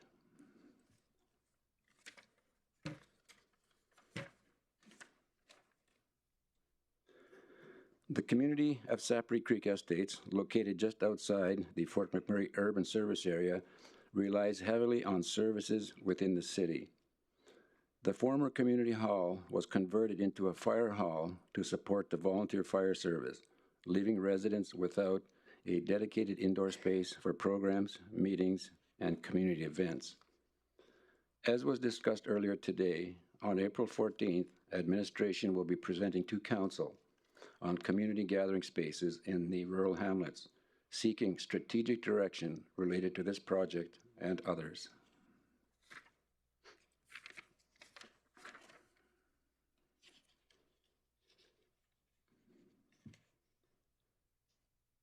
This project focuses on improving drainage in Sapri Creek estates, including replacing an aging culvert at the community entrance and addressing long-standing water flow concerns in the area. Overgrown vegetation and changes to the landscape following the 2016 wildfire have contributed to drainage challenges. And this project aims to support safer and more effective stormwater movement throughout the community. The project was approved in 2023 and currently has $2,890,000 in previously approved funding. Administration is requesting additional time to complete community engagement and review the project to ensure it aligns with the community's needs. To allow for this work, $300,000 is being shifted from 2026 to 2027. There is no new budget request for 26.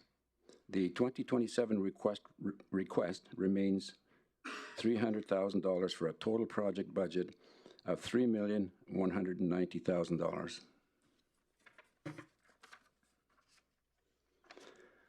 Anzac Walking Path expansion and enhancement. The Anzac Walking Path expansion and enhancement project would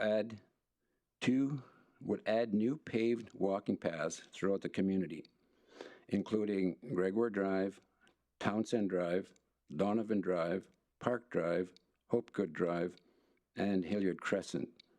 The project also includes lighting to improve safety, as well as refuse cans and seating areas along the route. Construction is planned to start in 2026. To support this timeline, $2,800,000 is being moved from 2027 into the 2026 budget year. In addition, $600,000 is requested in 2027 to allow for a wider trail design that better supports winter maintenance and improves year-round usability. As a result, $2,800,000 is requested for 2026 and $2,700,000 is requested for 2027, for a total project budget of $7,500,000.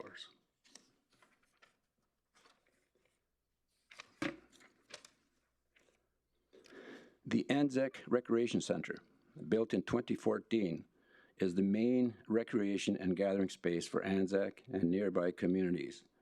The culverts along the center's main entrance are beginning to fail, causing issues with the roadway and sidewalk and leading to localized flooding during spring melt. The parking lot has also experienced wear over time and will require asphalt and curb repairs.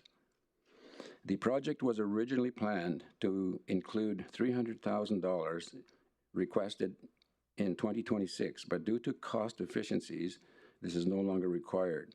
The existing $3 million approved in prior years is sufficient to complete this project.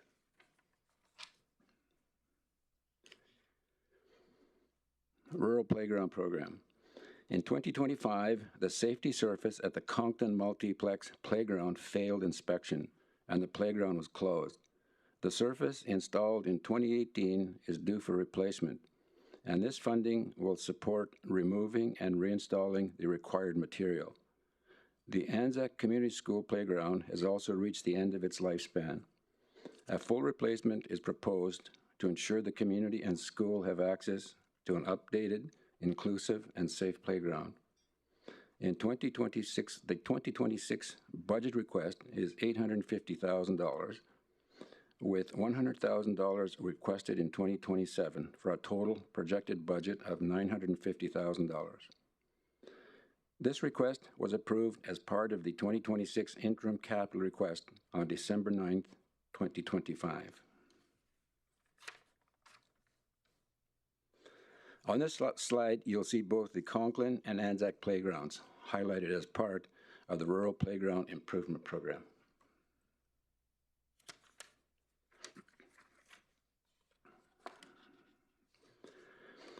This request is for the Draper Trail Culvert Replacement Project. The Draper Road Off-Highway Trail is an important community asset, offering a safe and scenic route for residents and visitors. Heavy rainfall and drainage issues have washed out 2 sections of the trail, resulting in closures. This project will restore these damaged areas so the trail can once again be safely used by the community. The 2026 budget request for this work is $3,250,000, with no additional funding required in future years. On this slide, you will see the trail issues that have resulted in the closure. This concludes my presentation of the proposed capital budget for Indigenous and Rural Relations for 2026, and I'd be happy to take questions. Thanks, Director Fraser. Great seeing so much stuff going on in the rural. I'd just like to mention it's great to see that Sapper Creek community space brought back onto the budget. And I think a lot of people forget that Councillor Weigel is a rural councillor and Sapper is the rural. So it's great to see that on there. Also really excited about the rehabilitation of that Draper Trail. Does Council have any other questions? Does Council have any motions? There's a question online, yes, for Rural Councillor Weigel. Go ahead, Councillor Weigel. Thank you, Mr. Mayor, through the chair. Sorry about my non-visual. I'm trying to keep my video going, or sorry, my audio going as we're driving to Cold Lake. And no, I'm not driving. So just in case anybody's wondering, I'm in the passenger. But thank you for this, Director Fraser. I really appreciate it. The one question I have is the delayed funding for the ditches and culverts in Sapper Creek. The funding that's already there, are we going to be using that current funding? I know you talked about engagement, but with engagement, but water's a major issue in Sapper Creek right now with more than 10 properties underwater, and then with the thaw, there's still quite a bit of issues. Are we looking to solve any of those this year, or are we just going to be talking to residents? You got that, Michelle?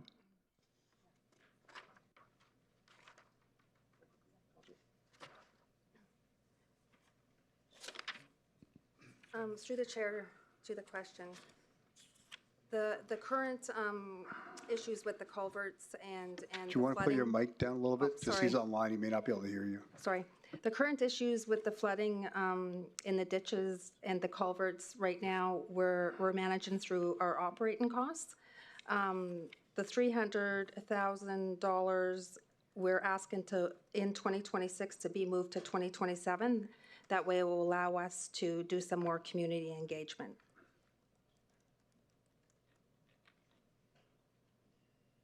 Thank you for that. So there's a current plan to deal with the issues that stand as of right now? Yes, through our operating, what we're doing is as they come up, we're like thawing out the culverts and stuff like that. Is that what you're talking about?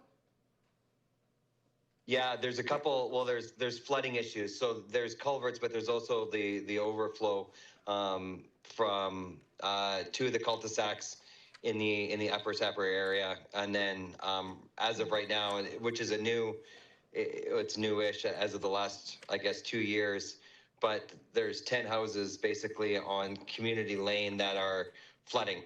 And so the land is flooding, and so I didn't know if we're addressing that at all.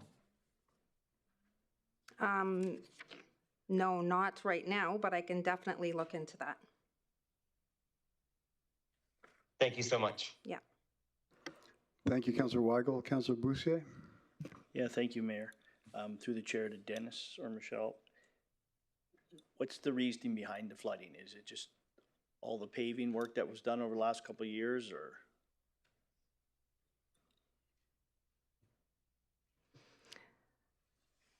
The reason for the flooding is a couple of reasons. We need to reestablish the ditches that run between all of the private residents there, and it's our easements that need to be the vegetation removed. But some of the problems that we have is it's on, some of it could be on private property. So that's why we have to do some more engagement with the community. So to the chairman, is this just due maybe because of the fire and things like that in the past? Yes, that Okay. had, yeah. Okay, thank you. Thanks, Councilor Dogar. Do you have any motions? I don't see any questions. Sorry, Mr. Mayor, I had one more question. My apologies. Go ahead, Councilor Weigel. Thank you. Thank you. With the community hall, where are we at? Again, thank you. I'll echo Mayor Bowman's sentiment about getting the money back on. I know that we do have money there. Where are we at with the engagement? When we left council last year, we were going to the community to find, again, not a huge fan of feasibility, but I think it was more of a decision of where we were going to go. We were going to talk about adding on to Vista Ridge or using that property because the underground services were already there, or if using a standalone in the property that is set for it by the municipality. Did we get anywhere, Dennis? I know, or Director Fraser, I do realize that you inherited this, but just wondering where we got with that. Through the question, I will divert over to Director Elliott, who has a response for that. Through the chair to Councillor Weigel. Just to update, there have been ongoing conversations between the two societies in Separate Creek, the Vista Ridge Recreational Association and the Separate Creek Residents Association. I think we've got a clear understanding of what the needs of the resident society is and how the current facilities in Separate Creek could help. Those conversations are ongoing. There was some absences unexpected both from the community side and from administration over the last month or so. So those conversations will be ongoing. And in the meantime, we are working with our facilities team to see how things that we can do with the infrastructure there that could make it more usable for the community. I do understand there have already been accommodations. I think we heard from Ms. Later earlier in the week about extended hours for the facility. The use of the rink have been extended. So I think there's some good headway happening with the Vista Ridge. Yeah, absolutely. I know the operations team has done very well this winter season for accommodating the whole community with their extended hours. So they've done a really good job. I know that the board has started a Stu Weigel fan club, and so I want to thank them for that. As well as just a question though, in the user agreement, are we looking to extend the user agreement so it does accommodate as a community facility, or where are we at with that conversation?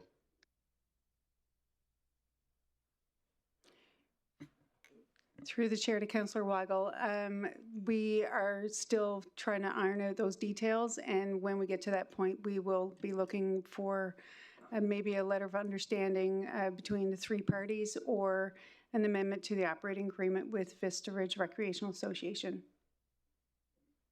Okay, thank you so much. Thanks, Councillor Weigel. Does any councillor have any motions for this item? I'm not seeing any. Sorry, Mayor, was Director White going to speak to where we got to with the actual community hall and where we were going to land on an actual place? Do you have any? Can you speak to that, Director White? Through the chair to the question, you're asking Director White about. Yeah, I think you're confusing the directors. Tony Elliott or Director Elliott was speaking earlier. Yes, sorry. I think I'm confused. Director Fraser was. I think he put it over to you to speak to where we got with the study. Maybe we ended up with Director Elliott on our user agreement. But is that where we've landed? Have we walked away from the fact of building an actual community hall and are just working with a user agreement? Or are we actually still looking for the community hall to be built somewhere in there or attached to or somewhat of that. Sorry, my apologies. I thought that got sent over to you, Director White. No, I guess through the question, or through the chair to the question, I just want to clarify. So, and I'll use the departments. So community services is working between different community groups to understand what the final product will look like. Once we, the organization, including Mayor and Council, decide what that is going to look like, once that happens, then it gets passed to the project delivery team to deliver whatever that looks like, if it requires infrastructure. So if it requires a new building, then it would come to project delivery. If it requires an expansion to the existing facility, that would come to project delivery. If there's programming considerations, that would stay within community services to manage with Vista Ridge. I just want to confirm that satisfies your question. Thank you, Director White. Not at all. But I do appreciate where you're coming from. So I get what you're saying now. So when we left last year, we were looking to see where we would land. My understanding is what Director Elliott was talking about was the fact that I thought she was speaking to an interim, I guess an interim use where I know that the Sapri Creek Residents Society as well as the Sapri Creek residents were having a hard time establishing a relationship with Vista Ridge to be able to even use the facility the way they needed to. So my belief was that her part of that was facilitating that in-between use before or until we have a community hall. What administration was tasked with last year was to go to see what the viability of was to either add on to Vista Ridge or what was actually needed. I guess my frustration in this, and not directed at you, Director White, but I know that those talks with Vista Ridge about this didn't happen till late in 2025. And so a full year went by before we even started the conversation about this. And so nothing was done until the very end. And so now we land in the exact same spot where we're having a user agreement conversation, but no community center conversation. The Vista Ridge, as it stands right now, wouldn't satisfy the needs of an actual community center, although a great facility. I know the room on the side only holds 75 people. When skiing is in, then it wouldn't be able to be used for, any elderly, any kids facilities, any stuff like that. And so the idea is how we're going to land on where the facility actually needed to go and how Vista Ridge, we could use the Vista Ridge area because the underground services are there. But I feel that we've entirely missed the mark on what was set out last year to come back with where we could go. And we're back to the same conversation that we've been having for years, that the Sapri Creek needs to go to Vista Ridge to try to use their facility that at the end of the day doesn't work for what they're trying to satisfy. And we've just now come to the end of the user agreement, so the RMs jumped in to have that conversation, which, although I do appreciate what Director Elliott is doing, which is great work to make sure that we have a short-term solution, it is not the long-term solution that Sapri Creek wants nor deserves. I'm going to chime in quick here, Councillor Weigel. Director Fraser and Director Elliott, can we, I know you have a plan for rural engagements. Can we put this as one of our top priorities to get, because Councillor Weigel's right, every budget this comes up and we see the amount of money for Sapri Creek there, but, and as last year, as he mentioned, there was a commitment then to go to the community and look at the synergies between Vista Ridge and the community. Can we get something rolling sooner than later and actually get out there in the community, get the community at Vista Ridge, get Vista Ridge at the table as well, and do this? Through the chair to the chair. Yeah, we can also engage comms. We spoke about this about maybe a day or two ago in regards to the whole engagement piece, Indigenous engagement, social engagement, I guess more of that. And so we do have some synergies going on, and yeah, we will take a look at this and make it a priority with comms as well as Director Elliott's group there, Tony Elliott. Do you want to add to that, Director Elliott? Through the chair, as has been mentioned earlier, there is going to be an update on all the rural community space gaps. And we'll be working collectively to come up with some strategic ideas for council to give us some direction on and where the priorities will lie.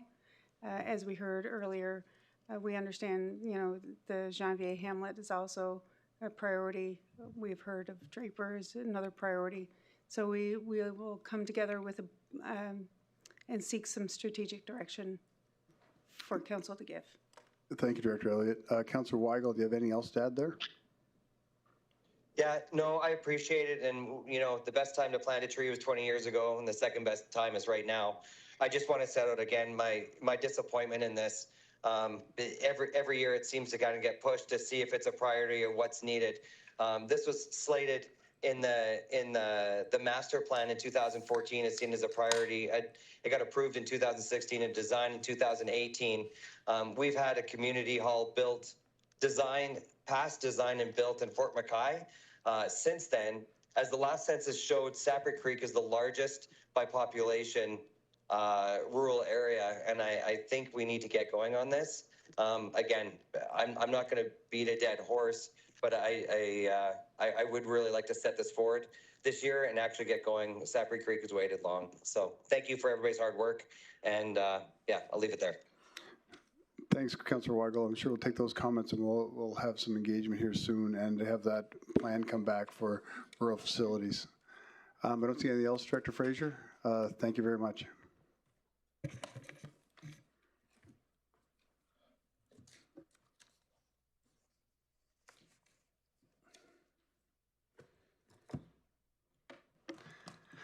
I'll now move on to Regional Emergency Services and their 2026 capital budget.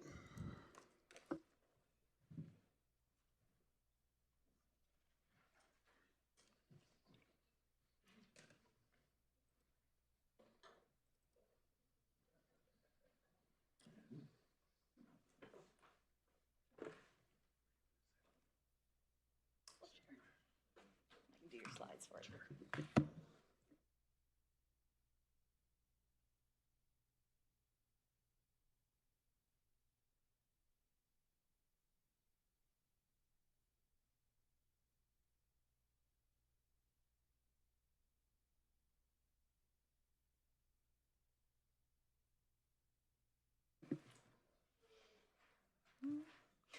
Good evening. My name is Kelly Roberts, and I'm the Acting Regional Fire Chief. And here with me today is Deputy Chief Rob Van Heck. And in the gallery, we do have Manager Aaron Anderson if questions come up.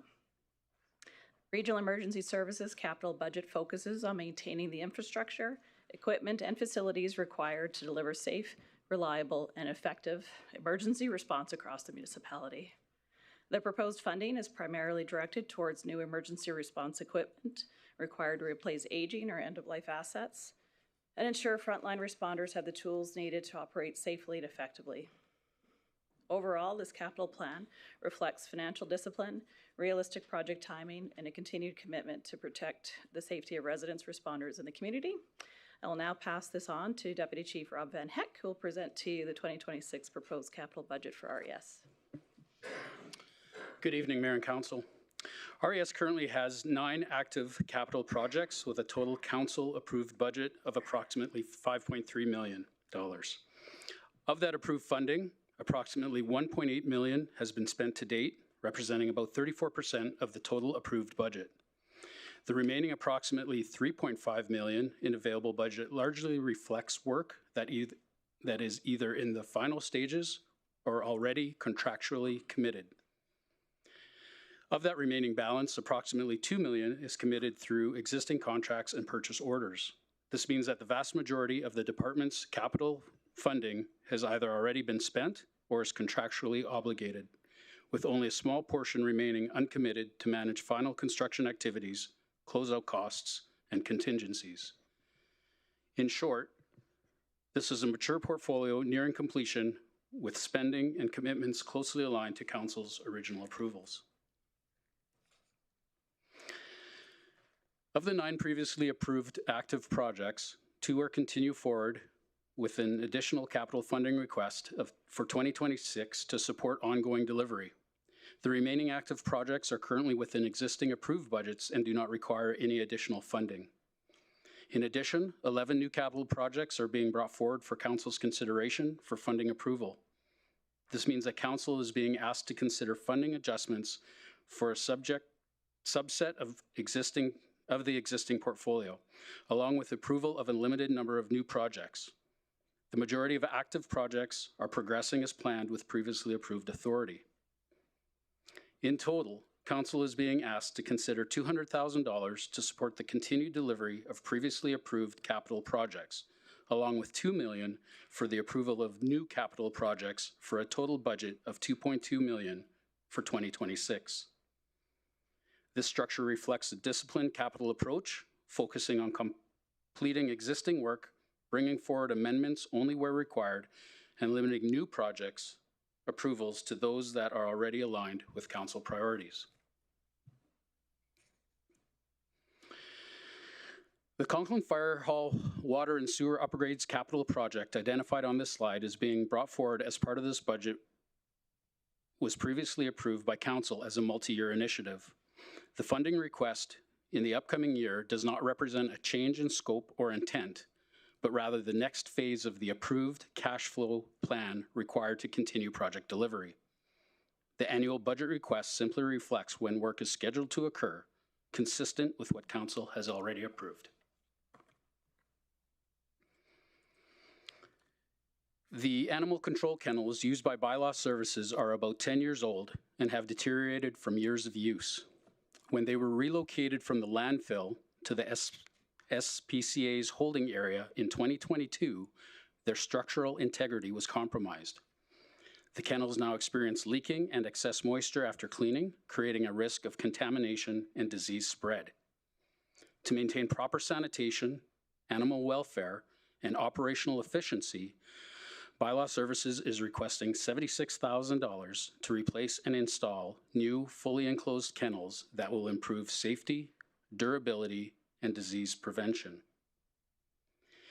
We are requesting a total of 9 individual units, 3 units placed against a wall, and 6 configured in a back-to-back layout. These units are designed to prioritize both humane treatment and animal safety, creating a safe, quiet, and consistent environment for the animals in our care. RES Fire Tower completion, second floor. We are requesting $300,000 for the completion of the second floor in our training tower. Residential fires frequently originate in living rooms, a common high-risk area. Installing this prop will allow firefighters to train in one of the most common and dangerous environments, improving decision-making, coordination, and tactical execution. This is the next step in developing the fire tower for optimal use. Enabling live fire operations on the second floor will maximize the return on investment already made in the facility. Additionally, this asset will play a key role in supporting the proposed training academy by providing a realistic and practical environment for firefighter training. It will ensure that personnel are better equipped with the skills and experience needed to respond safely and effectively in real-life emergencies. This slide illustrates the existing fire tower facility, which is used for training.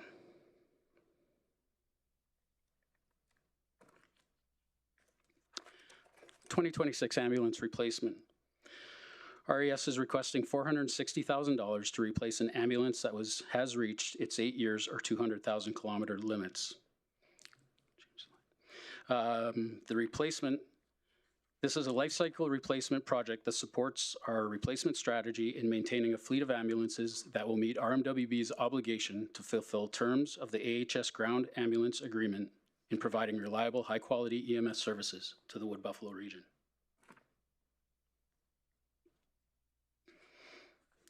RES is requesting $900,000 to replace the rescue truck at the Anzac Fire Department. This is a life cycle replacement with the existing rescue truck having exceeded its expected 20-year life cycle. The RES Emergency Vehicle Life Cycle Replacement Regulation supports the need to replace the Anzac rescue truck as it has exceeded its expected life cycle of 20 years. Additionally, Many parts have now become discontinued and are difficult to source, making repairs and preventative maintenance difficult. Timelines to replace a specialized truck of this nature is approximately 18 months from the time of order. This does not take into account creating the specifications, going out to RFP, and the award process. This will place delivery of the unit in late 2027. The replacement of this vehicle will ensure a reliable rescue response to meet RES service delivery standards. Cost of this project is projected at $900,000 over multiple years, with the expected delivery in Q4 of 2027.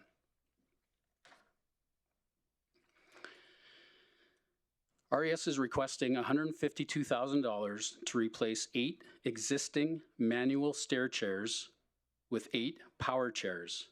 This equipment is used by RES response staff to safely transport patients from homes and multi-level buildings to the ambulance. Lifting and lowering a manual stretcher can exceed safe weight limits, especially when working in awkward spaces, such as stairways, uneven terrain, and tight hallways. Studies and field data show a significant reduction in lifting-related injuries when using powered systems. Reducing injuries helps retain experienced staff, lower WCB claims, and minimize time lost to medical leave. Power stretchers are now considered industry best practice in most modern EMS operations across Canada.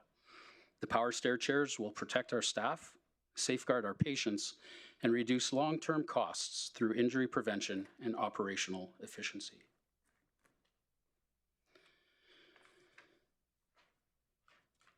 RES is requesting $365,000 to replace its light rescue truck for the Fort McMurray Fire Department.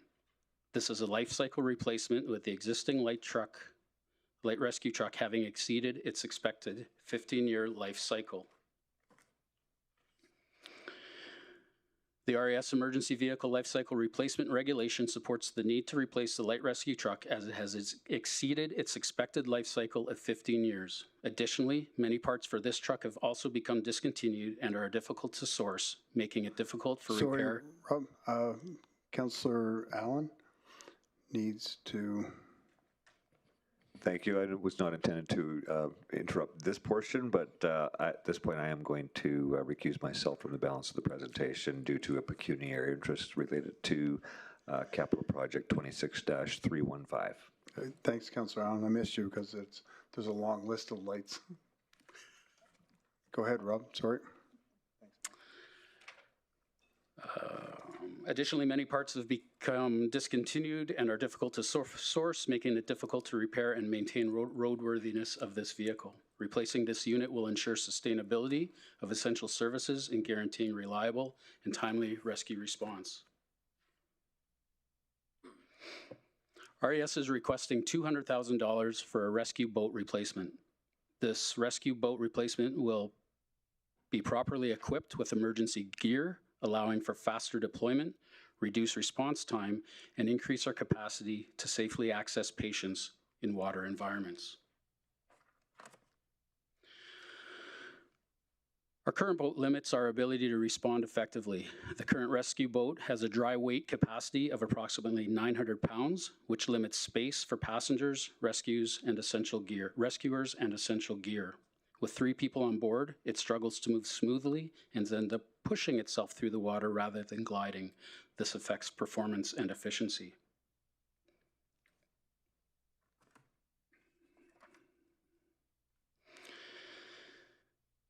We are requesting $35,000 to purchase a new snowmobile trailer. This is a life cycle replacement, with the current trailer being approximately 23 years old. Structural integrity of this trailer has made it impractical to repair and has become unsafe for emergency response. Replacing this unit will ensure the sustainability of essential services and guaranteeing reliable and timely rescue response.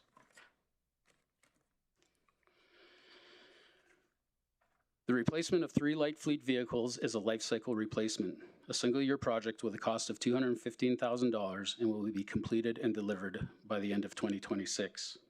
Replacing these vehicles supports the delivery of service for emergency response and non-response functions of RES, such as inspections, investigations, training, prevention, preparedness, and maintenance.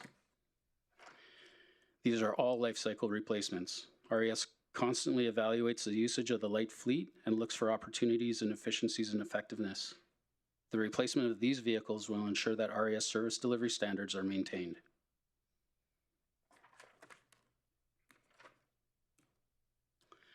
"2026 Urban Pumper Replacement.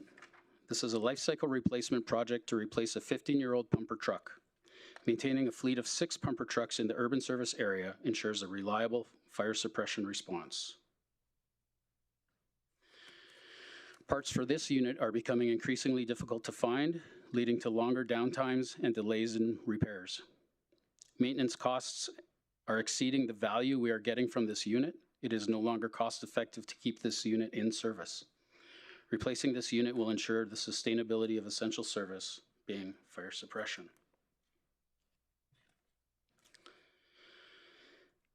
Regional Emergency Services requesting $2.5 million for the design of a new fire hall in Janvier.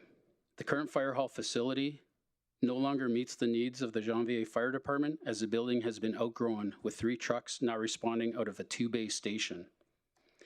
This presents a considerable safety hazard to personnel, property, and equipment when moving in and out of the apparatus bays due to limited space between trucks. Furthermore, this also presents a significant delay in safely responding for emergency calls.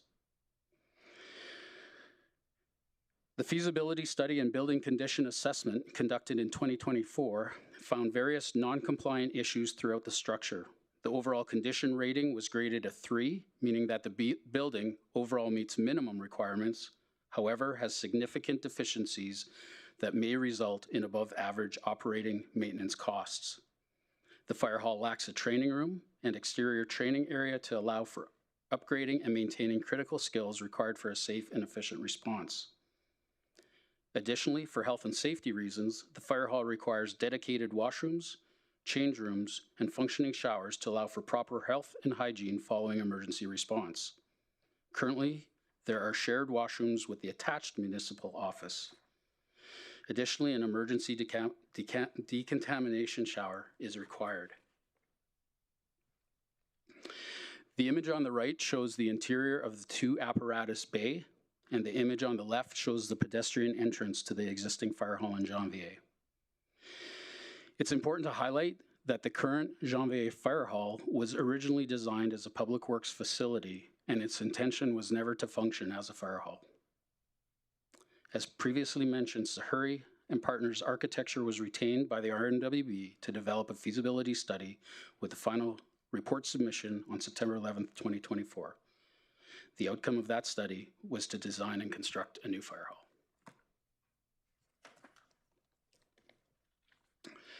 RES digital messaging displays. This project, initially approved in 2022, are for the purchase and installation of digital displays that will be strategically located in municipal facilities to provide coordinated real-time communication, which will result in enhanced public safety and operational response during both emergency and non-emergency situations. We are requesting a $25,000 increase to the original approved budget, as project costs have increased due to market fluctuations, resulting in higher costs for key audiovisual components required for the system development. In addition, the system has been intentionally designed with an open-ended and scalable architecture to support full future growth and adaptability without requiring a full redesign. This forward-looking approach ensures long-term value and minimizes future upgrade costs. The design also incorporates cross-facility communication capabilities, enabling real-time sharing of information between critical locations, such as the Regional Emergency Coordination Center and council chambers. These enhancements strengthen the municipality's ability to respond effectively during emergency situations and improves overall system resiliency. This concludes my presentation of the proposed capital budget for Regional Emergency Services for 2026. We would be happy to take any questions at this time. Thank you. I'm going to ask I see I think everybody's lights on. for questions, but I ask council if they have any questions regarding fleet. We do that first so we can allow Councillor Allen to come back in. Not yet, Councillor Allen. Not yet. So if council, we have all the lights on, so if you have a question related to fleet, put your hand up.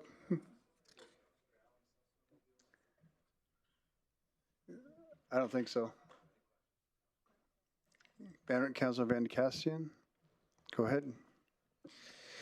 Thank you, Mayor. Great to see the Anzac rescue truck in there. This is, I guess this might be a question for procurement. We've got this cash flowed out, I see, which multiple years going to take to get here.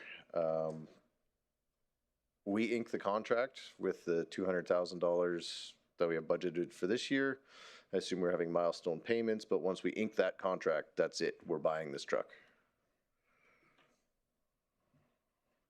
No take backsies. That would be, through the chair to the question, that would be likely no take backs. Thank you. Only other question on that, which I guess would be to you folks, and we kind of touched on this some time ago, with the asset management life cycling of fleet vehicles. This one's expired. It's going to be past life by the time we get the new one. The department, I know, was advocating for this for a couple of years.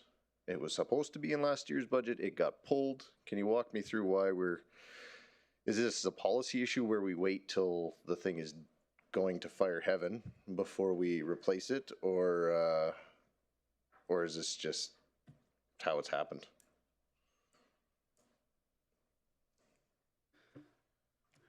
Through the chair, thank you for the question.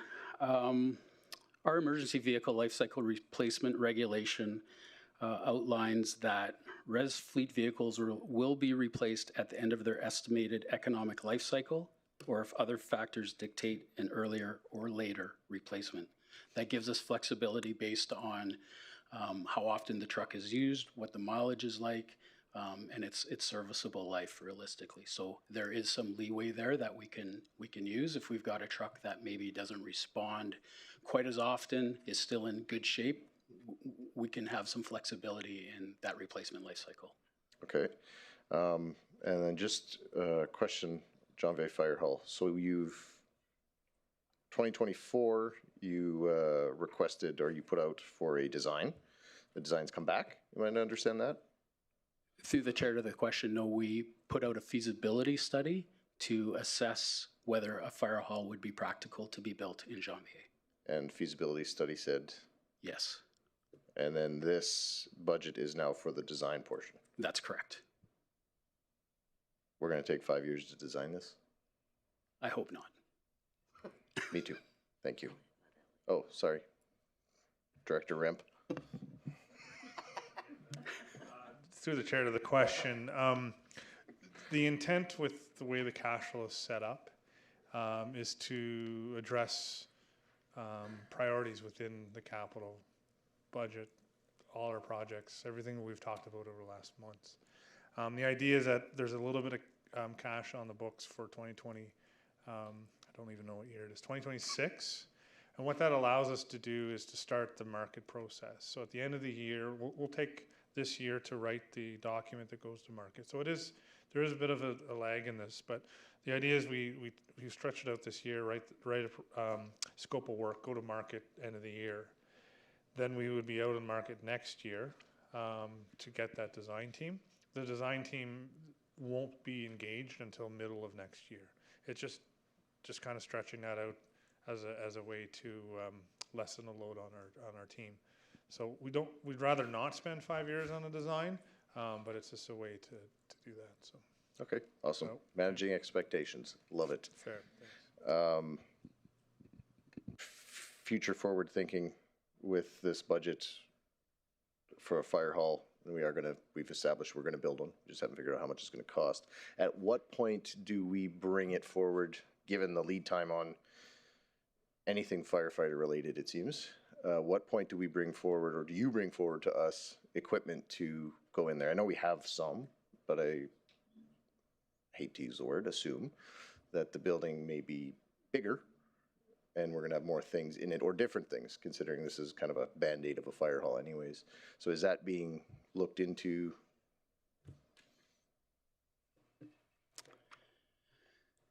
Through the chair to the question, I suppose the best answer for that is once we start moving towards having an actual structure and something that we can put equipment into, then we will look at what those timelines would be like in order to be able to stock that fire hall. Currently, we do have equipment that is relatively new and is not needing replacement anytime soon. So depending on what type of a timeline we face, by the time that fire hall becomes operational, will kind of dictate those replacement timelines. Okay, awesome. That's all I've got. Thank you for keeping these on track. Any other questions related to the light fleet? I'm not seeing any, so we can let Councillor Allen know. And we'll start at the top of our list. Councillor Vardy.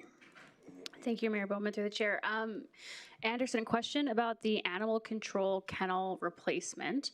So now with the addition of our new bylaw officers, if I made a motion to add an additional number of kennels, could we put them in the rural?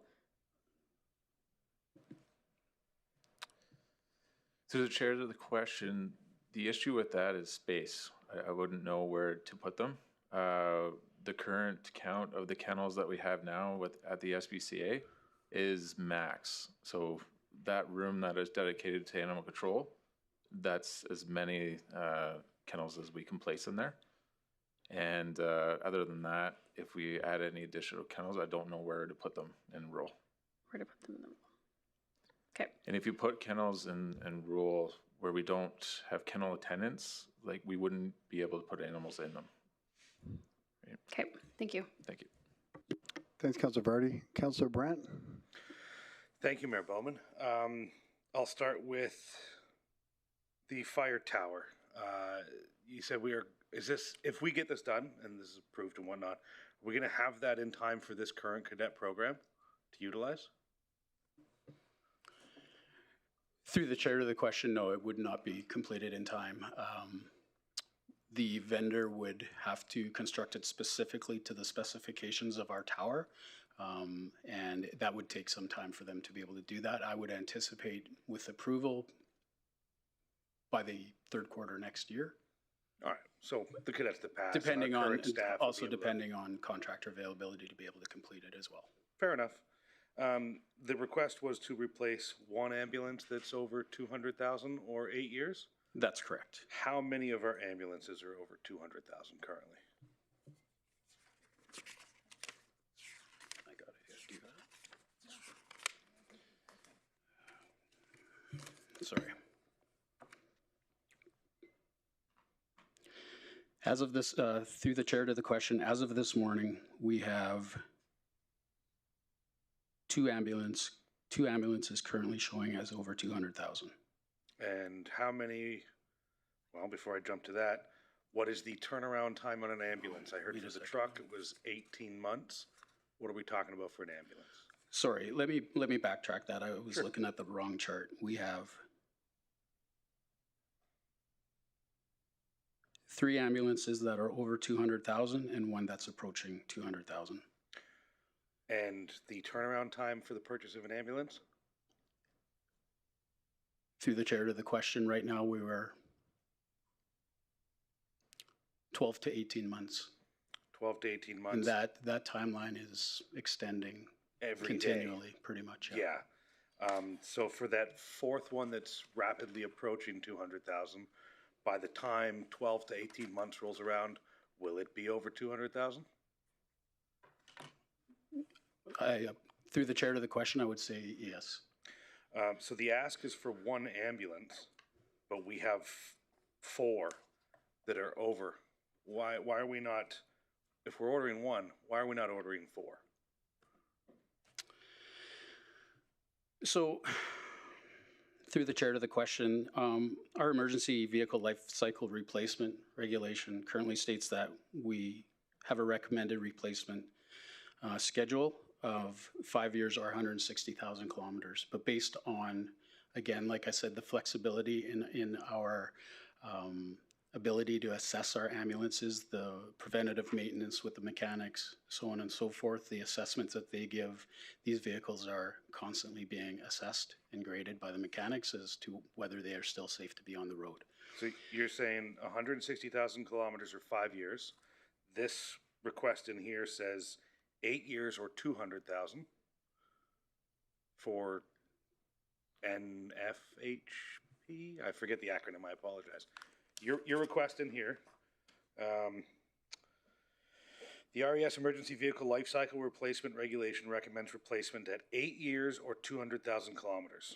Correct, and that's the flexibility that we've built in based on our ability to assess the health and wellness of the ambulance, if you will. That's an extension of the 5 years or 160,000. Correct. So again, I ask, if it was 5 years and 160 with our fantastic mechanics and the way we deal with things, we're able to get them to 200,000, and we have 4 ambulances, 3 that are over 200 and 1 that is rapidly approaching. Why are we only ordering 1 new ambulance?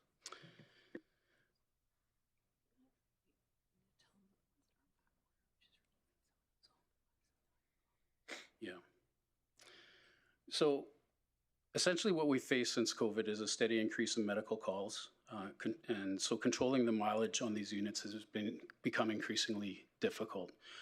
Prior to COVID, we were able to cycle the ambulances successfully through the halls, giving them a break, if you will, to control that mileage piece. Like the ones that go to the south and have to travel Correct. an hour and a half, and sometimes we're sending a pumper truck as well, right? Correct. The additional challenge that we've also faced is an increasing build time. Previously, we were able to get an ambulance easily within the year, and that time frame has now extended in the last couple of years, and that has created an increasing pressure on us to be able to cycle these ambulances and get new ones. Yeah, that's beyond our control, and that is something that every department is dealing with. We're not unique in that situation. So that's kind of what I'm getting at is, I mean, we've talked about the need for ambulances in Janvier and Conklin. We understand the amount that's required if local hero is dispatched and how we lose multiple units, the amount of kilometers that are put on these. I mean, for a city ambulance, what's the average drive? 50 kilometers at most, whereas for here, it's hundreds of kilometers for a call, so they add up rapidly. If we're cycling these ambulances throughout and they're still over 200,000, we're only placing an order for 1, it seems to me short-sighted once again, because we're just going to be back here next year saying we have now 5 ambulances over. Well, we don't have 5 ambulances, but we'd love to have a 5th ambulance out there, but we're going to have them all over 200,000, right? So I get the ask for 1. I get the hesitation for asking for more stuff. I understand that aspect, but we're going to be back here again with the same problem. Unless I'm missing Through the chair to Councillor Brandt, I completely understand what you're saying. I guess what I want you to know as well is we've recently trialed what's called a remount, and that's where we take our oldest unit, we send it to the vendor, they take the patient compartment off, they completely refurbish it, and they put it onto a brand new chassis. We essentially have got a brand new ambulance. It's substantially cheaper and it's substantially faster for us to do that. I say we're trialing that because that first unit has only just arrived in December of 2025. Lacking side steps and lights mismanaged and things of that nature. You've been talking to people. I certainly have. Yeah. And so yeah, there's obviously some deficiencies from the vendor that we're waiting to have corrected. But our intention with that program is that 1 year we would do a remount, 1 year a brand new ambulance, 1 year a remount. The pressure in that is that it's not exactly on the year cycle as it used to be. It's up to that, like I said, 18 months, possibly pushing into 24 months. And so, again, like I said, we're assessing the feasibility of what that program looks like, but you are right. We do need to look at something probably a little bit more aggressive. Through the, sorry, to the chair to the question, if I can just add into that. Looking at the current fleet that we have for our ambulances is one, we're waiting for multiple units to come online and that we'll decommission. A number of those units with those higher kilometers has just been, as we just addressed, some of those delays. So including the remount that you just referenced, I believe we have 2 en route and expected this year. Is that remount the one from the incident that happened? No, we didn't remount that unit. That was a total loss. We're waiting for the replacement for that unit. So we did get a replacement for that, I assume insurance. This is a replacement of another one. I mean, I'm obviously supporting this whole part of the budget. I just think it's short-sighted, and I think we're just going to be right back here dealing with the same issues pretty soon. So maybe if CFO wants to weigh in on cash flow issues and possibility of. Yeah.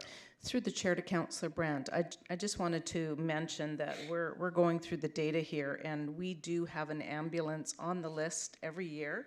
So we are ordering annually, and with the asset management plan that we're going to be doing, we will be more consistent with having these orders happening on a cycle, right? So looking at that program versus just coming back every year and saying, I need a 2022 ambulance, I need a 2023.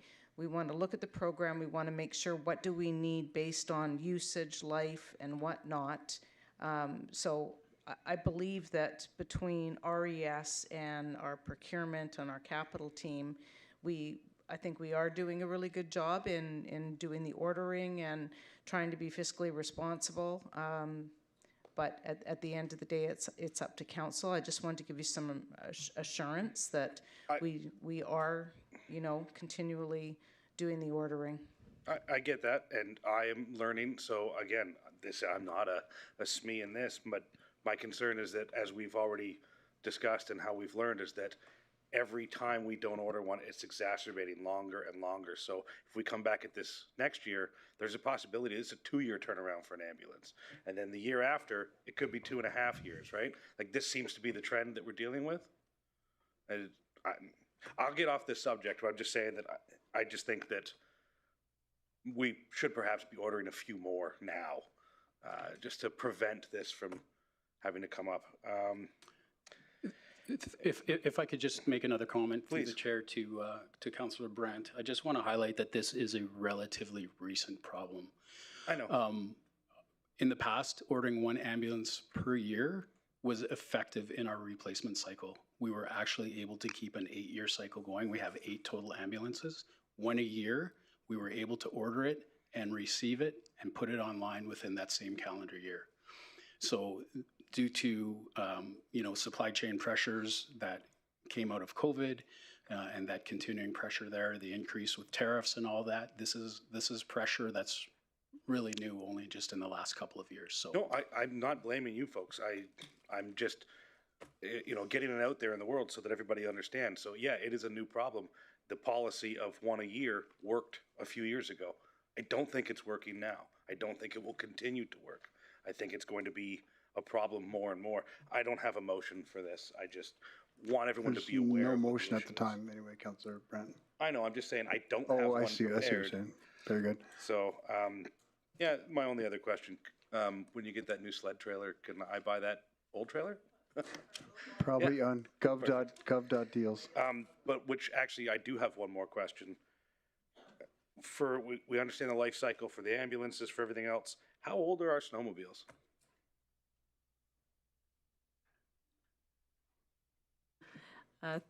Through the chair to the question, we didn't bring the full fleet list with us, but I will definitely validate that they are older units, They're considerably about 19 years old.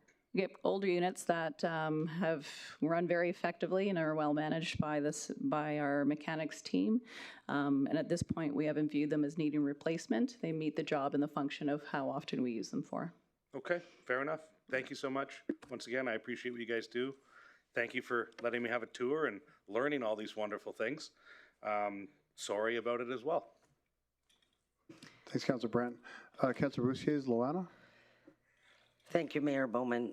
My first question is to CFO. You said, Lori, you said about asset management and tracking things, yet I've heard throughout budget and since elected that that's something we're working on and getting there. So that's conflicting to me. Like, do we have all of the assets and all of that the firefighters that emergency services need on our list already with all of a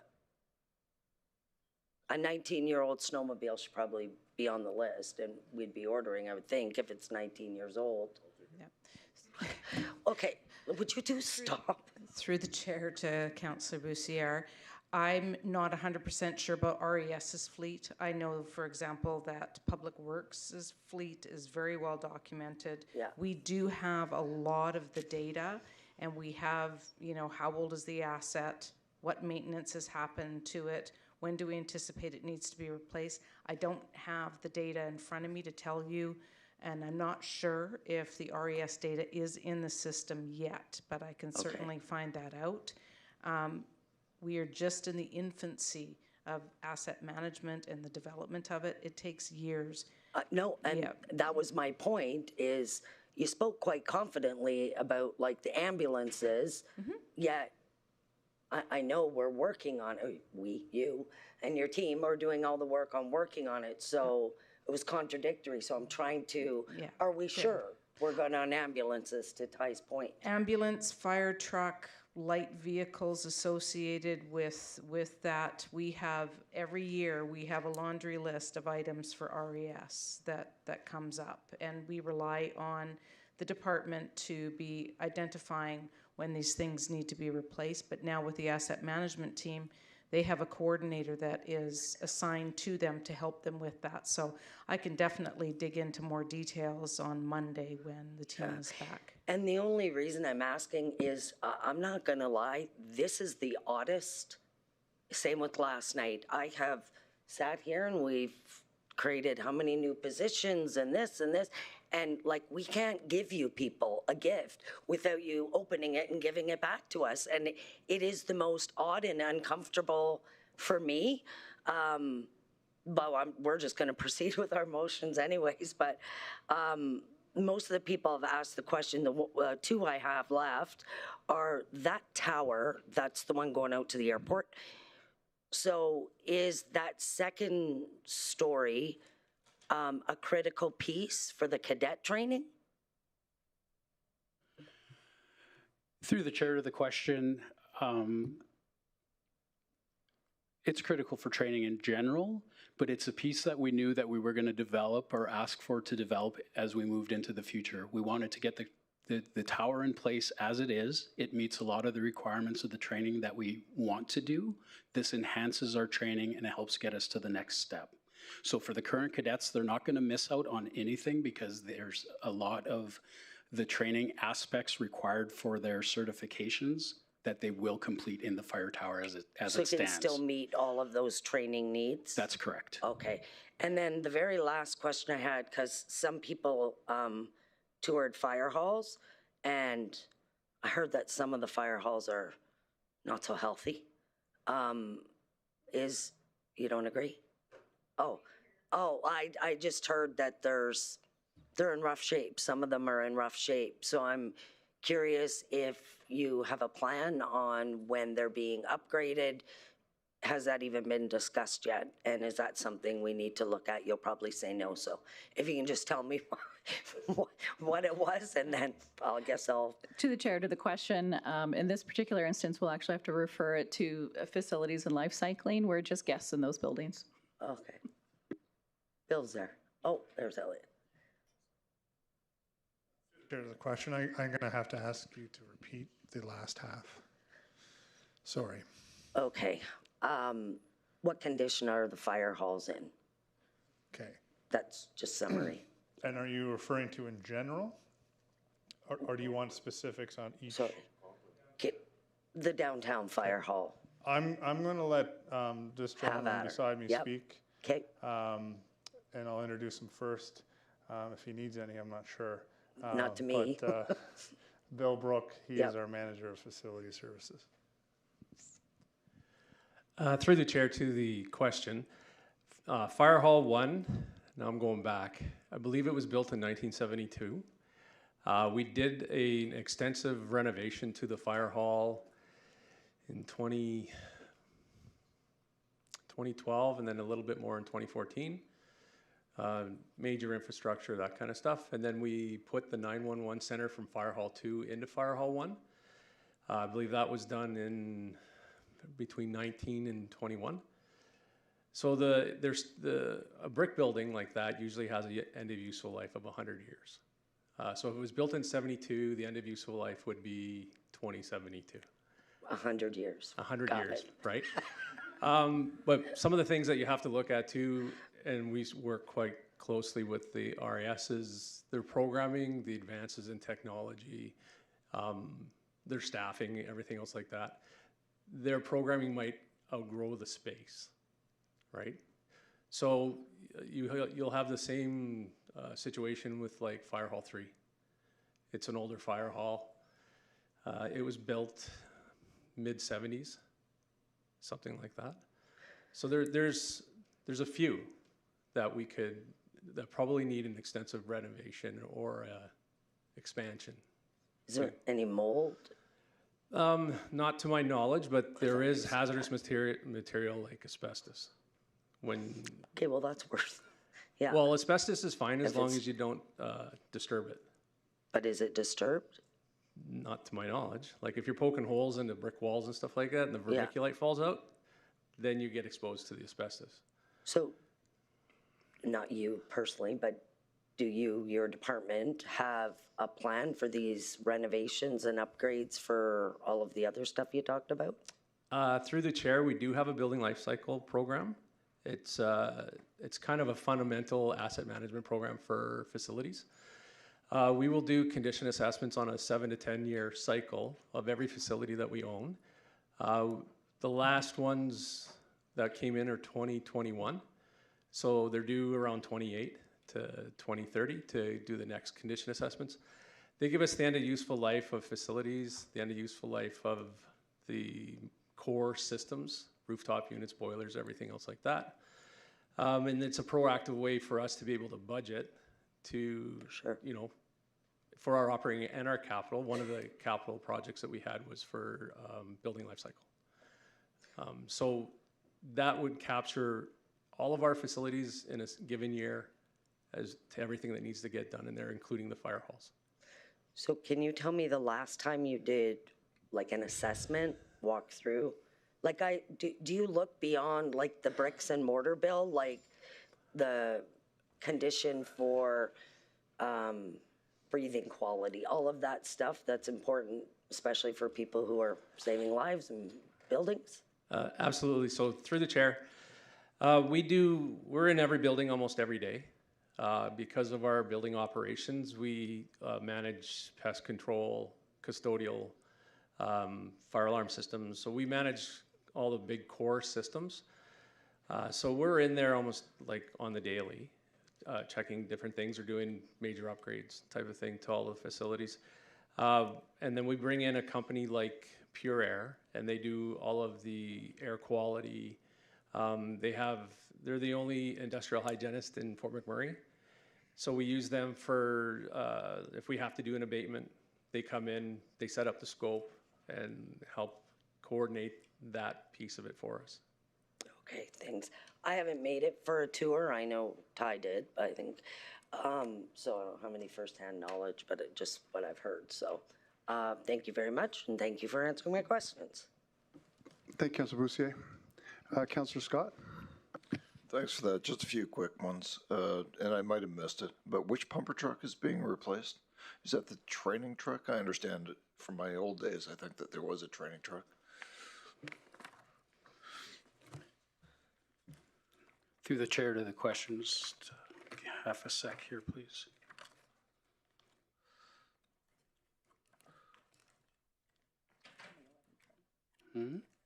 It's 2011. I just want to be.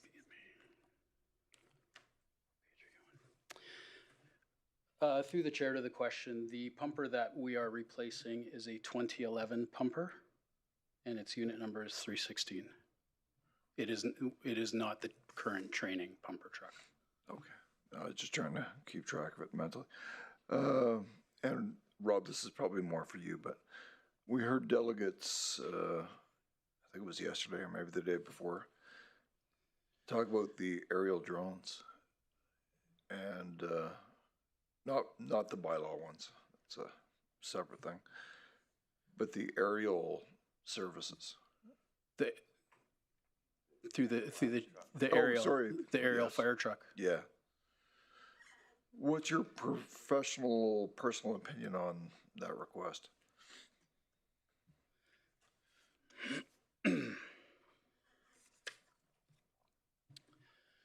Through the chair to the question, based on questions this week, I kind of anticipated this question coming from somebody, and I've given it a lot of thought.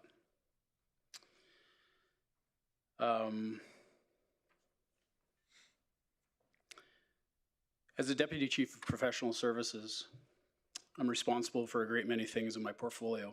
This includes accountability to the budget and fiscal responsibility. However, and of utmost importance, there's also a responsibility to public safety and the safety of our staff. My portfolio integrates with each of the branches of RES, and the decisions I make with professionalism and great seriousness. Councillor Luana Boussier asked yesterday if I'm a firefighter, and Councillor Allen mentioned the discussions and advocacy that took place when I was on the other side of my current role. I am a firefighter. Regardless of the rank that I hold today, I'm a firefighter through and through. I know the work, commitment, and dedication it takes to become a firefighter. I know the challenges faced when responding to calls.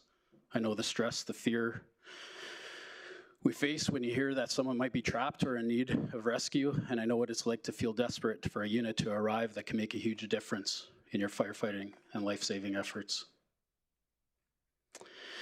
And with all of that, I know what our firefighters face when they arrive on scene and enter a burning structure, entering the unknown, but having confidence knowing that the right equipment, the right tools are coming, and that they can safely complete their assignment.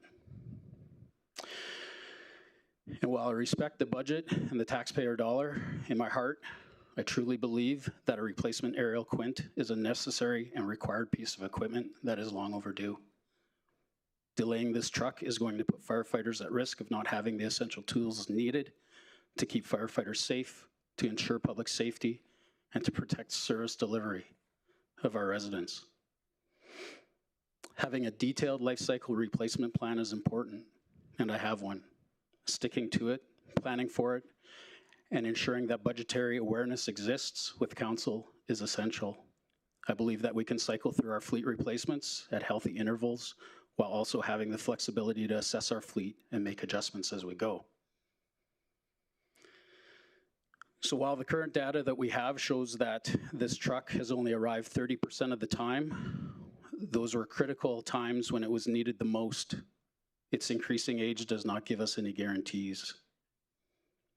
With all that said, I also want to share a statement that's very close and important to me. Somebody has said this specifically, but just in general life situations, you've probably all heard it before. But it's better to have it and not need it than to need it and not have it. So in my opinion, which is what you're asking for, the current ladder truck has reached the end of its serviceable life. While the unit remains safe and operational, it is declining in reliability as a long-term frontline asset. As aerial apparatus age, failures in hydraulic, mechanical, and electronic systems become more frequent and less predictable. Parts become more difficult to source, and this increases the risk of an unplanned downtime or failure during critical incidents, which directly affects firefighter and public safety. Thanks, Rob. And I've always appreciated your frankness and all you've done for this region. You're a true professional. It's incredible. Back to Kelly, or perhaps bylaw, back to the drone question, which I got mixed up with the last question. We heard delegates, On bylaw services, there's been some discussions about the need for 2 aerial drones. Can you speak to that, or have your team speak to it and talk about the current fleet? Through the chair to the question, thank you. Yeah, so Katie McDonald, she's acting manager of emergency management there, created this beautiful program, the drone program. A lot of work went into that. She opened the gate to open the door to bylaw to join that program. She's probably pulling her hair out right now, but we'll work on that later. But she's been great with including us in the use of the RES drone, which is, there's one right now for the whole of RES, and certain branches use it more. But with us, it's a tool that we've been trained on to use within the wood buffalo in certain air restricted areas. That has been extremely beneficial to us with not just enforcement, education, as I'm sure you've seen on Facebook, with, I'm going to say it, off-highway vehicles and and not just that, but school zones as well, where we can have aerial footage of vehicles passing stopped buses with their flashing reds, which has been successful through courts. Courts have been asking for digital footage really as evidence, and it's been extremely successful for us. So if we had an increased inventory of drones, this would be expanded to the area, different areas, different uses, and help our branch quite. And you might not know this off my hand, or maybe Kelly does, but the number I believe is correct is 34,000 for 2. Does that sound correct based on your knowledge? Through the chair of the question, that was confirmed. Yes, that is correct. Okay, and just for my colleagues, I will be bringing a motion on this issue later, but thanks very much. Thank you, Councillor Scott. Councillor Luana again. Thank you, Mayor Bowman. I don't have a question, but I need to make a statement. And I can make up a question if that makes everything easier for Just everybody. say, is it fair to say? Is it fair to say? Thank you. Kelly, Rob, Jody. When this council was elected, we've sat in the room, we've traveled together down to conferences, and we've had many conversations that this would be a safe place. This would be a safe place to work and a safe place to advocate for yourself and the people that you work with, and that remains true today. Thank you for your honesty. Thank you for your service. Thank you for your service, Jody. Thank you for being honest. That's it. I know that means something different to some people than others, but it needed to be said. Thank you, Luana. I think that's appreciated. Councillor Brandt?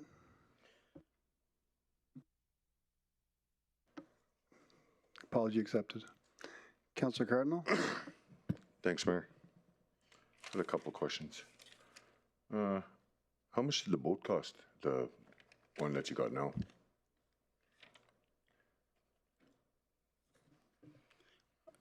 Through the chair to the question, I don't have that data in front of me. It's a 2012 boat, I believe. I can definitely get that answer for you. It is in my files. I just don't have it with me today. 2012, you said? Sorry, let me refer back to my notes.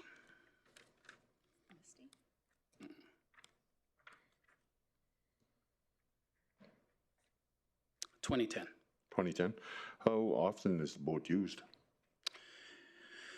Obviously, in the warmer months, it's used quite regularly for training. Our staff take it out on a regular basis to train. We've got a Swiftwater team that trains with it. However, the need for it is because it isn't capable of what we need to do to accomplish in terms of a Swiftwater rescue. And I wouldn't have called that on hand with me right now. How many hours on it? You know? Again, that would be in my files. I'm sorry, I don't have that. I will get that to you. guess a question for search and rescue in Fort Chipewyan. Through the chair to the question, search and rescue general activities are outside of the responsibilities of the fire department. There is a volunteer search and rescue service that's based here in Fort McMurray. I'm not sure how far they go. Usually when they're activated, it's through the RCMP. Okay, I've never seen them in Fort Chip, so I'm just asking. Yeah, it's a service outside of what we offer. True search and rescue is not one of the services that we offer. So, no search and rescue in Fort Chipewyan to have their own boat at the fire hall? Through the chair to the question, so we use... I know the answer. Yeah. So we use the boat for water aquatics rescue, not necessarily to find search and rescue activities. They're a little bit separate in their function and their services. At this point, we don't have a boat in Fort Chipewyan for the fire department. We've got some in some of the other ones, but for instance, Anzacs was purchased through a grant, not a grant, a donation, I guess, from an industry partner some years ago. So this particular one is to be styled in order to work on the river. Oh yeah, that was my next question, because I seen the Anzac boat. Did the bylaw truck make it to Fort Chip along with the cages? Through the chair to the question, the truck's still here in town and they're still working on the kennels right now. Okay, it's going to make its way back though. Thank you. Okay, thanks, Aaron. Tire replacements, specific to, I guess, each rural community, especially today, like our last night, pretty slippery. If there's a fire call, how often are they changed, I guess? Through the chair to the question, in our operating budget, that is covered as one of the regular replacement cycles that the mechanics, sorry, let me reframe that. The mechanics travel up to Fort Chipewyan at least once a year to do regular maintenance. If there is a need to bring that vehicle down, that's when all of that preventative maintenance work will be completed. Thanks, Rob. And how much did you say the fire hall in Fort McKay cost? Through the chair to the question, I believe that was $15 million upon completion. 15? Yes. Okay. Thank you, sir. Thanks, Councillor Cardinal. Yeah. If there's no other questions, we can go to motions. Councillor Brandt. Thank you, Mayor Bowman.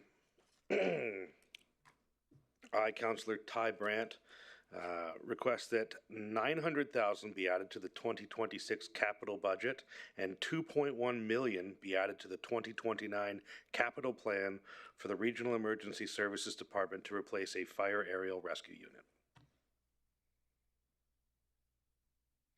I can speak to those numbers as well. Just hold on there, Ty.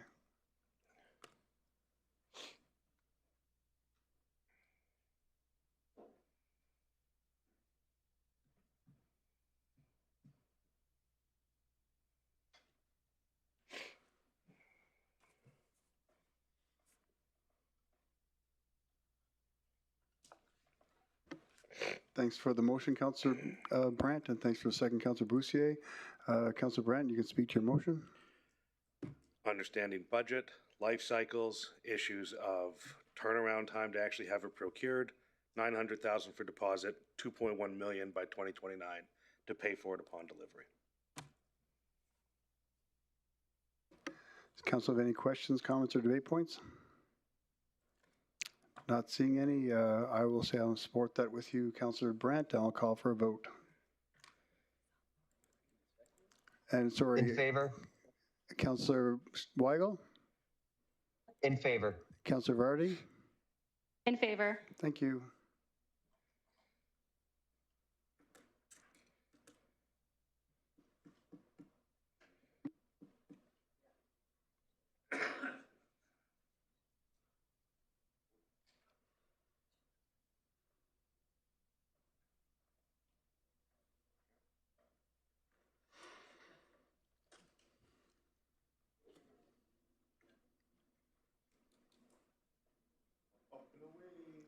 And that's carried unanimously. Thank you, everyone. Councillor Cardinal, you have a motion? I do, thank you.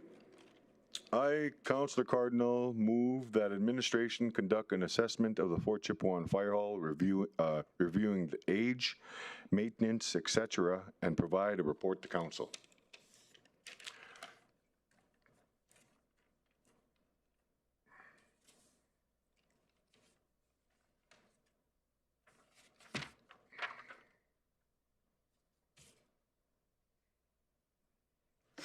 Thanks for the motion, Councillor Cardinal. Thanks for second, Councillor Van Castian. Councillor Cardinal, would you like to speak to that motion? No, a little bit of conversation with Rob there. Just apparently the halls might have been the 80s. I don't really know exact times, but I guess just for clarity and a concrete report to council that provides that information on my motion, so we can just have some sense of what's going on with the facility. Thank you, Councillor Cardinal. If council has any questions, comments, or debate points, Councillor Allen. Thank you, Mr. Mayor Bowman. Just, I guess, maybe a quick question for Bill Brook. When was the last time we would have done an assessment on the facility up there? The last assessment was 2021. So because we can utilize the canoe program, we could probably get another assessment done this year. We may be able to have a report Q3, Q4 finalized for the motion requested. So it's doable, yeah. It's doable, yes. Okay, thank you. Thanks, Councillor Allen. I don't see any lights online, so I will call for a vote. Councillor Weigel in favor. In favor. Councillor Vardy.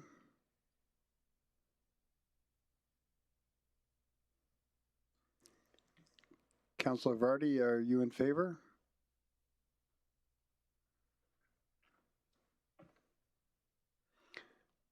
She may be disconnected. In favor. Okay, thank you, Councillor Vardy. That's carried unanimously. Thank you, everyone. Councillor Scott. Hi, next motion. Jade, are you able to put it up?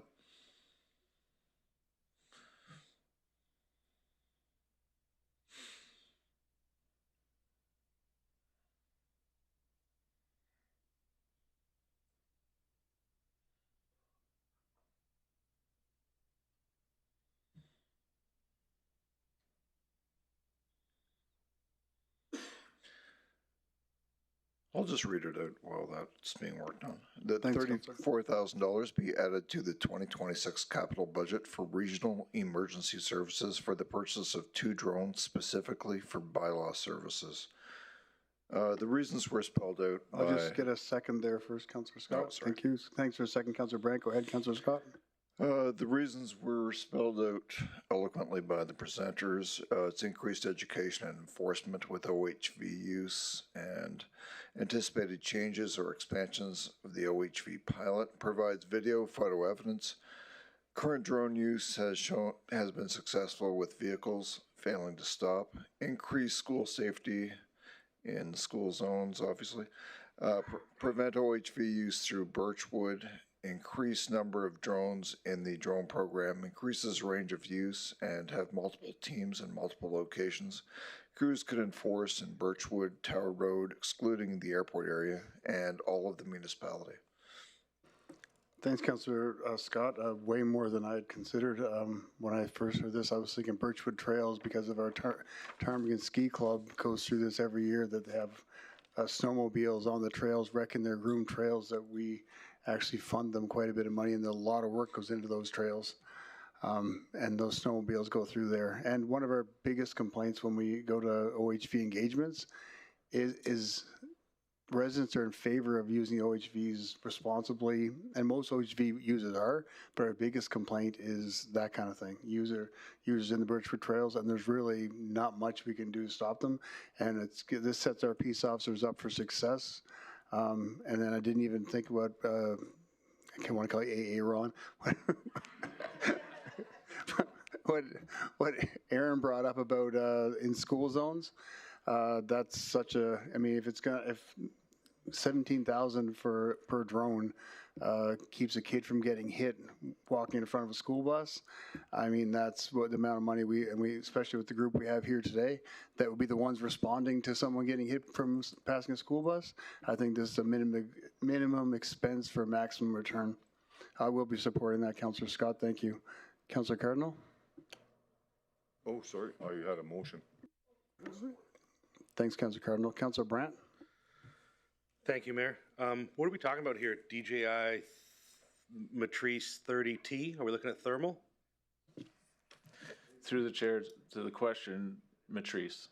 Is it the 30T Thermal. or is it the 300 or the 400? 30T. Perfect. Love to hear it. Thank you. Look at you, all technology savvy. I know a couple of things. Does anyone have any other comments, debate points, or questions? Yours is for your motion, Okay, we'll call for a vote. Councillor Weigel, online. In favor? Councillor Vardy, online. In favor? Thank you.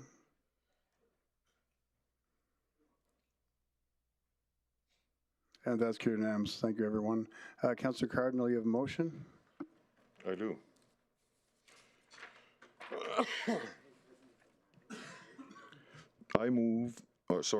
I, Councillor Kendrick Cardinal, move that $200,000 be added to the Regional Emergency Services 2027 capital budget for one rescue boat equipped with emergency gear for Fort Chipewyan.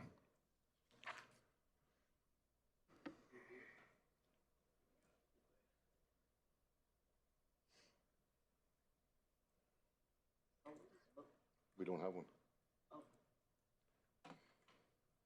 Thanks for the motion, Councillor Cardinal, and thanks for the second, Councillor Van Castian. Councillor Cardinal, would you like to speak to that motion? Perfect, thanks. Well, obviously, emergency services have been a hot topic throughout this whole budget proceedings, primarily on safety, providing services. Search and rescue was obviously a hot topic here tonight, which was boats, search and rescue up to the buildings, and providing safety to the community. I, for one, believe that my motion consists of that, and we don't have a search and rescue boat in Fort Chipewyan. When the four hunters passed away and drowned in Fort Chipewyan, that might have been 8 years ago or 9 now.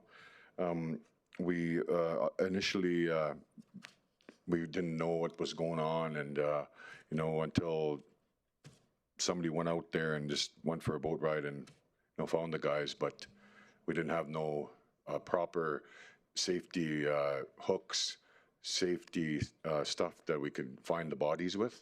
So it took 67 days in order to find the 4 bodies. So I really think that this would be a great addition to the community of Fort Chipewyan and bring some light to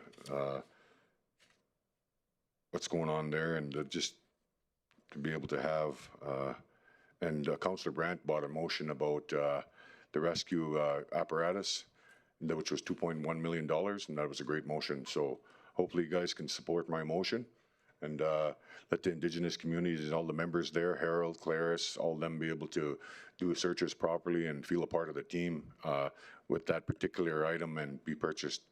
Please and thank you. Thanks, Councillor Cardinal. And my question is probably for somebody in this room. Who currently does search and rescue in Fort Chip? Is it the volunteer fire department? Like as Councillor Cardinal mentioned, someone's missing on the river. Is that RES or is that search and rescue? Through the chair to the question, I believe that that is the RCMP that undertake that particular function in Fort Chipewyan. Okay, no. RCMP's not here, but does RCMP have a boat in Fort Chip?